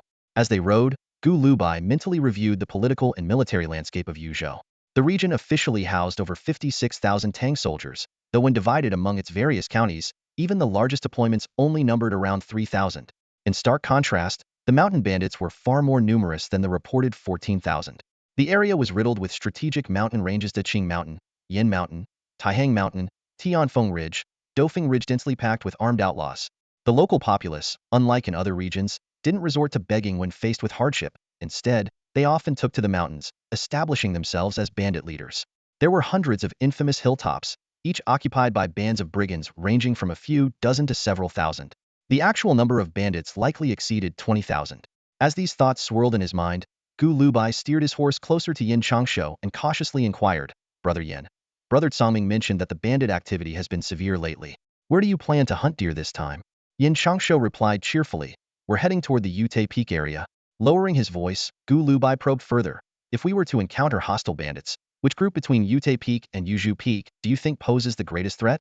The 2 then launched into an in-depth discussion, analyzing the bandit presence at Fanyun Mountain, Dog Head Peak, and the Headless Buddha Temple. From this exchange, Gu Lubai surmised that while the noble heir's entourage had some capable fighters, their overall strength was limited. The strongest among them might only be at the 5th or 6th rank. If they were to cross paths with the bandits from the Headless Buddha Temple, these so-called hunters could easily become the hunted. Just then, Hualini suddenly urged her horse forward to join Gu Lubai. Ningxi, she said, her tone serious, if anyone dares to bully you, just tell me. Gu Lubai turned to look at her, puzzled. Yin Changsho chuckled and interjected. How could I possibly bully him? We're having such a pleasant conversation. I wasn't talking about you. Hualini shot back, fixing her gaze on Gu Lubai. Ningxi, I meant that woman back at the camp who sent you here. Gu Lubai paused, understanding her implication after a brief moment of thought. Offering a sincere smile, he responded, Thank you for your concern. She doesn't exactly bully me, but I am indeed very wary of her because I absolutely cannot defeat her. Hualini sneered. Don't worry. She doesn't seem all that impressive to me. When the time comes, I'll teach her a lesson for you. Truly the spirit of someone fresh from the cultivation grounds of Chang'an. Gu Lubai laughed so hard that even his eyebrows seemed ready to fall off. Hualini watched as Gu Liubai's cheerful smile spread across his face, feeling a secret sense of triumph. She believed she had successfully won over this seemingly naive young man. With a sly glint in her eyes, she leaned closer and asked, Why does Zhou Luer call you 15th brother? Is there some special meaning behind it? There's really nothing special about it, Gu Lubai replied, barely suppressing a smile. My surname is Gu, my given name is Ningxi, and my courtesy name is Shua 15. 15? Hualin Yi's brows furrowed. Even if you're making something up, could you at least put in a bit more effort? Gu Lubai responded with perfect seriousness. How could I dare deceive you? Every word I said is true. Hualini pondered for a moment, then leaned in close to Gu Liubai's ear. Her voice was soft but carried an edge of sharpness. Since you've managed to bring him back, it's indeed a great favor to both the Zhou and Hua families. Naturally, we won't be stingy with our gratitude. But if you intend to use Zhou Luer to gain something you don't deserve, her tone turned icy. I assure you, the consequences will be severe. Gu Lubai understood her meaning. Clearly, Hua Songming had learned his lesson and hadn't even confided the truth to his own sister. He deduced that Hualin Yi's veiled threats stemmed largely from the impact of his earlier conversation with Hua Songming. If you're being coerced, I can help you, Hualin Yi continued, seeing Gu Lubai's silence. After all, you've always treated Zhou Jianan well. A flicker of something unreadable passed through Gu Liubai's eyes. Then you must help me. But don't trouble yourself too much, just ensure that Madame Zhou keeps her promise. What promise did Madame Zhou make to you? She promised to betroth you to me, Gu Lubai said with impeccable seriousness, spinning an outright lie. What? Hualin Yi exclaimed, her composure momentarily shattered. Gu Lubai feigned displeasure. Are you implying Madame Zhou doesn't keep her word? If you keep spouting nonsense, I'll tear your lips off, Hualin Yi threatened, though her heart was inexplicably unsettled. After a brief hesitation, she slowed her horse and approached Zhou Luer, lowering her voice to ask, when your 15th brother brought you back, did he make any requests to great-grandmother? Did he ask for money, or anything? No, he didn't ask for any money, Zhou Luer said, glancing curiously at Gu Lubai. Seeing Gus' subtle signal, a slight tilt of the head and a pointed look, Zhou Luer immediately understood. He had always been adept at deciphering Gu Lubai's unspoken intentions with minimal prompting. No money? Hualin Yi felt a pang of unease. Zhou Luer grinned mischievously. That's right. 15th brother said it was a fair trade, one person for another. One person for another? Hualin Yi stiffened, her discomfort growing. Catching Gu Lubai's approving nod, Zhou Luer grew even bolder. By the way, cousin, I heard you've been training at the Onping Sword Academy in Chang'an's Onping district? Hualin Yi's expression darkened. Why are you asking? Great-grandmother said that once you marry 15th brother, I can visit you at the academy. I've never been to Chang'an before. What? Hualin Yi was so startled, she nearly fell off her horse. Cousin, you've been asking so many questions about 15th brother. Do you have a crush on him? Zhou Luer teased, a mischievous smile spreading across his face. I do not. Hualin Yi denied hastily, flustered. Zhou Luer gave her a knowing look. Cousin, we're family. I know girls often say one thing and mean another. When you say you don't like him, you really do? Hualin Yi was at a loss for words, while Zhou Luer suddenly adopted a somber expression. But cousin, even if great-grandmother were to agree, marrying 15th brother might be difficult for you. Why? Does he think I'm not good enough? Hualin Yi blurted out before she could stop herself. Exactly. Zhou Luer declared with absolute certainty. He explained earnestly that while his cousin was indeed beautiful and virtuous, Gu Lubai had exceptionally high standards. In Zhou Luer's opinion, if Gu Lubai were to marry, his bride would have to be someone comparable to his late mother. As wonderful as his cousin was, she simply didn't measure up. Cousin, should I help you two get closer? Zhou Luer offered, mistaking Hualin Yi's silence for deep disappointment. They say love grows over time. Perhaps you just need to, take the initiative and make it happen. Hualin Yi stared at Zhou Luer for a long moment, trying to discern whether he was truly as sincere as he appeared. Regardless, it was clear this conversation was going nowhere. Meanwhile, Gu Lubai observed the group of young aristocrats around him. Judging by their behavior, none of them seemed particularly suspicious. If he were to eliminate possibilities, Hualin Yi might warrant some scrutiny, but the Jiang family's young lady, Jiang Zian, was undoubtedly innocent. This Jiang heiress had spent the entire journey fretting over her own dazzling beauty, bitterly resenting Hua Kangming's apparent indifference. Her mind was entirely preoccupied with strategies to attract attention and had no connection whatsoever to the bandit incident. Among the four quietest members of the group, a pair of siblings stood out in particular. The elder brother, Duan Zhuowei, though of humble origins, silently tended to the small, overlooked tasks that others ignored. His sister, Duan Ai, was petite and delicate, her innocent charm radiating through every smile and frown. Her slender waist, almost fragile to the touch, naturally drew attention. Merchants from the northern tribes held a special fondness for women like her, graceful, petite, and distinctly different from their own. These rotund traders often sat around the fire, exchanging bawdy jokes about how conquering such a dainty woman in their arms was akin to conquering the entire Tang dynasty. Gu Lubai, growing weary of their crude remarks, would discreetly add seasonings to their food and drink. The next day, without fail, those merchants would either be doubled over with stomach troubles or mysteriously fatigued, unable to muster energy for days. Yet, their preference for women like Duan Ai remained undiminished. Gu Lubai studied Duan Ai's willowy figure, calculating silently. If she were taken beyond the northern borders, she could probably fetch 2 handfuls of gold beans. The girl's acting skills were undeniably remarkable. Every time their eyes met, she would blush just enough, shyly averting her gaze. Once or twice might have seemed genuine, but every single time, and occasionally, her reddened cheeks came a second too late. It was clear she was playing a part. Among this group of young nobles, it seemed only Duan Ai had discerned something unusual about him. Yin Changshu, Qin Lan, and the others dismissed him as unremarkable, lumping him together with someone like Zhou Luer. Even the kind-hearted Yin Changshu, with good intentions, had suggested he stay close during the hunt, as though offering him protection. While well-meaning, he and Hualini shared the same lack of perception. Duan Ai, however, was different. It was as if she could see through him, recognizing that Gu Lubai was the most inscrutable person among them. Since the journey began, she had been subtly testing him. This left Gu Lubai deep in thought. Where had he slipped, revealing something that caught her attention? This question occupied his mind, distracting him from observing other potential threats. The snow on the main road had turned to slush, while the mountain paths remained pristine, a layer of thin ice glinting under the sun. The disparity between survival and mere trial was stark here.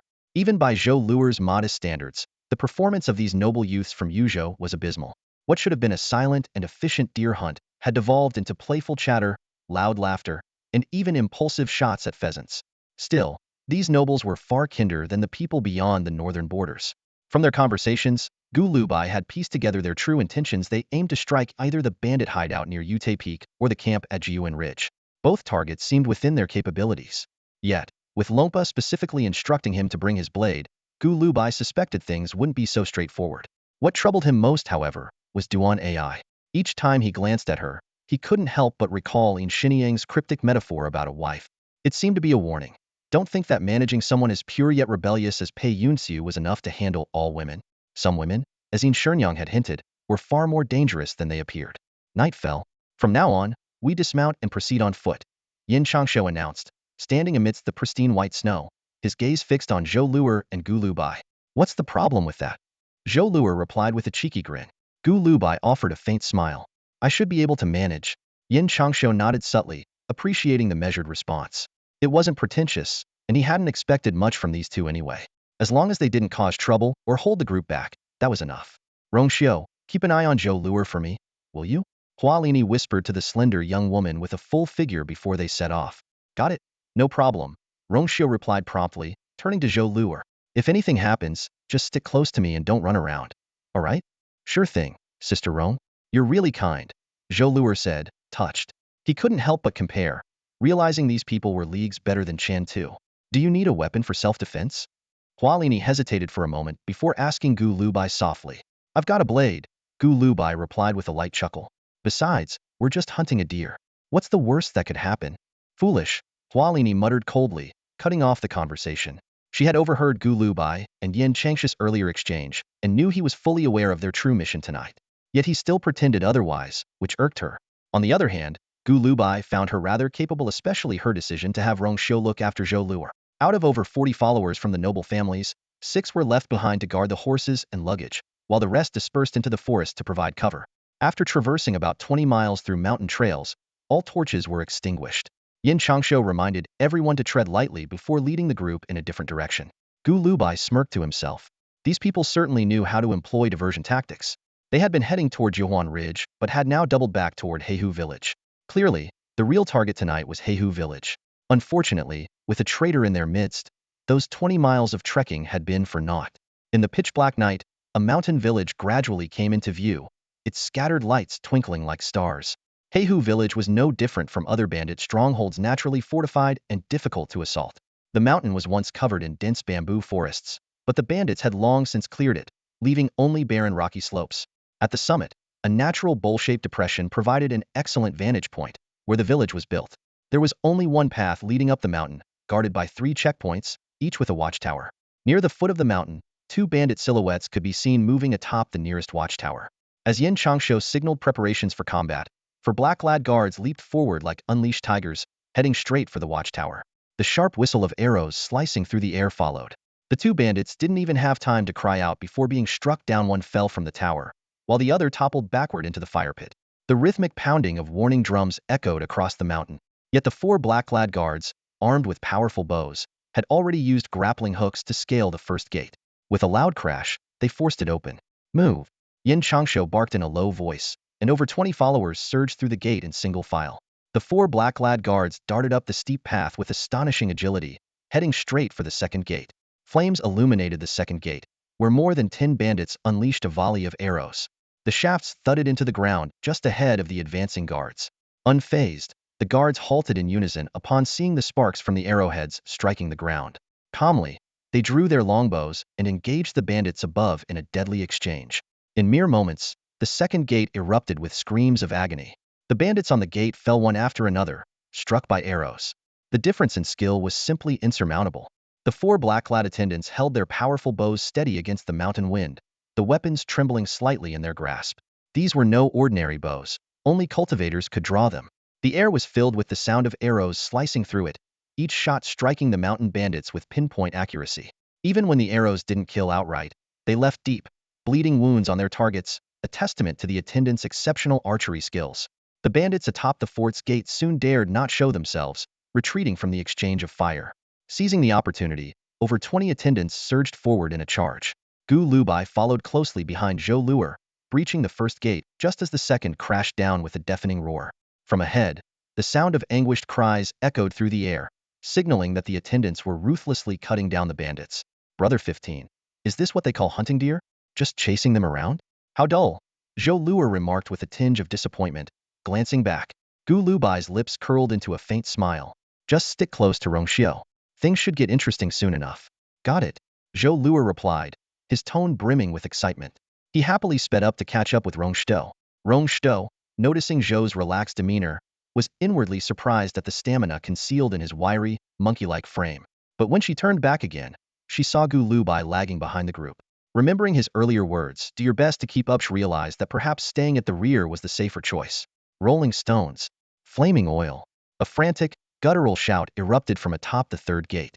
A massive, fire-soaked boulder came hurtling down the mountain path, flames licking the air as it barreled forward with terrifying momentum. Yin Changshu and the others had just cleared the second gate when they were confronted with this deadly obstacle. A collective gasp of alarm rippled through the group. But one of the attendants stepped forward, spear in hand, and faced the fiery boulder without flinching. With a thunderous roar, his body erupted in dazzling light as he drove his spear into the base of the boulder, sending it hurtling off the path and into the abyss below. The bandits watching from the gate were so stunned by the display that they froze, forgetting to hurl the stones they held in their hands. The spear-wielding attendant pressed forward, leading the charge as 4 archers followed closely behind. Their arrows struck unerringly, felling over a dozen bandits in the blink of an eye. The remaining bandits scattered like frightened birds. Now it's our turn to charge. Let's avenge the innocent villagers who fell to these bandits. Yin Changshu drew his sword and leaped forward, his expression solemn, his posture commanding. At the rear of the group, Gu Lubai offered a slightly awkward yet cordial smile. We'd better hurry, or there won't be any bandits left for us to fight. The final gate burst open with a thunderous crash. The black-clad attendants didn't immediately launch into a slaughter, but instead spread out in an orderly manner, creating a clear path for the noble scions to advance. Gu Lubai observed this with quiet interest, noting how meticulously trained and coordinated the attendants were. Every move seemed calculated to perfection. But as Yin Changshu and the others stormed into the camp, Gu Lubai grew increasingly certain of what Su Qi had suggested earlier. Something significant was about to happen. The bandits' collapse was far too swift, and no cultivators of the 4th rank or higher had appeared yet. For a stronghold like Heihu Zhai, with its 20-year history, it was inconceivable not to have high-ranking cultivators as its backbone. A faction of this size would have been overtaken by rival bandits long ago if it lacked 4th or 5th rank cultivators, or perhaps even a 6th rank expert. While the military dossiers on Heihu Zhai were sparse, based on the scale of the stronghold, it should at least have a 5th rank cultivator, possibly even a 6th rank master. The absence of any 4th rank or higher figures raised two possibilities. Either these experts were lying in wait for the right moment to strike, or they had already been eliminated by someone else. The 4 archers took up positions on the watchtowers flanking the gate, their eyes scanning the surroundings with hawk-like vigilance. Suddenly, one of the attendants sensed something amiss. There was an extra figure on the watchtower. Before he could react, the companion beside him slammed into him violently, driving a sharp blade into his abdomen and twisting it with brutal force. Pain engulfed him instantly, and the rampant surge of his own disrupted chi made it impossible to cry out. In his final moments, he could only see a pair of mocking, gleeful eyes staring back at him. In that instant, an unsettling change swept through the village. Every single source of light, from the lanterns inside the wooden stilt houses to the wind-proof lamps on the walls and the bonfire in the open space, was extinguished in the blink of an eye. Darkness engulfed the entire Heihu village in a heartbeat. "Zhou Luer, stay behind me," Rongxiu instinctively commanded, even though her eyes had yet to adjust to the sudden darkness. "Got it," Zhou Luer replied crisply. "Where's Gu Ningxi?"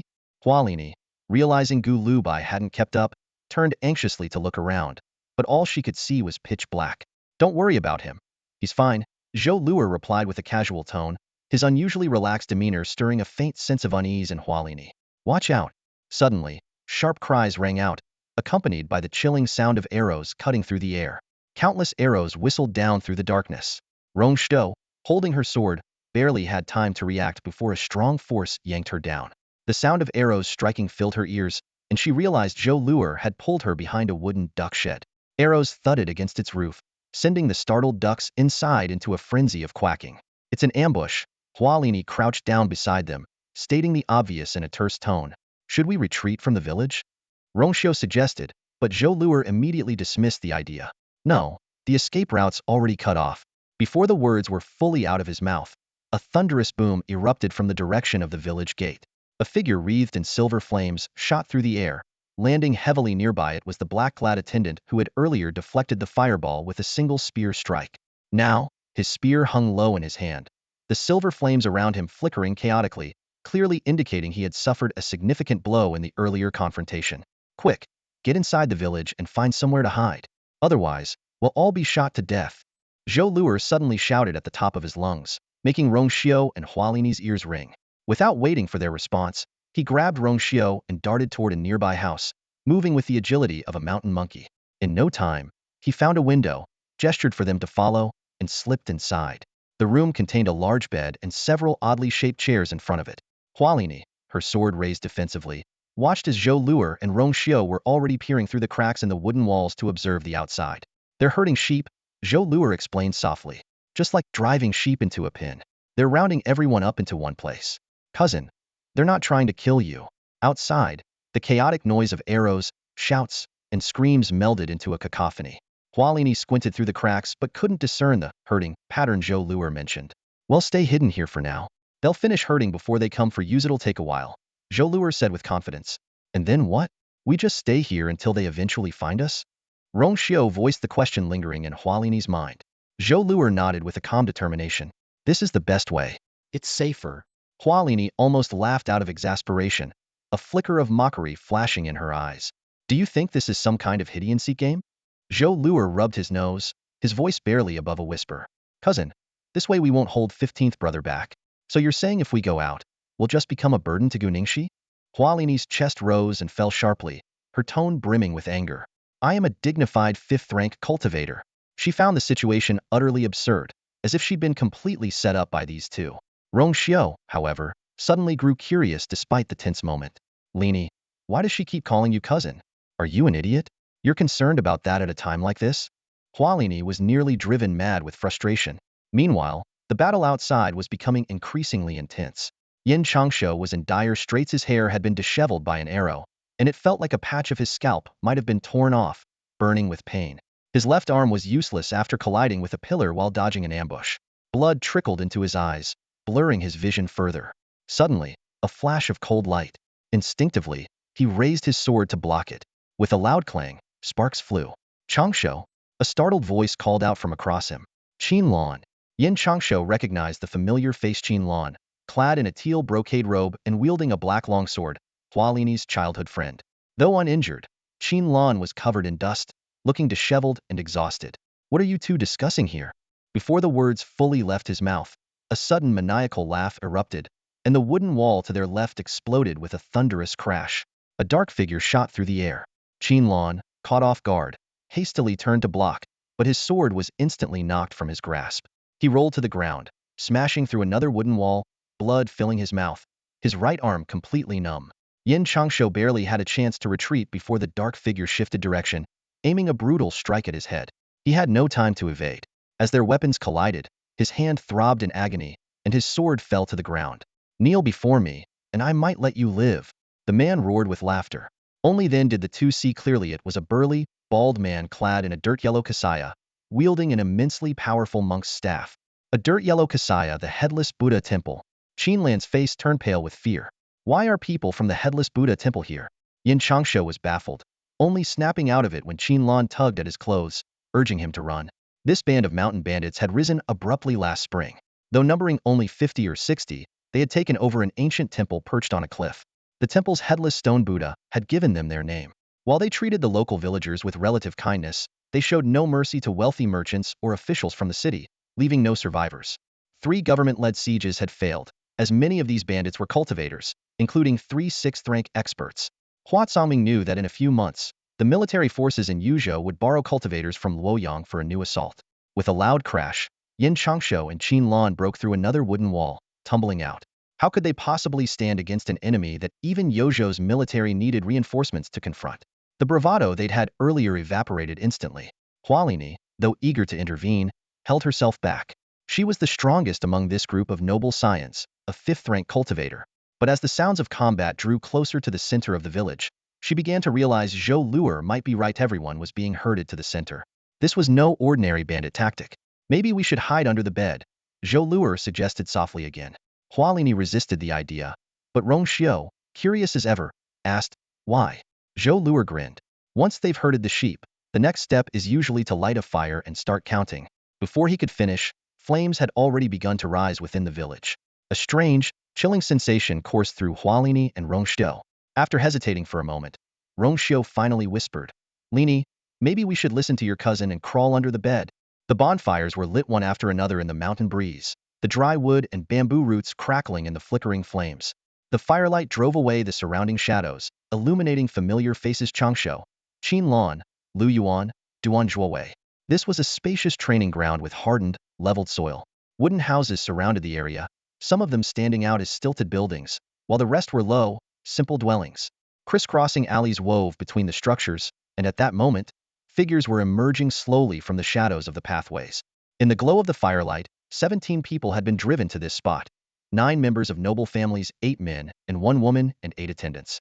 Among them, the injuries of the Yuzhou nobles like Yin Changsho were relatively minor, but the attendants were in much worse shape. One had a broken leg, another was bleeding heavily from the abdomen, and yet another had only a thumb left on his right hand. Of the dozen or so figures emerging from the alleys, 6 wore atoned monk robes and carried tools such as spades, staffs, and iron clubs. On the rooftops and among the buildings, more figures could be seen, including at least 15 or 16 archers. They're from the headless Bodhisattva temple, someone in the crowd said in a trembling voice. Suddenly, there was a dull thud. A bloodied attendant in black was hurled out from the alley, landing heavily beside the bonfire. Uncle Song. A young boy cried out in anguish and tried to rush forward, only to be held back tightly by his companions. The grievously injured attendant was the same 6th-rank cultivator who had earlier used a spear to deflect a fireball. The one who had thrown the attendant was a monk with a strikingly handsome face. His expression carried a hint of seductive charm, and a long sword with a golden scabbard was strapped to his back. He added a few more logs to the fire, lightly brushing his lips with his pinky finger as he smirked and surveyed the group. There were 16 in total, and there are 9 here now, commented a burly monk from earlier. How many does that leave? Minggu? The handsome monk asked with a smile. Don't tease me. You know I'm no good at math. The burly monk, Mingwu, replied with a grin. Yin Changsho and Qin Lan exchanged a glance, cold sweat trickling down their backs. Their group originally consisted of 13 people. If Mingwu was saying there were 16, that clearly meant he had included Hualini and the two other young boys. Not as pathetic as I thought, Mingwu remarked with a faint laugh as he surveyed the group. What do you want from us? The young boy demanded sharply. You must be Songqiu? Mingwu asked, a trace of amusement in his voice, as he looked at the black-clad boy whose face was filled with hatred. Among all these people, your Song family ranks near the bottom. But among this group, you're the most spirited. Your father even sent a 6th-rank cultivator to protect you during your training. He must have high hopes for you. I am Song Qiu, the boy replied, glaring at him with fierce determination. Mingwu suddenly laughed, covering his mouth with his hand. I'm not going to tell you what I want. Otherwise, when I've gathered everyone later, they'll have to explain it all over again to those who didn't hear me the first time. Meanwhile, at the entrance to the mountain stronghold, another bonfire was ignited. Within a stone-built fire pit, dry wood, straw, and pine resin quickly caught fire with the help of a glowing ember. In the shadows behind the stacks of firewood, Jiang Ziyan stood silently with her sword, watching the bandit who had just lit the fire. To her surprise, the bandit was wearing black attire almost identical to that of their attendants. Before she could ponder further, the bandit seemed to sense something and began walking slowly in her direction. Just as Jiang Ziyan held her breath and steadied herself, a shadowy figure appeared like a phantom beside the bandit, so close it seemed to merge with him. The bandit let out a low growl and instinctively lowered his body, charging at the boy like a wild beast. Yet the boy remained utterly still, his feet seemingly rooted to the ground, unyielding. As the bandit collided with him, he looked up in shock, meeting the boy's eerily calm gaze. In the next instant, a flash of cold steel sliced through the night, arcing toward the bandit's neck. A sharp crack followed, and the bandit's world spun and tilted. Guningshi, Jiang Ziyan gasped as the boy stepped out from the shadows. She recognized the name immediately, partly because Hualini had mentioned he was Hua Songming's attendant, and partly because his left arm was visibly broken. She had been baffled as to why Hua Songming would bring along an injured and seemingly ordinary boy to hunt deer. But the scene before her shattered all her assumptions. The boy moved fluidly, catching the collapsing body to prevent any noise. In a blink, he vanished into the shadows beside Jiang Ziyan, his breathing steady and his blood-smeared face as calm as ever. This was clearly premeditated, Jiang Ziyan whispered instinctively, her voice low despite them never having spoken before. There are probably more of them guarding the path down the mountain. Guningshi nodded. When you hear the sound of arrows cutting through the air, follow me. Without waiting for her reply, he flicked a piece of dry wood into the air with his foot, sending it flying onto the roof of a nearby building. The faint clatter it made was quickly followed by his swift departure into the night.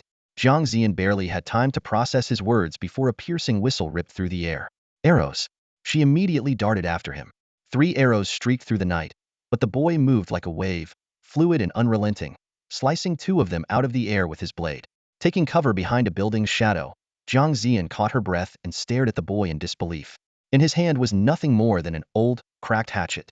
Guningshi glanced back at her, his calm expression betraying a trace of approval. For a girl who had been quarrelsome and uncooperative the entire journey, she had reacted far better than most sheltered scions of noble families. He had already noticed her cautious behavior at the gate earlier, where she had instinctively hidden herself, clearly realizing, as he had, that an ambush awaited below. You knew there were archers on that roof? She asked, her voice low and steady despite her pounding heart. Yes, Guningshi replied curtly, leading her into a side alley. It dawned on Jiang Ziyan then the dry wood he had kicked earlier was meant to pinpoint the archer's location. But what shocked her even more was his weapon. A battered, splintered hatchet against trained killers. Here, use my sword, she offered, extending the hilt toward him. No, Guningshi waved her off quickly. If I used that treasure, this whole trip would lose its meaning. He couldn't deny he was tempted. The dark, polished blade of her sword radiated an undeniable power, and he could even feel its pull on his humble hatchet when he got close. But he had his reasons. He still had Ingqing and Gui Beishi's swords at his disposal. More importantly, Granny Longpa and Madame Yin Shenyang had strictly forbidden him from relying on anything but his current weapon. Meanwhile, back in a small room, Zhou Luer, Rong Xiu, and Hua Linya 5th-grade cultivator were lying quietly under a bed.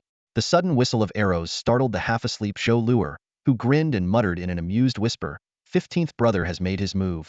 The 4th arrow struck the rooftop near Gu Lubai and Jiang Ziyan with a muffled thud. Jiang Ziyan's heart tightened at it was clear this arrow wasn't meant to hit them, but rather to signal their location to the other bandits. Gu Lubai gestured towards a direction and said softly, don't move too quickly. He motioned for Jiang Ziyan to walk ahead.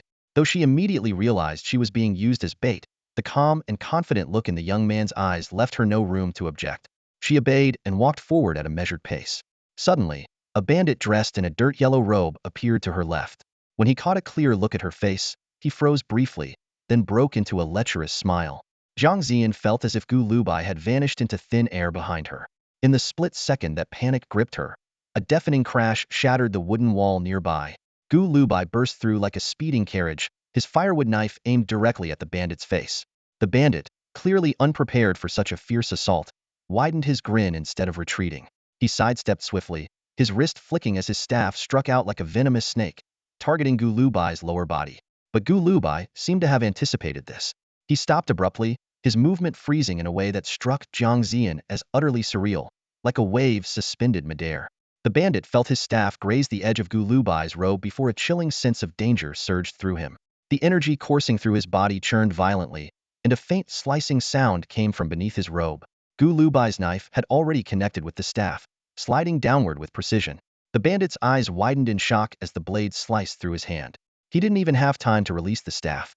In this brief exchange, it was as if the young man had controlled the flow of time itself. Even as his fingers were severed and fell alongside the staff to the ground, the bandit struggled to comprehend the bizarre temporal disparity. His inner energy roiled chaotically, and it felt as though flames were surging beneath his skin. Ignoring the searing pain, he planted his right foot and launched a powerful kick at Gu Lubai's abdomen with his left. Gu Lubai's movements remained steady, his knife continuing its downward arc. The bandit's eyes bulged in disbelief. His leg had been cleanly severed at the knee. Jiang Ziyan held her breath. To her, it seemed as though Gu Lubai had only made a single strike, yet it had severed the bandit's fingers and leg in one fluid motion. What shocked her even more was that this bandit was a fifth-tier cultivator from the infamous Headless Bodhisattva Temple. Fear finally overtook the bandit's mind, but it was far too late.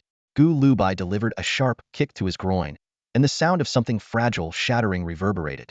The excruciating pain left the bandit semi-conscious, and in the next instant, Gu Lubai's second slash tore through his throat. As the bandit collapsed, Gu Lubai turned to Jiang Ziyan. "You were supposed to draw your sword.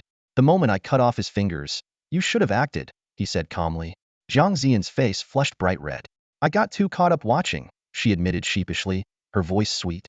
"You'll remember next time." Gu Lubai didn't look at her expression. Instead, he scanned their surroundings cautiously while inspecting the knife in his hand. The blade was fragile, and too short. Being a few inches shorter meant having to get closer to the enemy, leaving even less time for judgment. Their opponents weren't weak, and he suspected that Su Qi and Granny Long had deliberately given him this knife, knowing they'd be facing cultivators from the Headless Bodhisattva Temple. "Have you sorted it out, Mingjing?" A voice called out from a house several dozen steps away. Gu Lubai paused briefly before replying. "He seems like he hasn't." His unexpected response left not only the questioner stunned, but also Jiang Ziyan puzzled. Was this deliberate delay in answering meant to provoke the other party? "Who are you?" the man demanded sharply, though he didn't dare to approach recklessly. "Why don't you take a guess?" Gu Lubai answered with a calm, almost playful tone, his response catching Jiang Ziyan off guard. In that moment, she realized the situation had quietly shifted. What initially seemed like a trap for their prey had somehow turned into something far less certain. Leaning close to her ear, Gu Lubai whispered, "Remember, always finish the job with a strike or two. Whether it's an enemy or a beast, the most dangerous moment is when they're wounded but still able to fight back." Before Jiang Ziyan could respond, he sprang forward like an arrow loosed from a bow, covering a distance of 5 or 6 zhang in an instant, heading directly for the bandit who had spoken. The bandit's eyes widened in alarm. In his mind, ever since that 6th-rank practitioner had fallen, this group of young nobles should have posed no threat to Mingjing. Yet now, rather than fleeing, this boy was charging straight at him, a move he hadn't anticipated at all. Not daring to underestimate his opponent, the bandit gathered his energy, his true chi surging as he smashed through the wooden wall to the south, leaping into the open space beyond. 60 steps away, an archer perched on a rooftop had already drawn his bow, his gaze locked onto the area. The bandit, clad in a dull yellow kasaya, was smaller and leaner than the companion who had been slain earlier. Yet the faint glow of swirling chi surrounded him, veins bulging under his skin as fiery patterns emerged across his face. Just as he heard rapid footsteps approaching from the side of the house, a figure suddenly burst through the gap he had created. The rooftop archer raised his bow, ready to release the arrow, but the youth had already anticipated his position. With a nimble sidestep, Gu Lubai slipped out of the shooter's line of fire. With a sharp, metallic swish, the bandit unfurled a 2-foot iron fan. Its surface gleamed with an eerie green light, exuding a pungent, sickly odor undoubtedly laced with deadly poison. In a swift motion, he flipped the fan and sent it slashing toward Gu Lubai's face, its trajectory like a curling lotus leaf. Let me know if you'd like me to continue with the remaining part. This rewrite maintains the original plot while enhancing the language for better flow and engagement. Gu Lubai couldn't help but look at Jiang Ziyan in a new light. The girl, who seemed to care only about her appearance and fishing, had just surprised him with her actions. Even Jiang Ziyan herself was taken aback by what she had done. Have you killed someone before? Gu Lubai asked casually. Jiang Ziyan shook her head. No. Gu Lubai raised an eyebrow, even more intrigued. Then why aren't you scared after killing someone? It wasn't until Gu Lubai pointed it out that Jiang Ziyan truly noticed the lifeless body sprawled before her, its eyes wide open in death. A wave of terror suddenly surged through her, and her entire body began to tremble. She looked as though she might faint at any moment. Now that's a normal reaction, Gu Lubai said with a sigh of relief. Don't worry. Do it a few more times while the adrenaline's fresh, and you'll get used to it. As they spoke, Gu Lubai stood perfectly still, exuding a calm confidence. Meanwhile, the black-clad archer positioned less than 60 paces away was utterly paralyzed with fear, unable to draw another arrow. From his vantage point, the archer had seen everything clearly. The young man had deliberately driven his opponent toward Jiang Ziyan, setting her up for the perfect moment to strike. Such meticulous calculation was far more terrifying than brute force. The archer's thoughts raced to Mingjing, Mingxin, and Yuanshan, as well as the distant mountains near the bandit stronghold's entrance. His courage crumbled entirely. Without even daring to glance at Gu Lubai again, he leapt from the rooftop and dashed toward the central training grounds of the stronghold, firing arrows into the night sky as a warning. The sharp whistle of the arrows pierced the darkness. Underneath the bed, Rongxiu and Hualini exchanged uneasy glances. It's fine. 15th brother must have taken care of it, Zhou Luer said nonchalantly. What do we do now? Rongxiu asked softly. Maybe take a nap? Zhou Luer suggested with a yawn. Are you serious? Hualini and Rongxiu stared at him in disbelief. What else is there to do? Zhou Luer yawned again. If you want to sleep, go ahead. Hualini snapped, exasperated. I'm a dignified 5th-rank cultivator, and hiding under a bed is humiliating enough. Do you think I won't be needed later? Yet, to her utter dismay, Zhou Luer actually fell asleep moments later. At the training grounds, a man with a strikingly alluring face furrowed his brow as the sound of arrows cutting through the air reached his ears. Moments later, the black-clad archer burst into view, running toward him like he had found a savior. Fanshin, there's a strange young man out there. Mingjing, Mingxin, and Yuanshan are all dead, the archer exclaimed, panic evident in his voice. Not just those three. Yuankong is dead too, Fanshin said with a cold smile. His figure moved like a breeze as he stepped back and struck the archer's forehead with his palm. The archer, horrified, raised his bow to block, but Fanshin's internal energy froze him in place, delaying his reaction by a fraction of a second. A chilling crack echoed as the archer's neck snapped, his throat collapsing inward. He fell lifeless to the ground. Shouting and spreading panic, such offenses deserve death, Fanshan said with a sinister smile. The remaining young noblemen and black-clad followers were utterly terrified. Fanshin's ruthless decisiveness left them shaken, but what was even more unsettling was how the bandits in their earthy yellow robes remained unfazed. They acted as though the archer's death was entirely justified. It was no wonder the headless Bodhisattva temple had gained such a fearsome reputation. In just 1 year, these weren't mere bandits, but a disciplined and formidable force. Mingyang, Mingqi, go find that young man. Capture him alive if possible, Fanshin ordered. Don't worry. We won't kill him, replied a burly bandit, the same one who had earlier used a monk's staff to fend off Yin Changshu and Qinlan. He stood up, his joints cracking loudly, his frame towering like a small mountain. The other person Fanshin had addressed was a slight figure, who kept his hands hidden in his oversized sleeves. His weapon was indiscernible, and his lowered head and subdued demeanor made him seem almost invisible. Fanshin watched the two figures swiftly retreat into the distance, then suddenly shifted his gaze to a young man dressed in black, standing behind Yin Changshu. The boy's clothing faintly revealed silver thread patterns, which shimmered dimly under the light of the flames. Your name is Tong Yun? Fanshin's voice carried a strangely soft yet chilling tone. Hearing his name, Tong Yun began to tremble violently, far more noticeably than the slight shaking of his hands earlier. This dead man just said there's something strange about one of you, Fanshin said, gesturing at the black-clad archer he had just killed. A sinister smile spread across his face. He claimed one of you killed several of my men. So, tell me who among you has that kind of skill? Yin Changshu, though gripped by fear, felt a surge of defiance well up within him. Tong Yun, if it comes to dying, so be it. Don't waste your breath on him. Tong Yun, who had been too terrified to even speak, completely broke down at the mention of death. If someone has to die, let it be you. I don't want to die. I really don't want to die.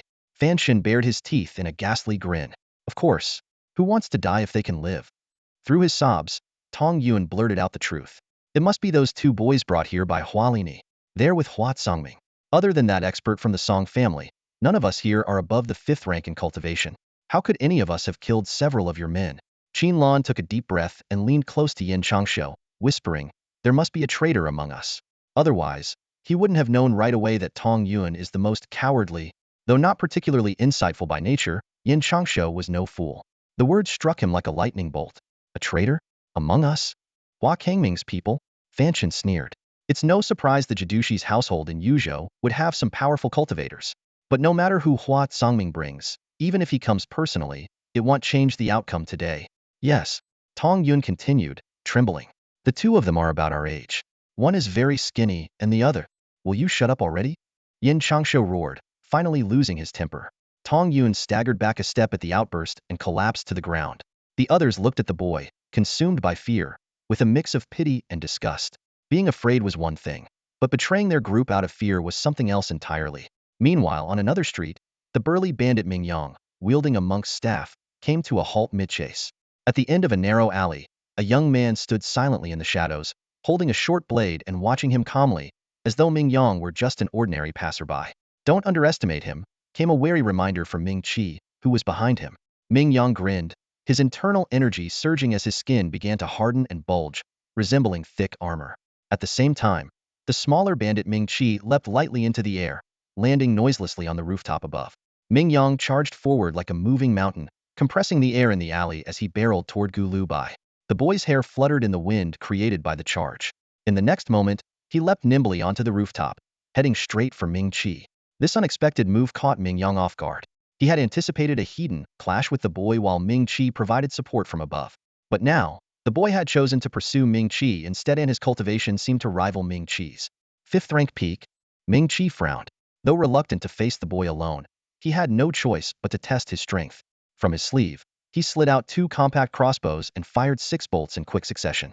As the bolts flew, he drew 2 gleaming short swords from his waist. This combination of crossbow volleys followed by close-quarters combat was a signature tactic of the border army's elite. If Yin Changshou and the others were present, they would undoubtedly be even more alarmed. Yet, to their surprise, the boy had already leapt into the air the instant the bolts were fired. He shattered the rooftop beneath him, causing the entire structure to tremble. But his movements remained steady as he shot upward. Ming Qi looked up, seeing the boy silhouetted against the full moon, as if he were ascending to the lunar palace itself. Riding the waves amidst clouds? Ming Qi's heart skipped a beat. Having personally witnessed the sword duels of the Canglong sword sect, he was all too familiar with this technique. But this was how could a practitioner of the Canglong sword sect appear here? When he noticed the crude firewood knife in Gu Liubai's hand, his astonishment reached its peak. Below, Ming Yang was stomping anxiously. The height the boy had leapt to far exceeded expectations. With his meager lightness skill, even raising his monk's staff, he couldn't reach the boy. Perched on the rooftop, Ming Qi gripped his twin swords, caught in a dilemma. If this boy truly mastered the Canglong sword sect's techniques, his strike upon landing would be even more devastating. The Canglong sect's wave-stepping sword art emphasized channeling force through height. The higher the leap, the more seamlessly one's internal energy and movement could merge, unleashing an explosive impact. Ming Qi's mind raced. The best countermeasure would be to strike before he lands. But this isn't like the duels in Chang'an City, where I could prepare in advance knowing my opponent's techniques. Who would have thought I'd encounter the Canglong sword sect's methods in Yuzhou? The distance between him and the boy was awkwardly vast. Even if he pushed himself to his limit, he wouldn't reach the landing spot in time. Escape? If he intended to flee, he should have done so earlier. Running off now after firing arrows would be utterly disgraceful. Am I overthinking this? Ming Qi began to doubt himself. Perhaps it's just a similar movement technique. A true disciple of the Canglong sword sect would be a treasured protege of the sect leader. Why would they be sent to faraway Yuzhou? And using a firewood knife, of all things, instead of a proper sword? In that fleeting moment of hesitation, the boy had already descended from the bright moon above. Boom! The rooftop collapsed with a thunderous crash, as if shattered by a mighty wave. The boy shot forward like an arrow, appearing before Ming Qi in the blink of an eye. I gambled wrong. I'm done for. Every hair on Ming Qi's body stood on end. As his stance faltered and he began to fall, he crossed his twin swords before him, attempting to block the deadly strike. Yet the boy's knife technique shifted in an instant. The blade brushed against the swords, sparking as it slid downward without losing momentum. Ming Chi exerted his strength, but his twin swords struck only empty air. His balance was thrown off once more. The boy's knife, which had been aimed at his chest and abdomen, suddenly lifted in a split second, slicing toward his face. Thud. Darkness engulfed his vision as warm liquid trickled down his cheeks.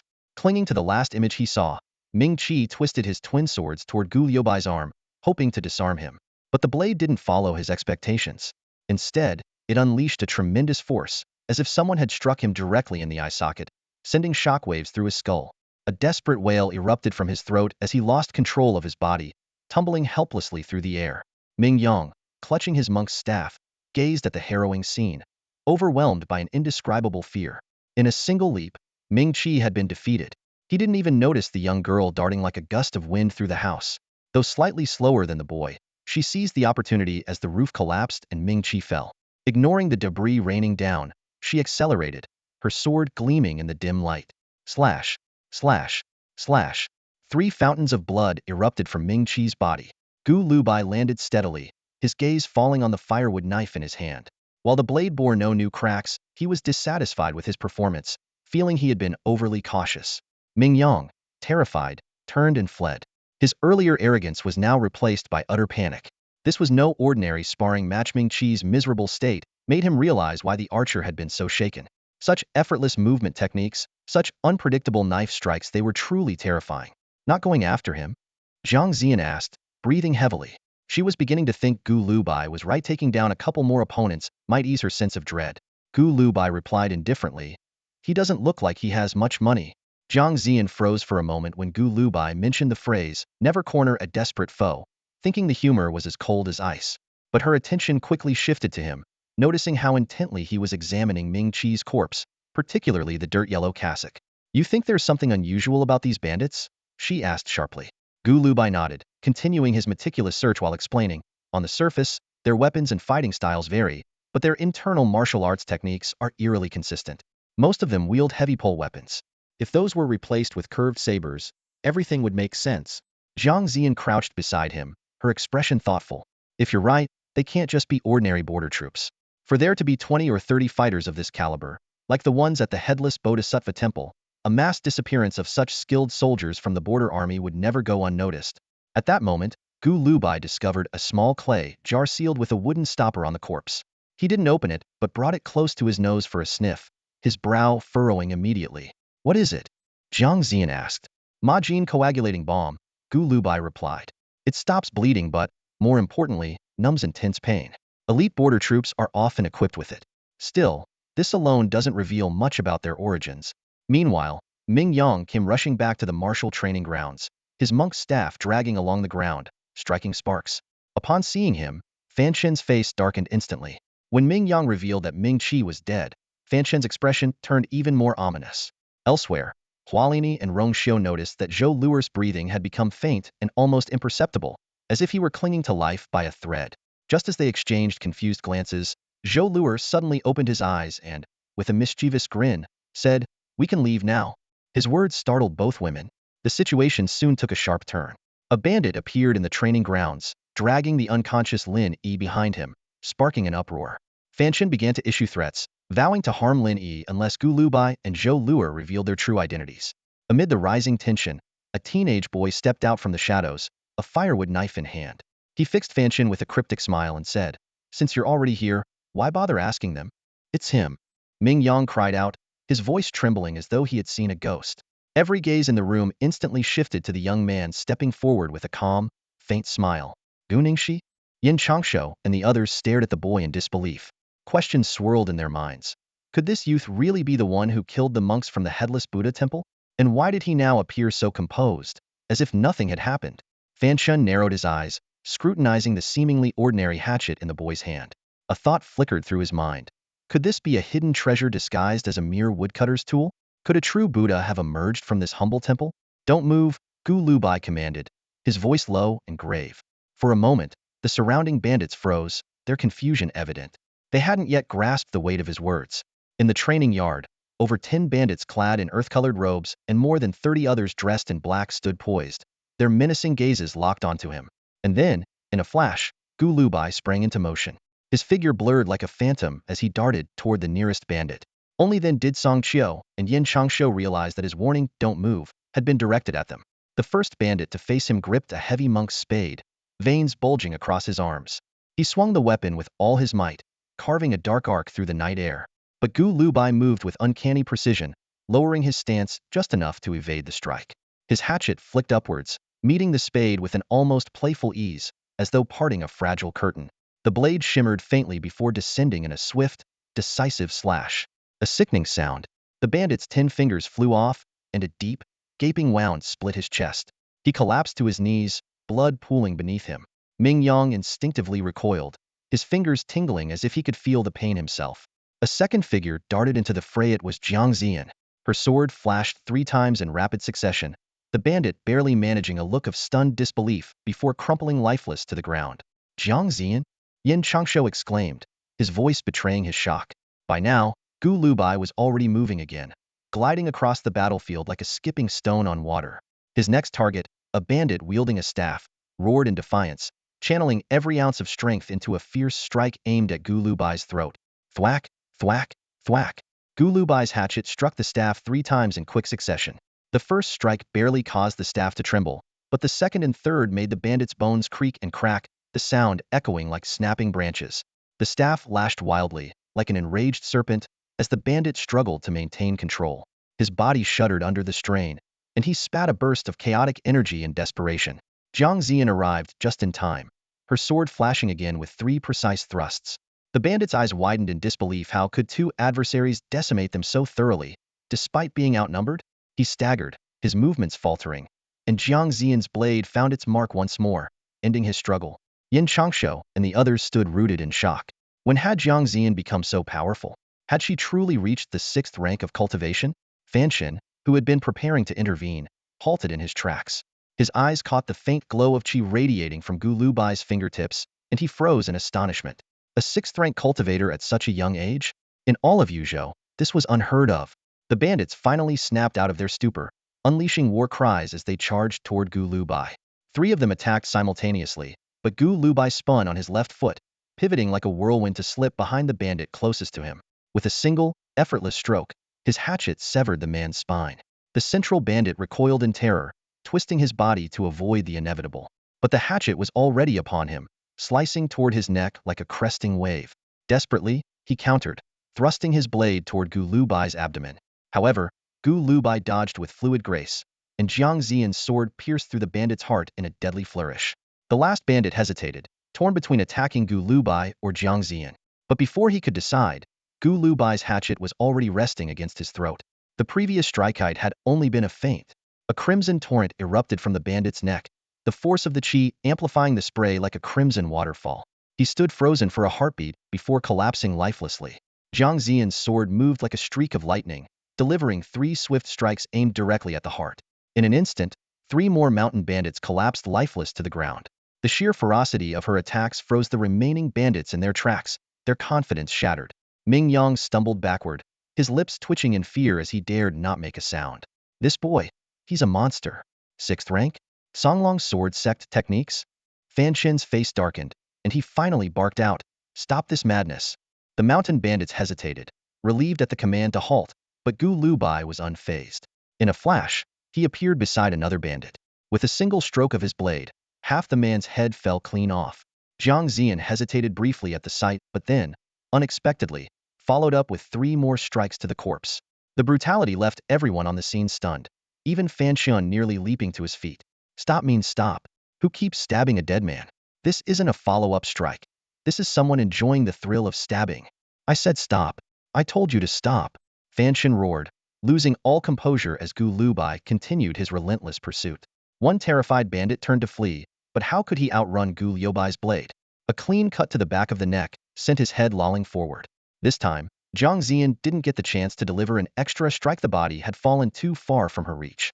The remaining bandits scrambled to take cover behind Fan Shen, who now stood seething. Only then did Gu Lubai pause, casting a curious glance at the nearly hysterical Fan Shen. "We're not deaf. Of course, we heard you. But why should we obey you? You're not our boss." At that moment, Zhou Le, Hualini, and Rong Xiu appeared at the alley's entrance. Hualini froze, her breath catching as she took in the carnage. Gu Lubai stood calmly amidst the blood-soaked ground, surrounded by the corpses of mountain bandits in their dirt-colored robes. Ah, here we go again. 15th brothers at it, making everyone sick, Zhola remarked with a laugh, clearly unfazed by the scene. Rong Xiao, however, stood rooted to the spot, disbelief etched across his face. Fan Shen clutched his prayer beads tightly, rolling them rapidly between his fingers. Jiang Zian, thinking he was preparing to attack, tensed. But when she realized what he was doing, she found herself somewhat thrown off. Zhola's laughter grew louder. Look at him. Baldy's so rattled by 15th brother. He's using prayer beads to calm down. Don't forget, Fan Shen finally snarled, his voice steadying as he clutched the beads. I still have your people in my hands. Brother Ningxi, Lin Yi is still in his grasp. Yin Changshu urgently reminded Gu Lubai, worried he might overlook the captured Lin Yi. Oh, Gu Lubai chuckled lightly. I'm not that close with her anyway. Fan Shen's mind reeled. What kind of response is that?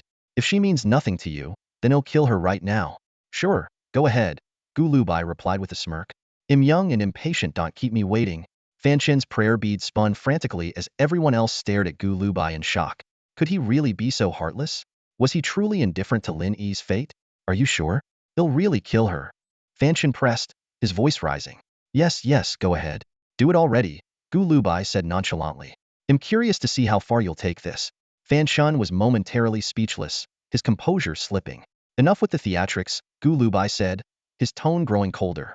Even if she passed out, she should have woken up by now. A bead in Fan Shen's hand cracked audibly. Lin Yi, though her eyes remained closed, visibly trembled. Lin Yi, you're their informant. Yin Changshu shouted in fury. Fan Shen forced himself to remain calm, but Gu Lubai's next words struck like a hammer. And she's not the only one. The revelation hit like a thunderclap. Even Lin Yi, who had been feigning unconsciousness, opened her eyes in panic. The string of prayer beads in Fan Shen's hand snapped, scattering beads across the ground. His expression froze into one of icy rage. Who are you? Gu Lubai tilted his head, appearing to give the question serious thought. After a moment, he replied, take a guess. Jiang Zian couldn't hold back her laughter. She had fully expected him to say that. An enchanting young woman laughed so hard that her body swayed like blossoming branches in the wind. Fan Shen stared at the scattered prayer beads on the ground, his heart churning with an unrelenting restlessness.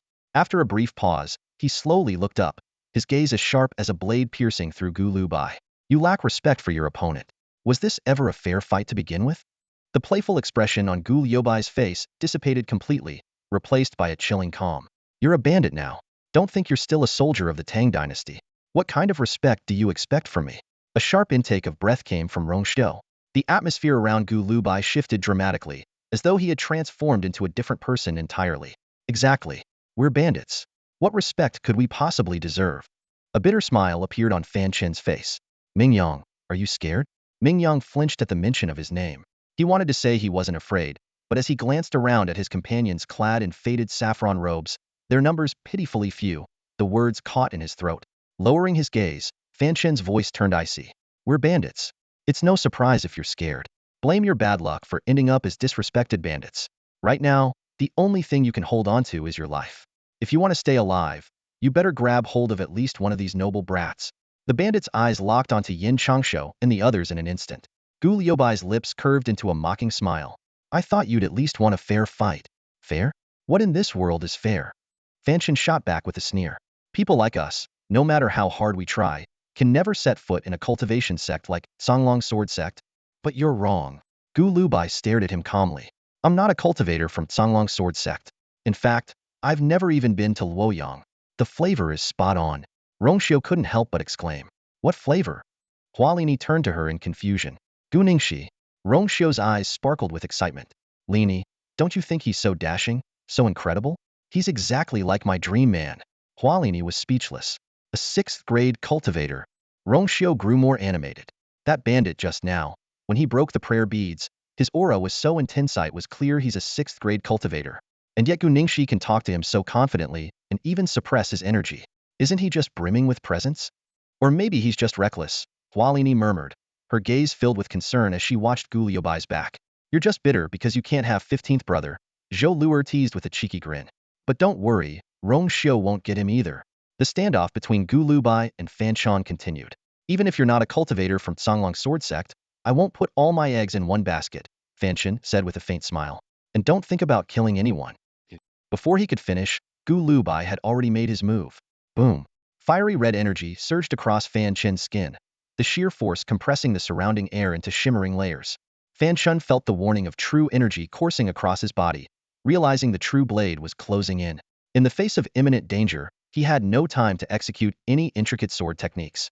Acting purely on instinct, he swung his long sword in a wide arc, hoping to defend himself with the broadest range possible. In a flash, dazzling streaks of light erupted in his vision. Gu Liubai's hatchet struck heavily against Fan Chen's sword, the sheer force crashing down like a tidal wave. His blade was pinned, unable to move. Just as Fan Chen mustered all his strength to shake off the hatchet, Gu Liubai's momentum suddenly vanished. The abrupt absence of resistance caused Fan Chen to stumble backward. Gu Liubai's gaze remained calm and focused, his eyes locked on Fan Chen's now exposed slender neck. With a light leap, his seemingly simple motion belied the deadly intent of his blade, which descended toward Fan Chen's throat in one fluid motion. A thin line of blood appeared, and Fan Chen's windpipe was severed in an instant. Gu Liubai's figure ascended further, his movements graceful yet lethal. Below him, blood surged as Fan Chen's formidable inner energy spiraled out of control.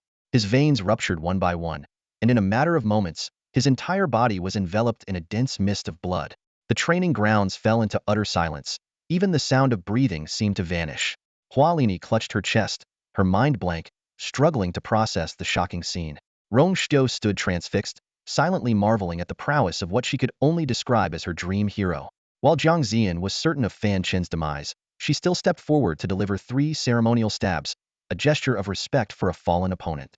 Yin Changshu finally snapped out of his daze, gazing at Gu Liubai's figure as though he were looking up at a deity. Song Qiu, on the other hand, was overwhelmed with disbelief, knew all too well how powerful a 6th-rank cultivator like Fan Chen was. He had assumed that even at the cost of their lives, they would be no match for such a foe. Yet, before Gu Lubai, a 6th rank might as well have been no different from a 5th rank. The clattering sound of Ming Yang's fallen monk's staff jolted the surrounding bandits out of their stupor. One of them, who had been restraining Lin Yi, scowled and prepared to strike. But before he could act, an arrow whistled through the air toward him.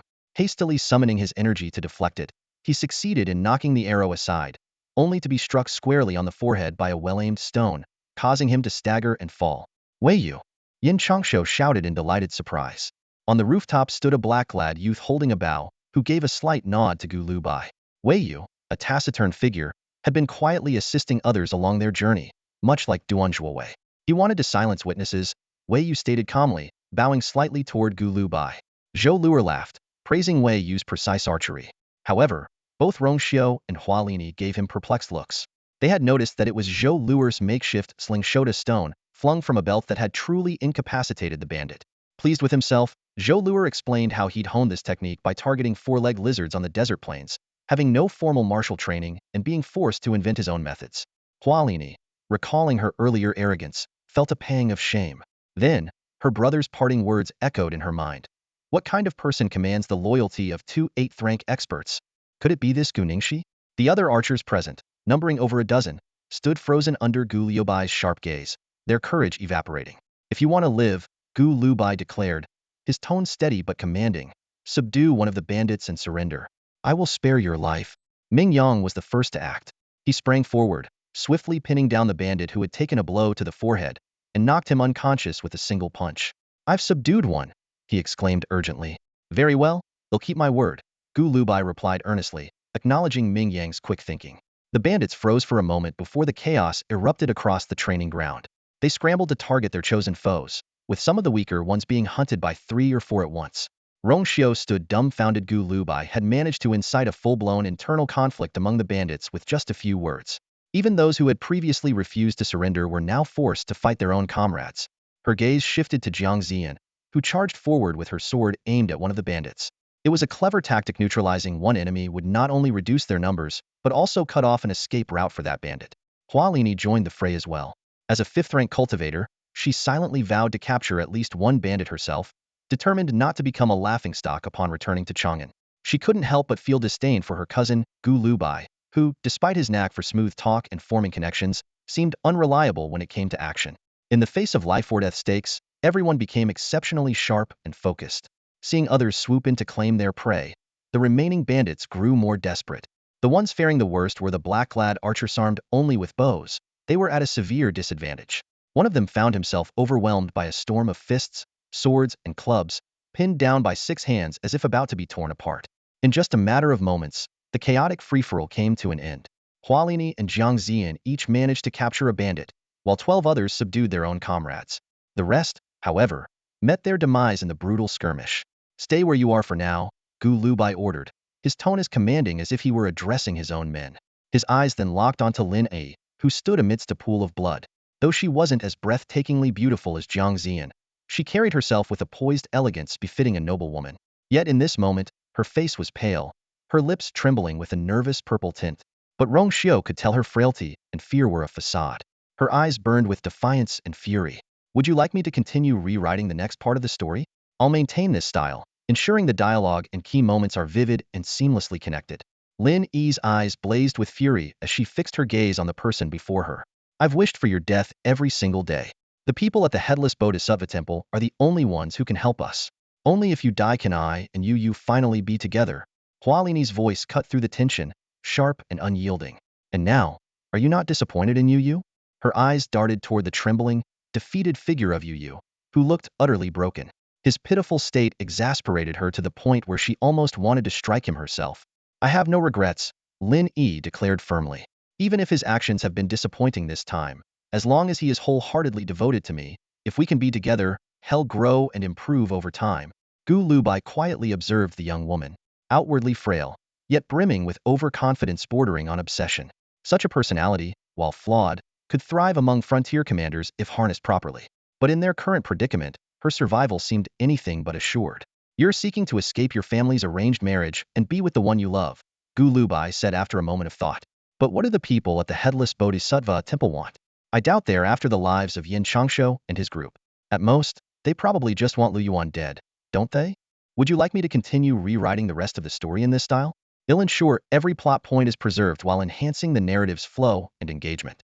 "Our cultivation techniques in the Ming generation were all passed down by Fan Shu," Mingyang replied promptly, his tone filled with respect. Gu Liubai's gaze shifted to the lifeless body of Fan Xin, and he gave a slight nod. "So, he was from the Fan generation?" "Yes, that's Fan Xin," Mingyang explained. "There are 4 in the Fan generation: Fan Xin, Fan Tai, Fan Shu, and Fan Ti. Are the generational rankings determined by the time of initiation?" Gu Lubai asked. "Not exactly," Mingyang continued. "When Fan Shu was teaching us cultivation, all 4 members of the Fan generation were already present. Above them, there's the Wu generation. The Fan generation are all at the 6th rank, while Wu AI from the Wu generation is at the 7th rank. According to Wu AI, if we in the Ming generation reach the 6th rank, we can be promoted to the Fan generation." As these words fell, a wave of heavy breathing swept through the crowd. Yin Changshu, Hualini, and the others looked at Fan Chin's corpse with complex expressions.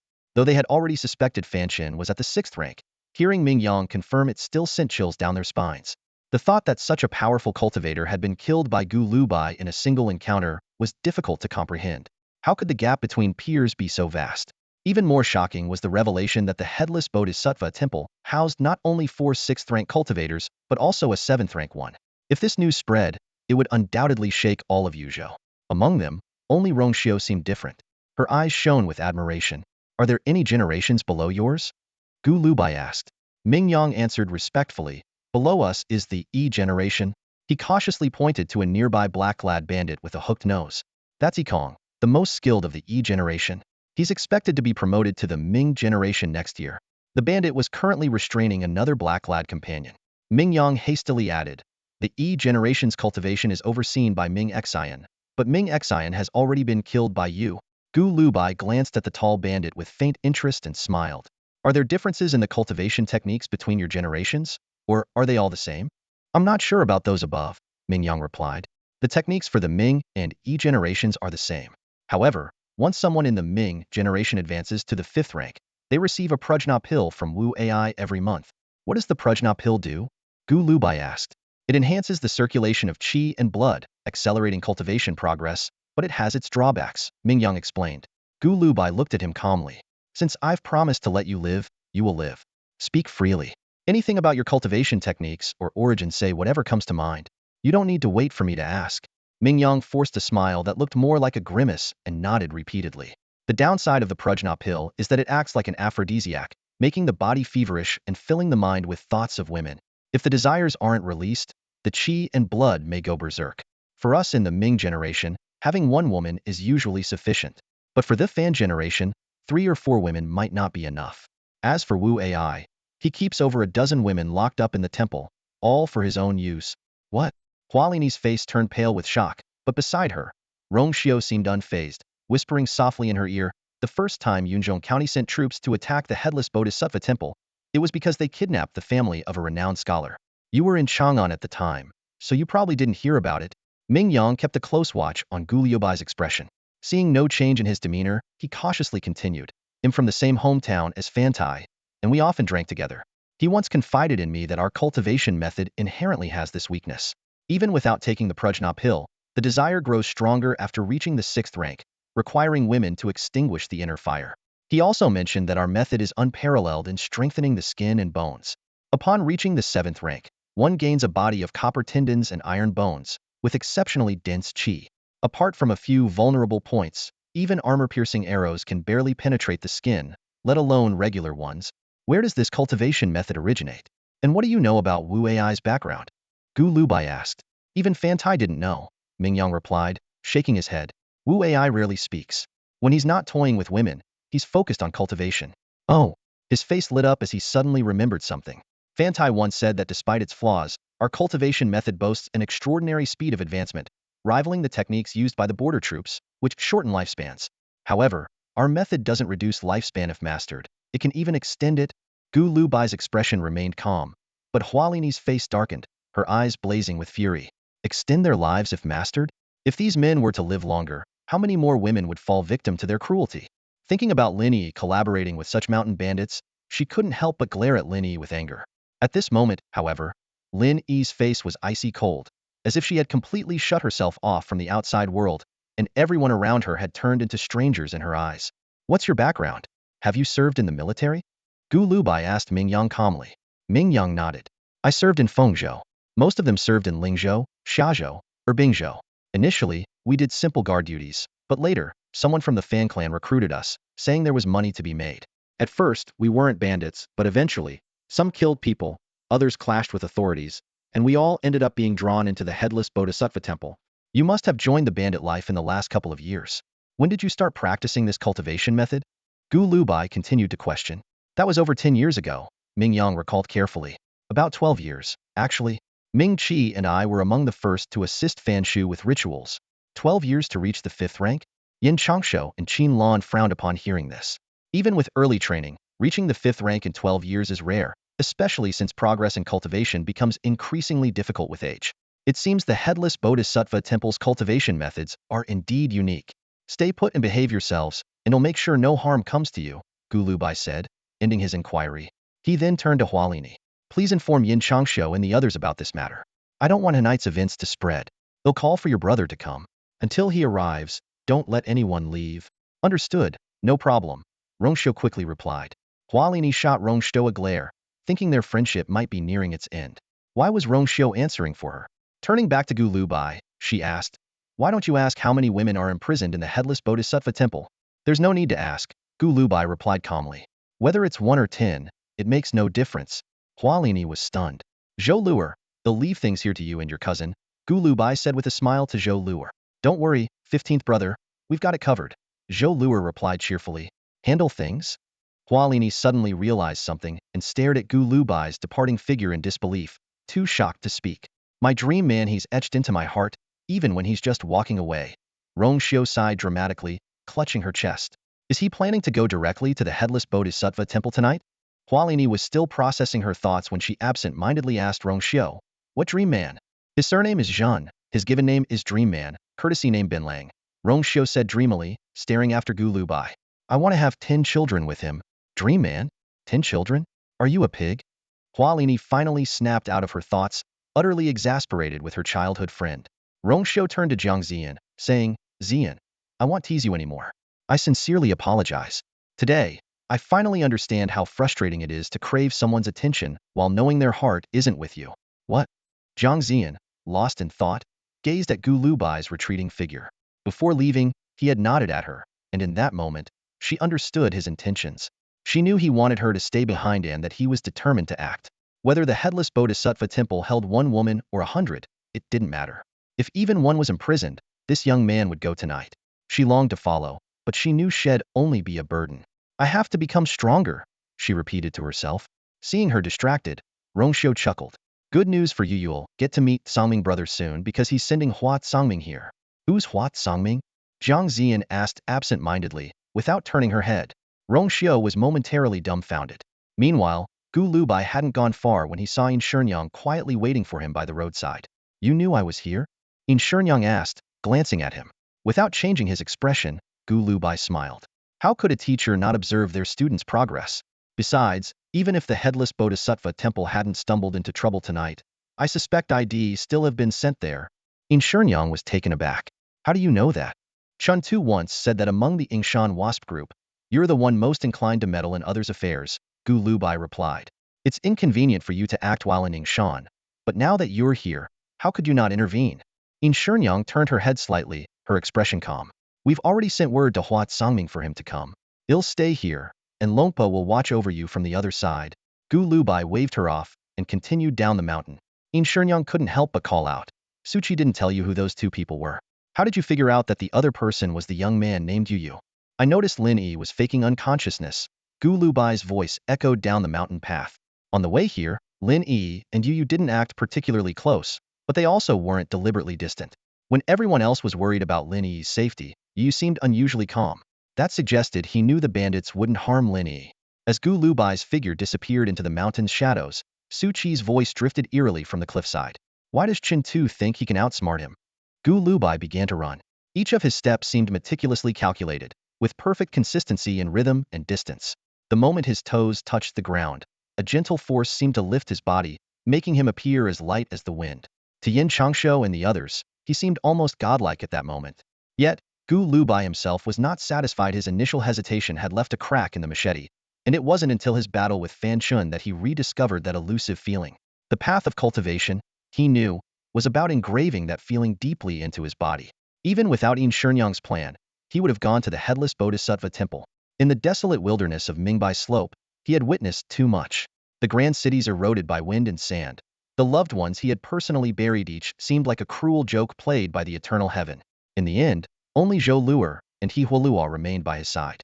His blood felt as cold as the venomous snakes of the desert, and death no longer stirred his heart. Yet, when the icy wind cut across his face, stinging his skin, he still felt a strange exhilaration. For a brief moment, he seemed to hear Liang Fengning singing drunkenly by the river. Evil heads can't all be severed, wine can't all be drained, and farewell songs can't all be sung. Guobeishi had once said while teaching swordsmanship, passion and spirit are the best remedies for advancing in cultivation. Many cultivators stagnate as they age, not because of physical decline, but because they lose the youthful courage and vigor they once had. On the icy, snow-covered path through the forest, Longpa watched the boy racing like the wind, her eyes full of approval. She grinned and waved at Gu Lubai before breaking into a run herself. The hunched old woman, incredibly, ran through the snow with the joy and energy of a youth. Back in the village Gu Lubai had left, Lin Yi sat behind the campfire in the training ground, her gaze fixed on Yu in the distance. Yin Changshu and the others had already distanced themselves from Yu. Even Lu Tao, who had wanted to speak with her, was now ignoring her. Yu hesitantly glanced at Lin Yi but, overcome with shame, lowered her head and didn't approach. Always stubborn, Lin Yi now felt the sting of loneliness. Hugging her knees, she buried her head and fell into silence. Meanwhile, Jiang Ziyan was meticulously searching the bodies of the mountain bandits, just as Gu Lubai would have done, not even sparing the hems of their garments. Even when she nearly tripped over congealed bloodstains, her face showed no sign of panic. Yin Changshu and the others approached her and bluntly asked, Ziyan, since when did you become this skilled? Jiang Ziyan paused her movements and thought carefully. She realized that when she stripped away unnecessary emotions, those practiced techniques came to her naturally. But as for becoming stronger, it seemed to have happened simply by following Gu Liubai's lead, obeying his commands during combat. From passively waiting for opportunities to strike, she had progressed to actively syncing with his rhythm and finding moments to wield her sword. Just by doing this, she had improved significantly. I was just covering for him, filling in with my sword when needed. It doesn't have much to do with me, she said softly, exhaling as a faint smile played on her lips. It's just that the person I follow tonight is a little different from the ones who taught me cultivation before. Zojia, Zhou Luer, I have something to ask you. Hualini quietly pulled Zhou Luer aside. Sure, cousin. Let's get closer and bond. Zhou Luer replied with a cheeky grin. What's the deal with your 15th brother? That's something I can't talk about. Why not? Because 15th brother specifically instructed me not to say a word about matters beyond the border once we're back inside. Not even to your cousin. Not even to my own sister. Unless. Unless what? Hualini's eyes lit up. Unless you become 15th brother's wife. Then you'd truly be family, and I could tell you. But there's no way he'd ever fancy you. You. Hualini clenched her teeth in frustration, barely holding back her anger. Then tell me this: has your 15th brother reached the peak of the 6th grade in cultivation? Zhou Luer shook his head and sighed. I really don't understand anything about cultivation. Hualini looked at her younger cousin standing before her, a faint sense of helplessness rising in her heart. If Zhou Luer didn't want to talk about Gu Shiwu, fine, but he was even being evasive about his own matters. What's the deal with your breathing technique? What kind of method is it? She asked bluntly. My breathing technique? Zhou Luer scratched his head, looking puzzled. If I had to say, maybe it's the playing dead trick my master taught me? He muttered under his breath. This immediately piqued Hualini's interest. Her ears practically stood at attention. What master? What trick? It's just something from beyond the frontier, Zhou Luer replied with a resigned tone. You're so boring. How am I supposed to get close to you like this? Hualini said in frustration, beginning to suspect her cousin was toying with her. Seeing his cousin's annoyed expression, Zhou Luer hesitated before explaining. It's like this Diang Xingmu won't come near living people. To get close to them, make them familiar with us, or even get them to do things, we have to make them think we're dead. What Diang Xingmu? What dead or alive nonsense? Hualini's face darkened. Don't tell me you're going to claim again that you don't even know your cultivation level? Cultivation level? What's that? Zhou Luer replied with utter sincerity. Cousin, I honestly don't understand anything about cultivation. Alright then, let's test it out, Hualini said, extending her hand. She decided to take the most straightforward approach to gauge Zhou Luer's strength. Wait, cousin. Are you asking me to hold your hand? This feels a bit improper, Zhou Luer said, his cheeks tinged with a faint blush. What are you even thinking? Hand against hand. Back to back, Hualini said, exasperated. Oh, got it. Zhou Luer finally relaxed and cheerfully extended his hand. Cautiously, Hualini began to channel her true energy, careful not to harm her seemingly clueless cousin. However, as soon as the energy flowed into her arm, she was shocked to feel a gentle yet immense force pushing her energy back. She increased her strength, but the resistance only grew stronger. It felt like she was trying to wrestle with an ancient tree rooted deep in the earth. Meanwhile, Zhou Luer remained smiling and carefree, as if he wasn't exerting any effort at all. You're not struggling at all? She asked, baffled. Not at all, he answered casually. This can't be right. Could his cultivation be higher than mine? I'm a 5th-rank cultivator. Hualini thought, utterly stunned. Watch out, she suddenly warned, unleashing her full power in a burst of purple energy coursing down her arm. Boom. A muffled sound echoed. The gentle force in Zhou Luer's hand turned wild and unrestrained, like a massive log sweeping across her. With a startled cry, Hualini was sent stumbling back over 10 paces before she barely managed to steady herself. What happened to you? Zhou Luer asked, scratching his head in confusion. You told me to be careful, but you're the one who looks like you almost fell over. This is impossible, Hualini muttered, completely bewildered as the cold wind brushed past her face. The gap between them wasn't just significant, it was insurmountable. Even the peak 5th-rank cultivators from her sect had never made her feel so utterly outclassed. Rong Xiu, who had been watching quietly from the side, saw everything clearly. Hualini, despite being a woman, had remarkable talent and progressed in cultivation far faster than other scions of noble families. Her family had even spent a fortune to send her to Chang'an to train. Yet now, with just a casual clash of hands, she had been sent flying by Zhou Luer. Indeed, no weaklings come from Binlang's side. Lini Rongshou began, about to say, I want to give Binlang 10 children, when Hualini cut him off, her face flushed with anger. Shut up. If you dare say another word, I swear I'll cut ties with you. Meanwhile, in another place, Lompa came to a halt before a towering cliff. Above the cliff, yellow walls of an ancient courtyard peeked out, faint sounds of laughter and weeping drifting down. Gu Lubai appeared behind Lompa, gazing up at the courtyard and listening to the strange noises. Lompa nodded at him and gestured toward the cliff. Gu Lubai immediately understood he was meant to climb it. Though he had only one hand, the task didn't seem too daunting for him. However, just as he was about to begin, Lompa pointed at his hatchet, signaling for him to use it instead. Not my hands, but the hatchet? Gu Lubai asked, uncertain. Lompa responded with a confident smile and a slight nod. Lompa was brimming with confidence, while Gu Lubai appeared hesitant. Confronting this sheer, towering cliff over 200 zhang high, using nothing but a hatchet in place of his hands to climb, was undeniably daunting. Noticing his hesitation, Longpa grinned. She pointed first at Gu Lubai's hand gripping the hatchet, then at his head, and finally at the hatchet itself. Though Gu Lubai had always shared a certain understanding with Longpa due to their similar cultivation techniques, her gestures this time were more complex, leaving him momentarily puzzled. When Longpa signaled that it was time to begin, Gu Lubai cast aside his doubts. As his qi began to flow, his vision sharpened dramatically, and every protruding rock became crystal clear. Setting the hatchet against a jutting stone, he lightly pushed off the ground with his feet, launching himself effortlessly into the air. The rhythm of the hatchet striking the cliff face was precise and deliberate, sometimes wedging into cracks, other times hooking onto outcroppings. It felt as though the tool had become an extension of his wrist.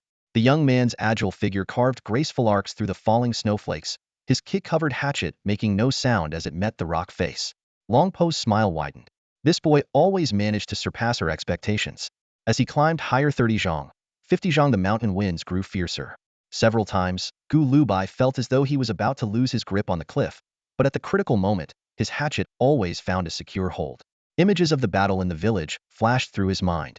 He finally grasped the lesson Longpa and Yin Shenyang had been trying to teach him.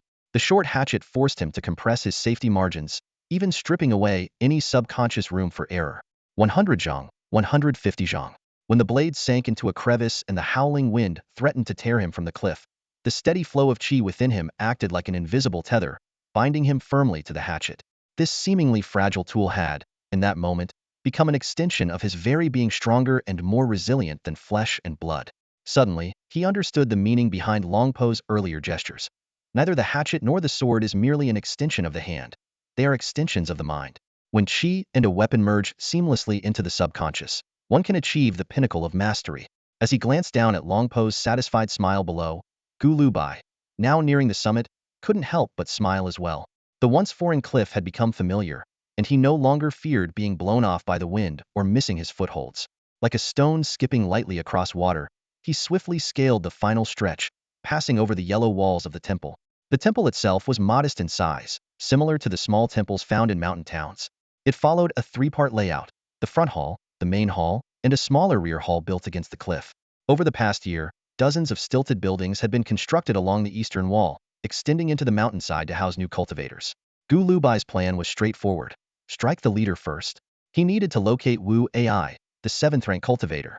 Ideally, he would take him alive, but if that wasn't possible, he would have to eliminate him. Once Wu Ai was dealt with, the rest would be far easier to handle. It was back at Heihu village where he had hurried too much. The brazen, unrestrained gazes of the young women there had unsettled him, and in his momentary lapse, he had failed to ask for precise directions to Wu Ai's location. In a place teeming with cultivators, one must show due respect. Gu Lubai slid his hatchet into his sleeve and moved like a phantom, blending into the shadows of the courtyard wall. Not far ahead, a dimly lit small shrine emitted an ambiguous glow, accompanied by unsettling whimpers, triumphant laughter, and heavy panting. Silent as a cat, he crept along the wall to the window. Peering through the narrow slats, the sight before him made his pupils contract sharply. A naked woman was suspended midair, bound by several strips of crimson silk. 2 bare-chested bandits were taking turns violating her. Nearby, a brazier burned, casting a flickering light on an animal hide where another bandit, shirtless and clad only in cotton trousers, sat sweating profusely. The woman's body was covered in cuts and bruises, trembling and convulsing uncontrollably. Lowering his profile, Gu Lubai darted swiftly toward the largest and most resplendent hall, from which the voices of multiple women could be heard. He slipped around to the back of the hall, expecting the view to be obstructed by a Buddha statue from the rear window. However, with just one glance, the entire scene within the hall unfolded vividly before him. A colossal headless Buddha statue, 7 or 8 zhang tall, had been toppled and broken into 2 pieces. Its fallen base, a mud-sculpted lotus pedestal, was now draped with various silks, brocades, and animal hides. In the center sat a bald, naked man surrounded by 6 or 7 pale, unclothed women. Their eyes were vacant, yet their faces were painted with elaborate makeup. 2 of the women, one holding a wine jug and the other a cup, occasionally served him drinks. His left hand roamed over their bodies, while his right hand held 8 ropes, each tied to the neck of a naked woman crawling on the ground like a dog.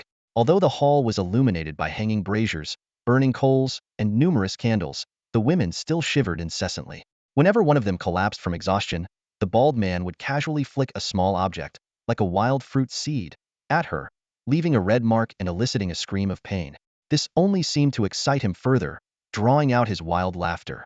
Gulubai's gaze turned icy. He channeled his inner energy, focusing it into the hatchet in his hand. A cultivator of the 7th rank could sense energy within a Tinjong radius. If this man detected the flow of energy, it would confirm his status as a 7th rank cultivator. As expected, the bald man abruptly turned his head, his sharp gaze locking onto Gulubai's location. Bang! The window shattered as Gulubai surged forward like an unexpected wave crashing ashore. The cold wind and his frosty stare sent chills down the man's spine. Between 7th rank cultivators, there was an unmistakable resonance.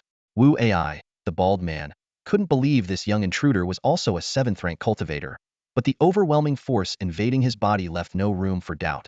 Without hesitation, he grabbed a corner of a nearby animal hide and, with a flick, flung 2 of the women toward Gu Lubai like projectiles. Gu Lubai noticed that the women's eyes showed no fear, only a desperate longing for release. With a sigh, he struck the backs of their necks with the blunt side of his hatchet, knocking them unconscious.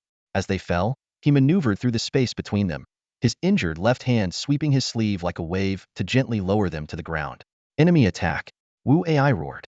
With a hiss, the silk and brocade beneath his feet tore apart under the surge of his energy, and a blood-red curved blade shot up from the ground, landing in his hand. By then, Gu Lubai had already leaped forward with an unrelenting ferocity, closing the distance in an instant. Wu Ai's internal energy surged to its peak, golden energy coursing over his bare skin like writhing serpents. The crimson blade in his hand glowed as if soaked in fresh blood, and with a resonant hum, it swept toward Gu Lubai's face like a wave of scarlet liquid. Almost simultaneously, Gu Lubai swung his hatchet. Chaotic beams of light erupted from the blade, illuminating his calm yet ruthless expression.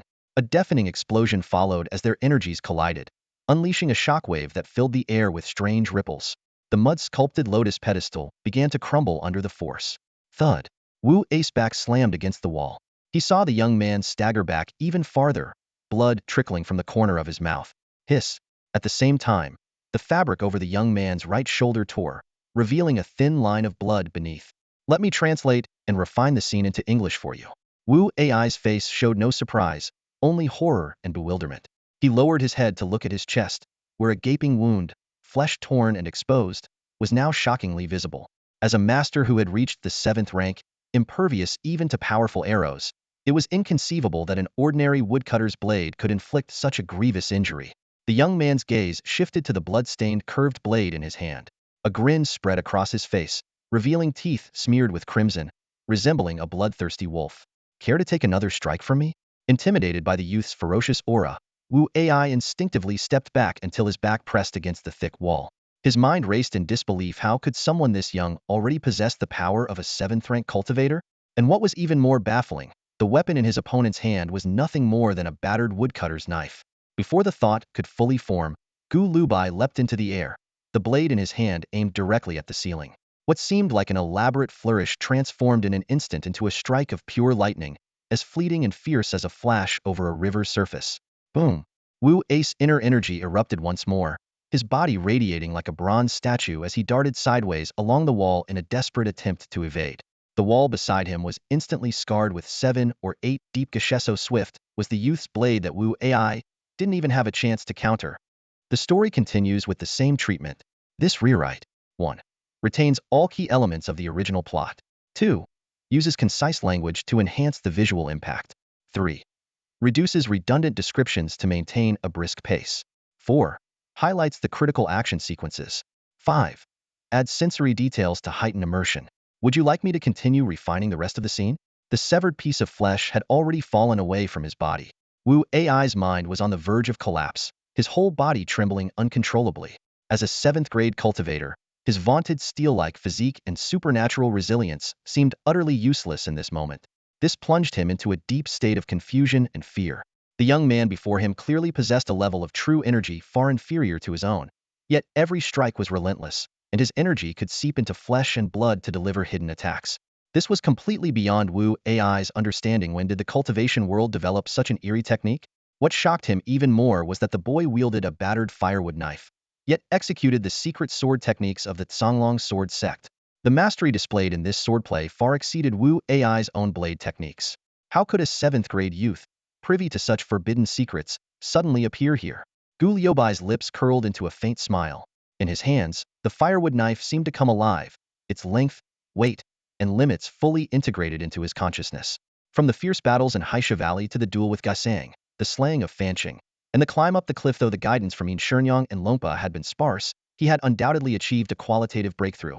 Not only was he confident he could easily defeat the heavily injured 7th-grade cultivator before him, but even if he were to face a master like Gaisang again, he wouldn't have to pay the price of losing a hand. Gu Lubai withdrew his knife and retreated 3 zhong. Speaking coldly, the people you sent to Heihu village have already been dealt with. If you answer my questions honestly, I can grant you a swift death. These words sent a wave of shock through the 4 or 5 cultivators standing outside the hall. They all understood what kind of power a 7th-grade cultivator represented. Wu Ai, who had once seemed as invincible as a deity, now lay cut and battered, even robbed of his most vital part. I don't believe you can kill all of us on your own. Wu Ai finally erupted in a furious roar. That's what Fanqing from Heihu village said too. Gu Lubai replied nonchalantly, casually twirling the firewood knife in his hand. He couldn't even block a single strike from me. Was it a noble from Chang'an who sent you here? Wu Ai's face turned pale as he struggled to stop the bleeding with his true energy. Gu Lubai pressed further. Do you think there's any other possibility? Deep down, Wu Ai knew the truth. In the eyes of those true powerhouses, he mere local tyrant was worth less than a dog. The techniques you taught them, where did they come from? Gu Lubai continued to interrogate. Wu Ai hesitated before finally saying, I want to live. If you stand on my side, the nobles of Chang'an might let you live, Gu Lubai said calmly. A 7th-grade cultivator has value in the eyes of any noble in Chang'an. Hearing this, the women in the hall sank further into despair. But Wu Ai saw a glimmer of hope. He quickly spoke, I'll tell you. These techniques were also taught to me by a noble from Chang'an. What noble? Gu Lubai asked. I don't know his name. I haven't even seen his true face, Wu Ai replied. Gu Liubai's expression turned to one of disdain. If you want to sit here and bleed while we chat all night, I'm happy to oblige. Wu Ai, sensing a chance at survival, hurriedly explained.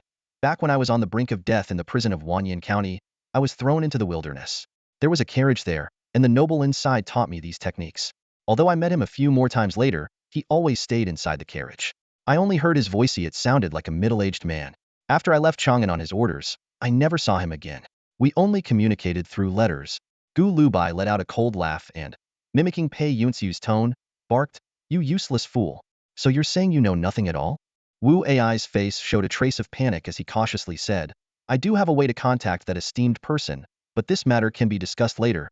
Gu Lubai, noticing that Pei Yunxiu had been progressing smoothly in his martial arts training, snorted heavily and directly asked, What's your real name?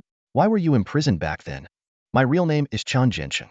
I was imprisoned years ago for assaulting a woman. You despicable scum. Gu Liubai's eyebrows shot up as he sneered coldly. Still the same filthy habits? Can't keep your lust in check? Wu Ai gave a bitter smile and explained, Young master, you don't understand, this is a flaw in our cultivation technique. The deeper one's mastery, the more the internal energy stirs restlessness. Only a woman can calm this inner fire. That esteemed person in Chang'an promised me that if I served him for 3 more years, he would teach me a method to harmonize yin and yang. Once mastered, I would only need one woman to practice this dual cultivation technique with. It would not only eliminate the flaw, but also lengthen my lifespan. A dual cultivation technique? Gu Lubai mocked, his tone laced with disbelief. I've never heard of such a technique in Chang'an. Have you ever considered that this esteemed person might be deceiving you? That's unlikely, Wu Ai replied. Before I left Chang'an, he had a veiled woman channel a stream of internal energy to me, which indeed quelled my inner fire and greatly benefited me. Gu Liubai's expression darkened as he demanded, Then why are all of you dressed in dirt-colored robes, shaved bald, pretending to be monks? And why are you targeting armor, especially the Xian armor? Wu Ai rubbed his bald head and said, All of this was at that esteemed person's request. Beyond the armor, he recently sent instructions to abduct real monks and have them chant and burn incense in the front hall. Our people are also required to learn scripture recitations. Whenever we go out to raid, we must chant so that others believe we are legitimate monks. Who delivers the messages for that esteemed person? Gu Lubai asked sternly. It varies, Wu Ai replied. When the esteemed person wants to send a message, he leaves an agreed-upon mark at certain taverns in Yuzhou City. The next day, one can retrieve a mechanical bronze lock from a pawnshop in the city where he left it. The message is hidden inside. I do the same when sending him messages. Leave the agreed-upon mark at a tavern and pawn a mechanical bronze lock at any pawnshop in the city. He'll have someone retrieve it. What is this agreed-upon mark? Gu Lubai pressed impatiently. Wu Ai sighed deeply and said, "If I reveal even that, I'm afraid I won't live to see another day." "You conniving fool," Gu Lubai remarked coldly, "you think you're clever, but don't be too clever for your own good." As he spoke, he suddenly raised the firewood knife and swung it at Wu Ai. The sudden turn of events shocked everyone, including Wu Ai. Gu Liubai's strike was not meant as a mere warning, it was a full-force attack, leaving no sign of restraint. The firewood knife in his hand emitted a piercing screech as cracks along its edge scraped against each other. The internal energy within was tearing at its structure, weaving chaotic threads of light and blade energy, making the knife seem as though it was swelling with power. Even more terrifying was the boy's movement. His body surged forward with each step, yet his approach was unpredictable.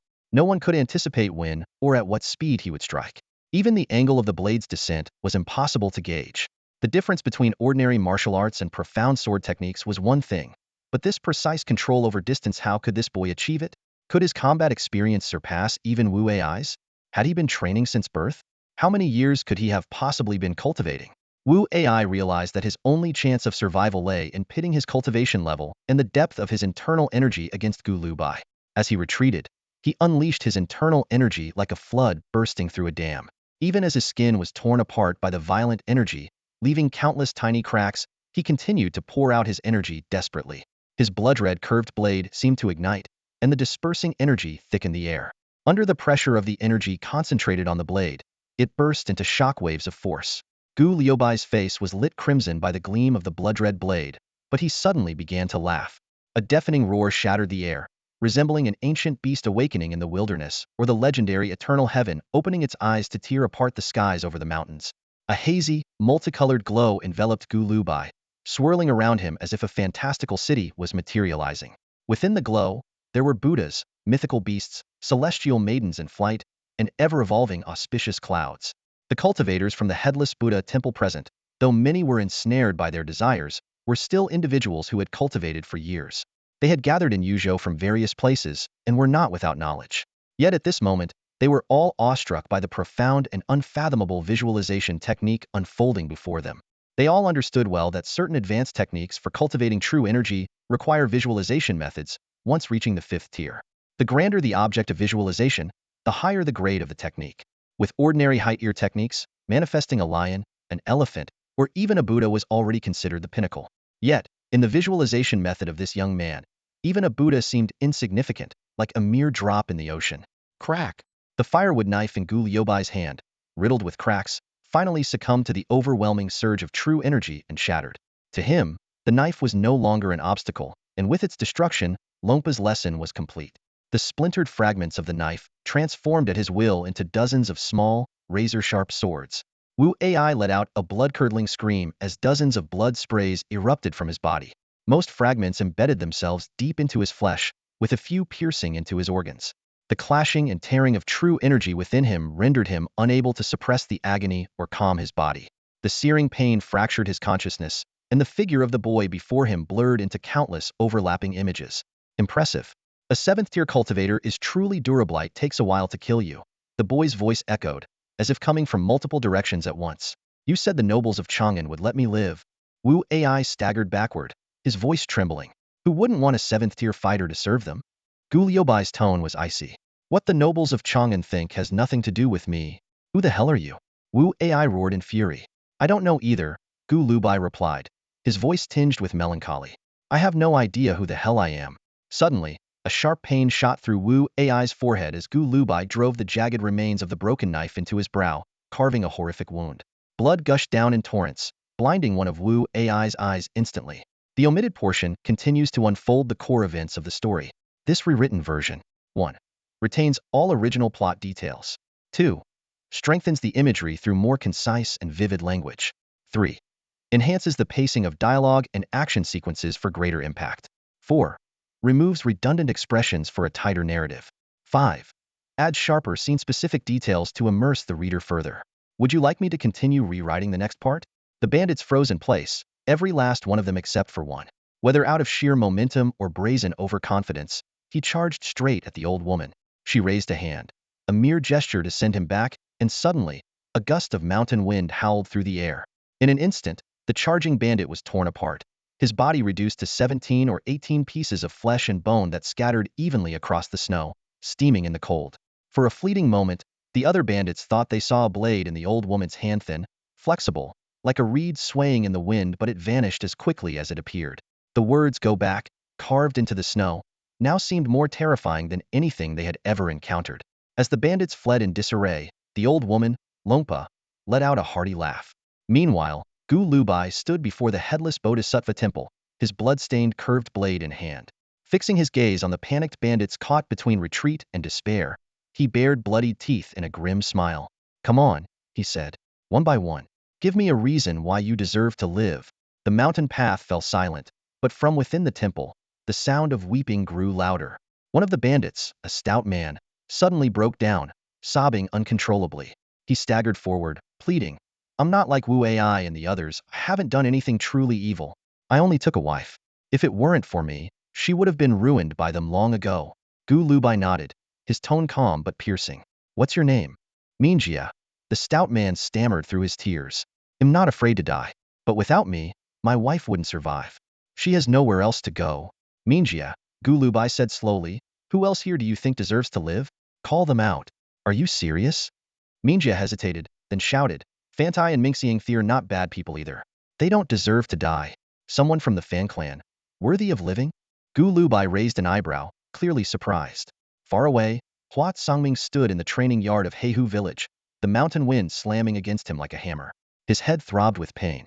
The survivors of the headless Bodhisattva temple, the young scions of noble families, even his own sister, every one of them now felt like a burning coal in his hands.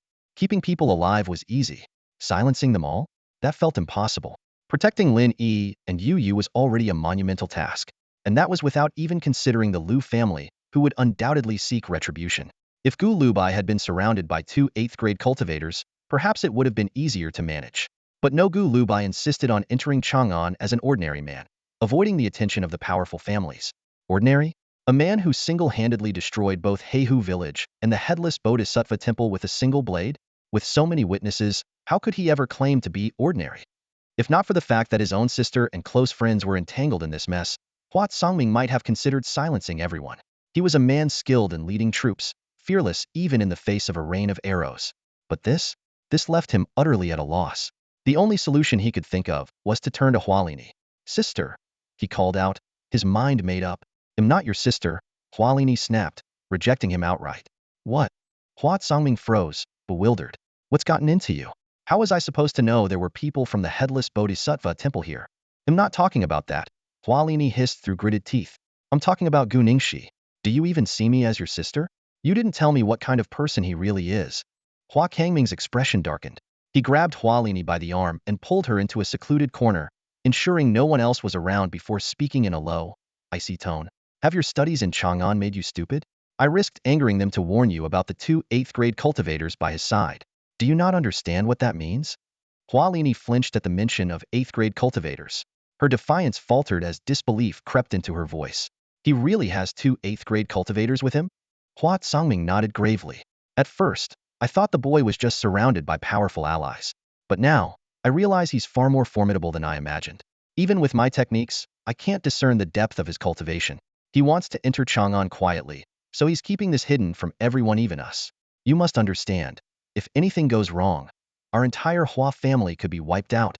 He doesn't want to draw attention too early." Hualini's face paled as the gravity of the situation sank in. "How can we possibly ensure so many people keep their mouths shut?" Huat Songming took a deep breath, his voice as cold as the wind. "If I had a solution, would I be asking you?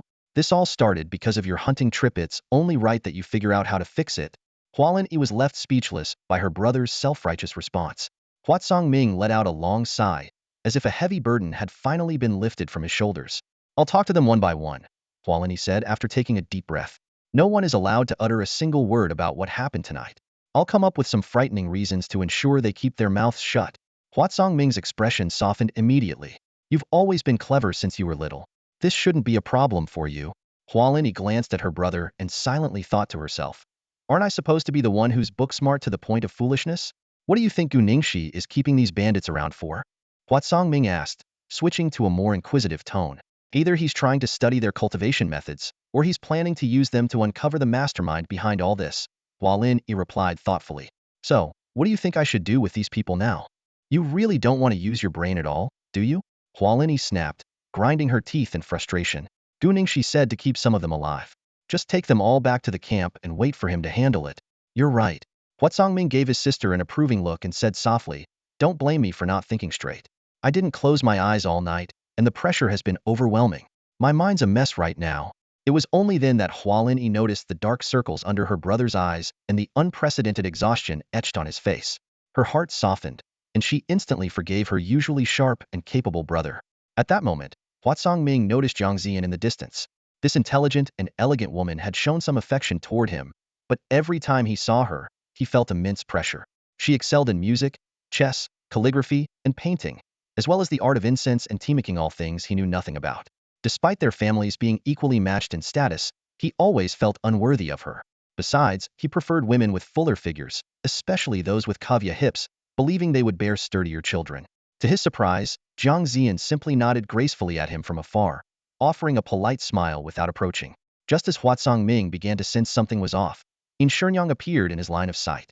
Although he hadn't yet realized that Yin Shenyang was a true swordmaster, the mere sight of anyone associated with Gu Ningxi made his skin crawl, as if trouble was inevitable. Sure enough, Yin Shenyang walked up to him and said, if things are settled here, you can head to the Headless Buddha Temple immediately. What? Huatsongming froze for a moment before realizing had that young man also wiped out the Headless Buddha Temple. This meant yet another mess for him to clean up. Meanwhile, on the mountain path, Longpa couldn't help but laugh. The blood-soaked young man, Gu Lubai, was making his way slowly down the trail. To outsiders, he might look like a demon emerging from hell, wielding a blood-red curved blade. But in her eyes, there was only satisfaction. There were some decent weapons up there. I picked out a few valuable ones so Aunt Lon can have one every day, Gu Lubai explained, gesturing to the bundle on his back, where the hilts of swords and knives peeked out. Longpa grinned broadly. This blade is special, it can hold more energy and even absorb blood to unleash energy attacks. I won't give this one to Aunt Lon just yet. I'll use it for a while first, Gu Lubai said, waving the blood-red curved blade as he continued down the mountain. These guys had an impressive cultivation method, comparable to the Tsonglong technique of the Turkic Black Riders. Their energy was formidable and aggressive, seemingly tailored for heavily armored warriors to sustain prolonged battles. Unfortunately, they lacked strong combat techniques. That 7th-rank fighter couldn't even counter after I struck him twice. Longpa beamed with pride, thinking to herself, it's not that they lacked strong techniques. It's just that the secret swordsmanship of the Tsonglong sword sect is too extraordinary. Few in the world can rival the sect's hidden sword manual, let alone when someone like Guebei she trained you. Gu Lubai shared an unspoken understanding with her. Their eyes met, and he immediately grasped her thoughts, offering a sheepish smile. I left 3 people from the Headless Buddha Temple alive up there. They're decent enough, but since they were complicit, they'll need to pay a price to atone for their sins. Let's see if we can use them as bait to lure out some bigger fish. I've understood since I was little that when you get involved in certain matters, you either stay out of it entirely or see it through to the end. Otherwise, it'll keep haunting you. Longpa nodded repeatedly, her smile growing wider. Gu Liubai's smile faded as his expression turned serious. Looking at Longpa, he asked, Po-Pur, do you ever feel that there's such a thing as destiny, something beyond our control? Longpa gave him a curious glance, waiting for him to elaborate. A faint, wistful smile tugged at the corner of Gu Lubai's mouth. I visited the Headless Bodhisattva Temple and asked about the people who were ambushed in Heihu village who might have survived. To my surprise, that big guy, Ming Yang, was on the list. Turns out he settled down at the temple and even has a wife. They say he treats her quite well. Longpa fell silent, lost in thought. She had encountered countless people who once believed in the workings of fate, only to abandon such notions in the end. Watching the young man before her, a twinge of pity stirred in her heart.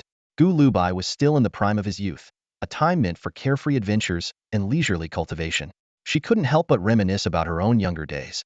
If she had possessed such a remarkable blade back then, she might have been overjoyed, practically leaping with excitement. A small smile crept onto her face. The blade, named Xueming, was indeed extraordinary.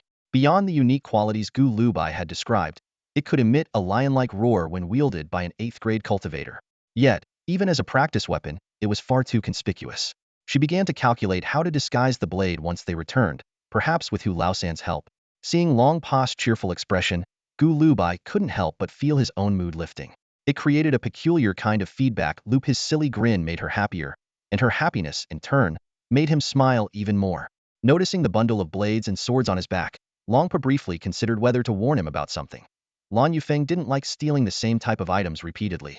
In a few days, Shed likely stopped targeting blades altogether. But the thought of Gu Lubai's reaction when he eventually figured it out on his own was too amusing. Like Yin Shenyang, Long Pu decided to keep quiet. This boy had endured untold hardships during his difficult years beyond the frontier. It was thanks to kind souls like Liang Fengning and Gu Beishi that he had retained his bright and cheerful nature, rather than being crushed by his suffering. Both Long Pu and Yin Shenyang knew the immense value of such a disposition and cultivation. Many progressed rapidly in their practice, only for their hearts to grow old and weary far too soon, leaving them unable to achieve greatness in the end. Since those who once mattered to him were no longer here, she resolved to stay by his side through the cold winter. Together, they would await the warmth and renewal of the coming spring. Hualini stood before Lu Tao, her expression grave. Her voice was low but resolute. Don't even think about revenge. For the nobles of Chang'an to send such a skilled fighter to Yuzhou, there must be secrets of great importance involved. If word gets out, the consequences would be too much for the entire Yuzhou to bear. She turned and walked back to stand beside Rongxiu, letting out a soft sigh. Even with her sharp intellect, burying the events of tonight within Heihu village seemed an almost impossible task.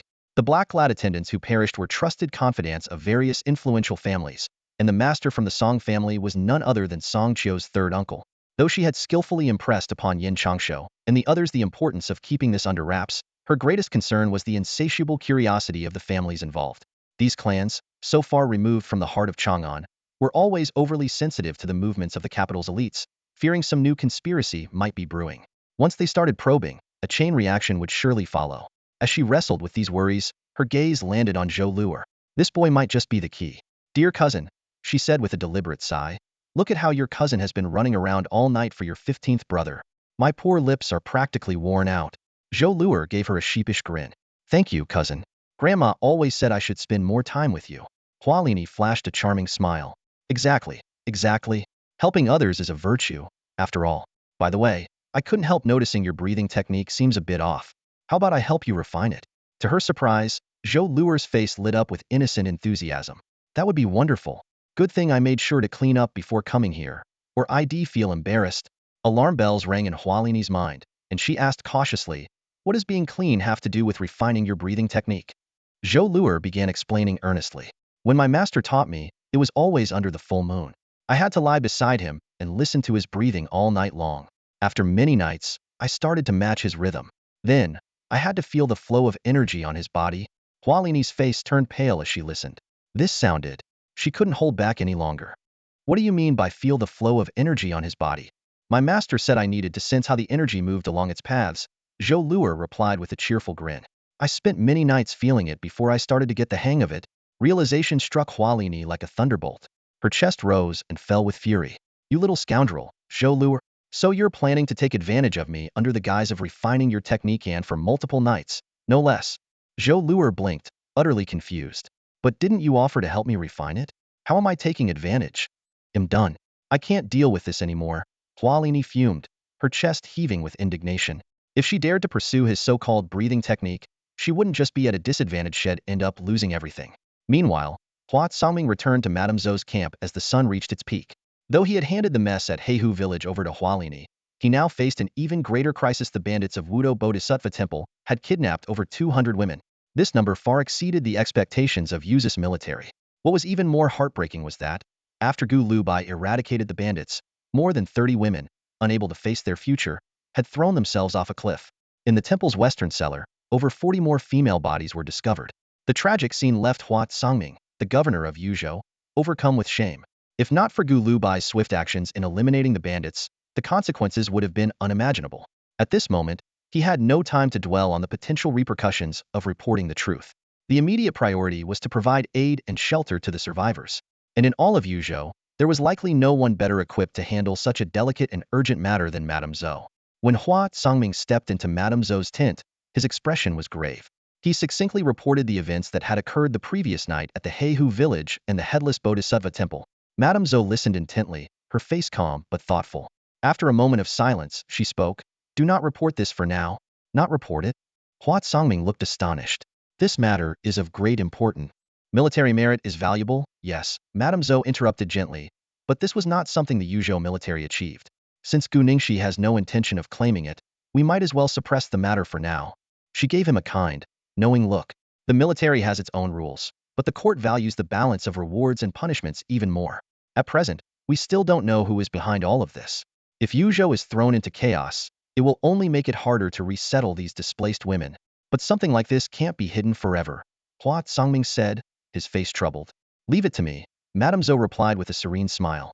I only need a little time to stabilize the situation. Even if I am impeached for delaying the report, it would be a far lighter charge than failing to suppress bandits. The censorate prioritizes results. They won't hold the intermediary accountable once the truth is uncovered. They may be strict with officials, but they have great sympathy for these unfortunate women. Won't this implicate the Zhou family too deeply? Madame Zhou's eyes softened as she recalled a monk from years ago. If Zhou Jianan truly returned alive, then the Zhou family must bear this karmic debt. Hua Songming froze in place, stunned. Listening to the faint sounds outside the tent, Madame Zhou continued in a measured tone. The Zhou family, myself included, owe a debt not only to Mr. Gu for bringing Zhou Jianan back, but also to those who helped him survive. A wave of exhaustion washed over Hua Songming as the noisy clamor of the camp reached his ears, making his headache even worse. Madame Zhou was playing for time.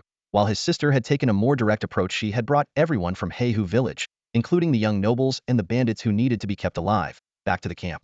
The group returning to Yuzhou had turned into a chaotic mix of characters. The enigmatic Madame Zhou in disguise, a mysterious young man from beyond the borderlands whose origins were unclear, prisoners like the fourth branch of the Zhou family and Steward Wu, bandits practicing strange cultivation techniques, and a group of young nobles who had seen the dark side of humanity. Even these nobles were splintered into factions. This is what you learned in Chang'an?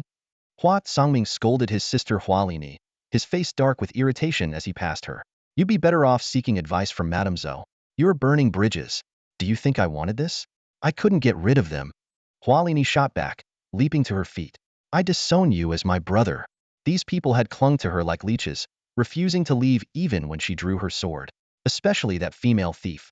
Rong Ziyasht probably crawl after them on her hands and knees, calling Brother Lang even if her legs were chopped off. Hua Songming had clearly underestimated the cunning of these young talents from Yuzhou. One night was enough for Yin Changshu, Qinlan, and the others to figure things out. For men like them, the most valuable thing was a solid backer. Whether it was the fair legs of a beautiful woman or the powerful support of a noble patron, both were rare opportunities. Wasn't their endless scheming and politicking all about finding protection? And who could be a better backer than Gu Ningxi? Judging by Hua Kangming's attitude, it was clear that Gu Ningxi was no mere subordinate. A peer their age who could single-handedly take down the headless Bodhisattva temple? It was obvious Gu Ningxi must have been sent by the authorities in Chang'an at the request of the Yuzhou military. If Hua Lini was to be believed, his mission extended beyond mere bandit suppression. He carried a far more significant purpose. What kind of person could be entrusted with such responsibility at such a young age? They dared not even imagine. And at their age, what could be more important than aligning themselves with someone of such influence? Yin Changshu privately told Qinlan and the others, even if someone told me right now that my father had been stabbed, I wouldn't go back to check on him. Staying in this camp is the priority. You need a clear head and a sense of what matters most if you want a smooth career. Hearing this, Zhang Ziyan firmly disagreed. If clinging to Gu Lubai's coattails is an option, I'd personally stab my father 3 times if necessary. You're ruthless. Song Qiu commented approvingly. But I'm afraid Brother Gu might not be interested. Rong Xiu, meanwhile, looked dazed. I'm not like the rest of you. If he liked it, I'd let him stab me every day. Hua Lini felt a deep sense of shame when comparing herself to sisters like Rong Xiu, but she had to admit that Rong Xiu's brazenness was absolute. People like her, unburdened by shame, often achieved great things. The caravan resumed its journey toward Yuzhou City, leaving Lu Tao behind. Standing by the roadside, he watched the dust stirred by the departing convoy fade into the distance, his eyes reddening with unshed tears. In the span of a single night, fate had carved diverging paths for them. Upon reflection, he realized he wasn't entirely at fault. Marrying Lin Yi, as arranged by his family, would have been beneficial for both the Lu and Lin families. Yet Lin Yi had already given her heart to someone else. Even after following Yin Changshu and the others to the camp, that unresolved knot in his heart isolated him from the group. Losing the chance to journey with them meant his career prospects might end here. When the caravan finally vanished from sight, the young man could no longer hold back his grief. He crouched down by the roadside and wept bitterly. If given another chance, he would have supported Lin Yi and Yu Yes Love without hesitation, never turning a blind eye to their feelings. But life offers no second chances. Meanwhile, Hua Songming was utterly exhausted. After 2 sleepless nights, he had just managed to settle the requisition carriages for the noble youths, and was preparing to rest when an urgent missive arrived from the Pei family. Suspicion flickered in his mind. How could the Pei family's intelligence be so swift? Madame Zhou had explicitly requested secrecy, so how had the Pei family already learned of this? Was there some hidden intrigue? The contents of the message jolted him awake, his temples throbbing. The Pei family was instructing him to delay their journey, stating they would send someone to meet him. Considering the motley group under his charge, the risk of mishap was high, and the responsibility weighed heavily on him. By the time the camp was set up in the evening, Hua Tsangming had yet to close his eyes in the carriage. His darkened eye circles betrayed his fatigue. As Jiang Ziyan was inquiring about Gu Lubai's whereabouts, she happened upon Hua's weary figure. Frowning slightly, she asked softly, "Hua, why do you look so worn out?" Hua Tsangming, burdened by the confidential nature of the missive, couldn't share his troubles. Already awkward in conversations with young women, he forced a calm expression and gave a slight nod. "Do I?" he replied before turning away as usual, leaving Jiang Ziyan staring after him in puzzlement. Night fell once more, and Hua Tsangming patted the soft bedding in his tent, thinking he might finally get some rest. But just then, the sound of galloping hooves broke the silence. A new military report from the Yuzhou army had arrived. As a key figure in Yuzu's military, he had no choice but to review the intelligence despite his exhaustion. Forcing himself to stay alert, he scanned the documents, only to have his eyes widen and his ears buzz with shock. The most critical report concerned the battle at Haisha Valley. Although some details were still under verification, the existing information painted an astonishing picture. The Tibetan army had suffered an unprecedented defeat at Haisha Valley. Despite possessing nearly 10 times the numbers, their attempt to overrun the city ended in disaster, with Tibetan casualties vastly exceeding those of the Tang border forces. Even more shocking was the revelation that Mang Buji, the vanguard commander, and Gasang, the middle army general and leader of the Tumo Guard, both infamous for their repeated victories over Tang forces, had been slain by a single young man. The details of the report: Haisha Valley, a youth, an injured left hand, all pointed to Guningshi. The only discrepancy was the mention of green eyes. If it truly was him, then his earlier feat of breaking the headless Buddha temple seemed trivial by comparison. If it wasn't him, how could there possibly be another youth of such unparalleled brilliance? Why would someone like him avoid fame? After long contemplation, Hua Tsangming came to understand. This young man operated on a plane far beyond ordinary comprehension. What began as fear of the youth's and his companions' martial prowess had now grown into genuine admiration for his humility in concealing his achievements. For a soldier like Hua Tsangming, this youth had accomplished what he had only dreamed of: defending an isolated city and driving back invaders. The thought of these accomplishments filled him with awe, leaving him restless and wide awake. How could he sleep after witnessing the embodiment of his lifelong aspirations? His heart throbbed with excitement as he tossed and turned in his tent. Meanwhile, a group of noble youths was engaged in an enthusiastic and friendly debate over who should camp closest to Gu Lubai's tent. Hualini wasted no time in choosing a spot right next to Gu Liubai's tent. Unlike Rongxiu, who seemed solely captivated by Gu Lubai's physique, Hua was far more interested in uncovering the secrets of this mysterious man's cultivation techniques. "He'll warm his tent," Rongxiu declared boldly, straightening her back with conviction. Yet her sharp gaze remained fixed on Jiang Ziyan, whom she instinctively regarded as a potential threat. "Well, if it's about warming a tent, I could do that too." A soft, hesitant voice suddenly chimed in. "Duan AI." Even Hualini, usually composed, looked utterly stunned. Who would have guessed that the usually reserved sibling from the Duan family would step forward like this? Known for her shy demeanor, blushing even at the sight of strangers, Duan AI surprising everyone by volunteering was entirely out of character. It was only then that Rongxiu realized there was another stunning beauty in their hunting party besides Jiang Ziyan and Lin Yi. Duan AI, with her delicate figure, snow-like skin, and an air of endearing innocence, had a charm that could make anyone want to protect her. Compared to her, Rongxiu suddenly felt at a disadvantage. Meanwhile, Jiang Ziyan had wordlessly begun moving her belongings to the other side of Gu Lubai's tent. "I'm scared," she said in a pitiful tone, her eyes shimmering with feigned vulnerability. "I killed someone last night, and now I'm terrified of ghosts. I only feel safe staying near Ningxi." "Really?" Rongxiu scoffed, her anger barely contained. "You weren't scared when you stabbed someone 6 times and left them bleeding out. You were hoping to run into ghosts during the night watch, weren't you? And now you're suddenly afraid?" The commotion drew the attention of Yin Changshu and the others, who quickly joined in with their own excuses, claiming to be either frightened or cold as they tried to secure a spot near Gu Lubai's tent. The situation was spiraling into chaos when Gu Lubai returned from his conversation with Madame Zhou. Upon hearing the argument, he calmly proposed, "How about this? Whoever pays the most gets the spot closest to me." Rongxiu lit up with excitement. Her purse was far heavier than Jiang Ziyan's, and she was confident she could outbid her. But before she could act, Jiang Ziyan was already whispering to Duan AI. "Little AI," Jiang Ziyan coaxed sweetly, "they'll give you all my money if you let me have the innermost spot for the second half of the night. Deal?" Duan AI agreed without hesitation. It was only then that Rong Xiu realized, with a sinking feeling, that when it came to playing mind games, she was utterly outmatched by Jiang Ziyan. If scheming were ranked like martial arts, Jiang Ziyan would undoubtedly be an 8th-rank grandmaster, while Rong Xiu wouldn't even qualify as a 3rd-rank novice. Yin Changshu generously emptied his purse. Rarely did he have the chance to converse with this big-shot brother, so he was naturally unwilling to let the opportunity slip away. Brother Ningxi, have your expenses been unusually high lately? He asked knowingly. He was well aware that the talented and favored individuals in Chang'an, often constrained by their aspirations, refrained from corruption and struggled to make ends meet with only their official salaries. If you're in need, just say the word. Gu Lubai smiled faintly. I'm not fond of wealth. I only enjoy giving it to those in need. While I may not have reached Brother Ningxi's level of selflessness, I am more than willing to do my part for those in need. Yin Changshu said solemnly. Count me in. Qin Lan added with a serious expression. Seeing their earnestness, Gu Lubai smiled sincerely. Since we share this sentiment, we should definitely stay close in the future. Of course. Yin Changshu and Qin Lan responded with beaming smiles. In their eyes, building connections with someone of Gu Liubai's stature was no easy feat. Who would have thought this Brother Ningxi would turn out to be so unpretentious? Song Qiu secretly rejoiced. Among the families present, the Song family was undoubtedly the wealthiest.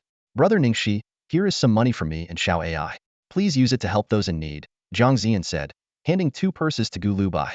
Gu Lubai pondered for a moment, and then pointed to a nearby date tree. Just leave it over there. Everyone froze in surprise. Beneath the date tree lay a long sword with a sharkskin sheath inlaid with a pigeon blood ruby, said to have been placed there by Gu Lubai himself. Now he was asking for the money bags to be left there as well. What could he possibly mean? None of them could guess that Gu Lubai was planning to test Aunt Lan. Between the money bags and the sword, which would Aunt Lan choose? These aristocratic youths were bound to keep a close watch. Could Aunt Lan pull it off? In Gu Liubai's mind, the members of the Yinshan Hive were all treasures, and he was eager to see Lan Yufeng's skills in action. I have a feeling there's someone here who really needs the money, Gu Lubai said seriously, observing their puzzled expressions. Leave it there. She'll come for it. He had faith that Aunt Lan wouldn't shy away from the challenge after all. She was someone who couldn't change her nature even when being chased by an entire village. Is he for real? Rong Xiu shivered. I'm scared. Jiang Ziyan blurted out. You. Rong Xiu was speechless. How about I let you sleep in the innermost spot tonight? Will that make you feel better?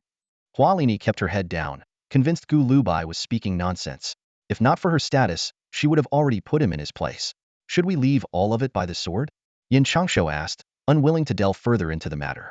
Having mastered the art of navigating officialdom, he would have agreed even if Gu Lubai claimed the date tree itself needed the money. Leave half. We'll need the rest over the next few days, Gu Lubai replied thoughtfully. Soon, half the money bags were placed beneath the wild date tree, while the other half was delivered to Gu Liubai's tent by Duan AI. Rong Xiu kept her eyes on Duan AI the entire time, worried the girl might feign fainting inside the tent. Thankfully, Duan AI left immediately after dropping off the money. Compared to the subtle rivalries among the young women, Yin Changshu and the others appeared remarkably united. Before Gu Lubai returned to his tent, Yin Changshu cautiously probed, Brother Ningxi, after you finish your business in Yuzhou, what are your plans? Once matters in Yuzhou are settled, I'll head to Chang'an, Gu Lubai replied. Then I'll leave you to rest, Yin Changshu said, a barely perceptible smile playing at the corners of his mouth. Well, Hua, you scheming fox. Rong Xiu suddenly grabbed Hualini by the sleeve. What do you want about now? Why am I a scheming fox? Hualini retorted. No wonder you've been so calm this whole time.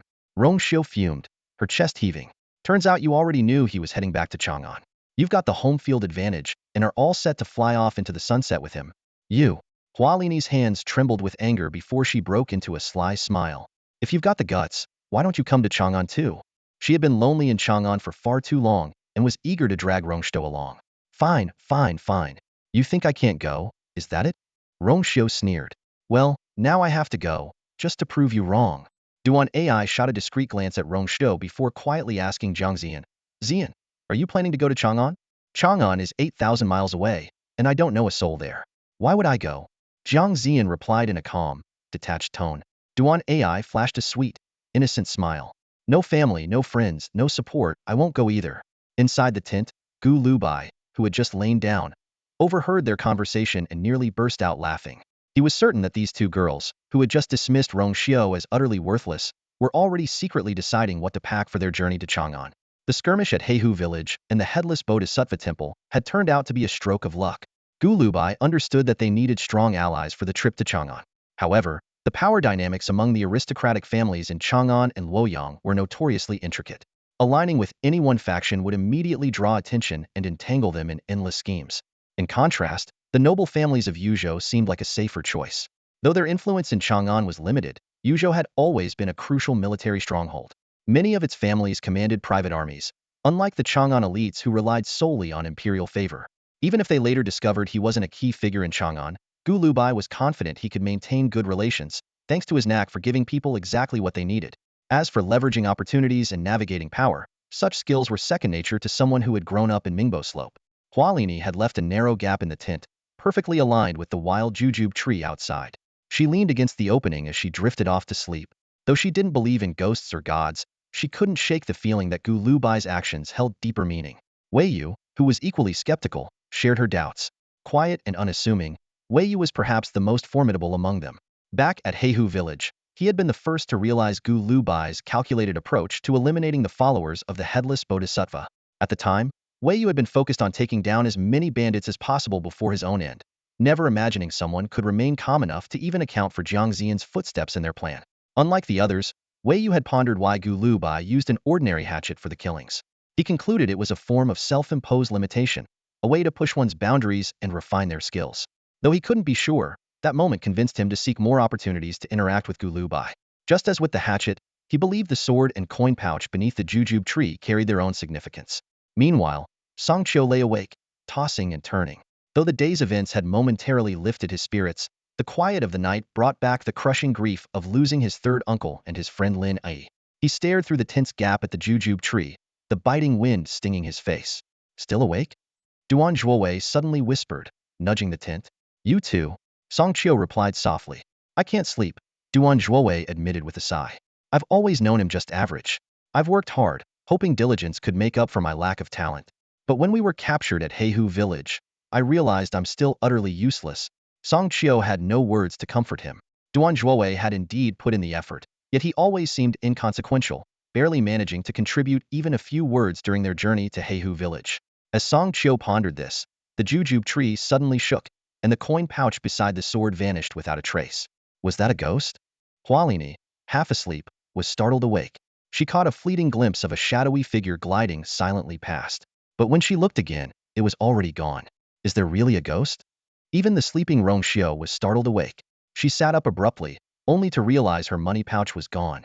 Duan Zhuowei and Song Qiu immediately scrambled out of the tent, and a wave of cold air rushed in.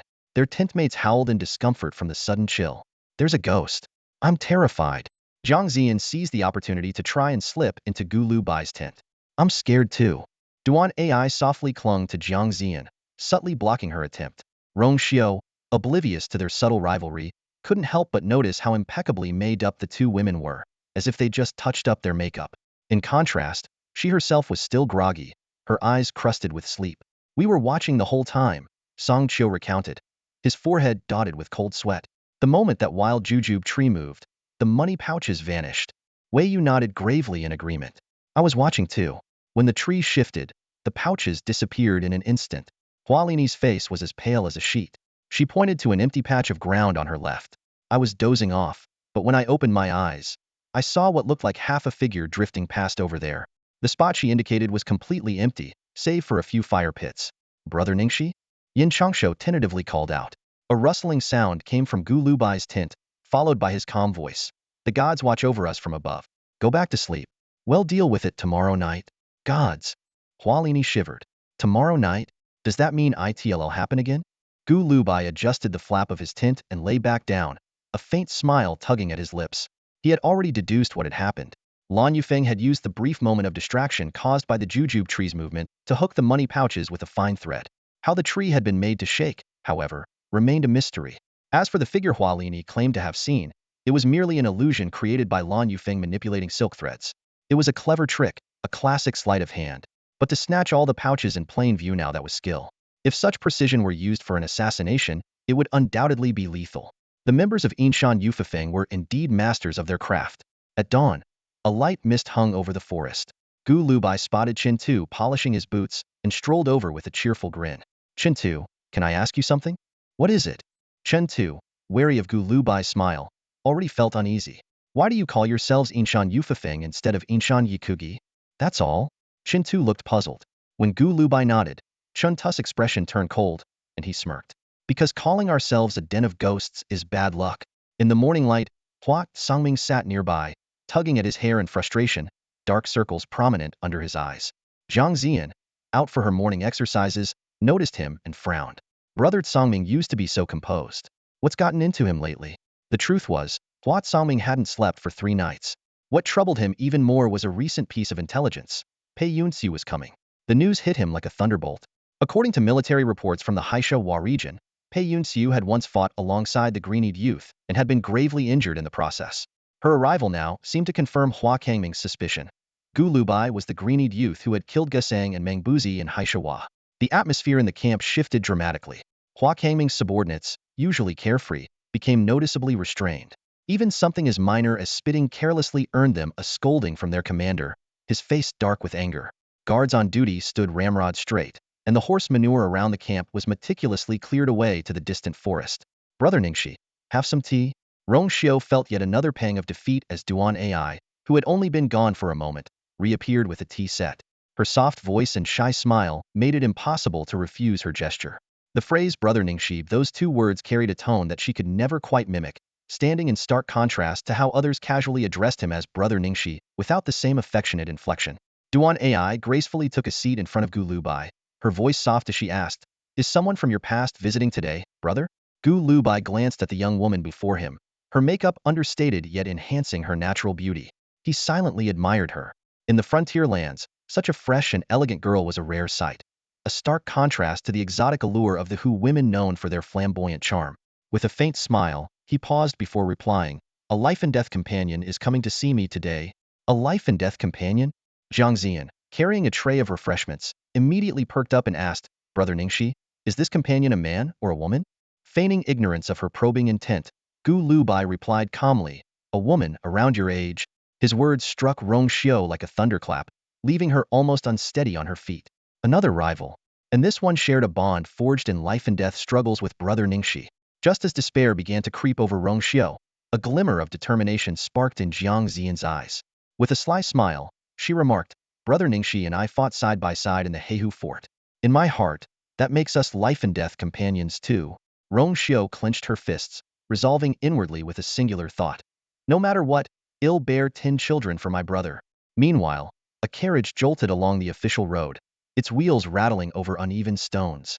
Pei Yunxiu, roused by the discomfort, coughed lightly before asking, "How much longer until we reach his camp?" "Another half an hour," Li Shiji answered from outside the carriage. Pei Yunxiu closed her eyes, focusing on calming her breath and attending to the disrupted meridians within her body.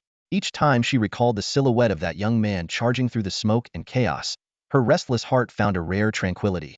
Back at the camp, Hualini erupted in fury upon hearing the news of Pei Yunxiu's imminent arrival. "What? Pei Yunxiu? Am I some stray picked up from the roadside? How could you not tell me something this important?" Hua Songming sighed helplessly. "I only just found out myself." When Pei Yunxiu's carriage finally arrived at the camp, she barely spared a glance at Hua Songming, whose face was etched with exhaustion. Her tone was icy as she remarked, "Songming, you are a key general of Yuzhou. Overindulgence in wine and women will wear you down. Take care of yourself." Without waiting for a response, she strode directly into the camp, issuing orders that no one was to approach within 30 paces of her quarters. Nearby, Qin Lan, witnessing this scene, froze in shock, the wooden bowl in his hand clattering to the ground. "Who?" Yin Changshu followed his gaze curiously. "Pei, the second daughter of the Pei family, Pei Yunxiu." Qin Lan stammered, his voice trembling. Upon hearing this, Yin Changshu's mind went blank. This was no ordinary ally, this was the ultimate connection. Hualini watched from a distance as Pei Yunxiu and Gu Lubai entered the tent together, their backs turned to her. A faint smirk of derision played on her lips as she turned to ask, "Rong Xiu, do you think there's still a chance?"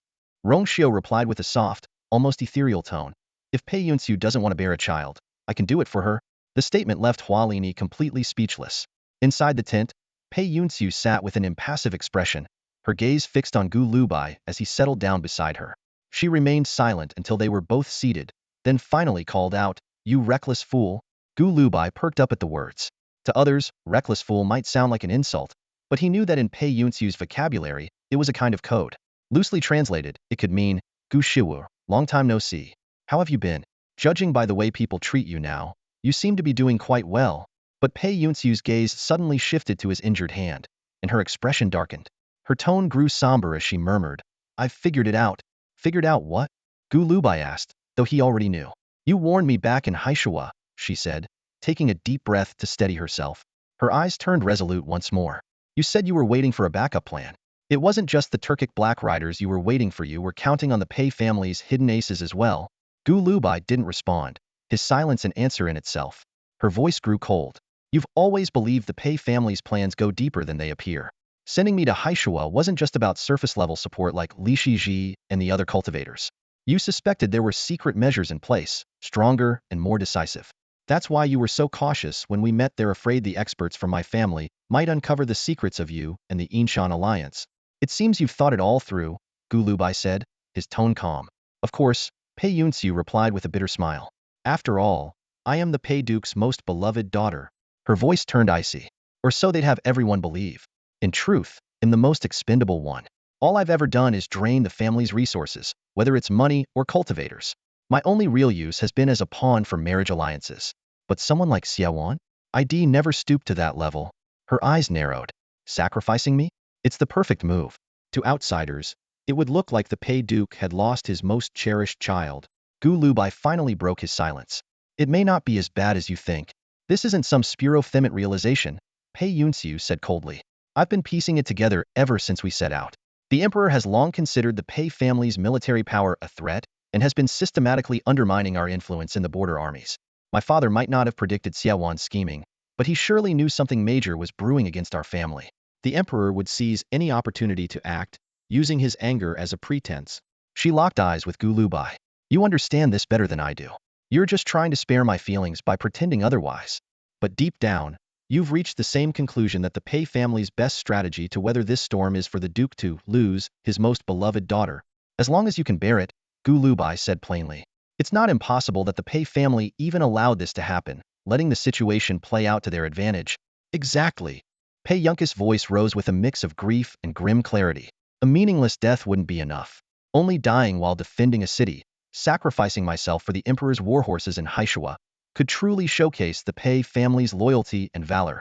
It does make sense, Gu Lubai admitted after a moment's thought. Even if the Emperor fakes his outrage, he wouldn't dare punish a founding hero who's just lost his daughter. He'd have to offer some form of consolation instead. I can already picture my father's performance, Pei Yunxiu said darkly. How he'd be stricken with grief, fall gravely ill, and weep as he humbly thanks the Emperor for his compassion. He's always been good at that sort of thing. Gu Lubai offered a faint smile. Since you've already imagined the worst, why not consider the brighter side? No matter what, with the defeat of the Tibetan forces, the Pei family's objectives should still be achieved. Pei Yunki's demeanor steadied. There are things I'll handle behind the scenes when I return. They'll make sure I get proper compensation from the Pei family. Just don't drag me into your family feud, Gu Lubai said instinctively. Pei Yunxiu found his words sly, but didn't argue. Their mutual understanding remained unshaken. She didn't call him a reckless fool again, though she let out a heavy, disdainful snort. I may not be as clever as you, but I'm not stupid. If I'm building my own power, I'm not going to let you get exposed to my family too soon. Upon arriving in Chang'an, Pei Yunxiu lowered her voice and promised, our interactions will be kept absolutely discreet. You say that now, Gu Lubai replied with a melancholic shake of his head, but just look at how boldly you were acting earlier. Isn't that exactly the effect you were aiming for? Pei Yunxiu shot him a disdainful glance. You saw right through me. Gu Lubai exclaimed with exaggerated shock. Watching his overly theatrical display, Pei Yunxiu couldn't help but smirk. That rare smile seemed to release a long-held tension within her, leaving her feeling lighter. The journey had given her much to ponder, and she came to realize that this troublesome scoundrel before her was, in fact, her most reliable ally. Though people like Li Shiji and Pang Qingshan were unwaveringly loyal to her, they were bound by the family's rules as cultivators. Involving them in any factional maneuvering would inevitably risk exposing everything to her household. Noticing her smile at last, Gu Lubai let out a small sigh of relief. His greatest concern had been that her bottled-up frustrations might hinder her recovery. I haven't told anyone in the family except for Li Shiji and the others, Pei Yunxiu said seriously. You saved their lives back in Haishuwa, and they swore to keep your whereabouts secret. While I can't guarantee absolute silence, they've at least given me their word. You knew I would come all along, didn't you? Pei Yunxiu stated, cutting through Gu Lubai's exaggerated expressions. As soon as the Hua family caravan started heading toward Yuzhou, you deliberately had your movements reported. If you'd like me to continue rewriting the rest in the same style, let me know. Hua Lini stood frozen in place, as if struck by lightning. Gu Liubai's words hit her like a thunderclap. Even though he had already walked away, her face still burned with heat. Even Pei Yunxiu wants to have 10 children with him? Not even the crown prince of the Tang dynasty could command such awe. Gu Lubai strode directly toward Li Shiji. The young cultivator maintained a posture of reverence, bowing respectfully even when Gu Lubai was still a dozen steps away. Watching the scene unfold, Hua Songming rubbed his temples, his head beginning to ache. He wondered if he would get any sleep tonight. Just then, a soft, lingering voice reached his ears. Brother Songming, that man carries himself with a remarkable air. Surely, he's no ordinary figure? Turning his head, he saw Jiang Zian and Duan Ai had appeared silently at some point. Their gazes, sharp and intent like cats stalking their prey, were fixed on Li Shiji, who was still mid-bow. Hua Songming deliberated for a moment. It didn't seem like a secret worth guarding, so he replied in a low voice, Li Shiji, a disciple of the Mingyuan Sword Academy. He reached the 6th rank at just 24 and is likely a 7th rank cultivator by now. A 7th rank cultivator? And a retainer of the Pei family? Jiang Zian and Duan Ai exchanged a look laden with meaning. Though their expressions remained composed, their hearts churned with unease. For such a formidable figure to greet Gu Ningxi with the deference of a junior, what kind of existence was Gu Ningxi? Hua Songming noticed the shock in their eyes and sighed inwardly. If only you knew he's accompanied by 2 8th-rank masters. You'd probably be too stunned to speak. Gu Lubai returned Li Zizi's bow and then walked with him toward the edge of the camp. Ensuring they were alone, Gu Lubai turned to his companion, his tone calm and steady. What Pei Yunxiu has figured out you must already understand as well, don't you? This rewrite retains all the original plot details while enhancing the narrative with more vivid and concise language. If you'd like me to continue with the next part, let me know. Rong Xiu's flamboyant demeanor might one day secure her a place in the annals of history. Should a historian with a penchant for tragic romance stumble upon her tale, they might even immortalize it with a sensational title like, True Love Means Bearing Him 10 Children. Yin Changshu suddenly turned solemn and said, perhaps from the very beginning, I should have acknowledged him as my foster father. Qin Lan stared at him in disbelief. Changshu, have you no shame? But if you really plan on doing this, could you take me along? On the outskirts of the camp, Lin Yi sat quietly in front of a small tent, her gaze fixed resolutely on the horizon, as if the lively commotion of the camp had nothing to do with her. It wasn't until Gu Lubai appeared before her that a faint ripple finally disturbed the stillness in her eyes. Do you feel like you've been abandoned by the entire world? Gu Lubai asked, his words laden with meaning. Lin Yi didn't stand but stubbornly tilted her head up to meet his gaze. You left me here last night and only came now. Was that deliberate? Gu Lubai noticed how her hands repeatedly clenched and relaxed. A subtle smile played on his lips. A true warrior is destined to be lonely, Lin Yi declared suddenly. I don't feel abandoned. Gu Lubai raised an eyebrow, intrigued. Her unyielding nature struck him. It made him wonder if Lin Yi's future achievements might one day surpass those of Li Shiji. While Li Shiji was undoubtedly skilled, his adherence to convention and societal norms would inevitably limit his growth. The continuation would maintain this concise yet vivid narrative style, ensuring the characters' personalities and the story's tone remain intact. Let me know if you'd like me to continue. Gu Lubai was about to look for Qin Tu when he noticed Rong Xiu poking her head out of the tent. Need help with something? She asked eagerly, rushing over with a hint of excitement in her step. She couldn't help but feel that the opportunity she'd been waiting for had finally arrived. Tonight, I need you to keep an eye on that jujube tree, Gu Lubai said in a hushed tone. See who's taking the things left beneath it. I'm worried the ones who truly need the money might not be getting it. Rong Xiu's face fell slightly, a trace of disappointment flickering across her expression. Oh, that's it? What, were you expecting something else? Gu Lubai asked, raising an eyebrow. No, it's nothing. Don't worry, Longxiang, they'll guard it well. Rong Xiu replied quickly, a faint blush creeping across her pale cheeks. Gu Lubai chuckled, a sly grin spreading across his face. Lonnie, oh Lonnie, let's see how you perform tonight. He had initially planned to leave a few more pouches of money beneath the tree, but after a moment's thought, he pulled out a heavy, gleaming blade instead. The hilt was crafted from pure gold, its value unmistakable.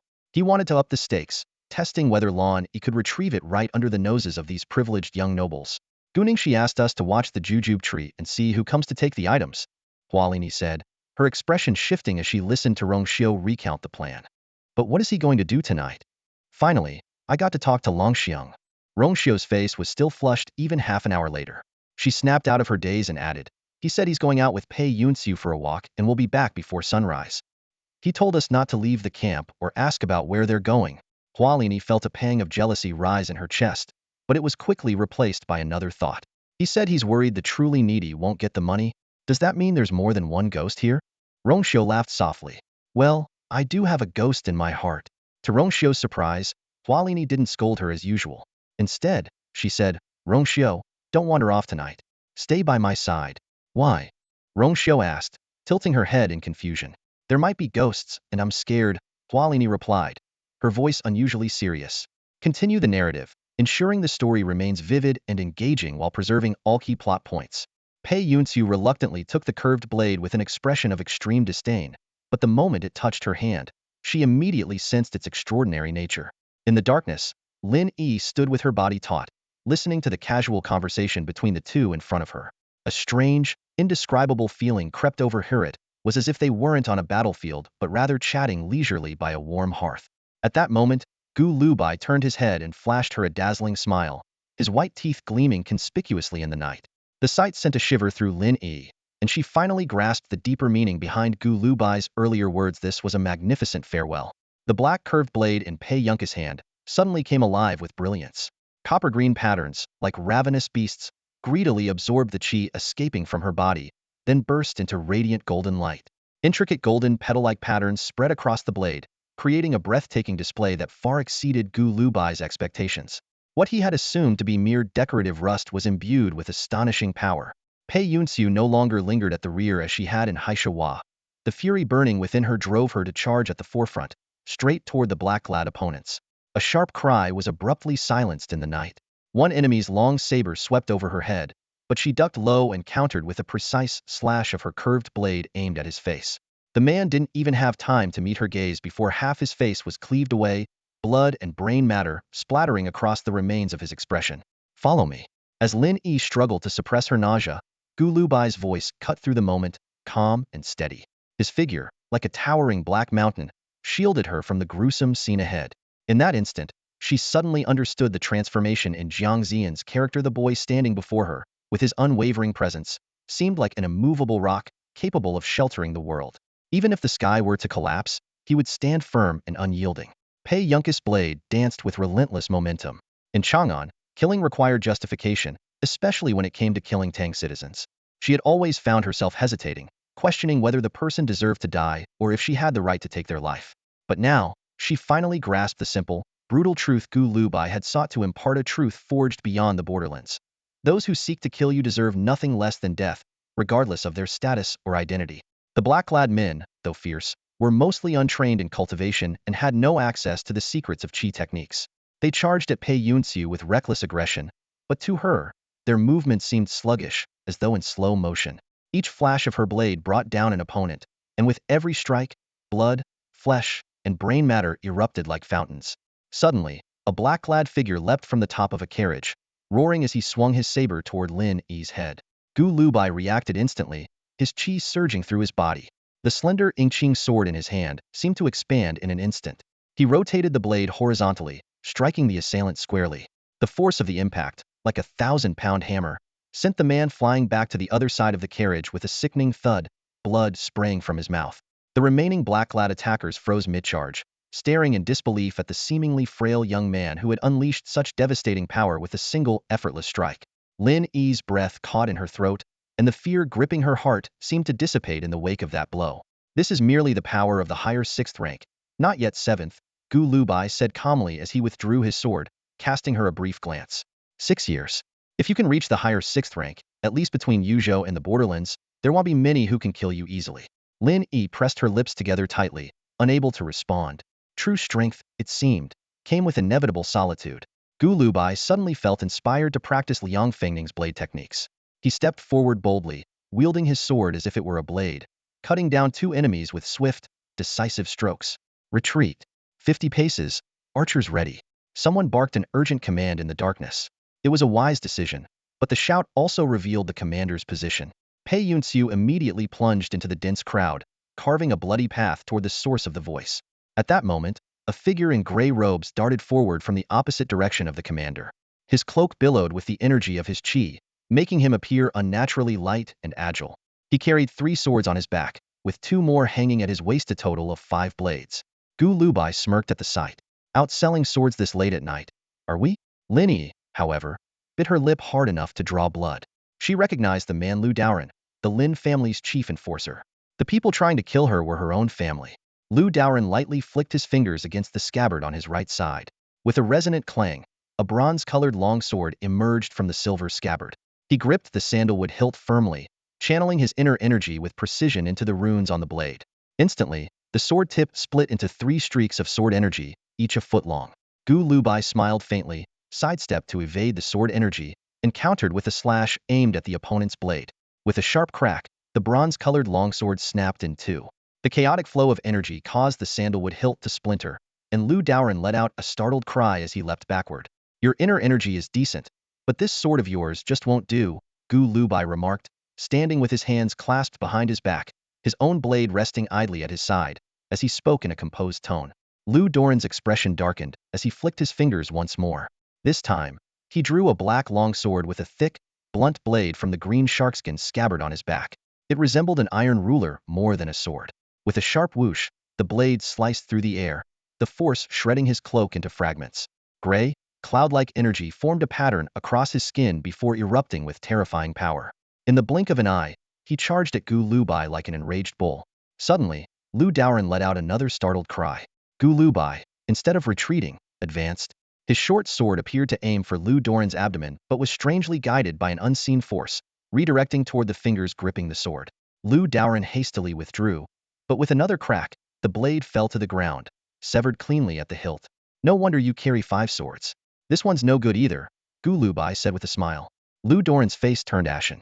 His 5 swords were renowned throughout Yuzhou, each designed with unique techniques and styles. Yet, his opponent's blade was unervingly sharp, and his moves were perfectly countered. To have 2 swords broken in succession within just a few exchanges was an utter humiliation for someone who had trained in swordsmanship for 30 years. Don't get cocky, boy. You're just relying on that sharp blade of yours. Lu Daoren, discarding all pretense of composure, slapped the side of his waist. From a golden scabbard, a longsword sang as it emerged. Its white jade hilt and golden blade exuded an imposing aura, with inner energy flowing through the runes, forming 2 golden dragons coiling around the blade. Now this sword is impressive, Gu Lubai praised with a grin, thinking to himself that Aunt Lan would surely appreciate such an ornate weapon. He took a moment to glance at Pei Yunxiu, noticing that the medicinal power within her had surged. A dark crimson mist enveloped her, swirling like waves of blood, so oppressive that 9/10 of the black-clad attackers dared not take another step forward. You still have the leisure to worry about others? Lu Daoren bellowed, veins bulging on his forehead with fury. In a duel between cultivators, for one's opponent to be so distracted was the ultimate insult. Watch as I unleash everything I've learned and slay the dragon with a single stroke. Lu Daoren roared, his inner energy resonating with a sound akin to dragon's cries.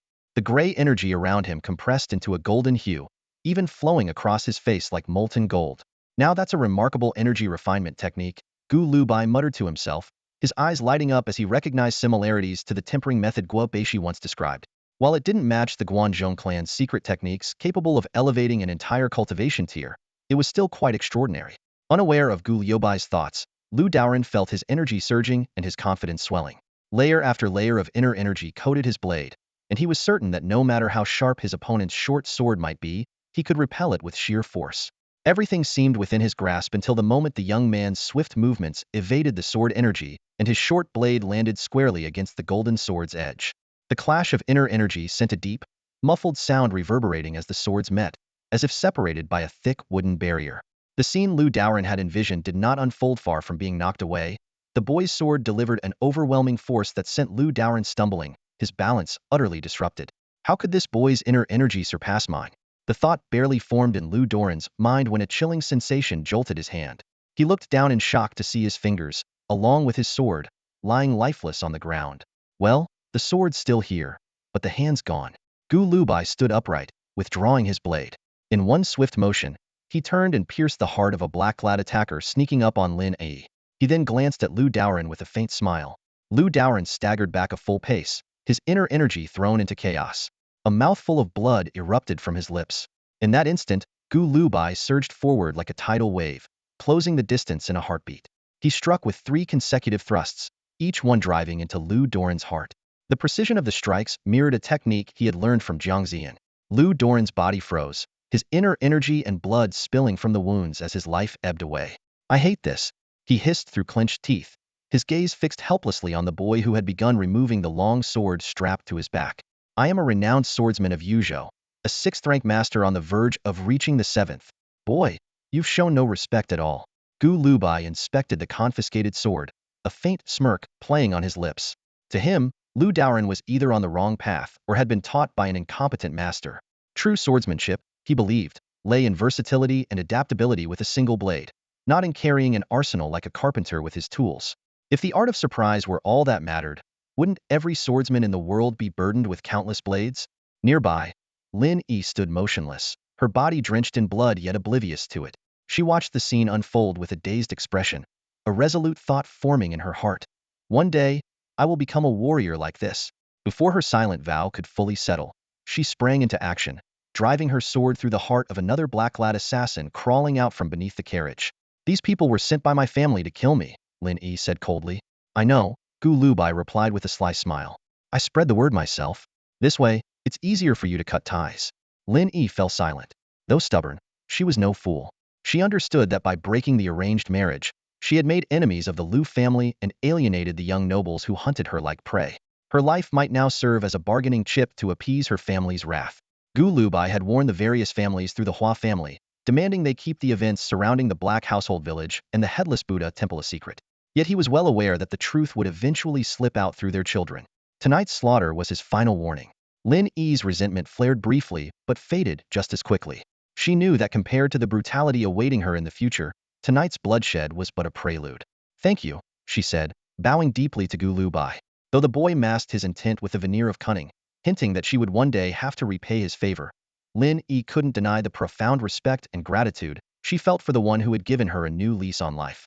The noble families and powerful clans of Yuzhou found themselves utterly bewildered when faced with an opponent like Gu Lubai. It was as if they were peacefully soaking in a wooden tub, only to be abruptly run over by a speeding Karagian experience that shattered their entire understanding of the world. What was supposed to be a foolproof ambush, 100 hardened soldiers, led by a peak 6th-rank cultivator, was deployed to assassinate a rebellious scion of a prominent family. Such a lineup was akin to using a sledgehammer to crack a nut. After all, in the typical skirmishes among aristocratic families, even the presence of a single 6th-rank cultivator was a rarity. But who could have predicted that they would not only encounter a 7th-rank cultivator on the road, but also run into someone like Pei Yunxiu, a scion of one of the most elite clans, acting as the muscle? To make matters worse, the 6th-rank swordsman leading the attack couldn't even recognize the Qingying blade in Gu Lubai's hand. The entire situation was absurdly one-sided. The commander of the 100 soldiers, though stronger than an ordinary man, was no match for Pei Yunxiu, who cut him down with just 3 strikes. The remaining soldiers, witnessing their seemingly invincible leader, Lu Daoran, being killed without putting up a fight, lost all will to resist and scattered in panic. But anyone who takes up arms must be prepared to face death. Li Shiji, Peng Qingshan, and the others were determined to ensure that no survivors escaped the forest to implicate Pei Yunxiu in the day's bloodshed. In the darkness, the heavy thuds of bodies hitting the ground echoed repeatedly. Gu Lubai, meanwhile, rummaged through the belongings of the fallen, collecting coin pouches as he spoke to Lin Yi. Out here, even a corpse has its value. Make use of everything you can. Lin Yi nodded quietly and began scavenging as well. Pei Yunxiu approached, her curved blade still stained with blood, coughing up dark clots as she walked. Her gaze fell on Lin Yi, a girl of similar age, and a flicker of pity crossed her eyes as she thought of the hardships the young girl was about to endure. Their shared experiences stirred a sense of sympathy within her.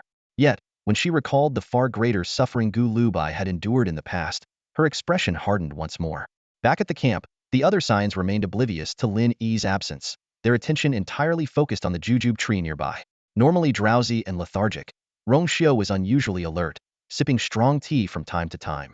Suddenly, the tree before her began to blur, and she frowned in confusion. Is it fogging up? She muttered. Hualini immediately sensed something was wrong. Are you stupid? That's not fog, it's smoke. Before the others could react, thick smoke began to waft through the camp. Wei Yu was the first to charge out of his tent, but after just a few steps, he froze in place. Beneath the jujube tree, where there had been both a blade and a sword earlier, only the sword remained now, lying there as if mocking them silently. Rongxiu burst into tears on the spot, lamenting that all the tea she drank and the discomfort she endured had been for nothing. Before sunrise, Gu Lubai and Pei Yunxiu returned to the camp. Upon hearing the story from the tear-streaked Rong Xiu, Gu Lubai chuckled. You're overthinking it. Aunt Lan is clever, she just used an old trick of mine from Haishawa. It turned out that someone had lit a fire on the upwind side of the jujube tree and piled it with damp horse dung to create the smoke. Rong Xiu, still sniffling, asked, Aren't you angry? What's there to be angry about?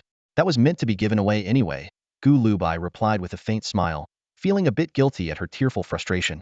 If it were me, I might not have figured out what it was either. But let them know tonight. We'll need to expand our watch perimeter. Tonight again? Hualini, who had been hiding near Rong Xiu, shivered. Is that greedy mountain ghost going to keep following us? That's terrifying. Not far away, Jiang Ziyan and Duan Ai stood side by side, observing the scene. Wrinkling her nose, Jiang Ziyan remarked, even though they've changed clothes, there's still a faint scent of blood on them. Duan Ai frowned slightly. Sister Ziyan. Maybe they were involved in something else. Her words made Jiang Ziyan turn to her sharply, her curiosity and suspicion piqued. What's going on in that little head of yours? Duan Ai suddenly asked in a soft, almost tender voice, her tone carrying a hint of familiarity. Sister Ziyan, out of everyone here, you're the one I feel closest to. Sometimes, seeing you feels like looking at a reflection of myself. Jiang Ziyan's heart skipped a beat. She couldn't help but wonder if Duan Ai had truly lost all reason, willing to risk mutual destruction. Sister Ziyan, Duan Ai continued quietly, I hope you'll look after me in the days to come. And let me share a little secret with you. I can read lips. You can read lips? Jiang Ziyan's expression remained calm, but inwardly, she was taken aback. This girl had hidden her abilities well. Did you catch what Ningxi and Pei Yunxiu were talking about earlier? She recalled how Duan Ai had been fixated on the two of them during their conversation. I did. Duan Ai's demeanor turned serious. After a brief moment of contemplation, Jiang Ziyan spoke with resolve. I would gladly form a bond of sisterhood with you, little Ai, and face whatever lies ahead together. Then Sister Ziyan must promise to give her little sister a bit of leeway in the future. Duan Ai replied with a sweet smile, subtly gaining the upper hand in their exchange. Lowering her voice, she added, Ningxi asked Pei Yunxiu, did you enjoy tonight? And Pei Yunxiu replied, yes, but it wasn't enough. What kind of outrageous talk is that? Jiang Ziyan stared at Duan Ai in disbelief, unsure whether to trust her seriousness or dismiss it as nonsense. Duan Ai pressed on, her tone unwavering. Ningxi went on to say, you're badly injured. If you want to enjoy it again, you'll need at least 10 days to recover. To test the truth of her claim, Jiang Ziyan silently moved her lips from a dozen steps away. Duan Ai furrowed her brows and said, why would Sister Ziyan say such cruel things about me? You really understood that? You just said that if I went to Chang'an, I'd be swindled out of both my money and my dignity. Jiang Ziyan froze as if struck by lightning. This girl truly could read lips. Let me know if you'd like more of this rewritten in the same style. Hu Laosen grinned and said, I've been a blacksmith for many years, making armor plates for people. Armor crafting? Gu Liubai's eyes lit up. An armorer from many years ago? That's quite an identity. Noticing that Hu Laosan seemed reluctant to elaborate further, he changed the subject. Uncle Hu, do you think Aunt Lan will succeed tonight? She definitely will, Hu Laosan said with a meaningful smile. Those young folks are bound to waste their efforts again. Unable to suppress his youthful curiosity, Gu Lubai lowered his voice and asked, Uncle Hu, why are you so sure? Does she have some new tricks up her sleeve tonight? She can always call for help, Hu Laosan said cryptically. Su Qi also enjoys playing hide and seek with people. Gu Lubai froze for a moment. This possibility hadn't crossed his mind. In a refined courtyard in Ansai County, Yuzhou, with a creak, a red lacquered door slowly opened. A woman dressed in luxurious attire, supported by an elderly maid, walked gracefully into the backyard, her movements as lithe as a willow tree. Passing through a rock garden and a moon gate, she arrived at a garden. In the midst of the harsh winter, a giant tree stood in full bloom with bright yellow flowers, strikingly vivid against the snow-covered ground. In the shadows of a corridor, more than a dozen people knelt respectfully. Before the tree, a pale-faced man with a long beard stood motionless. This was Lin Xianqing. Lin Yi, the only son of Lin Xianqing and the noblewoman, was their pride. The atmosphere in the residence was tense, filled with an air of impending doom. Lin Xuanqing's brows furrowed deeply, as if a calamity had crept in with the morning light. The noblewoman waved her jade-like hand, signaling the kneeling individuals to retreat. Throughout the process, she merely raised an eyebrow, saying nothing. There's been an incident. Once the others had left, Lin Xianqing spoke in a somber tone. Daoist Lu is dead, and my private soldiers were completely wiped out, not a single survivor. The noblewoman remained composed, waiting for him to continue. It's all because I've spoiled her too much, Lin Xianqing said bitterly. With Daoist Lu dead, Regardless of what happens with the Liu family, the Jin family will undoubtedly seize the opportunity to take over. I don't even have the means to negotiate anymore. There's no need for you to worry about that. The noblewoman finally spoke, her tone cold. Compared to the person who killed Daoist Liu last night, the Liu and Jin families are insignificant. Then what are we supposed to do? Just sit here and wait for the end? Lin Xuanqing's voice trembled. The noblewoman looked at her husband's panicked expression and sighed inwardly. After all these years, he was still so inept. Prepare a carriage for me, she said, looking up. I need to meet the person who arranged for Yi's departure. Jianyang, why are you doing this? Whoever tied the bell on the tiger must untie it. If that person gave Yi a way out, perhaps they'd offer us a chance as well. The noblewoman let out a self-deprecating laugh. The fact that we learned about last night's events so quickly must be their deliberate doing. Lin Xuanqing's expression darkened, his breathing heavy, but he dared not show a hint of anger. If we can satisfy that person, Daoist Liu and the soldiers will be of no consequence, the noblewoman said, her voice growing colder. But if we fail to appreciate this opportunity, or worse, seek revenge, the Lin family will be left with nothing. If that person didn't want to give us a chance, we wouldn't even know they were part of the Hua family's caravan. Lin Xuanqing took a deep breath, exhaling a cloud of white vapor as his anger dissipated. Then I'll leave the matter to you, my lady. Lin Yi's mother wants to meet me? Hua Caoming asked as he received the report during the journey. Do you think she's really here to see you? Hua Lini, who shared the carriage with him, said softly. She wants to meet Gu Ningxi? Isn't it obvious? I'll go ask Gu Ningxi for you. Hua Lini lifted the curtain, preparing to step out. Since when are you so diligent? Hua Caoming looked at her in surprise. Hua Lini turned back to glance at his increasingly prominent dark circles and sneered. I'm just worried you'll drop dead. No matter how foolish you are, you're still my brother. In truth, she had her own plans. Being Zhou Luer's official cousin, she felt it necessary to make herself known to Gu Ningxi. Though her time studying in Chang'an had been short, she had already grasped an important principle. In the capital, being able to frequently speak with the emperor mattered more than one's rank. Leveraging this familial connection, she intended to position herself as Gu Ningxi's trusted messenger. Before long, Hua Lini returned to the carriage and informed her brother. Gu Ningxi said to tell her to wait at Luing Slope this evening. Once we've set up camp, she can come to meet him. Shortly after Hua Lini departed, Chun Tu slipped into Gu Liubai's carriage. Recalling Hu Laosan's earlier words, Gu Liubai's attitude toward Chin Tu seemed faintly more amicable. Lin Yi's mother wants to meet me, Gu Liubai stated bluntly. Chen Tu's face wore a grin, though his tone was laced with sarcasm. You used to mock me for always having killing on my mind, but you killed more people last night than I do in a whole month. It's not quite the same. Gu Liubai shook his head. Killing is killing. How is it any different? Chun Tu scoffed. Gu Liubai pondered for a moment. Perhaps the difference is that I can simplify complex matters into just killing? Honestly, if you keep talking like this, I might just take a blade to you one night while you're asleep. I'm only telling the truth, Gu Liubai replied nonchalantly. The difference between you and me when it comes to killing is that I always know what benefit I'll gain beforehand. And after I kill, people are still willing to sit down and talk with me civilly. Chen Tu was momentarily stunned by the stark contrast. What does Lady Lin want to discuss with you? He forced a smile. What benefits are you hoping to get from the Lin family? Gu Liubai shot him a disdainful look. Brother Chen, we're on the same side. Could you be a little more straightforward in the future? If you want to sit in and learn when Lin Yi's mother comes, just say so. No need to beat around the bush. Chen Tu's heart sank with a bitter sense of inadequacy. The gap between them was undeniable. Having witnessed Gu 15's methods countless times, Chun Tu knew Gu never acted without reason. Yet after an entire night of contemplation, he still couldn't figure out what Gu Liubai stood to gain from helping Lin Yi. Though it wounded his pride, he resolved to attend the meeting as an observer. When the Hua family's caravan set up camp in a grove of willows, a lone carriage approached. Once the camp was fully established, the carriage, guided by two soldiers, came to a stop by a stream near the tents. A woman dressed in luxurious attire entered the tent with a composed demeanor, bowing to Gu Liubai and Chan Tuesday. Her poised and serene aura made Chun Tu feel distinctly uneasy. My heartfelt thanks to you both for giving my daughter a chance to live. The woman began with gratitude before calmly asking, may I inquire what repayment the esteemed gentlemen expect from the Lin family? Chun Tu managed a strained smile. This matter clearly had nothing to do with him. Gu Liubai, on the other hand, appeared entirely at ease. He smiled faintly. Do you truly wish for her to live? She is my own flesh and blood, carried for 10 months in my womb. I only resorted to that desperate measure because I believed she was doomed, the woman replied evenly. I heard Lady Lin's surname is Han? Yes, Han. My name is Han Jianyang. It seems Lin Yi takes after you. Han Jianyang smiled faintly. She doesn't look like me, but her temperament is similar. No matter the justification, She is destined to hate you. Hate can make her stronger, Han Jianyang said calmly. Chen Tu felt a chill run through him. This woman was clearly no less ruthless. Gu Lubai paused in thought before speaking. If, in the future, you have to choose between the Lin family and her, I hope you'll choose her. With my help, she'll undoubtedly surpass the Lin family. Han Jianyang nodded without hesitation. I understand what must be done. The Lin family runs a business tied to Taoist temples.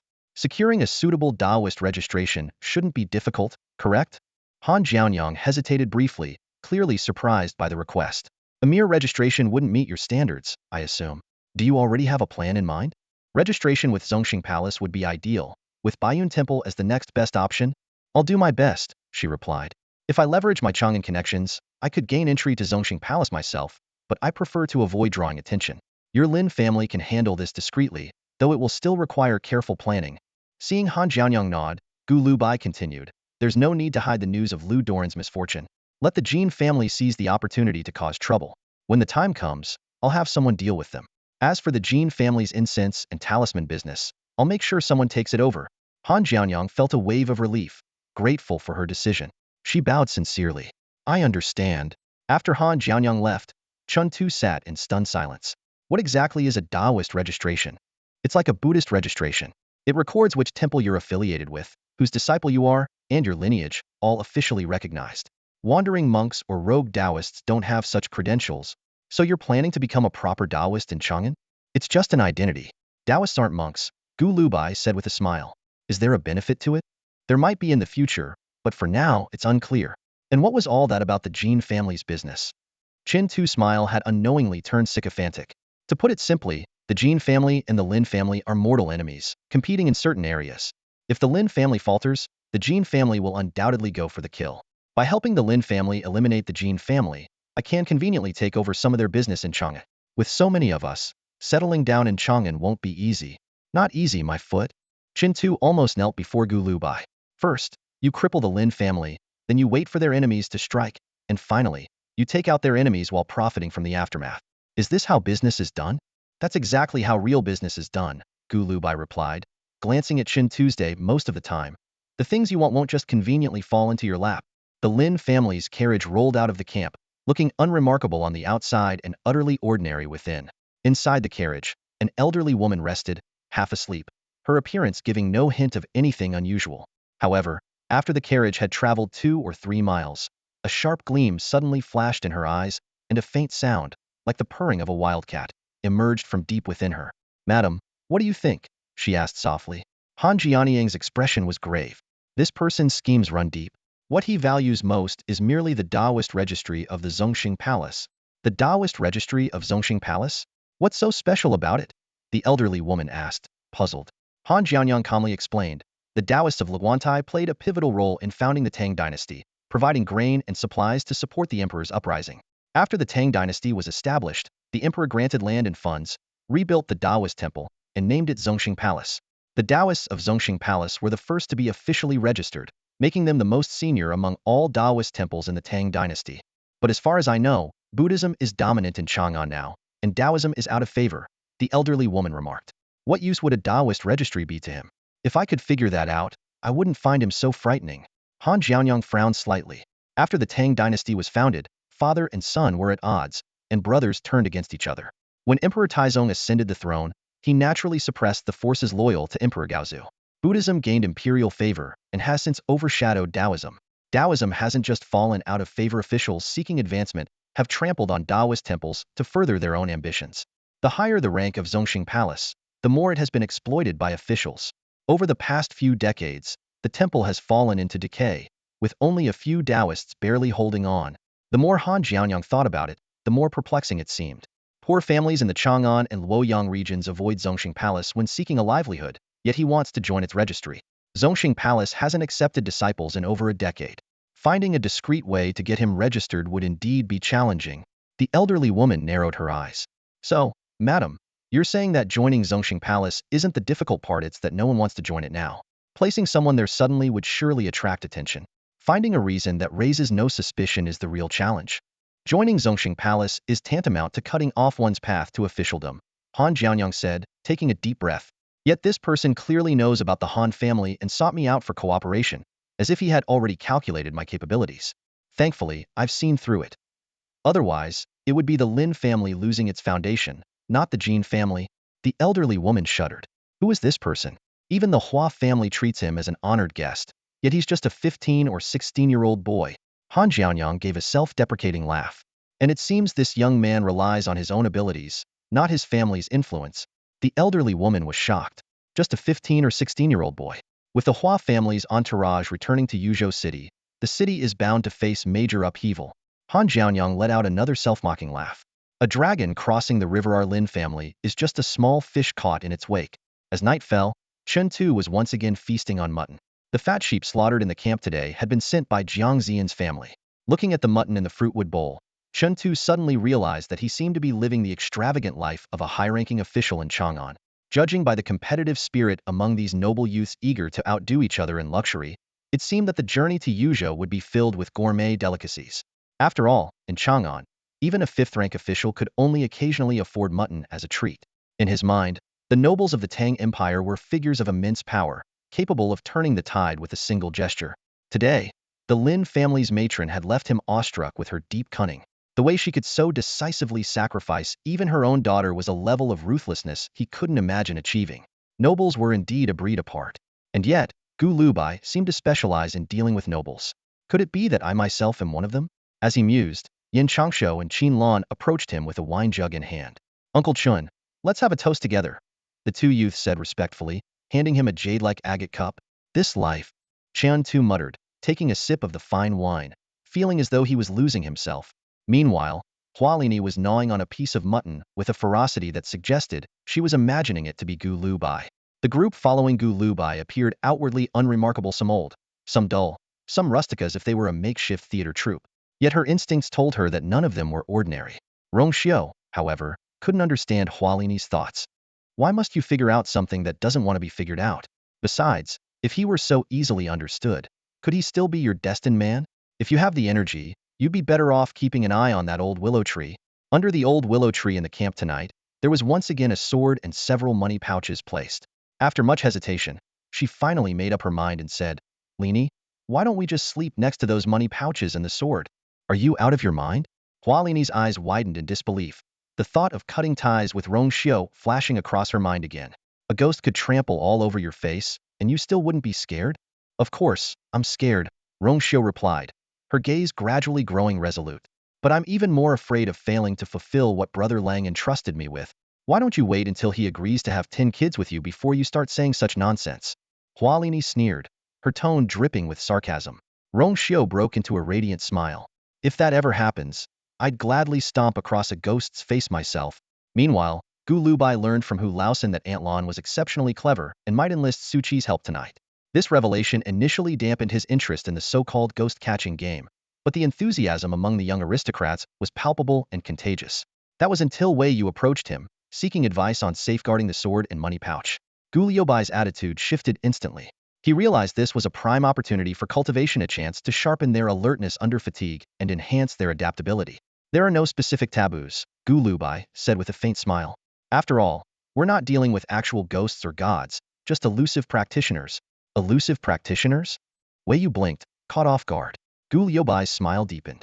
If you can successfully track these senior experts, you might even earn their recognition and perhaps a reward. Wei Yu's expression remained calm, but his heartbeat quickened. He could sense it now. This wasn't a mere game. It was a nightly test of their cultivation and resilience. Let me know if you'd like me to continue refining the story in this style. Even the potency of the 3 potions you concocted couldn't faze him. Su Chi's voice carried a tone of disbelief. Lan Yufeng's expression was serious. If it doesn't work, I'll slip him another dose tomorrow and see how it goes.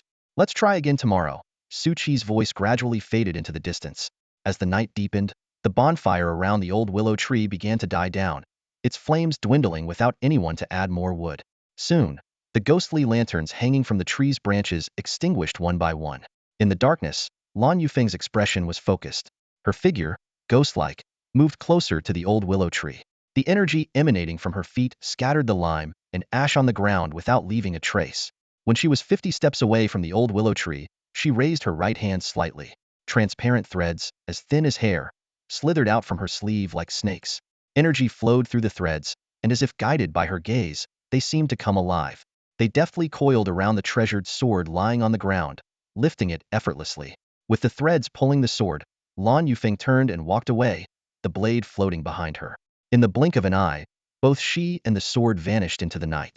Moments later, Lan Yufeng appeared outside Zhou Luer's tent, acting as though nothing had happened. The tent was right next to Madame Zhou's, which made her hesitate for a moment. Just then, Zhou Luer poked his head out of the tent, grinning mischievously as he whispered, "Aunt Lan, what brings you here so late? Got something exciting to share?" Startled, Lan Yufeng clutched her chest, calming her racing heart before replying softly, "The people in Gu Shiwa's tent, your cousins Thivi, all fallen asleep outside without any blankets. They're going to catch a cold. Shouldn't you move them into the tent? My cousins are grown-ups. They can sleep however they like," Zhou Luer said, quickly throwing on a coat and crawling out of the tent. "But Aunt Lan, you're really kind-hearted." Lan Yufeng covered her face, worried that even in the darkness her blush might be visible. "Zhou Luer, I think you're very discreet. Could I trouble you with one more thing?" Zhou Luer beamed with pride. "Aunt Lan, you're right, I am very discreet. Don't worry, we're family. Just tell me what you need. If they wake up tomorrow and ask about it, could you not tell them it was me who told you?" Lan Yufeng hesitated. "Got it. A good deed without leaving a name." Zhou Luer tapped his forehead. "Don't worry, I won't tell them it was me who moved them into the tent either." Watching Zhou Luer, Lan Yufeng thought to herself, "You're the kind one." Feeling a bit guilty, she added softly, "Be careful not to leave footprints. They've spread a lot of ash around." "No problem," Zhou Luer said with a grin. "Even Brother Sherwu says I'm good at this kind of thing." As she watched Zhou Luer preparing for the task, Lan Yufeng grew conflicted again. She followed him a few steps before asking in a low voice, "Zhou Luer, can you read?" Zhou Luer immediately puffed up with pride. "Aunt Lan, I can read several kinds of characters." "Really?" Lan Yufeng pulled out a bamboo scroll from her sleeve. "Can you read what's written on this?" "Of course," Zhou Luer said with a quick glance, grinning. "It says, grass on the wind." "The name's a bit plain, but the contents are very useful," Lan Yufeng said as she handed him the scroll. "Help me memorize everything written inside. Once you've memorized it, return the scroll to me. In the meantime, practice what's in it yourself. When you've mastered it, you can teach me, but don't let anyone else see it." "Got it. No need to be so formal, Aunt Lan. If you ever need help with something like this again, just let me know," Zhou Luer said, tucking the scroll into his coat with a look of determination. Lan Yufeng thought to herself, "There's no way I'll have something this good to give you again. I'm giving you my most prized possession now, so I won't feel guilty later when you keep calling me Aunt Lan." Oblivious, Zhou Luer truly believed Aunt Lan wanted his help learning the contents of the scroll. Thinking that sleeping close together would be warmer, he moved the sleeping noble youths into two separate tents by gender. After erasing all traces of his actions, he returned to his own tent, happily drifting off to sleep. By the time the sun was high in the sky, the groggy young nobles finally woke up, their puffy eyes a testament to a rough night. Wei Yu, sporting a large bump on his head, was the first to piece together what had happened. Even a senior would resort to such underhanded tricks? If I'd known, I wouldn't have climbed so high up that tree. In the girl's tent, Rongxiu's eyes brimmed with tears as she lamented how she had once again failed to meet her elder brother's high expectations. Suddenly, she noticed that Duan Ai was also crying. Sensing something was off, Zhang Ziyan eyed Duan Ai suspiciously. "Why are you crying?" "Swear to my sisters, don't lie to sisters." Duan Ai, visibly upset, replied, "I'm so frustrated. If only I had noticed that senior's preparations, I could have gone to Brother Ningxi's tent to warn him in advance." Zhang Ziyan's face froze instantly, a flicker of regret flashing through her eyes. Rongxiu stood nearby, her gaze filled with confusion. Hualini sneered as she leaned close to Rongxiu's ear, her tone laced with mockery. Duan Xiaobiao's meaning is simple. If she'd known earlier, she wouldn't have hesitated to force herself into Gu Ningxi's arms.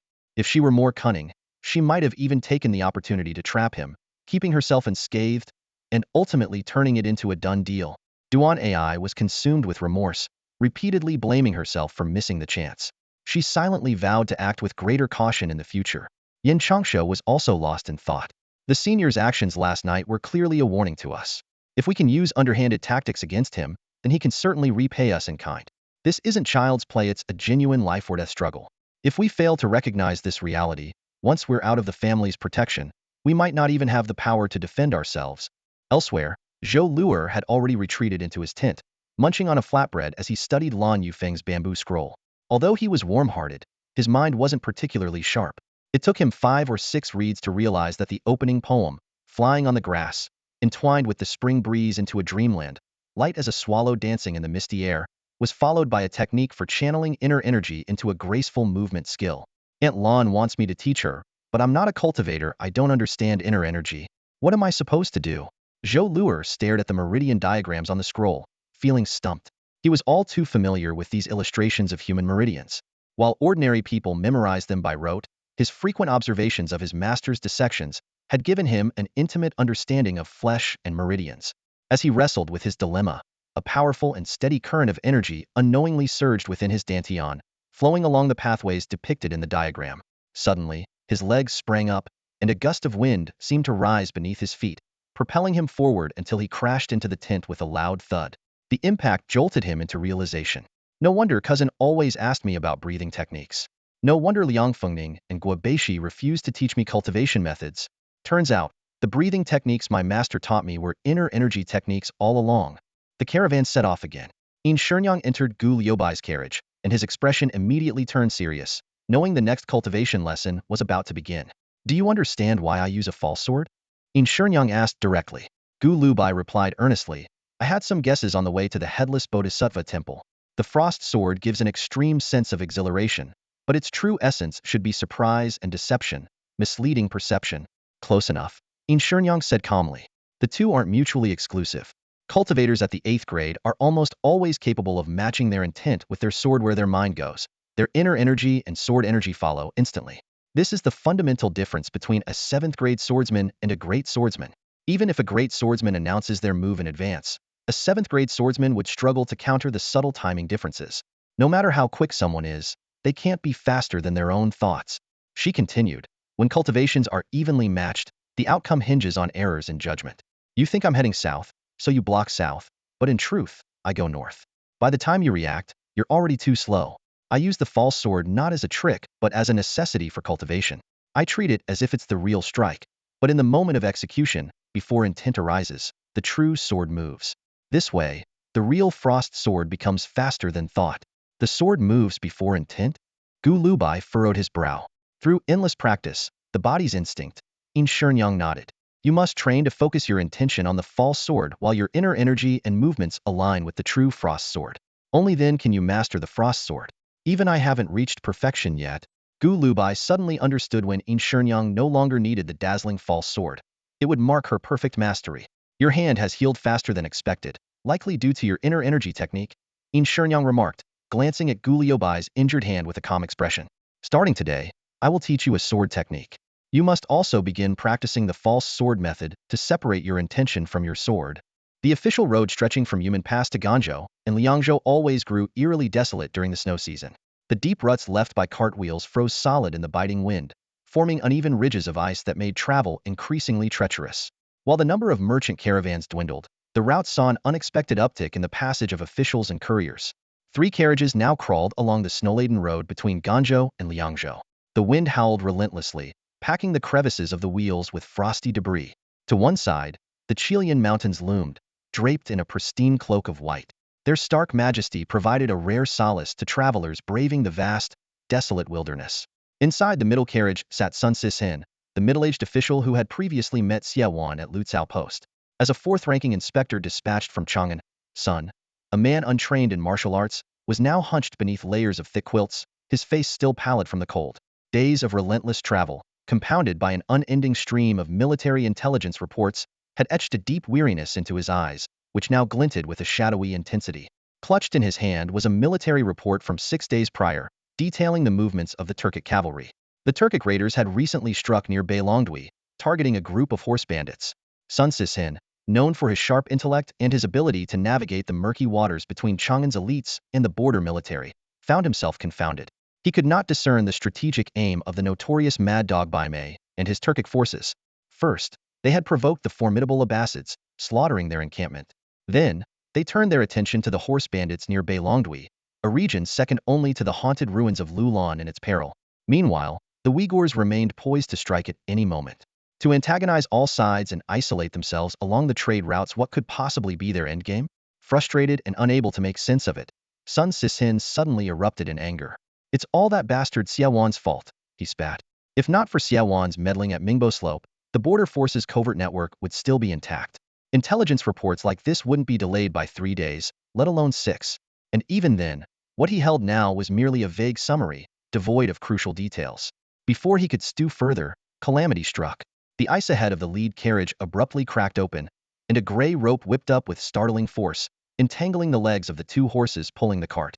The beasts collapsed with a heavy thud, their hooves pounding against the frozen ground in panic. The driver, letting out a sharp cry, leapt from his perch just in time, landing with his crossbow already primed. In the distance, a towering figure began to approach. The man was clad in gleaming metallic armor, his body radiating bursts of energy that flickered like flames across its surface. His immense frame was astonishing, stood a full head taller than the driver, who was already a large man himself, and his broad shoulders seemed capable of bearing the weight of 3 ordinary men. From the overturned carriage, a young man scrambled out, barking orders for the rear carriages to retreat. But his words faltered as he froze in place. Their escape route was blocked. A black-clad swordsman stood there, slowly unsheathing his blade. The long sword shimmered with a crimson glow, and as it left its scabbard, the swordsman's once gentle face flushed a deep red. The energy surging from his body crystallized into intricate patterns that encased him in a dazzling, layered aura. The driver of the last carriage refused to surrender without a fight. He charged toward the black-clad swordsman, his crossbow firing bolt after bolt with deadly precision. The sharp hiss of arrows cutting through the air filled the silence, each one aimed unerringly at the swordsman. Yet the crimson-faced warrior's expression twisted into a cruel, disdainful grin, as if mocking the futility of the attack. The black-clad swordsman advanced with his blade in hand, his movements devoid of any unnecessary flair. The moment the crossbow bolts struck his skin, they shattered like glass meeting an iron wall, producing a sharp, unsettling crack. The driver, consumed by despair, let out a furious roar as he drew the blade at his waist, slashing it with all his might toward the swordsman's neck. But a fiery streak of sword light, as molten as lava, swept through the air. The driver's blade disintegrated into dozens of fragments, and in the next instant, his head burst apart as if struck by an invisible hammer. Emerging from the third carriage was Pang Xingyun, the most cherished student of Sun Sishen. The young man took one step out of the carriage and seemed to immediately grasp his fate. Shaking his head with a sigh, he looked as though he could not fathom the madness of the man before him. Then, with solemnity, he turned toward the carriage where Sun Sishen sat and gave a deep bow. As he straightened himself, a dagger was already buried in his heart.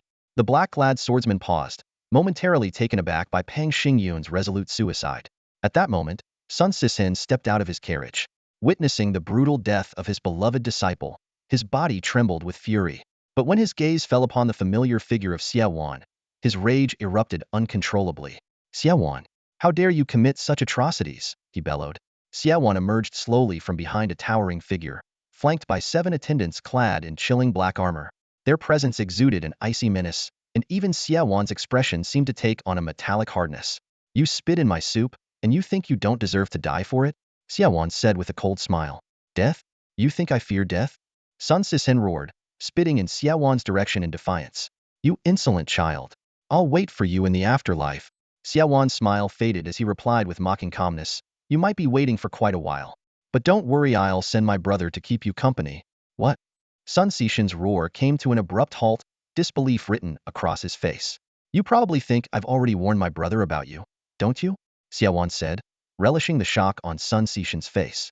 "Pei Yunxiu, you. All of you, why do you always think I'm not crazy enough? Why, after everything I've done, do you still try to impose your rules on me? Sun Sishen, you're my brother's man, and that's why you must die." A gleam of madness flickered in Xie Wan's eyes. "Back at Lutsao Post, when you thought my brother would punish me severely, I had already decided how both of you would meet your ends." His gaze shifted to Pang Xingyun's lifeless body. "That talented student of yours, who should have climbed high on the ladder of success, is now nothing but a corpse." "You're insane." Sun Sishen roared again. "Do you really think you'll walk away unscathed after killing me? Black Eye Sickness, Black Sand Valley, those were your and my brother's doings. You're the true lunatics," Xie Wan said evenly. "And yes, it'll be just fine. From now on, the Chun County Xie clan will only have Xie Wan. Xie Xinyun will be no more." Sun Sishen sneered, his face contorted with rage. "All I see is the Qin County Xie clan being torn apart and ground into dust by a madman. Perhaps the Xie clan of Qin County will end with me," Xie Wan mused with a faint smirk. "But who's to say there won't be a Xie clan of Luoyang or Wanyin that begins with me?" His words caused Sun Sishen to falter, as if sensing a deeper implication. But there was no time to ponder. The black-clad swordsman's blade, glowing like molten lava, pierced through Sun Sishen's body, tearing him apart. Behind him, the armored giant swung a bronze hammer, effortlessly crushing the coachman and another of Sun Xishan's students who had dared to act. Marvelous, Xiaowan said with a satisfied smile, his gaze lingering on Sun Xishan's mangled remains. One less person to ruin my day. What a joy. What a delight. He suddenly raised his voice, laughing wildly. Sure, coming all this way just to watch Sun Xishan die was a bit of trouble, but what's the point of killing an enemy who disrespects you if you can't witness their end? Killing like that is as meaningless as wearing fine clothes in the dark. Meanwhile, Han Jianyang entered a quiet Taoist temple. After exchanging pleasantries with an elderly Taoist priest, she presented him with a gift of fine tea and humbly inquired if someone wanted to join the registry of the Zhongxing Palace without drawing attention, making it seem perfectly natural. Would there be a way to achieve that? The elderly priest, showing her great respect, pondered for a moment before sighing. For you, this matter would indeed be difficult. But for another family, it would be as simple as lifting a finger. Han Jianyang was taken aback. Which family could handle this so easily? The priest glanced at her and explained. If it were the Jin family, it would be simple. By regulation, any new businesses in Chang'an or Luoyang related to Taoist tools, talismans, or exorcism must register with the Taoist registry. The Jin family already controls the incense, candles, and talisman industries tied to the temples in Chang'an. They could easily open a new shop, appoint the person in question as the shopkeeper, and have them registered. If the shop were affiliated with the Zhongxing Palace, selling its items, then their registration under the Zhongxing Palace would be perfectly legitimate and attract no suspicion. Han Jianyang's expression shifted as she recalled the young man's proposal to take over the Jin family's incense and talisman business. She had racked her brain for a solution to this problem, only to realize that the young man had already provided the answer. Whatever his intentions for obtaining a Zhongxing Palace registry, his intricate and calculated plans were undeniably unnerving. The Hua family's caravan grew larger by the day, with new carriages occasionally catching Pei Yunxiu's eye. Although she was focused on recovering from her injuries, she couldn't help but feel curious about the phenomenon. When Li Shiji noticed her thoughts and was about to investigate, she raised her hand to stop him. From now on, anything Gu Shiwu arranges unless he tells me himself, stay out of it. Don't interfere with his people or his affairs, she said firmly. Li Shiji paused, surprised. Isn't that a bit extreme? Pei Yunxiu smiled faintly. Anyone who could lead us out of Haisha while live deserves our utmost respect, not judgment from a pedestal. Besides, I've come to realize something. If there's anyone in this world I can trust completely, it's Gu Shiwu. I'll follow your wishes, Li Shiji replied, feeling a sense of relief. Since the harrowing ordeal in Haisha, the once impulsive and headstrong young woman had matured rapidly. Perhaps it was individuals like Gu Shiwu who helped her see that many of her past pursuits were mere trivial distractions. Pei Yunxiu turned her gaze toward a group of young noblemen from Yuzhou deep in conversation nearby. She spoke with a hint of envy. In Chang'an, everyone tells ambitious youths, fame must come early. But now I understand why Gu Shiwu refuses to rush into the spotlight. Li Shiji followed her gaze and gradually grasped her perspective. When the disparity in power is too vast, people either fawn and flatter or approach with guarded suspicion. If it were heirs of the Zhang Sun, Li, or Wang clans, the relationship would often begin with hostility and rivalry. Gu Shiwu's approach is far wiser, Pei Yunxiu sighed. Though his abilities are extraordinary, he avoids officialdom. People admire him without fearing him. Before he ascends to great heights, he has the chance to forge genuine friendships. Sharing power is far less meaningful than growing together with others. Li Shiji's thoughts stirred. Feigning confusion, he asked, are you saying that the Pei family's status has become an obstacle to making true friends? Exactly. Pei Yunxiu's expression turned serious. From now on, I want to follow Gu Shiwu's example. I won't flaunt my position as the second daughter of the Pei family anymore. I'll keep my background hidden as much as possible. That way, I can build real friendships. Li Shiji caught the youthful earnestness in her words and allowed a subtle smile to curve his lips. After a moment of contemplation, he said, if you're truly interested in concealing your identity to make friends, I might know of something intriguing. A veiled gathering? A veiled gathering? What's that? Pei Yunxiu's curiosity was piqued. It originated as a penitence assembly at Desaiyan Temple, Li Shiji explained. Participants would hide their identities and listen to sermons from monks in private meditation chambers, separated by a wall. That sounds like the kind of thing Mani monks would do. Pei Yunxiu frowned. They use such setups to pry into secrets and profit from them. That's why Mani monks were heavily criticized, and even Desaiyan Temple's gatherings only lasted a few years, Li Shiji acknowledged. However, the later veiled gatherings evolved into something different, a platform for skilled individuals to exchange information and solve problems. Each session is limited to 10 participants, highly secretive, and the requirements are strict. Not only must one pay 50 guan in copper coins, but they must also offer insights or secrets unknown to the average person. Anyone seeking to participate in the Zhimu assembly must first have their identity verified by the esteemed monks of the Dacian temple to gain access to the specific time and location of the event. As Li Shiji explained this, Pei Yunxiu furrowed her brows. So, if the secrets shared during the assembly aren't validated by the other participants, not only would someone lose the eligibility to attend in the future, but they'd also forfeit the 50 guan of copper coins they paid? Exactly, Li Shiji nodded. It's a completely anonymous secret-sharing gathering. Everyone operates under a fixed pseudonym. You can exchange confidential information, post bounties, seek help with problems, or request specific intelligence. Over time, some participants, despite never learning each other's true identities, have formed deep, trusting friendships. Colluding in secret is a serious crime, Pei Yunxiu said skeptically, narrowing her eyes at him. Does the emperor truly allow such assemblies to exist? Li Shiji offered a faint smile. Everyone has their peculiarities, even the sage on the throne. Who's to say the Zhimu assembly didn't evolve from the original sin-cleansing gathering under the emperor's tacit approval? Perhaps he uses it as a means to quietly gather genuine public sentiment and uncover secrets that would otherwise remain hidden. The notion sent a shiver through Pei Yunxiu. Her imagination conjured a vivid image. 10 people huddled in secret discussions, one of them possibly the emperor himself. The thought of such intimate truths, normally unspoken in court, being exchanged freely in this setting was both thrilling and perilous. But can such secrecy really be guaranteed? She asked, her tone laced with concern. Can the monks overseeing the assembly truly be trusted? There's no one more reliable than Master Xinqing, Li Shiji assured her. He practices the teachings of the secret virtue path and, after taking on the role of assembly host, has even committed himself to the discipline of silent meditation. Hearing the name of the venerable Master Xinqing, Pei Yunxiu felt a small sense of relief. The monk was known for his detachment from worldly gains and ambitions. Even if something went awry, she reasoned, it likely wouldn't implicate her. Suddenly, a thought struck her. She fixed her gaze on Li Shiji. You seem to know a lot about this. Have you participated before? Li Shiji looked sheepish and lowered his head. Once. But the secret I shared was too dull, so I wasn't invited back. Is this assembly held only in Chang'an? Pei Yunxiu pressed further. Every major city in the Tang Empire has them, including Yuzhou, Li Shiji explained. But the frequency here is far less than in Chang'an. It depends on whether there are enough participants. Can I join? Could I use your credentials? Pei Yunxiu asked eagerly. Li Zixi's expression turned pale. Absolutely not. Assuming someone else's identity is a grave offense. Both parties would be permanently banned, and worse, you might provoke the other participants to act against you. These gatherings involve too many sensitive secrets. Then can you help me gain entry? And maybe get one for Gu Shiwu as well? Pei Yunxiu persisted. Li Shiji let out a bitter laugh and nodded reluctantly, though he knew the odds were slim. If Gu Shiwu used his true identity famed as the gravedigger of Mingbai Slope and keeper of Borderland secret, she could easily secure a spot. But under his current, ordinary alias, even with a recommendation, passing the stringent vetting process seemed unlikely. As the caravan approached within a day's journey of Yuzhou City, Gu Lubai finally received the long-awaited travel document that would secure his new identity. The document officially established him as Gu Ningxi, the son of Gu Hanqing from Chang'an's Yangkang district. The Hua family had clearly put considerable effort into crafting this identity, cleverly leveraging the advantage of no evidence to the contrary. According to the document, Gu Hanqing was a merchant who had passed away in Yuzhou over 3 decades ago. In his youth, he had served as a soldier on the Shazhou frontier, earning modest military accolades.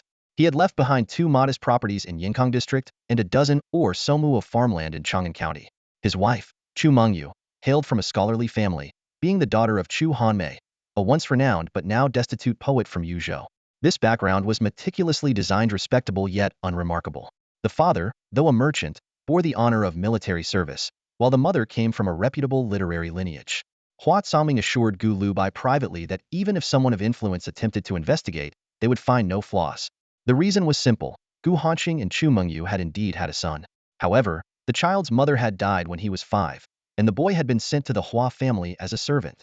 That boy, now an unassuming gardener in the Hua household, remained unaware of his true origins, believing himself to have been purchased as a child from a poor family. Gu Lubai had taken the gardener's place, and only a few trusted members of the Hua family knew the truth. Since the documents were prepared by the Hua family itself, there was no risk of them being exposed as forgeries. With this arrangement, Gu Lubai, despite never having set foot in Chang'an, now legally owned property there. Hua Tsangming had gone further, dispatching agents to manage and renovate the properties. Whether or not Gu Lubai ever chose to live in those 2 houses, everything had already been meticulously arranged. Similarly, members of the Yinshan group received travel documents crafted with equal precision. Not only were these documents foolproof under scrutiny, but over half of them also granted their holders property in Chang'an or Wanyan. This demonstrated the extent of the Hua family's resources. They had not only mobilized their own network, but also drawn on the connections of their affiliates.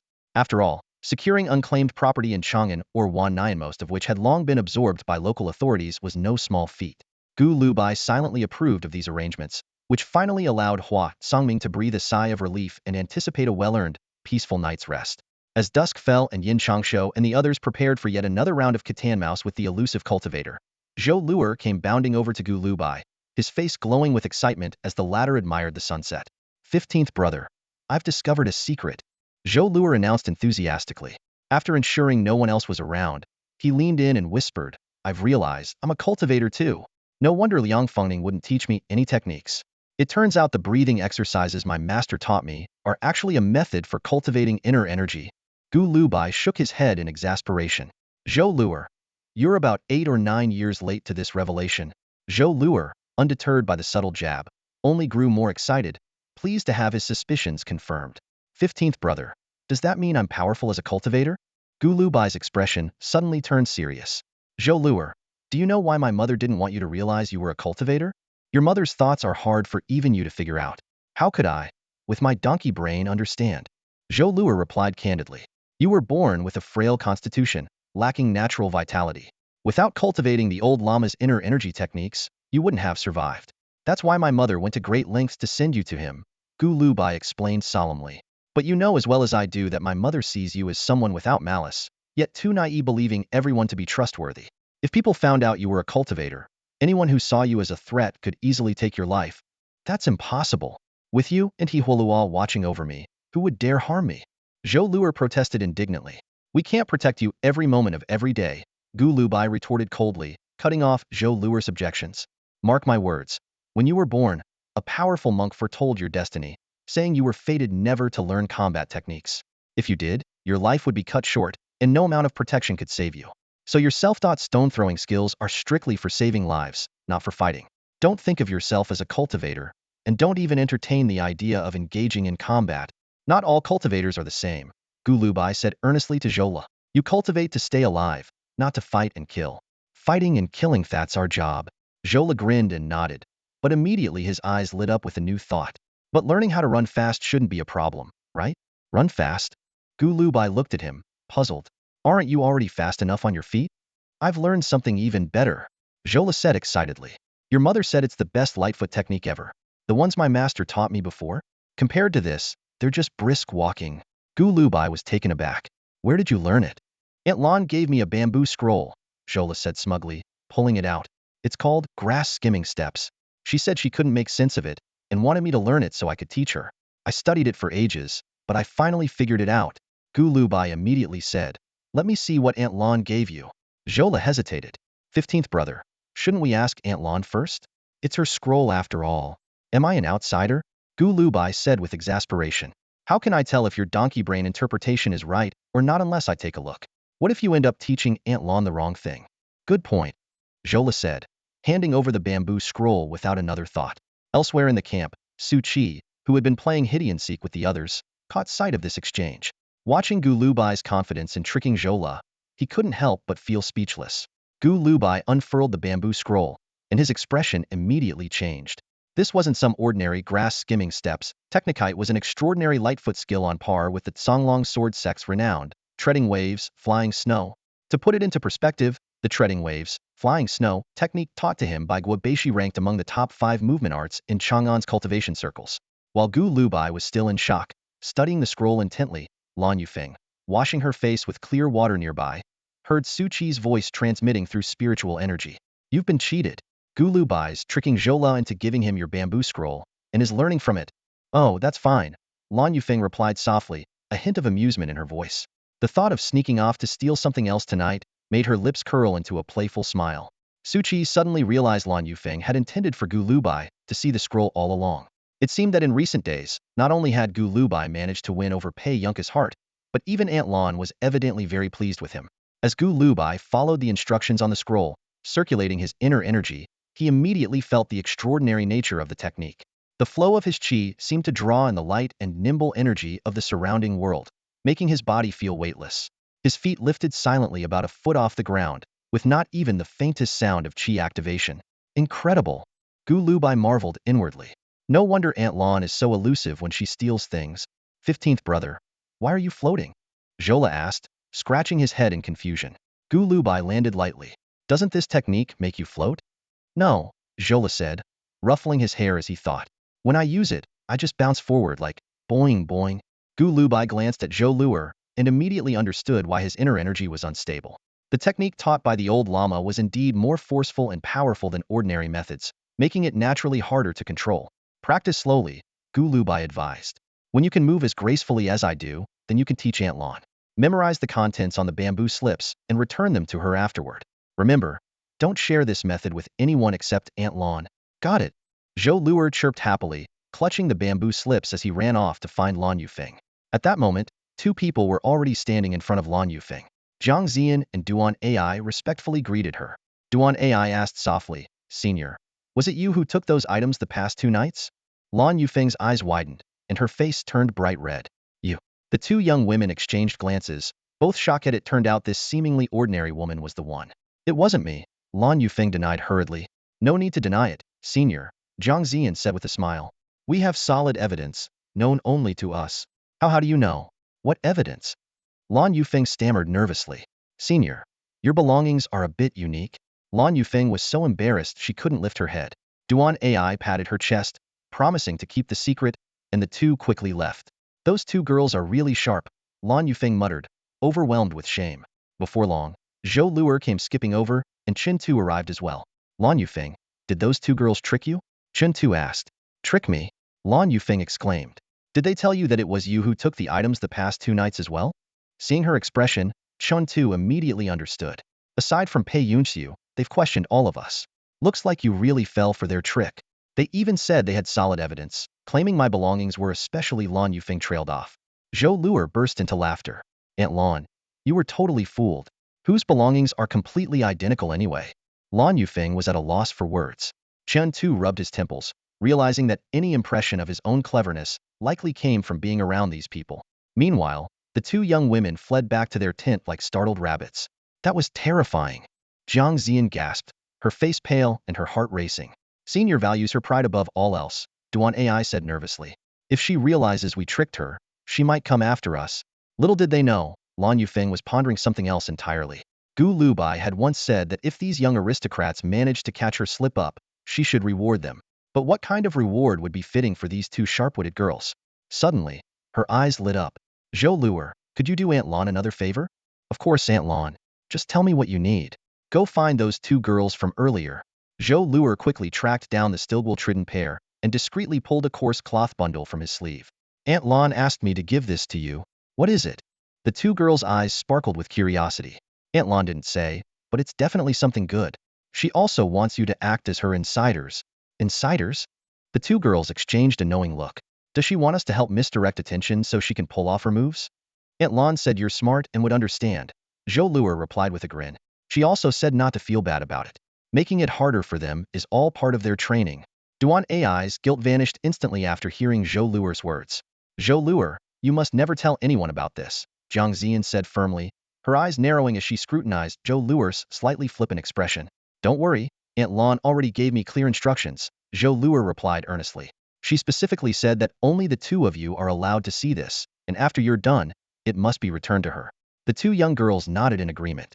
Instead of returning to their tent, they climbed into the carriage they had used earlier in the day. Sitting shoulder to shoulder, they carefully unwrapped the cloth bundle. Inside was a bamboo scroll, but the writing on it was unlike anything they had seen before. The opening line boldly read, "Spray you to death." The startling title made their hearts skip a beat, but as they delved into the contents, their initial shock quickly turned into uncontrollable excitement. It was a rare technique for condensing qi into lethal bursts. In the cultivation circles of Chang'an, the most renowned technique for condensing qi into killing force was the sword qi condensation method of the Tang sword sect. This method required injecting specially refined metallic powder into the practitioner's meridians, allowing them to condense up to 32 sword qi bursts. These bursts, each about a foot long, could pierce through standard armor when unleashed through the meridians. However, the spray you to death technique, while less powerful than the Tang sword qi, had its own unique advantages. It posed no harm to the practitioner's body and was far more discreet in use. Although it allowed for the condensation of only 7 chi bursts in the throat, it required no hand movements for activation. The practitioner simply had to open their mouth and unleash the chi. In the chaos of battle, a sudden burst aimed at an opponent's face could be devastating. Unless the target's protective chi was at least 2 realms higher, they were likely to end up either dead or blinded. Such a secret technique would normally only be taught to the most elite disciples of a sect. Yet, the seemingly unassuming woman had handed it to them outright.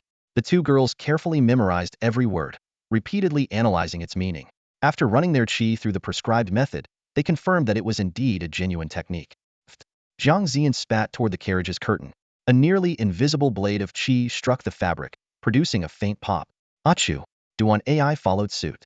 Her chi burst was slightly weaker than Jiang Ziyan's, but it too made the curtain tremble. This is amazing. The two girls were so thrilled they could hardly contain themselves. They couldn't help but imagine how, with just one more level of cultivation, a single burst of this technique might very well blow out someone's eyeballs. Soon, the carriage was filled with the sound of relentless practice. Puft, puft, puft, and achu, achu, achu, echoing back and forth. In the faint light of dawn, Yin Changshu looked at Qin Lan with a hint of concern in his voice. We'll arrive at Yuzhou City today. Perhaps we should let them rest for a night. If they keep sleeping so little, something might go wrong. Qin Lan's gaze fell on Duan Ai and Jiang Ziyan in the distance, his brows furrowed. The two had been acting strangely since last night, claiming to see figures and spitting wildly into thin air.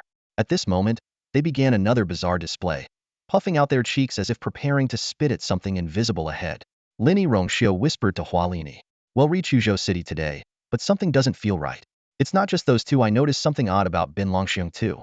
Hualini, though groggy and intending to catch up on sleep in the carriage, perked up at Rongxiu's words. Rongxiu frowned deeply. "I think he's planning to stab me today. You shameless flirt." Hualini's expression darkened. "It's winter. It's not the season for that sort of thing. Not that kind of stab." Rongxiu quickly clarified. Following Rongxiu's gaze, Hualini caught sight of Gu Lubai emerging from the side of the carriage.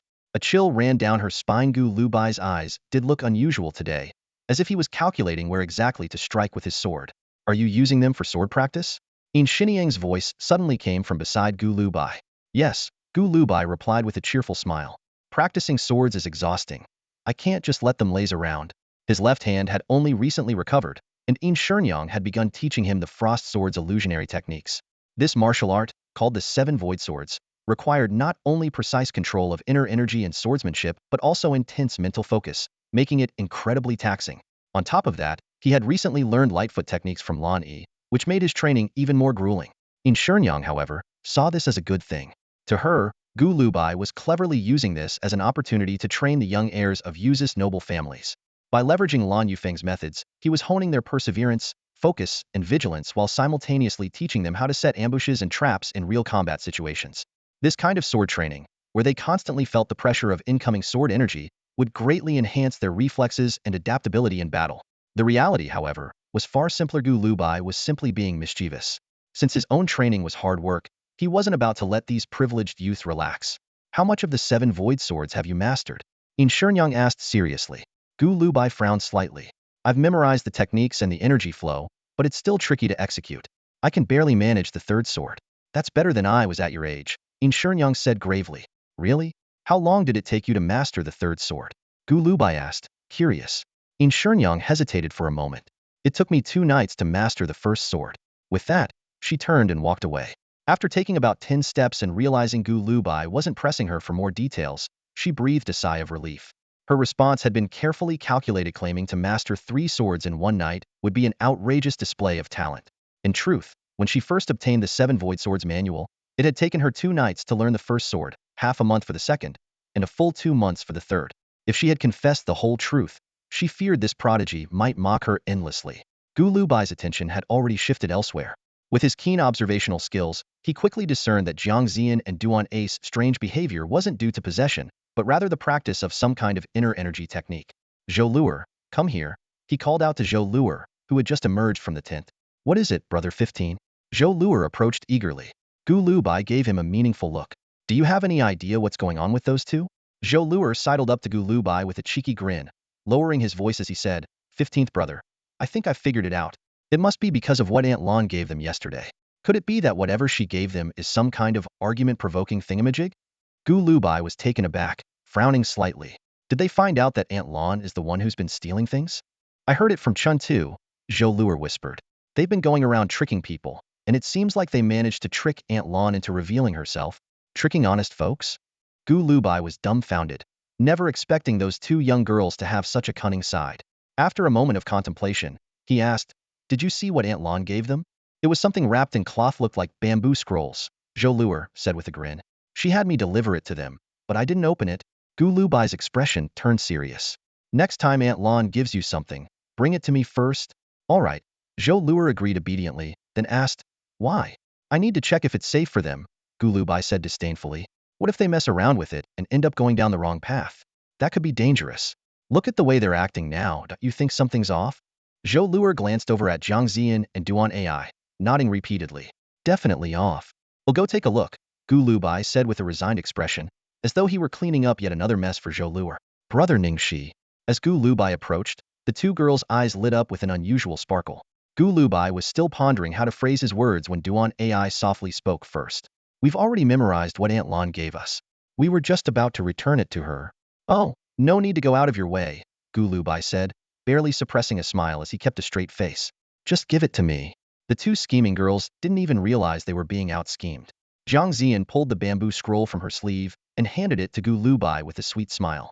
"Then well trouble brother Ningxi with this." "It's no trouble at all," Gu Lubai replied, tucking the scroll into his sleeve and turning to leave, a slight pang of guilt flickering in his heart. Suddenly, a thought struck him. Was Aunt Yin Shenyang feeling just as guilty earlier when they crossed paths? "Spray you to death?" Back in his tent, Gu Lubai froze as his eyes landed on the bold characters written on the bamboo scroll. As he unrolled it further, his expression grew serious, a strange feeling welling up inside him. Liang Fengning, the instructor of the Shanin Guard, had once mentioned that their cultivation technique, the dragon nurturing method, included methods for expelling energy. However, Liang Fengning had also said that the dragon nurturing method was originally a training method for the imperial guards of the previous dynasty. After the founding of the Tang dynasty, the method was gifted to the Shanin Guard. While the cultivation technique was complete, much of the knowledge about using internal energy offensively had been lost. The battle cries and energy projectiles they currently used were merely techniques the Shanin Guard had developed on their own. Liang Fengning had even dismissed them as practically useless. But this spray you to death technique from Lan Yufeng bore an uncanny resemblance to the dragon flame of the dragon nurturing method that Liang Fengning had described. 7 streams of energy exactly matching the 7 dragon flames. As Gu Lubai carefully studied the annotations on the bamboo scroll, he became completely certain. This was indeed a missing segment of the dragon nurturing method. While Jiang Ziyan and Duan Ai could use this technique to some effect, their attempts at expelling energy couldn't compare to someone like Gu Lubai, who had been properly trained in the dragon nurturing method. The method inherently included the dragon breath thunder sound technique, which allowed him to continuously refine his energy. The dragon flames he cultivated flowed through his lungs, strengthening them in the process. This wasn't some trivial spray you to death trick, it was a lost secret technique of the dragon nurturing method, a martial art from the royal court of the Sui dynasty. Gu Lubai took a deep, deliberate breath. He had always suspected that Liang Fengning becoming a covert agent for the Tang military at Mingbai Slope, and Zhou Luer being saved there by his mother, were more than mere coincidences. The Shanin Guard was an elite force within the Yuzhou army, and Liang Fengning had deep roots in Yuzhou. The Zhou family was also one of the most powerful factions in Yuzhou. On his upcoming return there, Gu Lubai knew he would have many resources to draw upon. The intricate web of schemes clearly extended back to plans his mother had made years ago. But what about Lan Yufeng?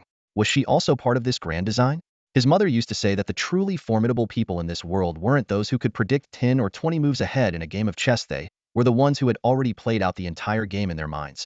The thought filled Gu Lubai with a deep sense of awe for the path ahead, especially since he knew that, within and beyond the Tang Empire, there were several individuals who fit his mother's description of such formidable strategists. But what was Aunt Lan's deal? She kept producing these incredible techniques as if they were worthless trinkets. Had she spent years staking out some secret repository of martial arts scrolls? Gu Lubai's head began to ache. Things were getting more complicated, and time was running short. In addition to practicing Yin Shinyang's Void Seven Swords technique, he still needed to master the miraculous grass-stepping flying technique.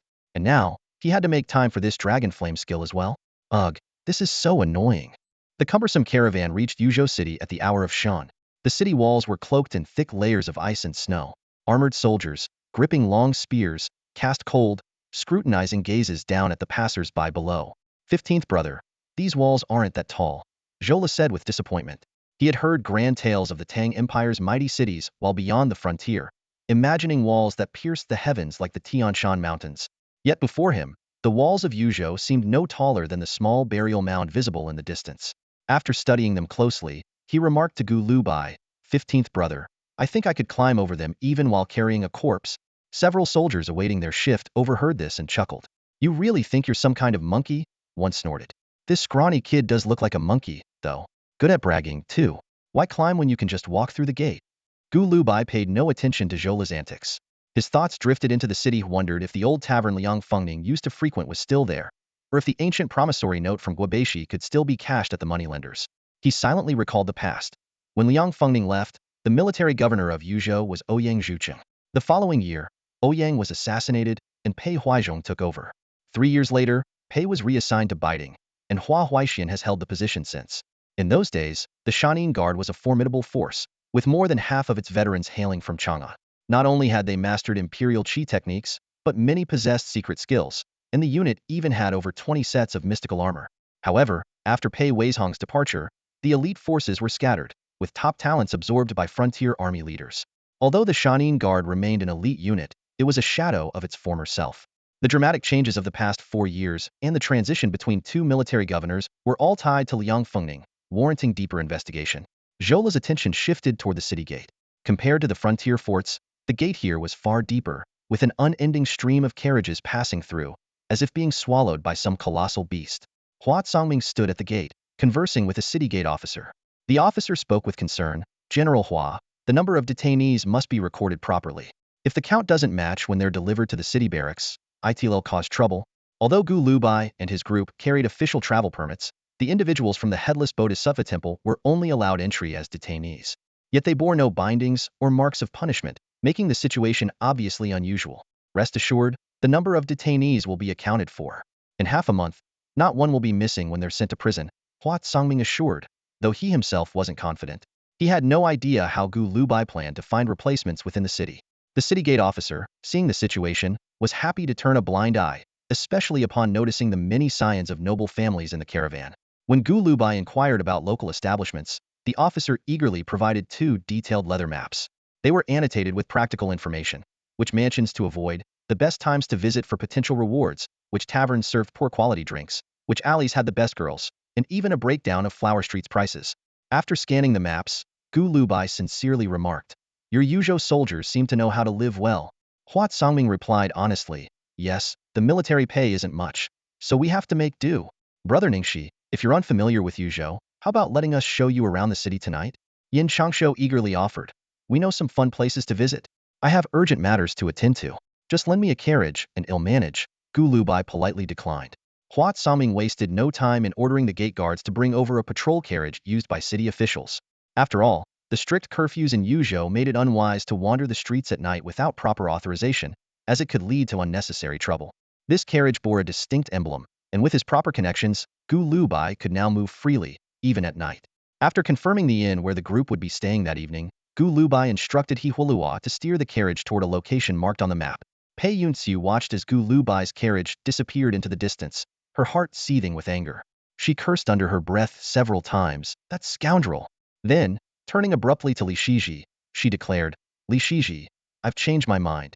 Don't bother securing him a spot in the Zhimu ritual just yet. Grinding her teeth in frustration, she added, if he gets the 15th, I'll take the first. Li Zixi's expression lit up with delight at her words. Then I'll start asking around about this matter tonight, my lady. You focus on recovering. He had already doubted that someone of Gu Lubai's current standing would easily gain entry to the Zhimu ritual. Make it quick, Pei Yunxiu said with a cold smile. I want him green with envy. Meanwhile, Zhou Luer had slipped into the carriage belonging to the elderly Madame Zhou. Great-grandmother, now that we're back in Yuzhou City, can you do Brother 15 a favor? Madame Zhou, smiling warmly, pulled out a clay jar filled with candied fruits and handed it to him. What does he need my help with? As Zhou Luer happily stuffed a piece of candied fruit into his mouth, he offered one to the old lady as well. Brother 15 said he wants to investigate the backgrounds of all the pawn shops in Yuzhou City. He said it's related to tracking down those mountain bandits. Ah, the bald-headed bandits? I'll arrange for someone to look into it right away. Madame Zhou, watching her sensible great-grandson, felt even more determined to live a long life. Unlike other children returning from the frontier, who might pester her for fun and games, this boy's first thought was to help Gu Lubai with serious matters. She lovingly patted Zhou Luer's head and asked, "My dear great-grandson, what's your brother 15 in such a hurry to do?" "He's off to see something his mother left for him," Zhou Luer replied with a cheeky grin. "He's eager to find out what it's for." Flourishing Blossom Quarter, Wuyo Cavern. This was Gu Lubai's first destination upon entering the city. The maps given to him by the city gate officer were annotated with an obvious tone of disdain. Soul-draining den, bone-eroding cavern. Expensive. Out of reach. In his hand, Gu Lubai held two plaques, identical in design but made of different materials. Each was about half the size of his palm, with one side polished as smooth as a mirror and the other engraved with a multipedaled flower. One plaque, made of solid silver, was a keepsake from Guobeishi. The other, made of semi-transparent glass, was yellow at the top and green at the bottom. This one was left to him by his mother, who had specifically instructed in her letter that he take the glass plaque to Wuyo Cavern and simply show it to the person inside. At sunset, He Huolua drove the carriage into the flourishing Blossom Quarter. This district, while similar to the Pinkong Quarter of Chang'an, was distinct in its own way. In Chang'an, most courtesans were officially registered and managed by the Jiaofeng Bureau. In contrast, the courtesans of Yu's flourishing Blossom Quarter were primarily independent, operating in far more complex ways. At the heart of the district stood Wuyo Cavern, the most prestigious brothel in the area. As the carriage rolled into the quarter, a madam in her 20s received word and came out to greet them.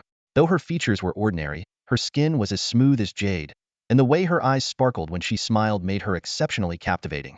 When she saw the young man stepping out of the carriage, she was momentarily taken aback. However, her smile only grew warmer. Before she had a chance to speak, Gu Lubai pulled out the silver plaque from Guobeishi and handed it to her. The madam gave a graceful bow and said, "Young master, I'm afraid I don't understand the meaning of this." "Oh." Gu Lubai raised an eyebrow, putting away the silver plaque and taking out the glass one instead.